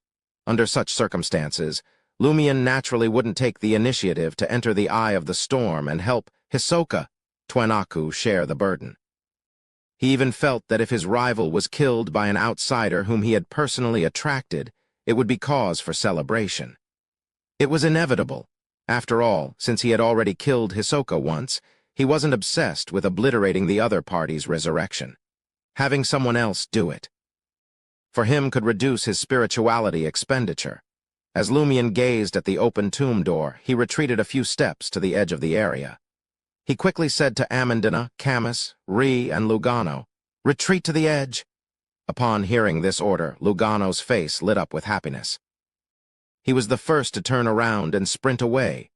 Ri raised her hunting bow, aiming left and right, taking slow steps back to guard against any attacks. Camus's performance was similar to hers, but he held his custom revolver. Amandina glanced at the sinister rag doll, the crystal skull adorned with a golden mask, and the green-eyed man with bulging human skin. She felt lightheaded, as if she was too exhausted to control her body. She instantly realized that these were things she shouldn't come into contact with. What transpired beside the black tomb was beyond her ability to interfere. She swiftly turned her back to the ancient black tomb and prepared to follow Lugano to the edge of the area. At that moment, Lumion, wearing a grayish-white lightning-shaped brooch, glanced at the gravekeepers who were also hurriedly retreating and thoughtfully asked Amandina, "Where's that figure?" Amandina ran nimbly, synchronizing her movements with her breathing as she replied, "I don't know." "He's gone." As soon as she finished speaking, the illusory water reverberating in the black tomb ceased. The palm-sized evil rag doll in the Gothic dress suddenly floated up, escaping Ivoljsta's grasp. It hovered in midair, with Hisoka Twenaku's figure reflected in its blood-red eyes. Twenaku, who was about to reach into the ancient black tomb, suddenly felt the golden mask on his face come to life. It first pressed inward, as if it wanted to crush his skull, then pulled outward, as if trying to escape. Hisoka instinctively raised his right hand to press the golden mask back, only to realize that his sleeve had tightly wrapped around his arm, immobilizing it, almost like it was tied up.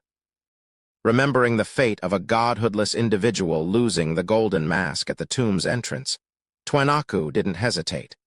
His body became completely ethereal as he transformed into a wraith. Then he vanished from in front of the black tomb and reappeared in the pupil of one of the gravekeepers who had removed their golden mask. Due to the untimely demise of Hisoka's physical body and his inability to get assistance, Hisoka had no choice but to modify his plan and wait for the three factions vying for the cold corpse in the ancient black tomb to begin fighting. When the chaos reached its peak, and the corresponding items were nearly depleted, he would re-enter the fray and compete for the corpse. As Hisoka temporarily retreated, the area in front of the ancient black tomb became vacant.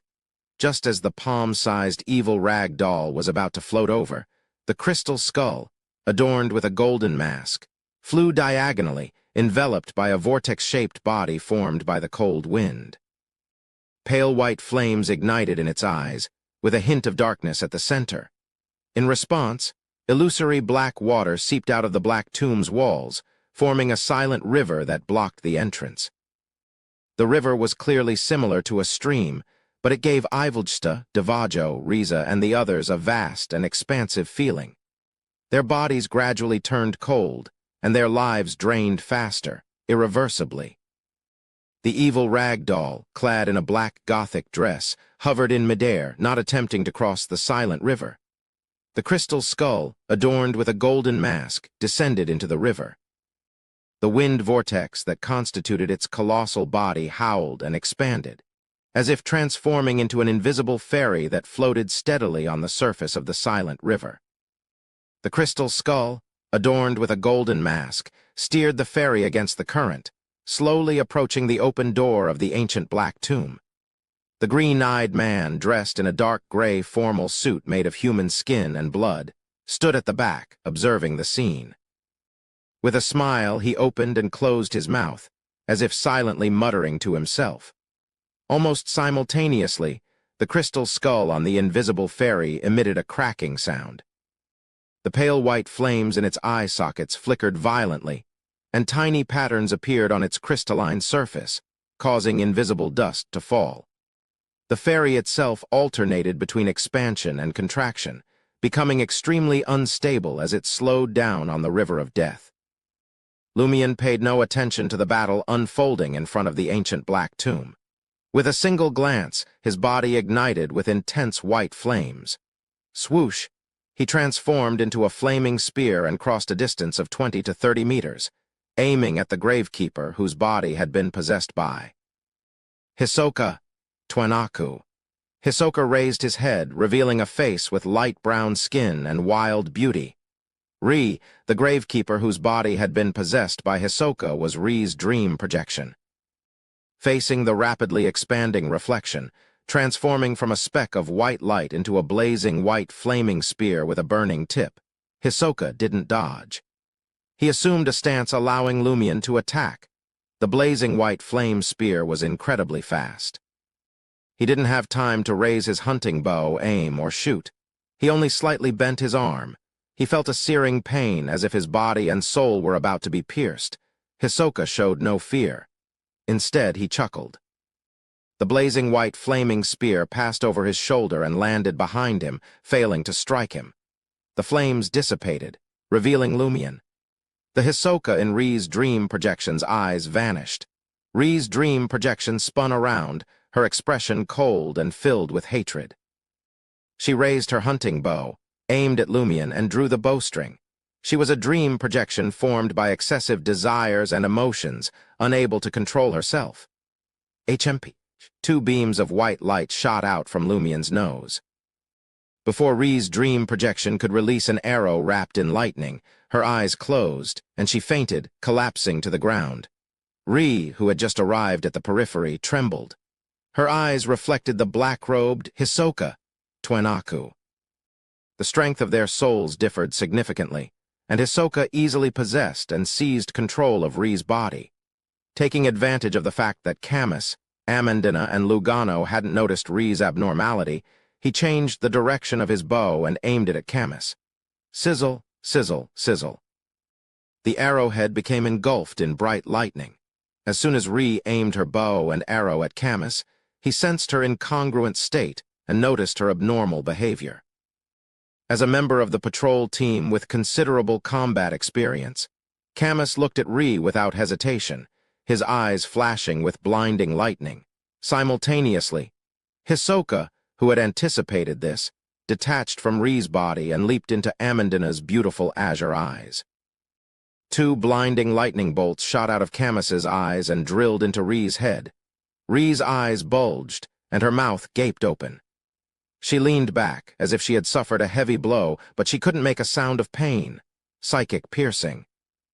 Camus's psychic piercing struck her before her arrow could leave the bowstring, causing her to feel pain from the depths of her soul. Her mind went blank as she stood rooted to the ground. Poof. The arrow, engulfed in bright lightning, shot out unsteadily, missing Camus and flying a short distance away. Amandina, with Hisoka Twenaku's figure reflected in her azure eyes, felt a chill run down her spine. A dense coldness enveloped her, freezing her soul and rendering her unable to control her limbs. Behind her, Lumion's figure swiftly materialized. Ha! Lumion opened his mouth and decisively spat out a faint yellow blob of light. However, Hisoka had no intention of stopping. He shifted his position with another mirror jump. Thud. Amandina collapsed to the ground, unconscious. Compared to Padre Kali, Hisoka clearly excelled in combat, possessing a wealth of experience and outstanding talent. This time, Hisoka appeared on a water droplet on the surface of a leaf more than 10 meters away. He leaped out and looked at Lumion and the others with a smile. He wanted to use Wraith Shriek to attack Lumion Lee and his companions in a wide range, rendering some of them unable to fight and temporarily immobilizing the rest. Upon realizing this, Lumion chose not to teleport outside Wraith Shriek's range. Instead, he withdrew his palms. A blazing white fireball condensed, the size of the Black Tomb. Ah! Amidst a piercing howl of pain, the colossal white-hot fireball flew out. With a smile, Hisoka vanished from the tree and leaped into Camus's pupils, where blood flowed from his eyes, nostrils, and ears. At that moment, the colossal blazing white fireball split into dozens of smaller ones. Accompanying this transformation, the grayish-white fury of the sea brooch on Lumion's chest erupted with bright, silver-white, and innumerable bolts of lightning after he was struck by Wraith Shriek. The lightning coiled around the incandescent white fireballs and split into dozens, enveloping the area. Rumble. Amidst the consecutive explosions, Ri, Lugano, Amandina, and Camus were sent flying by the wind and waves. They suffered burns and were struck by a net of lightning. Camus's entire body went numb, and his gaze lost focus. Hisoka, who was attached to him, also suffered an electric shock. Due to his wraith state, he was severely injured and couldn't undergo a new round of mirror jumps. Lumion recovered from the Wraith Shriek's assault. He looked at Hisoka, who had emerged from Camus's body, and his lips curled up. He was using precision. The goal was to attack every target indiscriminately and ensure the damage was acceptable. And when he launched an attack, he didn't need to consciously control it. The fury of the sea would automatically add an electric shock to all his offensive fireballs. Chapter 690. Death Symphony. Lumion endured the pain in his soul and eardrums as he activated the black mark on his right shoulder. His figure abruptly vanished, swiftly materializing beside Camus and Hisoka. As the residual silver-white electric currents surged into the ground, Hisoka, in wraith form, was about to escape the paralysis's effects. Lumion activated the black mark on his right chest. This corresponded to the spell of Harumph. Just as he was about to Harumph, a sudden premonition of danger struck him. He abruptly turned around and stepped back. A spear condensed from the light of dawn hurtled from afar, spanning a distance of 30 to 40 meters. It flew past Lumion and plunged into the soil behind him, leaving a deep hole as thick as an arm. Lumion saw his attacker, one of the gravekeepers, on the verge of escaping to the periphery. He was tall, and even in his black robe, his robust strength was evident. A broadsword of light had already condensed in his hand. A Dawn Paladin. A gravekeeper who received a boon from the warrior pathway from the Black Ancient Tomb. Lumion wasn't surprised at all. Instead, it only confirmed his suspicions. What made his scalp tingle was that the other gravekeepers had also turned to face him. The dozen or so bestowed locked their gazes onto Lumion. Hisoka had already broken free from the paralysis caused by the electric shock. Worried about the spell of Harumph's control, he endured the pain and leaped into the eyes of one of the gravekeepers. Then he broke free and transformed back into a human. He looked at Lumion, who was dozens of meters away, and his smile widened. I'm also a gravekeeper now. Harming me means harming the gravekeepers. Although they won't actively assist me and will try to escape once the tomb is opened using the current method, they will undoubtedly react if you threaten me. This is one of the reasons I dared to invite outsiders to the Dream Festival and guide them here. Unfortunately, my main body is dead, and I can't obtain the promised godhood item from the celestial worthy and Loki to resist the outsiders' high-level powers. For now, I can only wait patiently. According to the original plan, if something went wrong, I could choose to abandon the corpse in the tomb and help the Noise family's demon obtain it to aid the Rose School of Thought in exchange for other rewards. Now, I must obtain the corpse and become its spirit. Only then can I survive after the Dream Festival and maintain my consciousness and rationality as a demigod-level undead creature. However, these matters don't concern you, Lumion. You have to face a guardian and multiple spirit warlocks, gatekeepers, soul assurers, spirit guides, and dawn paladins. No one below sequence 4 can withstand the assault of such a Beyonder army. Lumion watched as the gravekeepers' gazes fell upon him. Some of them even condensed broadswords of light. As they charged forward, Lumion tensed up. He reached out, grabbed Camus's shoulder, and teleported away from his current position. Not long after they vanished, the ground silently collapsed, and pale white palms extended outward. Lumion appeared beside the severely injured Ree with Camus and grabbed her shoulder with his other hand. Then, the trio swiftly vanished, reappearing beside Amandina, who had awakened from the electric shock. The distance between them and the gravekeepers widened to nearly 100 meters. Lumion clamped his feet around Amandina's arm, releasing the accumulated spirituality and strength in his body. His condition returned to normal, and he activated the black mark on his right shoulder once more. This time, the 4 of them teleported to Lugano, who was self-healing. As Lumion continued to flash, some of the gravekeepers' Beyonder powers failed to hit them. The remaining ones were forced to change directions repeatedly, preventing them from closing the distance. Just as Lugano was about to tell his employer, "Let's escape quickly. Teleport us back to Tizimo," he saw Lumion toss Camus and Ree towards him. Thud. The 3 of them collapsed together, followed by Amandina. "Ha!" Lumion spat out a pale yellow light, enveloping the 4 of them. Lugano, Amandina, and the others lost consciousness.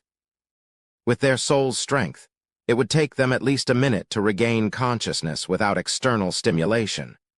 With this done, Lumion teleported away once more, preventing himself from being targeted by the gravekeepers whose abilities were effective at this distance. His body vanished, and the gravekeepers, including Hisoka, lost sight of him. Lumion silently materialized behind the gravekeepers, appearing in front of a palm tree. Leaning against the rough trees, he retrieved an item from his traveler's bag. It was a blackened bone flute with blood-colored holes. Symphony of hatred? Lumion's lips curled up as he brought the sinister bone flute to his lips with a smile. Almost simultaneously, Hisoka Twenaku felt a strong premonition of danger. He abruptly turned around, spotted Lumion, and locked onto him. He activated his devil form, transforming into a pitch-black monster nearly 3 meters tall with curved goat horns and bat-like wings.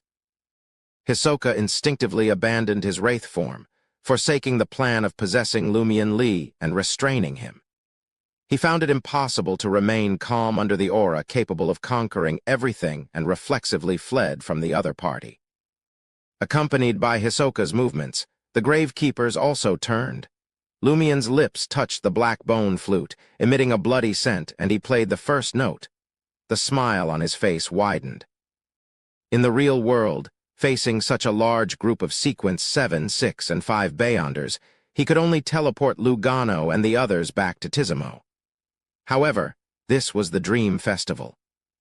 Apart from the few who had recently arrived and could remain lucid, the others were either fused with their dream projections or allowed the corresponding dream projections to move independently.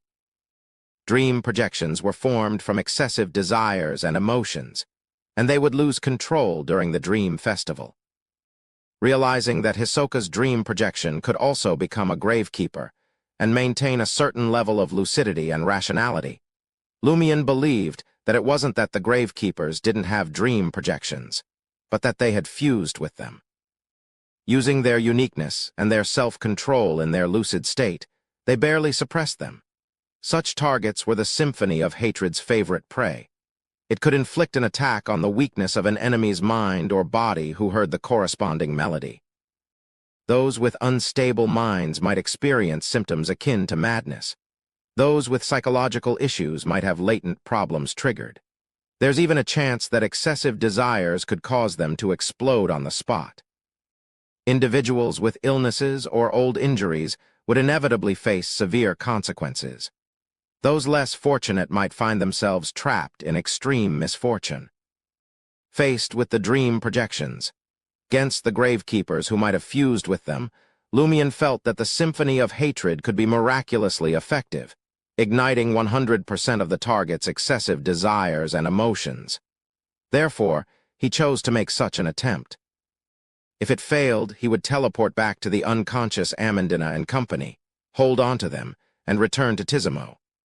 A melodious and sorrowful melody sounded, but Hisoka Twenaku, who was too late to stop Lumion, instinctively burned the 2 curved and mysterious goat horns on his head. Mental shock. Lumion's emotions swelled, and the melody he played was filled with unmistakable pain and hatred. He also saw many spirits, as well as the gravekeepers wielding broadswords of light, rushing towards him in various ways. He continued playing the symphony of hatred. Bang, bang, bang. Apart from the unconscious Ri's dream projection, all the gravekeepers, including Hisoka, halted with contorted expressions. They heard illusory explosions in their bodies and minds, and their eyes instantly turned bloodshot. They lost control of their bodies, and their ears were filled with buzzing sounds. They couldn't see, hear, or think. Their bodies and souls had been severely injured. The same went for Hisoka Twenaku. In essence, he remained a dream projection formed by extreme emotions and desires. However, as he suffered the symphony of hatred's weakness attack, he also ignited Lumion's emotions and desires from the impact. Lumion's mind buzzed, and blood vessels bulged in his green eyes. A viscous liquid reeking of blood flowed from his nose, and his internal organs seemed to suffer varying degrees of damage. The symphony of hatred fell to the ground with a thud. More than 100 meters away from Lumion, near the forest, the unconscious Amandina, Lugano, and company's faces contorted, as if they were trapped in different nightmares. Divaggio, weakened by spitting out blood to the human skin, silently approached the edge of the forest, ready to escape at any moment. However, he heard the symphony of hatred's melody. He froze, vomiting copious amounts of bright red blood that reeked of sulfur. His entire being weakened, and he nearly lost control. Ivolsta watched as the evil rag doll emitted a silent shriek, transforming the crystal skull with its golden mask and its invisible fairy into a pale white goat. Just as he was about to approach the silent river in front of the black ancient tomb in delight, his pale white face instantly flushed red, and dark red blood flowed from the corners of his eyes, nose, mouth, and ears. He had also suffered the explosion of emotions and desires, but he wasn't a dream projection, nor had he fused with one. Therefore, he was only severely injured, unlike the gravekeepers and Davajo, who were pushed to the brink of death. Riza, who had maintained his lucidity and rationality without a dream projection, panted heavily, as if caught in a struggle of his own. His cold eyes became rather lost. In the area where the Black Tomb resided, only the evil rag doll, the human skin man, and the pale white goat with the golden mask remained unaffected by the symphony of hatred. Relying on his ascetic endurance, Lumion quickly recovered from the severe damage caused by the explosion of desire and emotions. Gazing at Hisoka and the others, who had yet to recover, he smiled and extended his right palm. A colossal white-hot fireball swiftly condensed, engulfed in silver-white lightning, and launched. Upon reaching the gravekeeper's area, it split into nearly 20 smaller lightning fireballs that blasted at Hisoka, Twenaku, and the gravekeepers. Precision. Rumble. Blazing white flames and silver-white lightning surged simultaneously. Lumion watched as the gravekeepers, already on the brink of death, collapsed like straw, their lives extinguished one after another. This is what culling means. Lumion closed his eyes and took it in. Rumble. Apart from the unconscious Ri's dream projection and the guardian struggling to hold on, the gravekeepers were all dead. Only Hisoka Twenaku, his body still emitting silver-white lightning, remained. His eyes were bloodshot, on the verge of losing control. At that moment, he saw a flaming spear wrapped in silver-white lightning fly over and collide with the side of his nose. Amidst a sizzling sound, the blazing white flaming spear pierced through his skull, igniting his brain and flying behind him, leaving behind raging silver-white electric snakes. As the flames dissipated, Lumion's figure appeared, his back facing Hisoka Twenaku. The devil form Hisoka's eyes glazed over. He swayed a few times before collapsing to the ground. Weakness Investigation Cull. Chapter 691. Pursuer. As the blazing white flames rapidly dissipated, Lumion turned his back on Hisoka Twenaku and fixed his gaze on the guardian, who was swaying unsteadily more than 10 meters away. With a chuckle, he declared, "Before, I needed my team's help to defeat you. But now, I can take you down alone." His words were aimed squarely at Hisoka. Collapsing to the ground, Hisoka's consciousness gradually faded as he caught Lumion's remark. He instinctively tried to clench his fists, but lacked the strength to do so. A desperate gasp escaped his throat, his pupils dilating and losing focus. Hisoka cursed himself for choosing Devil Transformation over Wraith Transformation when confronting Lumion Lee. If only he had opted for the latter, he could have disrupted Lumion's attempt to play the blackened bone flute with Wraith Shriek. Alas, he had no way of knowing the specifics, only able to sense the presence and source of a malicious intent. Given Lumion Lee's ability to infuse bullets, fireballs, and other attacks with electric shocks and target weaknesses with precision, Devil Transformation had seemed the more versatile choice, offering protection against various contingencies. As for why he hadn't summoned a barrage of sulfur fireballs, even at the cost of mutual destruction, Hisoka sensed the considerable distance separating them. By the time he could conjure and launch 10 to 20 fireballs, Lumion Lee would have already finished playing the flute. With teleportation at his disposal, Lumion could effortlessly evade the clustered assault. Moreover, spells like Language of Foulness had a limited range, left with no other recourse. Hisoka Twenaku could only resort to emotional shock and desire detonation, targeting Lumion Lee's weakness. He hoped that after both of them sustained grievous injuries, their recovery rates would be comparable, granting him an opportunity to mount a different response. However, despite the pain, blood loss, and abnormal look in his eyes, Lumian Li managed to maintain his balance. Fighting through the debilitating effects, he executed a precise area of effect bombardment enhanced with electric shocks. The effort inflicted fresh wounds upon himself and temporarily paralyzed him. Gasp. Hisoka Twenaku mustered his remaining strength to drag Lumian Li down with him in a final, desperate gambit of losing control. But his life force had reached its limit. Darkness engulfed his vision as his consciousness slipped into oblivion, a maelstrom of indignation, resentment, and agony consuming him. The colossal devil's body spasmed a few times before falling still.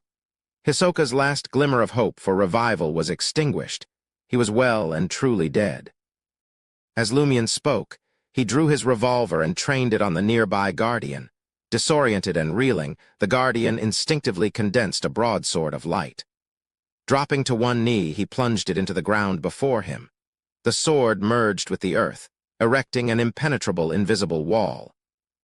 As a gravekeeper merged with a dream projection, this Guardian had no effective defense against the symphony of hatred.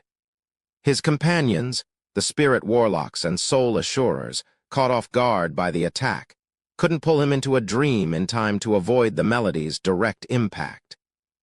He could only rely on his own physical and spiritual fortitude to withstand the detonation of desire and emotion. For Beyonders with dream projections, this assault posed a mortal threat. Before the gravekeeper could regain his bearings, another incandescent white fireball wreathed in lightning struck him, triggering a violent explosion. Fortunately, his boon as a guardian spared him the fate of his companions, who were culled like stalks of wheat. Without it, he would have been unable to mount even a token defense on pure instinct. Lumian's green eyes took on an iron-black cast as he stood tall and squeezed the trigger. Bang! Bang! Twin yellow bullets, trailing blazing white flames and silver lightning, slammed into a single point on the invisible wall. Rumble. The already destabilized wall shattered. The Guardian could only watch helplessly as a searing white spear enveloped in lightning hurtled towards him, piercing his chest and sending him flying. Another cull, another bout of digestion. Clinging to the last shreds of consciousness, the Guardian scattered the broadsword of light into countless minuscule fragments. These luminous shards coalesced into a hurricane that raged in all directions. Hounded by the storm of light, the blazing white flaming spear soared 20 to 30 meters before finally coming to rest. As the flames ebbed away, Lumian straightened his posture, clad in a white shirt, black vest, dark trousers, and a golden straw hat. Behind him, the bright and terrifying hurricane of light gradually petered out, thinning the ground. The corpses of the fallen gravekeepers and Hisoka Twenaku lay broken and strewn about. Reeling from the symphony of hatred's influence, his injuries abnormally severe, Davajo's gaze flicked from the bodies littering the ground to Lumian, who stood facing him from afar. His already pallid complexion turned even more ashen. What in the world is happening? Is he even human? Davajo, in whom thoughts of vengeance had fleetingly stirred following the blow, swiftly abandoned any such notions. Igniting the sulphurous blood he had spat out with azure flames, he hastily retreated into the forest. He wanted to escape. In any case, he could offer no aid to the human skin the Archduke had crafted through ritual. Lingering in the vicinity of the black ancient tomb would only expose him to greater peril. Lumian paid no heed to Davajo's flight. Though weakened, his spirituality remained abundant.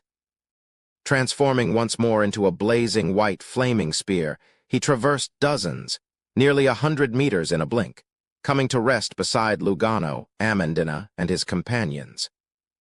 The four Beyonders lay unconscious, spared the symphony of hatred's melody.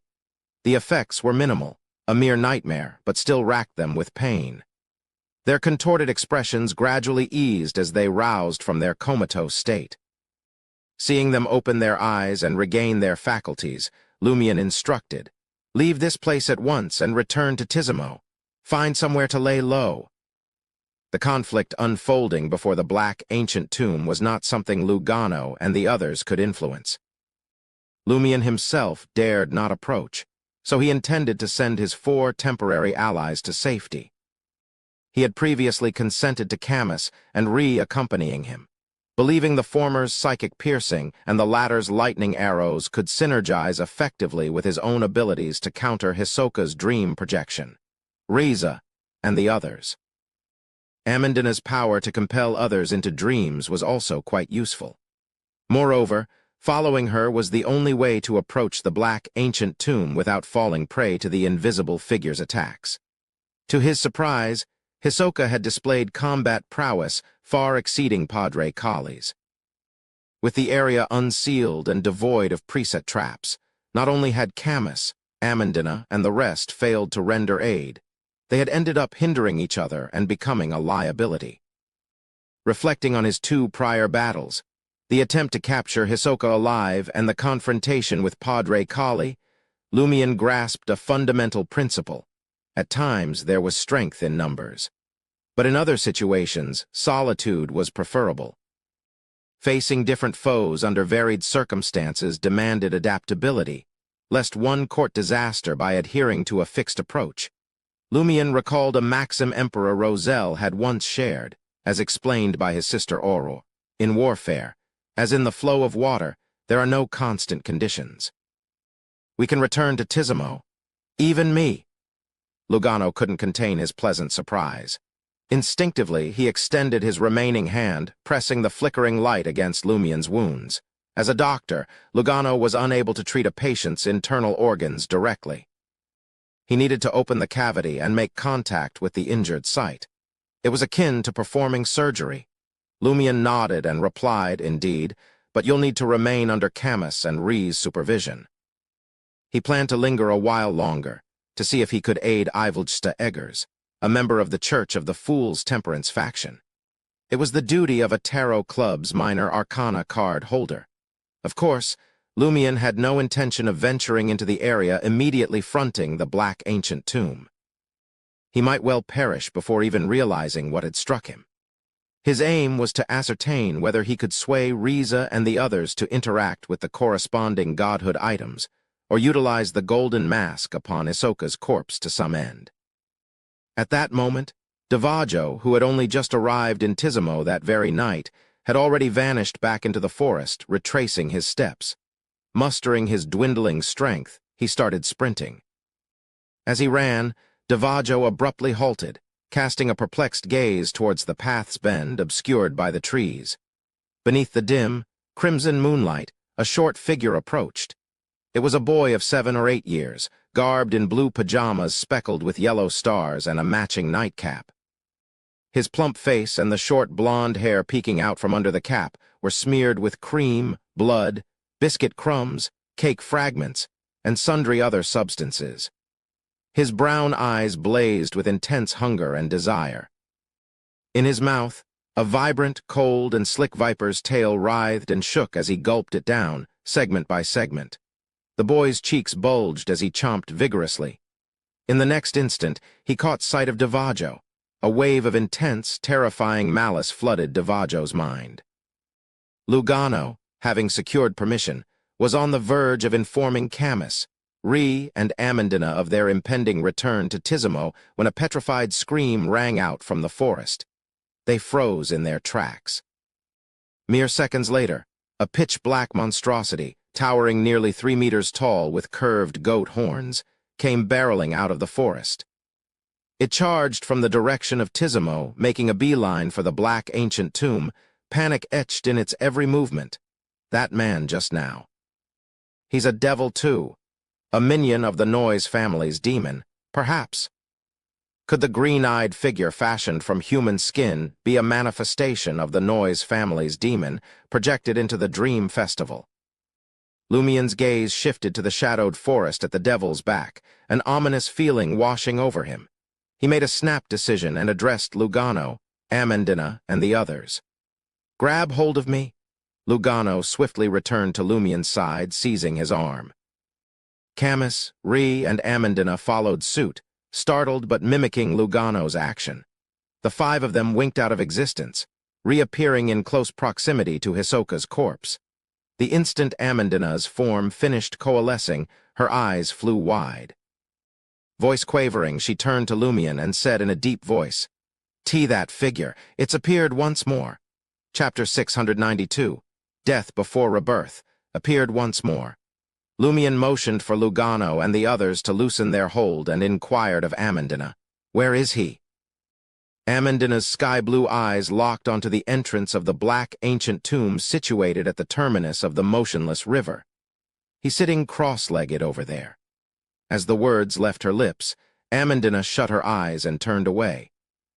Minuscule protrusions emerged from her previously flawless and supple skin, each on the cusp of rupturing and giving rise to something unknown. This reaction stemmed from her glimpse of the phantasmal, stagnant river and the ashen-white goat adorned with a golden mask, grappling to traverse the shallow waters. The pallid goat's limbs, devoid of all fur, were extensively decomposed, exuding a nauseating yellow pus that swiftly encroached upon the remainder of its body. Under the sway of the symphony of hatred, Riza's wan and frigid countenance surrendered its final vestige of color. The decay gradually consumed the back of his hand, neck, and cheeks, lending him the appearance of a long-deceased cadaver. This decelerated the deterioration afflicting the pale goat's body. Concurrently, the still river conjured by the black ancient tomb grew ever more illusory, its breadth and depth visibly diminishing. The rag doll, shrouded in a sinister Gothic gown, drifted onward once more, shadowing the retreating river of quietude. Abruptly, it pivoted to regard the green-eyed man composed of human flesh and blood, who, coincidentally, reciprocated its gaze. Loathing, enmity, and lunacy erupted from the sinister cloth doll's crimson eyes. Its black Gothic attire, ensnared by baleful vines, ruptured into myriad holes, scattering fabric shreds and leaving it in tatters. The green-eyed man in the dark gray suit seemed unscathed, yet as he advanced, he imprinted 2 footsteps saturated with vivid red blood, the aroma of sulfur swiftly dissipating. 1 stride, 2 strides, 3 strides. Each step emblazoned bright red footprints, while dark fluid seeped from his human skin. Ivelgsta Eggers at last recovered from the onslaught of emotions and cravings unleashed by the symphony of hatred. He cast a glance at the tattered evil cloth doll and retrieved an object from his concealed pocket, a palm-sized puppet. The puppet appeared to have been stitched together by a young child's hand. Its limbs were askew, its legs reaching its posterior, and its visage daubed with red, yellow, and white pigments, evoking the image of a circus clown. Ivelgsta infused the misshapen puppet with his spirituality. It shimmered into intangibility and vanished from his grasp, materializing within the dark brown eyes of the Eggers family scion, before vaulting into the green orbs of the man clad in human skin. This caused the figure in the dark gray suit to stiffen and decelerate. Lumion dared not prolong his gaze and hastily averted his eyes. As Amandina closed her eyes and turned away, the minute protuberances adorning her skin receded. Intrigued, she stole a glance at the monstrosity, suspected to be a devil, hurtling towards the green-eyed man, seemingly on the precipice of succumbing to terror. She swiftly surveyed her environment. Her eyes then fell upon the colossal devil's incomplete carcass sprawled on the ground and a charred bone flute that had tumbled beneath a palm tree. There's something over there," she whispered, tugging at Lumion's sleeve. Could it be a potent artifact discarded by a gravekeeper? Lumion peered over and murmured to Amandina and the others, "Feign ignorance. Refrain from touching or even nearing it." He had purposely abandoned the symphony of hatred there, deferring its retrieval. In such circumstances, wielding it anew was far more prone to endangering his allies than exploiting an adversary's vulnerability. As a reaper, he had no need to employ the symphony of hatred to pierce the target. Thus, he feigned a lack of opportunity to reclaim it, hoping an enemy would attempt to turn it against him. If a similar scenario unfolded, Lumion and the three godhood items would be the sole survivors capable of weathering the ensuing cataclysm unleashed by the symphony of hatred. At that juncture, he would whisk Amandina and her companions away via teleportation. Upon later return, he anticipated discovering the enemy's lifeless husks and acquiring fresh spoils of war. It was a trap he had laid in passing. As Davajo, transformed into a colossal devil, retreated to the proximity of the human-skinned man and drew near the ebbing river of silence, a short silhouette walked out from the forest trail, a boy of 7 or 8 years old, clad in endearing sleepwear and a nightcap. His yellow hair and countenance were begrimed, besmirched with grease, dregs, and blood. Catching sight of the boy, Lugano experienced a piercing agony in his absent right hand. "Man! Man! Man!" he gnashed his teeth in dread.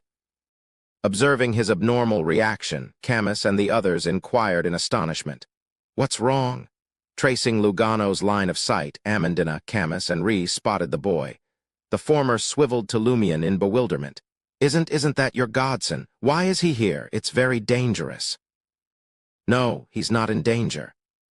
Camus, recollecting Colombo's exaggerated reaction upon encountering Louis Barry and his godson. He recalled some of the words of his companion from the fate pathway and said with a solemn expression, "We should be the ones in danger." Without waiting for Amandina and Rhys' misgivings, Camus regarded Lumion and knitted his brow. "What do we do? As a godfather, you should have a way to control your godson, right?" Lumion's gaze flitted to Ludwig pursuing the devil, then to the corpses and Hisoka's devil form strewn on the ground. He replied with a grin, "It's not a big problem." There was ample food here to form an effective seal. As to why Ludwig had trekked to the black ancient tomb, Lumion roughly had an idea. The man and woman who had freshly arrived in Tizimo tonight and taken lodging at the Brieux Motel were likely minions of the Noise family's demon.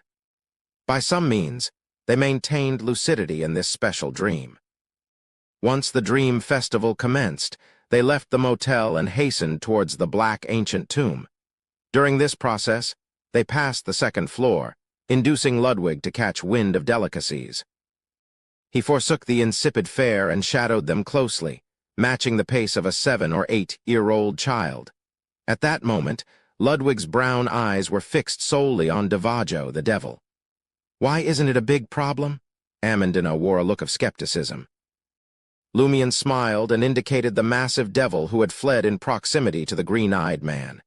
"He's here to hunt down that monster." "Hunt him!" Amandina glanced left and right in confusion. A 7 or 8-year-old boy in azure, star-spangled sleepwear, pursuing a pitch-black devil almost 3 meters in height, with curved goat horns and bat wings sprouting from his back. This is indeed a dream, right? As he neared the green-eyed man formed of human flesh and blood, and the black ancient tomb, Davajo sensed a tinge of respite. Yet, his mind remained haunted by visions of his tongue roasting, his brain scooped out by a soup spoon, and his arms and legs gnawed by the boy. What kind of monster is this? Davajo watched in abnormal fear as the boy strode towards him. At that juncture, Amandina, who had stolen a glance their way, exclaimed, "That figure is looking at the man in the black robe." Ivoljsta. Lumion peered over but discerned nothing amiss with Ivoljsta Eggers. Amandina averted her gaze, taking a moment to regain her composure before looking again. She quickly explained, "He's not looking at the man in the black robe. He's looking at the devil." Amandina abruptly halted, withdrawing her gaze and furrowing her brow. "That figure seems to utter something. I don't know the language, but I understand the meaning." "What did he say?" Lumion pressed. Amandina dared not look towards the black tomb. She organized her thoughts and said basically it means, "Everyone in the world knows that crawling insects can spin cocoons. After the cocoon fractures, butterflies take wing. A common insect can transform into a fluttering butterfly and alter its form of life. Why?" Unknowingly, Amandina's voice shifted, as if swayed by some influence. She paused for a moment before answering the question in a low, cold voice. "Death before rebirth. Ascension into godhood." Before Amandina could finish her sentence, Davajo, in his devil state, stiffened. He beheld his flesh swiftly decaying, fragments sloughing off to bare ghastly white bones. Within seconds, the devil lost consciousness and crumbled into a mound of putrefying flesh and bones. The remains fused as if alive, intertwining to form a human-sized cocoon. It rapidly shattered, and a human-headed avian monster draped in white plumage emerged. After absorbing all the flesh and blood, the monster expanded significantly, its form undergoing a transformation. The lower portion of its head rapidly elongated and expanded, as if possessing a body of its own. The flesh at its waist melded with the avian body, mantled in pale yellow feathers. Ha! Divaggio, with innumerable white feathers sprouting from his eyes, nostrils, visage, and fingertips, erupted into laughter. He slapped the white-feathered bird body below and soared skyward as if riding it. Divaggio ascended higher and higher, gradually turning ethereal. Then he spiraled downward and entered the black ancient tomb. Witnessing this, Lumion glanced once more at the entrance of the black ancient tomb, but still could not perceive the unseen figure Amandina had mentioned. His heart stirred as he took 2 steps forward and retrieved the peculiar golden mask from Hisoka's corpse. Chapter 693, Golden Corpse. Lumion looked at the gold mask in his hand, white and black paint covering the eyes and face. Without hesitation, he put it on. A cold sensation quickly seeped into his skin, and the weight of the gold felt unusually real. His mind spun as he gazed through the mask at the entrance of the black ancient tomb and the end of the still river, which had mostly receded. This time, he finally saw a slightly indistinct figure. The figure wore a strange, rusted iron crown and a dark robe with peculiar patterns. Its skin was milky white, and its eyes were so dark they seemed to hold the entire night. A pale white beard fluttered around its mouth and chin. The old man sat cross-legged, hands tucked into his sleeves. He leaned against the open door of the black ancient tomb, his expression cold and impassive, like a statue. As Lumion looked over, the old man met his gaze. His dark eyes seemed to reflect Lumion as if numerous phantoms had appeared. Splash. Behind the old man, an even more illusory, nearly lightless water wave rippled in the void. The colossal figure in blood-stained armor roared angrily, attempting to approach. Lumion's right palm instantly burned. The old man in the rusted iron crown and strange robe withdrew his hands from his sleeves. His hands had pale, dark skin that was still smooth. The backs were cracked, each crack either covered in white feathers stained with pale yellow oil or dripping with decaying yellow pus. Upon seeing this, Lumion's thoughts vanished, and he felt as if he were descending into endless cold darkness. A familiar burning sensation emanated from his left chest. Combined with the burning, frenzied, violent sensation in his right palm, it awakened Lumion's consciousness, allowing him to find a lifeline in the darkness. Using this opportunity, Lumion regained the ability to think. He saw nearly black blood vessels protruding from the dark eyes that seemed to hide the entire night. They were tainted with madness that threatened to bury and end everything. The eyes closed, and the illusory ripples and colossal figure behind the old man vanished. Lumion's vision began to clear, and his perception of the outside world fully returned. A sharp pain coursed through him. Lumion glanced down at his right hand and realized disgusting bumps bulged from his wrist to the back of his hand. His hair seemed to have thickened and turned whiter. He flipped his palm over and saw that the mark left by Blood Emperor Alistair Tudor's remnant aura had completely surfaced. It was a vivid red. Surrounding these marks was decaying flesh, seeping pus, and pale white skin. Lumion frowned.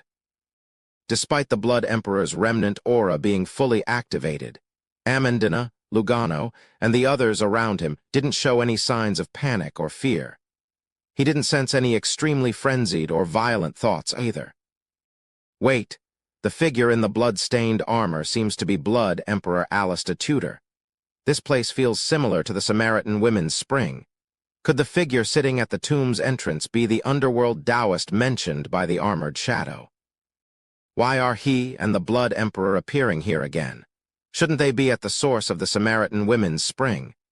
Are the two connected? Did the underworld Taoist discover the Blood Emperor's residual aura on me and conveniently seal it? Even if I fully activate it, I won't be able to unleash the crazy Red Priest's aura. I don't know if it's because of Mr.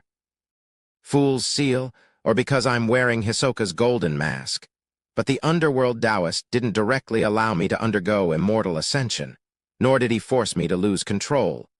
Lumion quickly grasped his predicament. As the immortalized devil entered the black ancient tomb, the situation inside changed once more. The tomb, which had fallen silent, emitted a rustling sound, accompanied by the clang of metal colliding with stone. The next instant, a golden figure materialized beside the underworld Taoist at the tomb's entrance. The figure was covered in gold, with long limbs and a golden mask streaked with white and black paint. It belonged to the same type as the one on Lumion's face and the pale white goat's head. The golden-masked figure stiffened, as if its limbs were dead. Relying solely on the strength of its waist, it sat up from lying flat like a corpse. Eyes closed, it turned its head towards the pale white goat closest to it. The pale white goat's aura instantly turned ordinary, making it unable to walk on the still river. It rapidly decayed, sank, and quickly vanished. The golden figure, eyes still closed, turned its head to the tattered, sinister cloth doll. The eerie vines on the cloth doll's gothic dress suddenly came alive, coiling around the doll, rendering it powerless and immobile. The corpse's head turned to the slowly walking green-eyed man. The green-eyed man, his eyes reflecting the ugly puppet, suddenly halted. With a bang, his body transformed into a bloody piglet. The ugly puppet landed beside the piglet, motionless, as if it had turned into the most ordinary and common puppet. Ludwig's eyes lit up as he jogged over. He leaped up like a massive frog and pounced on the bloody piglet. He grabbed its head and bit down. Amandina closed her eyes in shock. Louis Barry's godson turned out to be such a monster, the pig wailed fiercely. The golden-masked corpse closed its eyes, turned its head, and faced Ivolgsta Eggers. Lumion's forehead throbbed. He wanted to break through the sudden paralyzing pressure and teleport over to rescue Ivolgsta, but he hesitated. Previously, he had restricted himself from approaching the black ancient tomb. At most, he would take a glance or two. Now he didn't want to break this self-imposed rule. Violating it meant immense risk. However, Ivolgsta was from the Church of the Fool. Just as Lumion made his decision, the golden corpse turned its head again, but Ivolgsta remained unchanged. He was still severely injured, his aura weak. What's going on? Why did the cold corpse in the ancient tomb spare Ivolgsta? The underworld Taoist didn't do anything to him when he looked at him. Lumion was puzzled as the corpse's golden mask faced Riza. After the pale white goat vanished, Riza summoned an undead creature to envelop him and blinked to the edge of the ancient tomb area. He was about to escape into the forest, but before he could do anything else, his body froze. Pop, pop, pop. Huge, wet warts erupted from Riza's face, neck, and the backs of his hands, accompanied by disgusting mucus. The vice-captain of Port Pylos's patrol collapsed, rapidly disintegrating into countless bloody warts that squirmed in the gaps of his thin suit. The undead creature summoned by Riza transformed into thin human skin and gently landed. Lumion's scalp tingled as he watched. Finally, he broke free from the paralysis caused by the corpse sitting up. He said to Lugano, Amandina, and the others, "Grab hold of me." He was about to teleport back to Tizimo. At that moment, the corpse's golden-masked face turned towards him. Lumion's body turned cold. Ignoring Camus and company, he immediately activated the black mark on his right shoulder. Suddenly, he saw the cold corpse's face, its eyes peeking out from under the golden mask with white and black paint, open. It was a pair of cold, icy blue eyes. Icy blue eyes. Lumion was taken aback, finding them familiar. These are Nabordisley's eyes, damn it. Why is Nabordisley here? Why is he a cold corpse in the black ancient tomb? What right does he have to bestow the Bayunder powers of the prisoner pathway? It can't be real. It's not Nabordisley, but its eyes resemble. Amidst Lumion's thoughts, he saw a smile in the icy blue eyes. a smile of playfulness, understanding, and certainty. This was a stark contrast to the pained expressions in the icy blue eyes on Ainz Island. Suddenly, a half-withered, violently beating dark red heart soared from the golden corpse's hand and flew out of the completely disintegrated still river. A short figure pounced on the heart like a frog and grabbed it. It was Ludwig, his mouth filled with blood. The smile in the golden corpse's icy blue eyes grew more relaxed. He nodded at Lumion and willingly fell back to his original position. He had no intention of seizing the opportunity to leave the black ancient tomb. With a splash of illusory water, the tomb's open door gradually closed. Seated by the door, the figure suspected to be the underworld Taoist vanished. W.H. Nabordisley's corpse doesn't seem willing to leave the tomb. How did he end up lying in there? Lumion couldn't figure out the reason, so he looked at Ludwig and realized the boy was holding a half-withered dark red heart to his mouth. Lumion wanted to stop him but lacked the ability. The surrounding corpses didn't seem to attract Ludwig as much as the half-withered heart. Clang. The tomb door slammed shut, causing the entire area to tremble. Lumion and the others witnessed dream fragments one after another, and their surroundings blurred. After a brief daze, Lumion realized he was lying in the middle of an unlit street. The crimson moon was bright in the sky, casting its light. This was inside Tizimo. Chapter 694. A Deal. The dream festival came to an abrupt end. Lumion jolted upright, realizing he was holding the strange golden mask he had received from Hisoka. For a moment, he couldn't tell if he was still dreaming or if the mask had somehow followed him from the dream into the waking world. Lumion turned to look behind him. Riza and Maslow, who had died during the dream festival, were lying in the middle of the street, just starting to regain consciousness.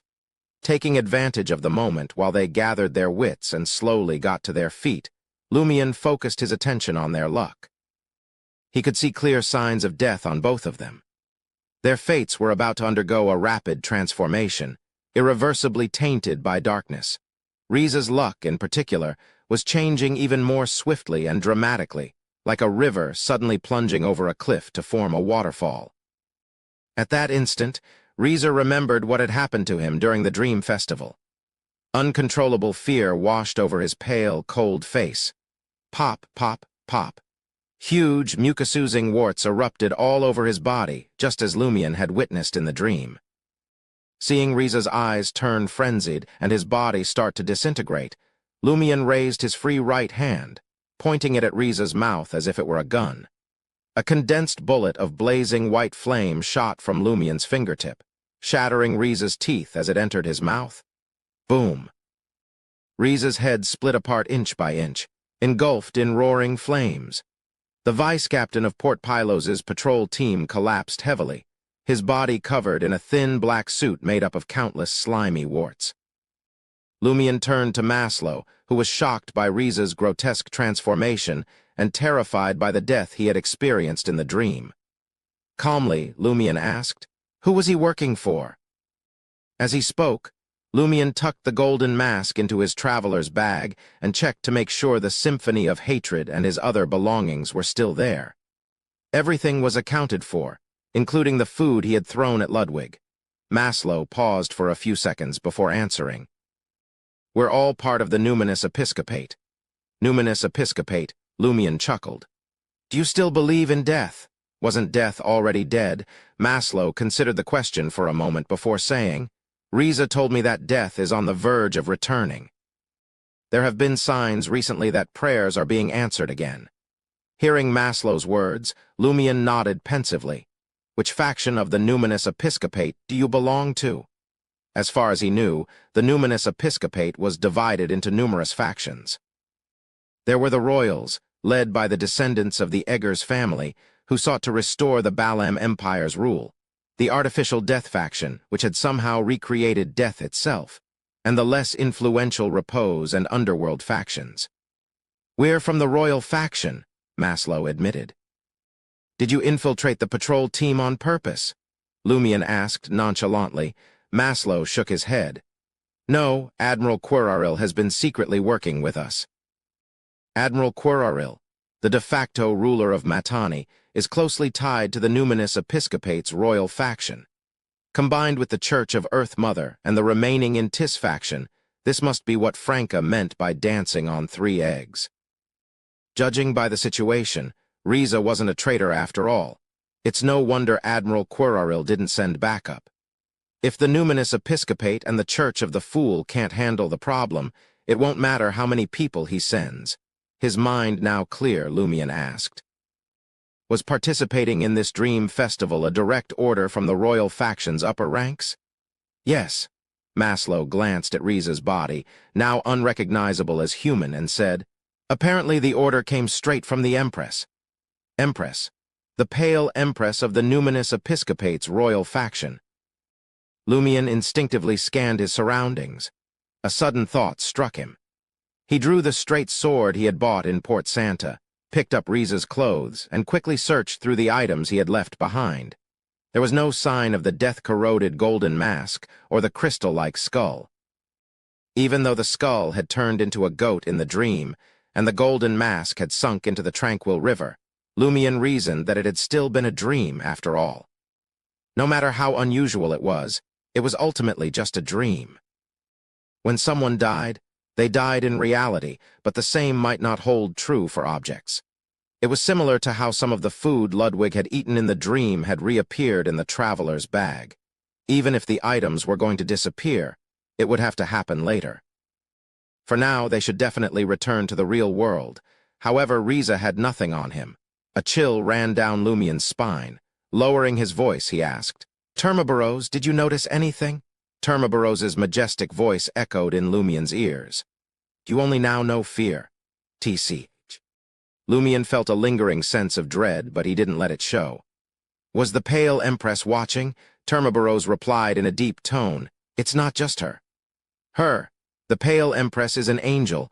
Lumion composed himself and turned his attention back to Maslow. Just as Maslow was wondering why Louis Barry was talking to himself, the other party suddenly asked, Why did Riza kill you?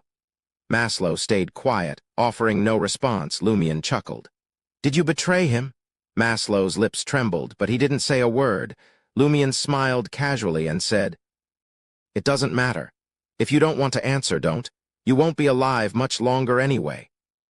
Maslow's face turned ashen as he considered the ramifications of his death during the Dream Festival. Lumion nodded, then added, Go on and do whatever you want. Just don't do anything bad. It'll make you die sooner. With that, Lumion glanced at Riza's corpse, which was starting to produce the Beyonder characteristic. Greed welled up inside him, but he suppressed it with an ascetic's self-control. He decided that regardless of whether Riza had been a traitor or not, his Beyonder characteristics should be left for Camus and the Matani patrol team. To stop himself from giving in to greed, and with a grave matter coming to mind, Lumion's expression shifted subtly. He activated the black mark on his right shoulder and teleported away. Maslow stared at the street that had been empty a moment before and the lights that had been stirred by the explosion, looking as though his soul had left his body. With a dazed and despondent expression, he turned and walked toward the forest outside Tizimo. In the second-floor suite of the Brieux Motel, the instant Lugano woke up, he noticed he couldn't move his right forearm. It's okay, it's okay. I'll be fine after a psychiatric treatment or two. The people in Tizimo can be healed by mass without needing Beyonder effects. Lugano tried to console himself as he endured the pain in his right forearm. Just then, he heard hurried footsteps coming from the living room outside his door. Crack! The door to Lugano's bedroom flew open. In the crimson moonlight pouring through the window, Ludwig appeared, dressed in blue pajamas with yellow stars and a matching nightcap. He was clutching a half-withered, blood-stained, dark red heart. Badump? Badump. Lugano could hear his own heart pounding, and he felt like his soul was about to abandon his body out of sheer terror. Had Ludwig come back for seconds because he had woken up early and hadn't gotten his fill during the dream? A moment later, Lugano saw a figure float in through the doorway. The figure was semi-transparent, wearing an elaborate, opulent black dress. There was no head on its neck, just a clean cut. In its hand, it held 4 identical blonde heads with red eyes and beautiful features. Return it to me. The four heads uttered different words in ancient Fasak, forming a complete sentence. Ludwig's image was reflected in their 8 crimson eyes. Mine. Ludwig ran to Lugano's bed and spun around, looking like he wanted to bring the heart to his mouth, but he seemed to hesitate. The 4 heads held by the translucent figure spoke one by one. Idiot. Eating. Your own brain, that is my heart. If you don't return, I will turn you into pig. Almost at the same moment, Lumion materialized next to Ludwig, taking in the scene and hearing the corresponding words. Lumion glanced at the strange-looking lady, then at Ludwig, who wore a resolute expression as if he would defend his food to the death. After a moment's consideration, Lumion said, "Madam, perhaps you could try trading him other spiritually rich materials for it." In Ludwig's current state, Lumion didn't dare try to take the item from him by force. The lady in the intricate black dress, holding 4 blonde, red-eyed heads, went silent. After a short while, one of her heads spat out a gleaming gold coin and held it between its teeth. A gold coin. You want to buy it with a gold coin. Ludwig doesn't care about money. Lumion was about to point this out to the lady when he suddenly realized the gold coin looked familiar. It was a lone gold coin worth £1. Lumion glanced over at Ludwig. Ludwig wavered. After a few seconds, he finally held out his hands and gave the half-withered dark red heart to the woman's head. The blonde, red-eyed head let go, dropping the gold coin into Ludwig's hand. Quickly, it sank its teeth into the half-withered dark red heart. The translucent lady stepped back and vanished from Lugano's bedroom.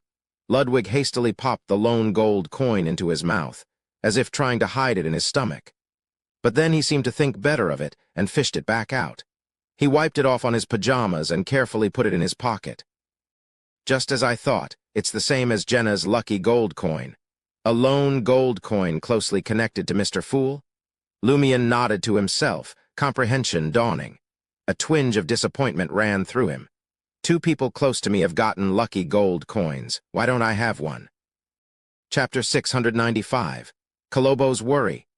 Lumion snapped out of his daze and glanced at Ludwig, who had regained his composure. Turning to Lugano, who was shrinking into a corner of the bed, he said, "We'll head back to Trier tomorrow and find a psychiatrist for you, a real, genuine one." This decision wasn't made out of concern for Lugano, but rather something that had long been on Lumion's agenda. 007 should have already provided feedback in the early morning hours. Lumion, Franca, and the others would discuss how to handle the mirror person, Morin Avigny. Moreover, Lumion intended to seize this opportunity to extract Termaboros's power and obtain a Fate Appropriator boon. His most significant gain from the Dream Festival was the substantial digestion of the Reaper Potion. He knew the southern continent was filled with conflicts and combat opportunities, which would help him digest the Reaper Potion. However, he never anticipated that less than 2 weeks after advancing, the potion's digestion progress would skyrocket, much like a mercury thermometer's column shooting up when touching a living person's armpit. Culling Padre Kali, Hisoka's dream projection, and nearly 20 others bestowed with strength equivalent to Sequence 6 or Sequence 5 made Lumion acutely aware of life's fragility. It was like straw under a scythe, constantly collapsing with a simple cull and scattered by the wind. Furthermore, after experiencing the acting of the first 4 sequences, Lumion felt the hunter pathway had a distinct characteristic of bringing calamity. Reapers were no exception. With this acting, he believed the Reaper's destructive characteristics that brought calamity were more apparent. At the same time, Lumion greatly benefited from an enemy's destruction. As his mind raced, he summarized his first Reaper acting principle. Culling is about destroying the target and reaping a harvest for yourself. If I had 3 or 4 more similar culls, I wouldn't need to comprehend other acting principles and put them into practice to digest the Reaper Potion. However, such good fortune is rare. Lumion sighed silently. This required gathering more than 10 Sequence 6, and Sequence 5 Beyonders with obvious flaws he could exploit without interference. Meeting each of these conditions was challenging, let alone all of them simultaneously. First and foremost, whether humans consumed potions or gained superpowers through boons, their pathways and sequences differed in their flaws. They couldn't all be burdened by dream projections like the gravekeepers in the Dream Festival, where emotions and desires exploded at the slightest trigger. Even if the bestowed were deeply influenced by evil gods and had mental issues to some degree, exploding emotions and desires weren't inevitable. Some might simply have mutated personalities. Secondly, Sequence 6 and Sequence 5 Beyonders were uncommon, especially the latter, who formed the backbone of various factions. Even without factions, they could create their own teams and dominate a region like the pirate admirals. Gathering more than 10 to 20 such Beyonders was no easy task. Moreover, if a major incident caused the first two conditions to be met, the Beyonder's common flaws might not be countered by Lumion and his mystical items. Finally, during the battle, a Sequence 5 Beyonder, a key member of the various factions, might draw the attention of the corresponding demigod. A mysticism event like the Dream Festival, with its inherent limitations and natural problems, was unusually suitable for Lumion. Perhaps there had only been one such event in the northern and southern continents in nearly a millennium. Sigh. Lumion couldn't help but sigh again. At that moment, Lugano was thrilled to hear he could return to Trier at dawn. He quickly replied, "All right, all right." Back in Trier, his boss had more trusted companions. He probably wouldn't need to take care of Ludwig anymore. Lumion thought for a moment and glanced at the curtains emanating the crimson moonlight. Casually, he asked Lugano, "Have you saved enough for the Harvest Priest potion formula and the corresponding ingredients?" Lugano was taken aback. "No, I'm still a bit short of the potion formula's price." Most of his current savings came from Lumion, amounting to around 15,000 Verl d'Or. Based on his knowledge, a Sequence 7 potion formula usually cost between 16,000 to 20,000 Verl d'Or. Lumion nodded pensively. "I'll keep an eye out for the Harvest Priest potion formula and the necessary ingredients for you. If you're short on funds, I'll help cover the difference. Consider it a share of the spoils from this adventure." Lugano was stunned momentarily before tears welled up in his eyes, blurring his vision. "I made the right choice. My future truly lies with the boss," with a hint of unease, he asked. "But that was a dream adventure. Can the gains be brought back to the real world?" Lumion didn't elaborate. He retrieved Hisoka's golden mask from his traveler's bag. "It's possible. Some special items are possible." Lugano felt a sense of relief. Lumion turned to Ludwig, who seemed to have acquired a cherished toy, and nodded slightly. "You may go back to sleep." Ludwig, wearing a blue nightcap, blinked and reached out to touch his stomach. Groan, groan. His stomach churned violently. Lumion laughed self-deprecatingly and took out the portion of food Ludwig had eaten in the dream, including almond pistachio cream cake, liquor-infused chocolate, eclairs, and more. After Ludwig began his quiet meal, Lumion returned to his room and conjured a blazing white fireball. He unfolded the letter, picked up a fountain pen, and penned a letter to Madam Magician. This took precedence over dealing with other matters. As he wrote, Lumion pondered something. If I killed all the elders of the Gravekeepers, would the primitive tribe still possess the ability to attack and eliminate the dead? Or are they still alive in the real world, waiting to drag those already dead down with them when they attack Tizimo? Or would the deceased find another way out, like the fire that had engulfed the Twenaku family? On the third floor of the police headquarters in Tizimo town, Camus snapped out of his reverie and instinctively glanced at the temporary bed opposite him. He noticed the blanket had been lifted, and Kolobo was nowhere to be found. Am I still dreaming, still in the Dream Festival? Camus sat up cautiously and heard a sound near the door in the corner. In the darkness, under the crimson moonlight seeping through the curtains, he saw Kolobo crouched there, curled up and trembling. Camus lowered his voice and gently asked, "What's wrong?" Kolobo's voice quivered as he replied, "The sky is falling, the sky is falling, the sky is falling." Camus found it amusing and looked at Kolobo. "Did you misinterpret your premonition?" How could the sky possibly fall? Outside Tizimo, at the edge of the primitive forest, Maslow, his face adorned with white paint, slowly advanced into the forest. It was a terrible feeling to know about his impending yet unavoidable death. He regretted betraying the numinous episcopate, but there had been no choice.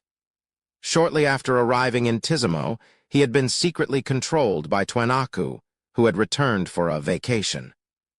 He had become a fallen one, monitoring the situation of Padre Kali and Tizimo. Subsequently, although he knew Twenaku had been killed, the other party's dream projection appeared in his dream, telling him the matter wasn't over. Maslow advanced step by step, yearning to return to the forest and become nourishment for a tree, just like his ancestors. As he walked, he spotted nearly 20 people emerging from the nearby barracks. The men seemed to sense something amiss and prepared to inspect their surroundings. At that moment, Maslow felt the night suddenly brighten. Subconsciously, he looked up at the sky and saw a burning boulder descending with a crimson flame tail. In an instant, the burning boulder filled Maslow's vision. It crashed into the area between the forest's edge and the barracks. Rumble. The wind and dust stirred by the meteorite swiftly filled the area, rising into the air and dissipating, obscuring the crimson moon and the starlight. Rumble. The entirety of Tizimo seemed to experience a violent earthquake. Buildings shook violently, and glass shattered. Several houses with weak foundations quickly collapsed, burying their occupants. With great difficulty, Camus regained his balance. Once the building stabilized, he rushed to the shattered window and looked out. He saw the sky was gray and murky, so close he could touch it if he jumped up. The sky has really fallen for some inexplicable reason. This thought flashed through Camus's mind. In the second-floor suite of the Brieux Motel, clutching the letter and fountain pen, Lumian watched the smoke and dust outside with amusement, sensing the heavy blow not far away. How direct. He sighed sincerely. A meteorite had descended from the sky. From the looks of it, the catastrophe had likely eliminated most of the deceased. Lumian turned to look at the door, which had swung open due to the building's shaking, and saw Ludwig still focused on eating. Nothing from the pile of food had fallen to the ground. After sending Lugano out to assist the injured, Lumian returned to his room and continued writing. Upon completion, he immediately set up a ritual and summoned the doll messenger. Just as the doll messenger emerged from the expanding candle flame, it suddenly shrank. Slowly, she glanced to her left and then to her right. After confirming there was no problem, she tiptoed and cautiously approached Lumian's letter. Lumian had never seen the doll messenger act like this before. He watched in confusion and amusement as she picked up the folded letter like a thief. She waved at him and quickly retreated into the candle flame. Lumian chuckled and shook his head, no longer pondering the doll messenger's actions. At the very least, it seemed harmless, and he had several things to do. Lumian left the bedroom, entered the corridor, and went to the first floor. He grabbed the motel owner, who had come out to check on the situation after waking up, and asked, "Which room are the lady and her companion who arrived tonight staying in?" Chapter 696. Feathers. In Twenaku's house in Tizimo town, Amandina woke up amidst the violent shaking of the building. She stood up groggily and looked out the window. The sky had turned gray and was pressing down, completely obscuring the crimson moon and stars. In the near-absolute darkness, Amandina turned and cast her gaze not far away. Dressed neatly, Robert rose slowly, his sluggish movements suggesting he was struggling to adapt to the lightless environment. When the tremors in the ground and buildings finally ceased, Robert used his spirit vision to spot Amandina. After a moment's hesitation, he asked, "Are we awake?" He recalled that, before entering the Dream Festival, he and Amandina had used a date as an excuse to rendezvous. When they ended up in the special dream, they temporarily parted ways. One stayed put while the other went to St. Seine Cathedral. Glancing at the suddenly noisy street outside, Amandina thought for a few seconds before replying, "Probably, but I don't know what's going on." As Robert recalled the dream encounters, both fell silent. Eventually, he asked in a deep voice, "What happened to you in the end?" Amandina suddenly chuckled. Nothing much. Robert closed his mouth again. With her night vision, Amandina looked at him, smiling with mixed emotions. Is there anything else you want to ask? After a long pause, Robert said, What did you experience afterward? Taking in the silence of the house, Amandina finally whispered, I saw the one who granted me powers. The one who granted you powers? Robert asked, surprised. Amandina laughed. We didn't actually fall asleep after touching the black ancient tomb. We only truly fainted after receiving the powers. How is that possible? Robert looked incredulous. Amandina didn't try to convince him. Instead, she muttered, Upon acquiring superpowers, one immediately falls into a coma or slumber. When they wake up, they completely grasp that power. Their spirit and flesh undergo a certain transformation. Is this considered a low-level death before rebirth? What are you talking about? Robert's confusion grew. It was completely incomprehensible. Amandina's eyes darted around as she smiled. That person told me. Perhaps it's a form of guidance. Guidance. Using his spirit vision, the only way to ascertain her condition in the darkness, Robert gazed at Amandina. He felt his fiancée was different, as if she had grown up overnight. Amandina wanted to recount the encounter in detail as usual, but swallowed her words. Sighing, she said, Aren't you going to check on Padre Kali? He might not have long to live. Snapping out of his reverie, Robert blurted out, He fled to the ancient tomb and was killed. He's indeed dead, Amandina confirmed. Robert's expression shifted, but he didn't inquire about the murderer's identity. After a moment's thought, Amandina said, Before you go to Padre Kali, I need to tell you something. The desire you felt when you first faced him didn't come from your heart. He prayed to a demon through a ritual and obtained the power to influence you. Robert's eyes widened, his mouth gaped, but no sound came out. Without further ado, Amandina strode past him towards the staircase. Pressing down on the railing, she paused and tersely acknowledged, Let's find an excuse to annul the engagement. I can accept other things about you, but I can't accept how my fiancé allowed me to follow Louis Barry alone to find the black ancient tomb under those circumstances. Don't worry, I won't tell anyone about your matters. Those who knew in my dream won't tell either. Robert spun around, his gaze fixed on the staircase as Amandina descended step by step, the darkness engulfing her spirituality's light. Leaving Twenaku's house, Amandina stepped onto the street. She glanced at the dark, low sky, the sporadic lights on both sides, and caught a whiff of the dusty air, with her hand covering her nose. Amandina made her way towards the manor, her steps gradually quickening. On the third floor of the police headquarters in Tizimo town, just as Camus felt Colombo's trembling subside, as if he had composed himself, painful curses echoed from the next room. His heart stirred as he lit a candle and pushed open the slightly deformed wooden door. Inside, he saw the Phasacian, Loban, lying on the ground, clutching his knee and screaming in agony. The member of the Tizimo patrol team had woken from the earthquake-like commotion and tried to get out of bed to find cover, but one leg strangely lost strength, accompanied by intense pain, causing him to collapse. Before Camus could organize his thoughts, Ree's voice echoed beside him. Don't worry. It's the mass hysteria mentioned in the investigations. You'll recover after going to the corresponding mass. Having cooperated with Camus to investigate the abnormalities in Tizimo, Loban quickly understood Ree. Cursing, he struggled to his feet, retrieved a military flask from under his pillow and downed a few gulps of liquor. After drinking until color returned to his face, Loban sighed with relief. I feel my knee has recovered a little. Sometimes, alcohol is more useful than mass. Breathing a sigh of relief, Camus turned to Ree, realizing his teammate's expression had turned colder.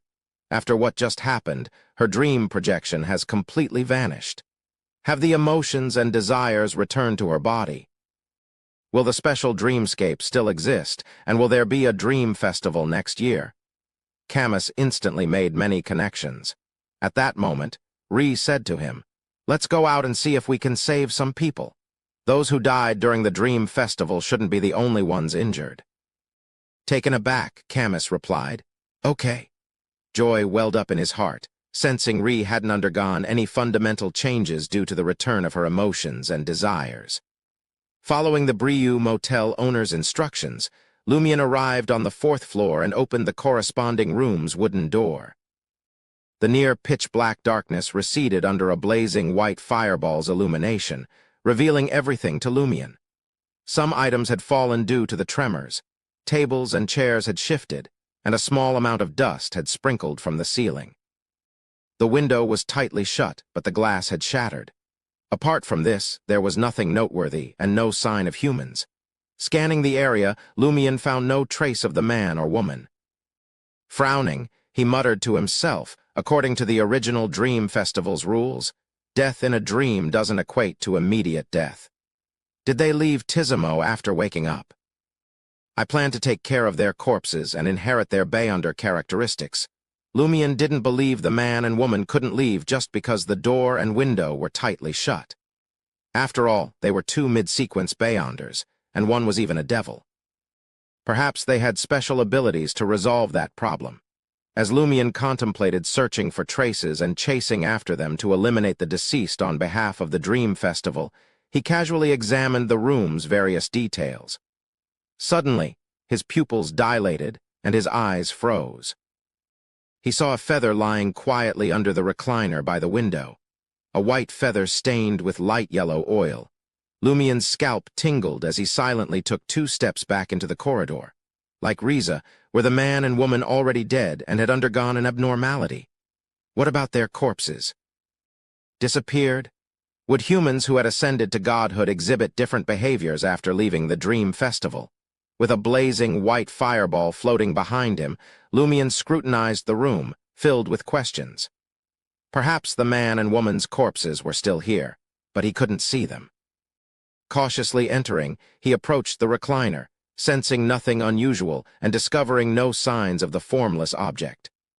Lumion retrieved the mystery-prying glasses and the Eye of Truth from his traveler's bag, donning them one by one. He still couldn't see the man and woman. His vision was filled with chaotic darkness, a dark river, oily feathers, and imprisoning darkness. Upon returning to reality, did they immediately undergo immortal ascension and leave this place? Lumion pondered for a few seconds before activating the black mark on his right shoulder, teleporting to a spot in the forest at the Special Dream's periphery. As a hunter, Lumion had memorized the correct route and environmental characteristics after Amandina led him to the Black Ancient Tomb. After nearly 15 minutes, he arrived at an area where numerous tree roots protruded from the ground, resembling blood vessels. However, the place where the black stone-like ancient tomb should have stood was empty. Does that black ancient tomb only exist in dreams and can't be encountered in reality? Lumion speculated seriously. So the Pale Empress and the other angels can't descend personally and can only send people to participate in the Dream Festival. As his thoughts raced, Lumion's gaze darted back and forth across the land corresponding to the black ancient tomb. It was indeed a little different from its surroundings. No intertwined tree roots protruded from the ground, and it was flat and stoneless. Approaching thoughtfully, Lumion took out his straight sword and used it as a shovel, attempting to dig into the soil. Just as he dug a small pit, his eyelids twitched. Buried in the dark brown soil were 2 white feathers stained with light yellow oil. Taking a slow breath, Lumion dug deeper. Before long, a palm-sized, dark, slightly moist, and sticky soil lump came into view. Chapter 697. Madam Magician's Explanation. As Lumion gazed at the peculiar soil, he couldn't help but recall the scene of Heller retrieving the Samaritan women's spring. After a moment of contemplation, he retrieved gold bars and coins from his traveler's bag and ignited a blazing white fireball in his palm. As the flames surged, the gold gradually melted under the control of his spirituality, forming a small golden box. Lumion then used the flames as a blade to fashion a cover for the box. Once the gold had cooled and solidified, he used the straight sword as a shovel to transfer the palm-sized clump of soil into the box before closing the lid. After stowing away the golden box, Lumion noticed that the straight sword in his hand had become rusty and decayed. Rather than being alarmed, Lumion was delighted. He muttered to himself, "That soil is indeed magical." This was one of his gains from the Dream Festival.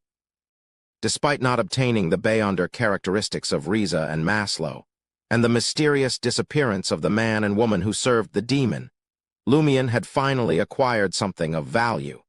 He continued searching the area, but found no other traces. Left with no other option, he teleported back to the second floor of the Brieux Motel. By then, much of the smoke and dust caused by the meteorite had dissipated. The crimson moon's light cast an eerie glow over Tizimo. Lumion noticed a folded letter on the master bedroom's desk, with a thin, brass-like metal sheet on top. Madam Magician's response is swift tonight. Lumion picked up the brass plate and examined the mysterious patterns and words etched upon it, but he couldn't discern their meaning or purpose. He couldn't even sense the corresponding spirituality glow. Shaking his head, Lumion temporarily set aside the brass sheet. With a gentle grab of his right hand, he conjured a floating incandescent white fireball. Under its glow, he sat down and began reading Madam Magician's reply. There's no doubt about it. From what you've described, the corpse in the dream tomb belongs to Nabordisley. As for Nabordisley, there's a high likelihood that it's an alias of Devil Monarch Farbody or a real name that can be used under certain circumstances. Don't you find it strange that Nabordisley, as a Devil Monarch and one of the 8 ancient gods who once ruled the world, can bestow superpowers from the prisoner pathway? This abnormality is quite normal for the ancient gods. They didn't advance according to the paths of the divine, but were born directly for some unknown reason. Their characteristics were a mix of Sequence 1 Beyonder characteristics from other pathways, or even more than one. Considering Demon Warlock Berman's situation, you can see how unhinged and violent the ancient gods were. There's a significant difference between ancient gods and subsequent true gods, but this doesn't mean that they are weak. They might even be stronger. Among them, although Farbody is the Devil Monarch, he blends in Sequence 1 abomination from a neighboring pathway. Therefore, his state is one of the best among the 8 ancient gods. He has also become the only ancient god alive in their original form. In fact, if Farbody were to gather the ingredients of the Devil pathway as a Sequence 1 abomination and complete the deity ascension ritual to advance, he would be equivalent to a true god now. A stronger true god. He wouldn't be an ancient god described by words like madness, cruelty, violence, and bloodlust. Of course, as the Devil Monarch, even if he had done so, he will inevitably exhibit the characteristics of I am the Abyss is me, experiencing strong influence from this pathway. As for the state of a devil, you should be well aware. Therefore, Farbody is also one of the 2 or 3 most unhinged ancient gods. This doesn't contradict his better state. That's all for the ancient gods. That's not my primary purpose in writing. In short, the one in the dream tomb is indeed Nabordisley, the other Nabordisley in the form of an abomination. Is that so? Ancient gods possess Beyonder characteristics of neighboring or non-neighboring pathways, and Nabordisley has already displayed the ability to separate different desires and emotions. Lumion no longer harbored any doubts about the cold corpse's ability to bestow wraith powers. After some thought, he reread Madam Magician's letter. You mentioned that Nabordisley took the initiative to lie back in the dream tomb and continue in a dead state. This is a very rational choice for him. Furthermore, I must say it's a good death. Continue in this dead state until after the apocalypse? You don't need to know the exact reason. To put it simply, you can see that Nabordisley, or the Devil Monarch Farbody, is in a terrible state. As an abomination, his demise is more suitable than him living. It's better for both him and this world. Of course, this can't be a simple death. He chose a good place to die.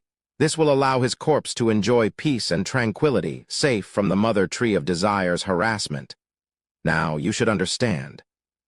That entity had written a story and created a coincidence, allowing you to come into contact with Nabordisley in the Fainapotter Kingdom.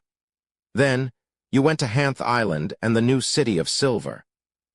His goal was to send information to Nabordisley in the Dream Ancient Tomb, allowing him to continue sleeping and be a corpse instead of being resurrected.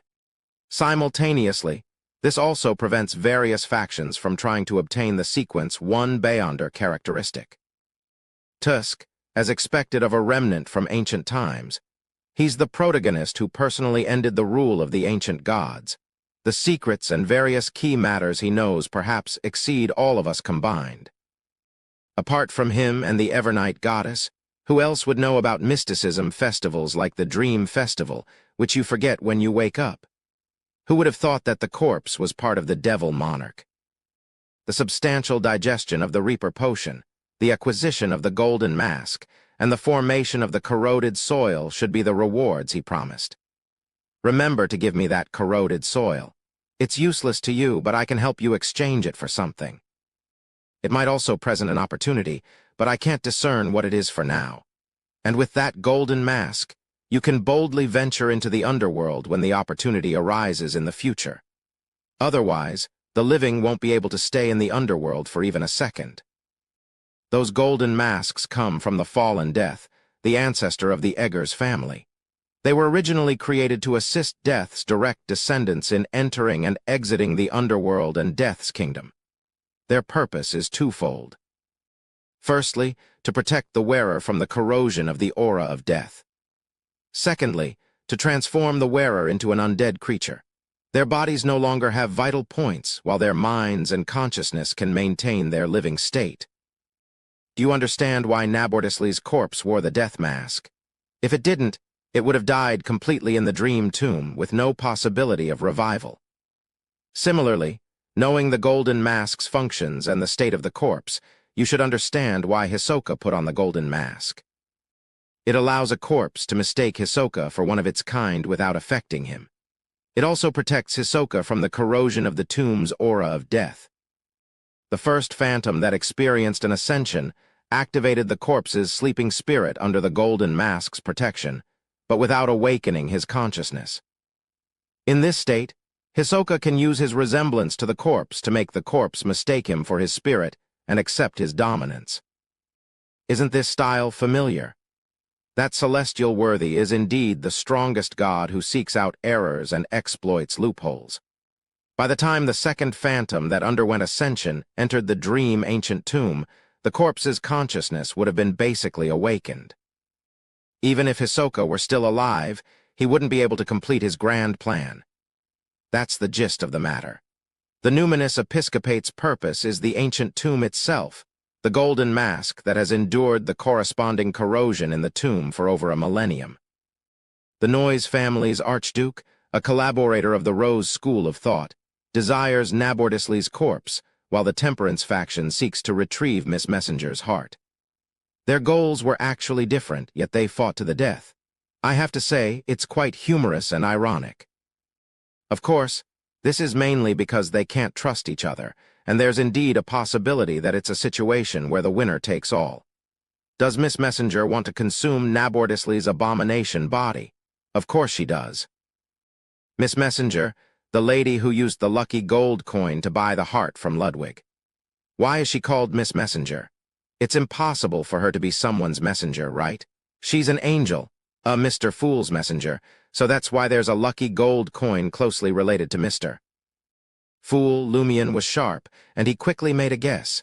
He continued reading the last part of the letter. I forgot to mention that wearing that golden mask also poses problems. As you can imagine, once you transform into an undead creature and don't have any vital points on your body, the purification of sunlight and lightning will be fatal to you. Moreover, if a living person wears that golden mask for too long, they will truly become deceased.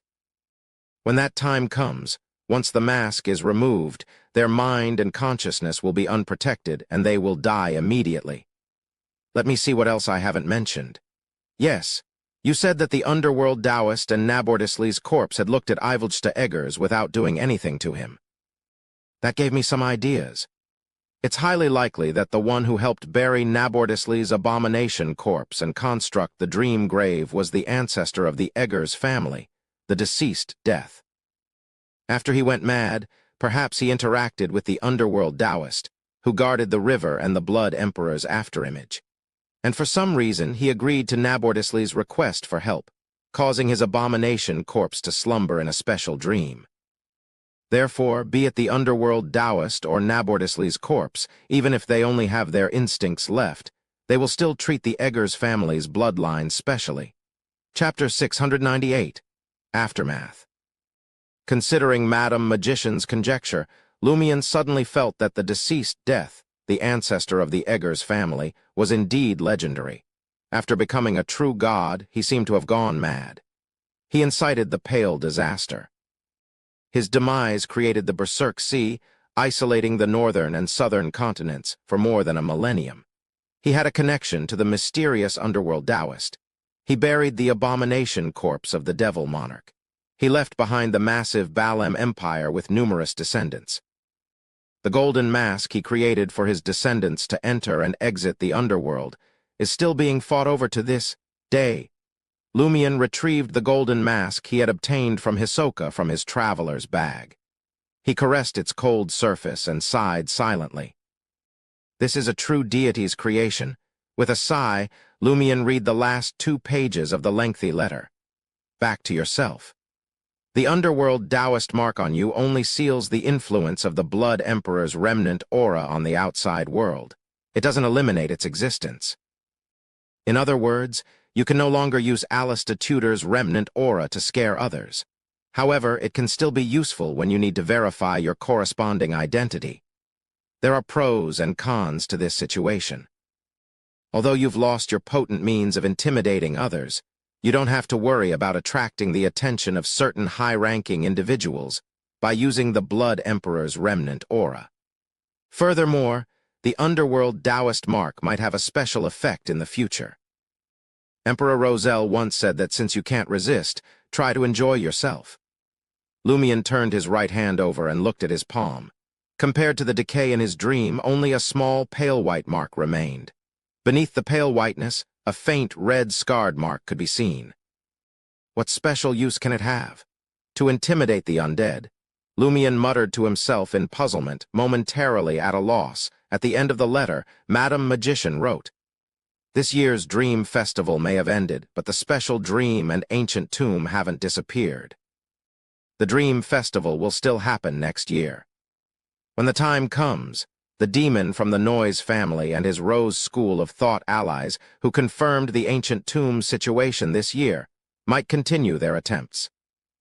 They might even bring more targeted and powerful items, beyonders, or projections. Not only do we have to stop them when the time comes, but we also have to make preparations in advance. Furthermore, for the special dream to still have dream projections as guardians, we can't relocate the entirety of Tizimo. Therefore, we have to do something for the people here. Of course, after completing the last task, the subsequent problems of the Dream Festival will have nothing to do with you unless you become an angel by then. But isn't that too far-fetched? The last thing you need to do is enter that special dream with the half-finished brass charm I sent with the letter and perform the following ritual before the black ancient tomb. The complete process of the ritual is... After carefully reading the ritual's description, Lumian assessed his spirituality and stowed away the half-finished brass charm. Then, he retrieved the golden box containing the peculiar soil, unfolded the letter, and penned a reply. Honorable Madam Magician, I will follow your instructions and complete the ritual. This is that strange soil. Lumian paused and added, remember to send back the box containing it. It was made of gold. Recalling Lugano's promise of compensation and Ludwig's growing appetite, Lumian, who was quite wealthy, felt the need to be frugal. He didn't need to worry about the potion formula, beyonder ingredients, or mystical items for the time being, but he needed to provide for 2 people now. Furthermore, gold played an important role in mysticism.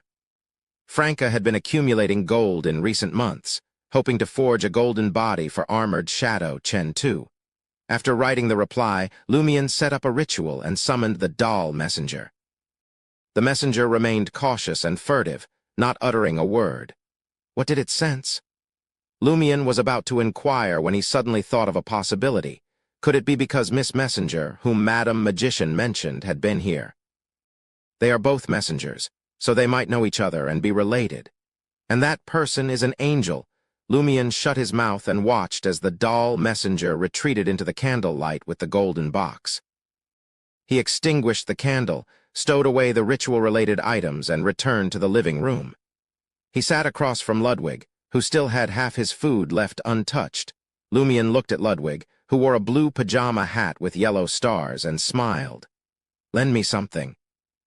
Ludwig raised his head, his mouth moving as he inquired with his eyes. Lumian maintained a friendly smile. The gold coin from earlier. Ludwig lowered his head and focused on eating a piece of beef jerky as if he hadn't heard Lumian. "It'll only take half an hour." "Yes, half an hour." "I won't cause any harm.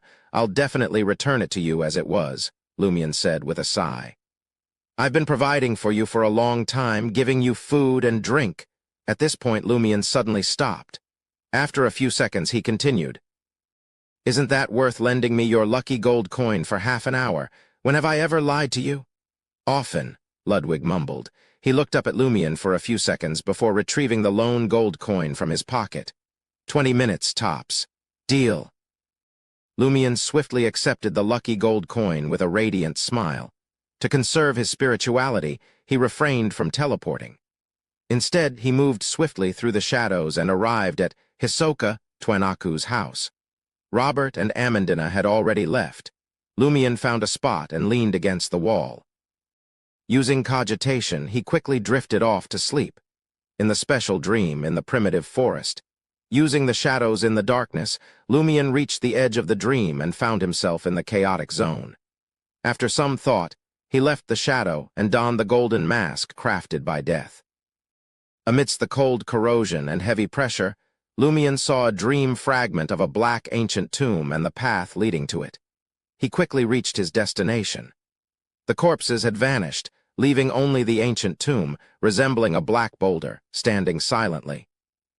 Lumian removed the mask and observed for a moment.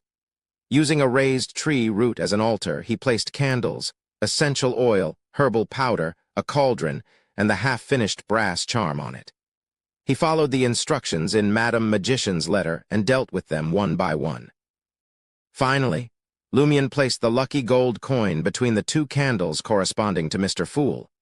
Instead of creating a wall of spirituality, he lit the candles in the order from God to person, from left to right, and took 2 steps back.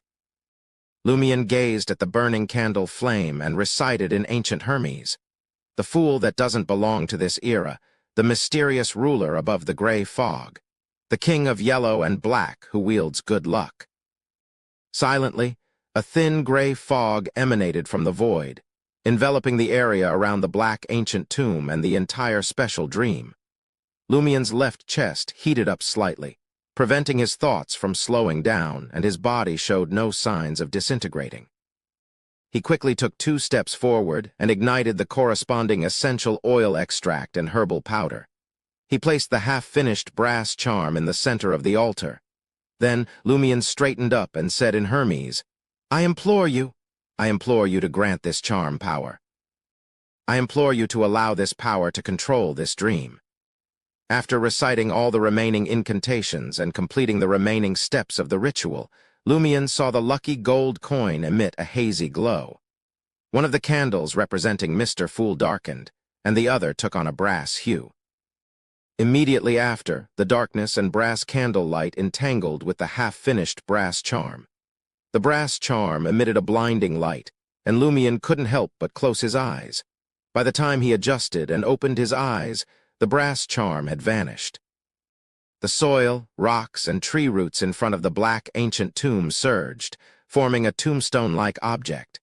Ancient Fasak words appeared on the tombstone one after another. All living beings are equal before the law.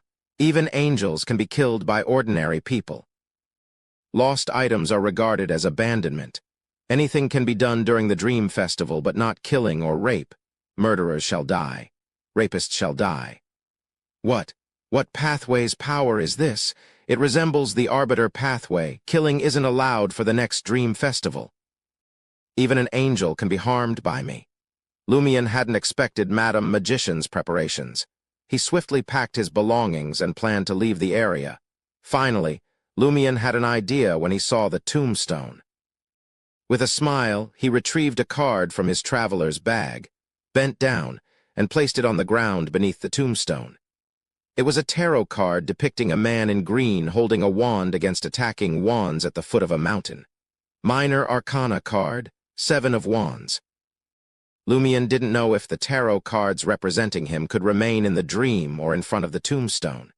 He simply wanted to give it a try. After all, he hadn't done so since becoming a member of the Tarot Club. Upon returning to the real world, Lumion reached into his traveler's bag and examined it. As expected, the half-finished brass charm had vanished, as had the Minor Arcana card, the 7 of Wands. The rules of the special dream are indeed a little different. Lumion nodded thoughtfully and returned the lucky gold coin to Ludwig at the Brieux Motel. Then, Lumion stepped onto the street. In the darkness, he passed Camus, Lugano, and the others, who were busy rescuing and treating people, and arrived at Saint-Cyr Cathedral. All the candles in the cathedral had been lit, but only Padre Colli was present. Dressed in a white robe adorned with golden threads, he knelt before the altar and the sacred emblem, his head bowed in anguish. Lumion walked in step by step and took a seat in the front row. He watched Padre Colli quietly without disturbing him. Chapter 699. Who is to blame? The smoke and dust caused by the meteorite had mostly dissipated, and the commotion on the street had gradually subsided. The injured had largely escaped danger thanks to swift treatment, but some still perished, eliciting occasional cries of anguish. Inside Saint-Cyr Cathedral, Padre Colli completed his penance. He stood and turned to face Lumion, who sat silently in the front pew observing him. Lumion chuckled and asked casually, "Is repentance still of any use?" Without waiting for a response, he added habitually, "You must know your fate is sealed. You won't survive more than a few days." Paleness showed through Padre Colli's dark brown complexion as he calmly replied, "If repentance worked, it wouldn't be true repentance." This statement seemed to bring him a measure of peace. "I repented because I wanted to, not to bargain for understanding or redemption. Looking back, I have indeed made many mistakes. I yearned for higher status and the approval of you Northerners. That desire blinded me, and I succumbed to the demon's temptations." Lumion scoffed upon hearing this. "Is that truly the case? Did desire actually cloud your judgment?" Noting the Padre's bewildered expression, Lumion leaned back and gazed up at the sun's sacred emblem. "Did your ambition for prestige and recognition from Northerners force you to collaborate with Twanaku, compel you to become a wraith as an eternal blazing sun Padre, make you receptive to the demon's allure, or drive you to exploit those boys? No, you chose this path of your own volition." Padre Colli's lips quivered as if to object, but he couldn't find the words. Lumion smiled and continued, "Many in this world still crave elevated status and the recognition of certain groups. Most of them simply work hard to contribute and combat evil with all their strength. They never consort with demons, hoping to attain their goals through righteous means. Even in the face of repeated failure, they don't descend into the abyss. They share the same desires, yet they maintain self-control while you could not. Desire didn't cloud your mind chose depravity." Padre Colli fell silent, at a loss for words. Lumion sighed with a smile. "A relative once told me, intense desire fuels human progress, but it's also the demon that drags humans into the abyss. Good or bad, light or darkness, it all hinges on us, on that single thought in a pivotal moment." His face growing ever paler, Padre Colli lowered his head and rasped, "I have sinned." Lumion pressed a hand to his chest, his expression settling. He looked at Padre Colli and laughed self-deprecatingly. "I too have strong desires, everyone does. If harboring intense desire is a sin, then you are a sinner, and so am I. We are all guilty." Padre Colli's expression froze momentarily before he slowly turned around. Kneeling once more before the altar, he gazed up at the immense sun's sacred emblem and spoke in a deep voice, "You are innocent. Desire itself is not sinful, but I am a true sinner." He bowed his head as his body gradually became ethereal and transparent. Thus, Padre Colli manifested as a wraith before the sacred emblem. An icy, sinister aura emanated from him, triggering a reaction from the emblem and altar. The entire cathedral trembled slightly. A brilliant sunlight-like radiance seeped from the altar, emblem, stained glass, and religious murals, rapidly converging at the domed ceiling. A dazzling golden pillar of light, accompanied by a hymnal voice, descended upon Padre Kali. The wraith-form Padre trembled faintly, but did not evade. Under the searing holy light, his body disintegrated into ashes. Lumion observed this scene expressionlessly, feeling neither joy nor sorrow. As the dome's holy glow dissipated, leaving only candlelight illuminating the cathedral, Lumion remained seated in the front pew, quietly contemplating the spot where Padre Kali had been purified. After an indeterminate span, Camus and Rhee entered the cathedral, having finished their disaster relief efforts. Camus sighed in relief upon seeing Louis Barry in the front row. He smiled and said, "We still lack composure, prone to panic when calamity strikes. We were so focused on aiding the injured and trapped that we never anticipated a detestable man like Padre Kali suddenly going mad and trying to drag others down with him. It's fortunate you were here." Rhee surveyed the surroundings and asked, "Where is Padre Kali?" Lumion stared ahead at the altar and replied plainly. After repenting, he utilized the cathedral's accumulated spirituality and the sacred emblem's unique properties to purify himself. Rhee fell silent. After a few seconds, she spread her arms and proclaimed, "Praise the sun." She then took a seat in the front pew on the opposite side, clasped her hands, bowed her head, and prayed fervently. For a moment, Camus was unsure whether to sit or remain standing. Lumion turned to him. "Have you recovered Rhee's Bay under characteristic?" Camus paused before responding. "Yes." "And Maslow's?" Lumion shifted his gaze back to the sacred emblem. "Its whereabouts are unknown," Camus replied. Lumion stated calmly, "It should be in the meteorite impact zone." Camus was taken aback. Was the meteorite meant to claim most of the deceased? Is the Dream Festival's power truly that immense?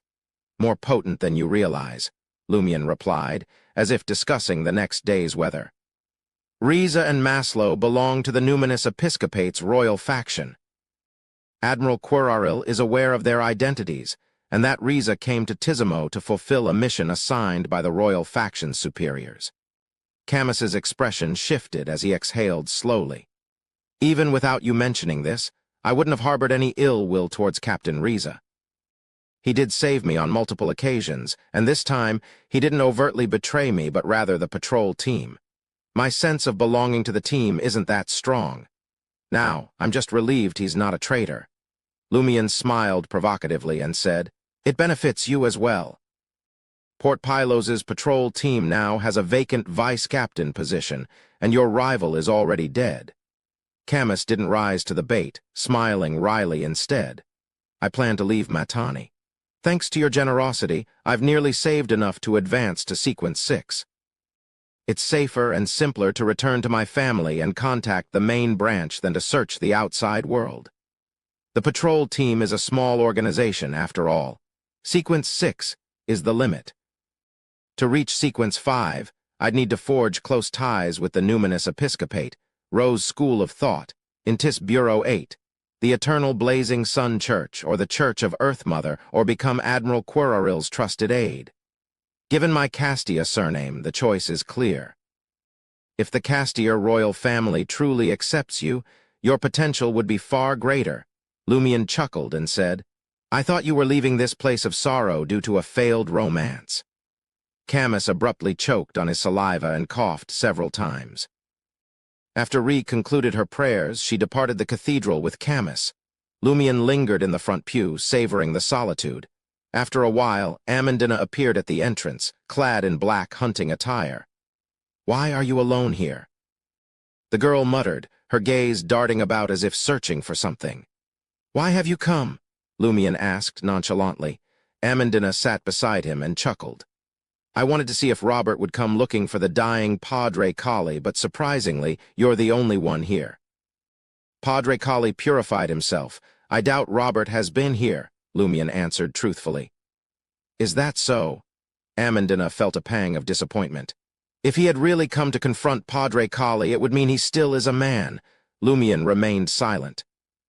Amandina faced the altar and sacred emblem, offering a brief prayer. Her task complete, she glanced around eagerly and asked, "Will there be another dream festival next year?" Yes.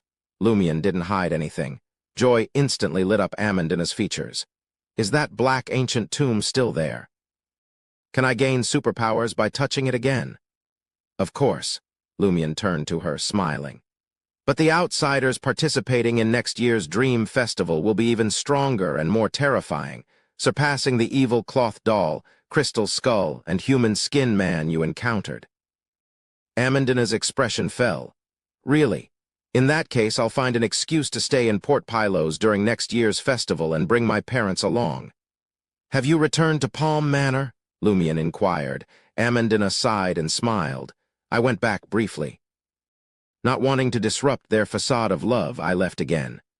She paused, eyes sparkling with curiosity. Besides touching the Black Tomb, are there other ways for me to advance my sequence? You can buy formulas and drink potions to progress along one of 3 paths: sleepless, corpse collector, or warrior.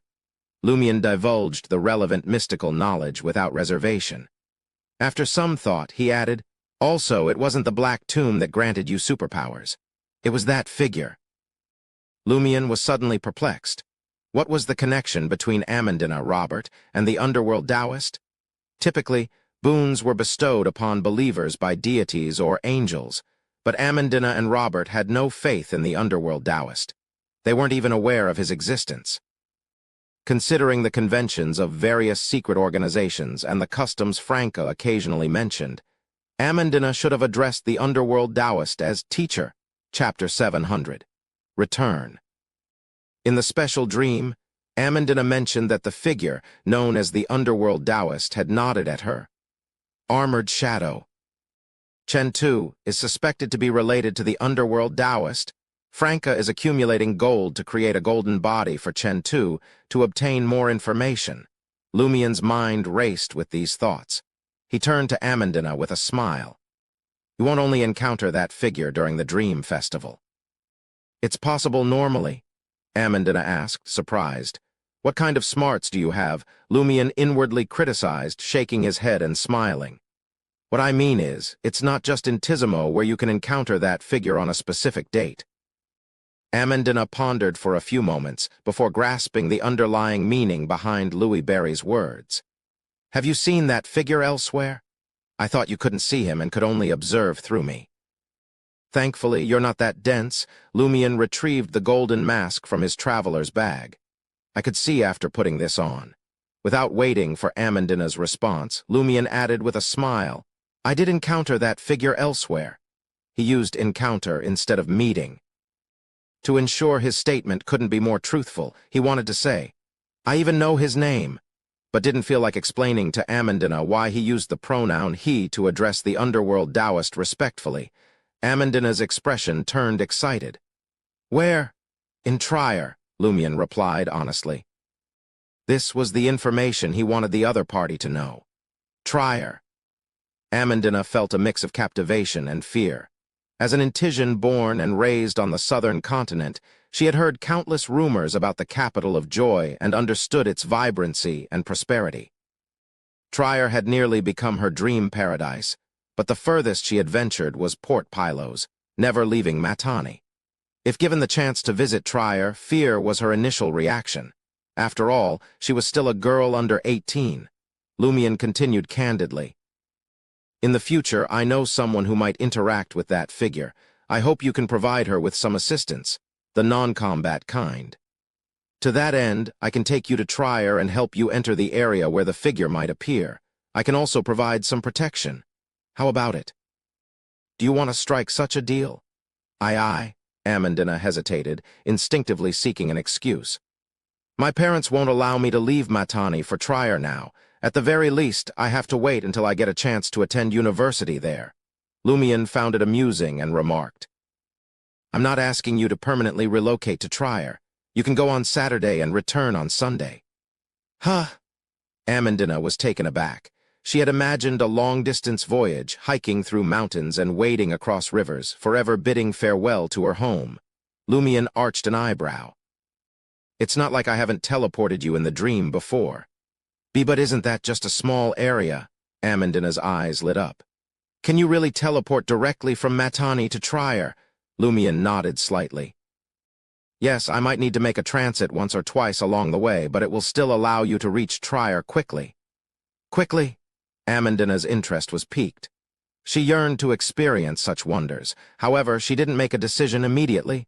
Lumion didn't rush her. No need to decide right away. Meeting that figure again is actually quite dangerous. You should first truly come into contact with Matani's mysticism circle and learn the basics about Beyonders from Ree. Only then should you consider accepting this deal. It might take 3 months, half a year, or even a year. Amandina breathed a sigh of relief. Understood. Curious, she asked, is your friend a woman? He had used the pronoun she. In our hearts and minds, she has always been one. As for how she identifies, sometimes yes, sometimes no, Lumion inwardly criticized Franca and nodded slightly. Yes. Amandina asked excitedly, your lover? Lumion chuckled. Of course not. Why do you always fixate on such matters? As Lumion spoke, he retrieved a post-it note and fountain pen from his traveler's bag. He scribbled a few lines and handed them to Amandina. Amandina took it and carefully read it under the cathedral's candlelight. A creature wandering above the world, the penitent who awakens from the flames of pain, a messenger that belongs solely to Lumion Lee. What's this? Amandina was bewildered. My messenger. Set up a ritual once you've made up your mind. Use this incantation to summon my messenger and inform me of your decision, Lumion explained simply. Amandina grew increasingly perplexed. What ritual? What summoning? This isn't a conventional messenger. Lumion raised his eyebrows again. Have you never heard of a messenger in the mysticism domain? Don't you know about summoning rituals? Amandina smiled sheepishly and said, I came into contact with superpowers last year and gathered some information about the pathways of the divine through Robert and a few mysticism enthusiasts. I know about rituals, but I'm not sure about the details. Then her eyes lit up. You'll teach me, won't you? Otherwise, I wouldn't be able to summon your messenger. Also, is your real name not Louis Barry, but Lumion Lee?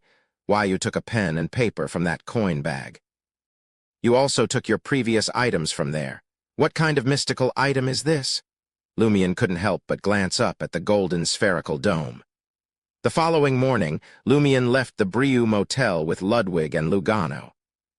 They passed through streets still strewn with ruins and arrived at Bunia's cafe.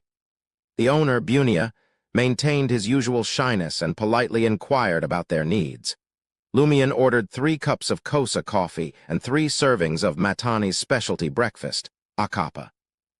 Akapa was made from rice, chicken, eggs, potatoes, and common local spices wrapped in leaves from the akapa trees. It was filling and fragrant, and one couldn't stop eating once they started. Lumion gazed at the spread of akapa, picked up his cutlery, and scooped a spoonful into his mouth. The fragrance of the leaves, the salted egg yolk, the weightiness of the rice, the tenderness of the chicken, the softness of the potatoes, and the strange, rich aroma combined to create a unique texture. As Lumion ate, he casually surveyed the pedestrians and cafe patrons on the street. After the sorrow and fear of the previous night, they had become gentle again, no longer revealing excessive emotions. When they spoke to others, they always had a faint smile on their faces. After Ludwig finished his second meal of the morning, Lumion found a secluded corner, changed into winter clothes, and disappeared from Tizimo with him and Lugano. This time, Lumion refrained from teleporting directly to Franca, as Lugano, Ludwig, and the 2 demonesses were unfamiliar with each other. Lumion chose the rarely used entrance to underground Trier in Quartier de la Cathédrale commemorative. The trio swiftly outlined themselves on the steel steps. Upon returning to the surface, Lumion spotted a few college students carrying carbide lamps and lanterns. They jested as they passed by the trio and entered underground Trier. As he turned onto the nearest main street, the first thing Lumion saw was a scantily clad man in chains.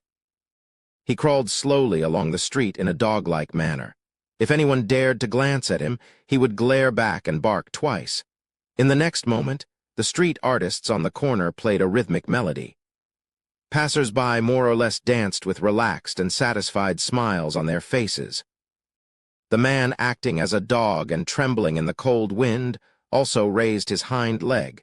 This was very different from the streets in the market district. Quartier de la Cathédrale commemorative was renowned for its numerous universities. Lumian averted his gaze from the pedestrians' smiles and led Lugano and Ludwig to Anthony's nearby rented house. It was on the 4th floor, near the end of the corridor. Knock, knock, knock. Lumian knocked on the door without hesitation. Soon he saw Anthony, who was dressed differently from before. In a white shirt, light gray cashmere sweater, black tweed coat, dark red bow tie, gold-rimmed glasses, and a light yellow wig, his beard was cleanly shaven and his face was no longer greasy. The black grime in his pores was gone. He had the air of a successful member of high society. "Are you in a relationship?" Lumian jested. Anthony replied with a smile. "I'm attending a banquet hosted by the Trier Psychiatrist Guild today." This was a necessary prerequisite for completing Madam Justice's mission. Lumian entered the room and asked casually, "Have you obtained a psychiatrist license?" Anthony nodded. "I acquired a genuine identity and educational background. During the interview, I successfully convinced the examiner." "A genuine identity? Where's its original owner?" Lumian asked thoughtfully. Anthony glanced at Lugano and Ludwig, but didn't directly answer Lumian's question. "What can I do for you?" Lumian understood Anthony's meaning and temporarily abandoned the question. He briefly mentioned the Dream Festival's situation and the aftereffects of Lugano losing his arm in the dream. He didn't mention how Lugano had lost his arm. Anthony listened attentively and looked at Lugano. Such hysteria is easily resolved. "Do you need a faster solution, or do you want it to be slower and gentler?" Lugano replied without hesitation, "The faster one." He had lost control of his right forearm. Anthony's gaze shifted to Lugano's left side, furrowing his brow. Lugano subconsciously turned to his left and followed suit. At that moment, Anthony produced a dagger from nowhere and thrust it at Lugano's right forearm. Lugano swiftly retracted his hand and blurted out, "What are you doing?" Anthony sheathed his dagger and replied calmly, "The treatment is over." "Huh." Lugano looked at his right hand in confusion and realized that it had retracted to his chest without being impeded. Lumian chuckled and said to Lugano, "Keep an eye on Ludwig. Remember to prepare food for him." Without waiting for Lugano's response, Lumian turned to Anthony. "Let's go find Franca and Jenna now." Anthony glanced at Lumian and adjusted the gold-rimmed glasses he was unaccustomed to. "All right."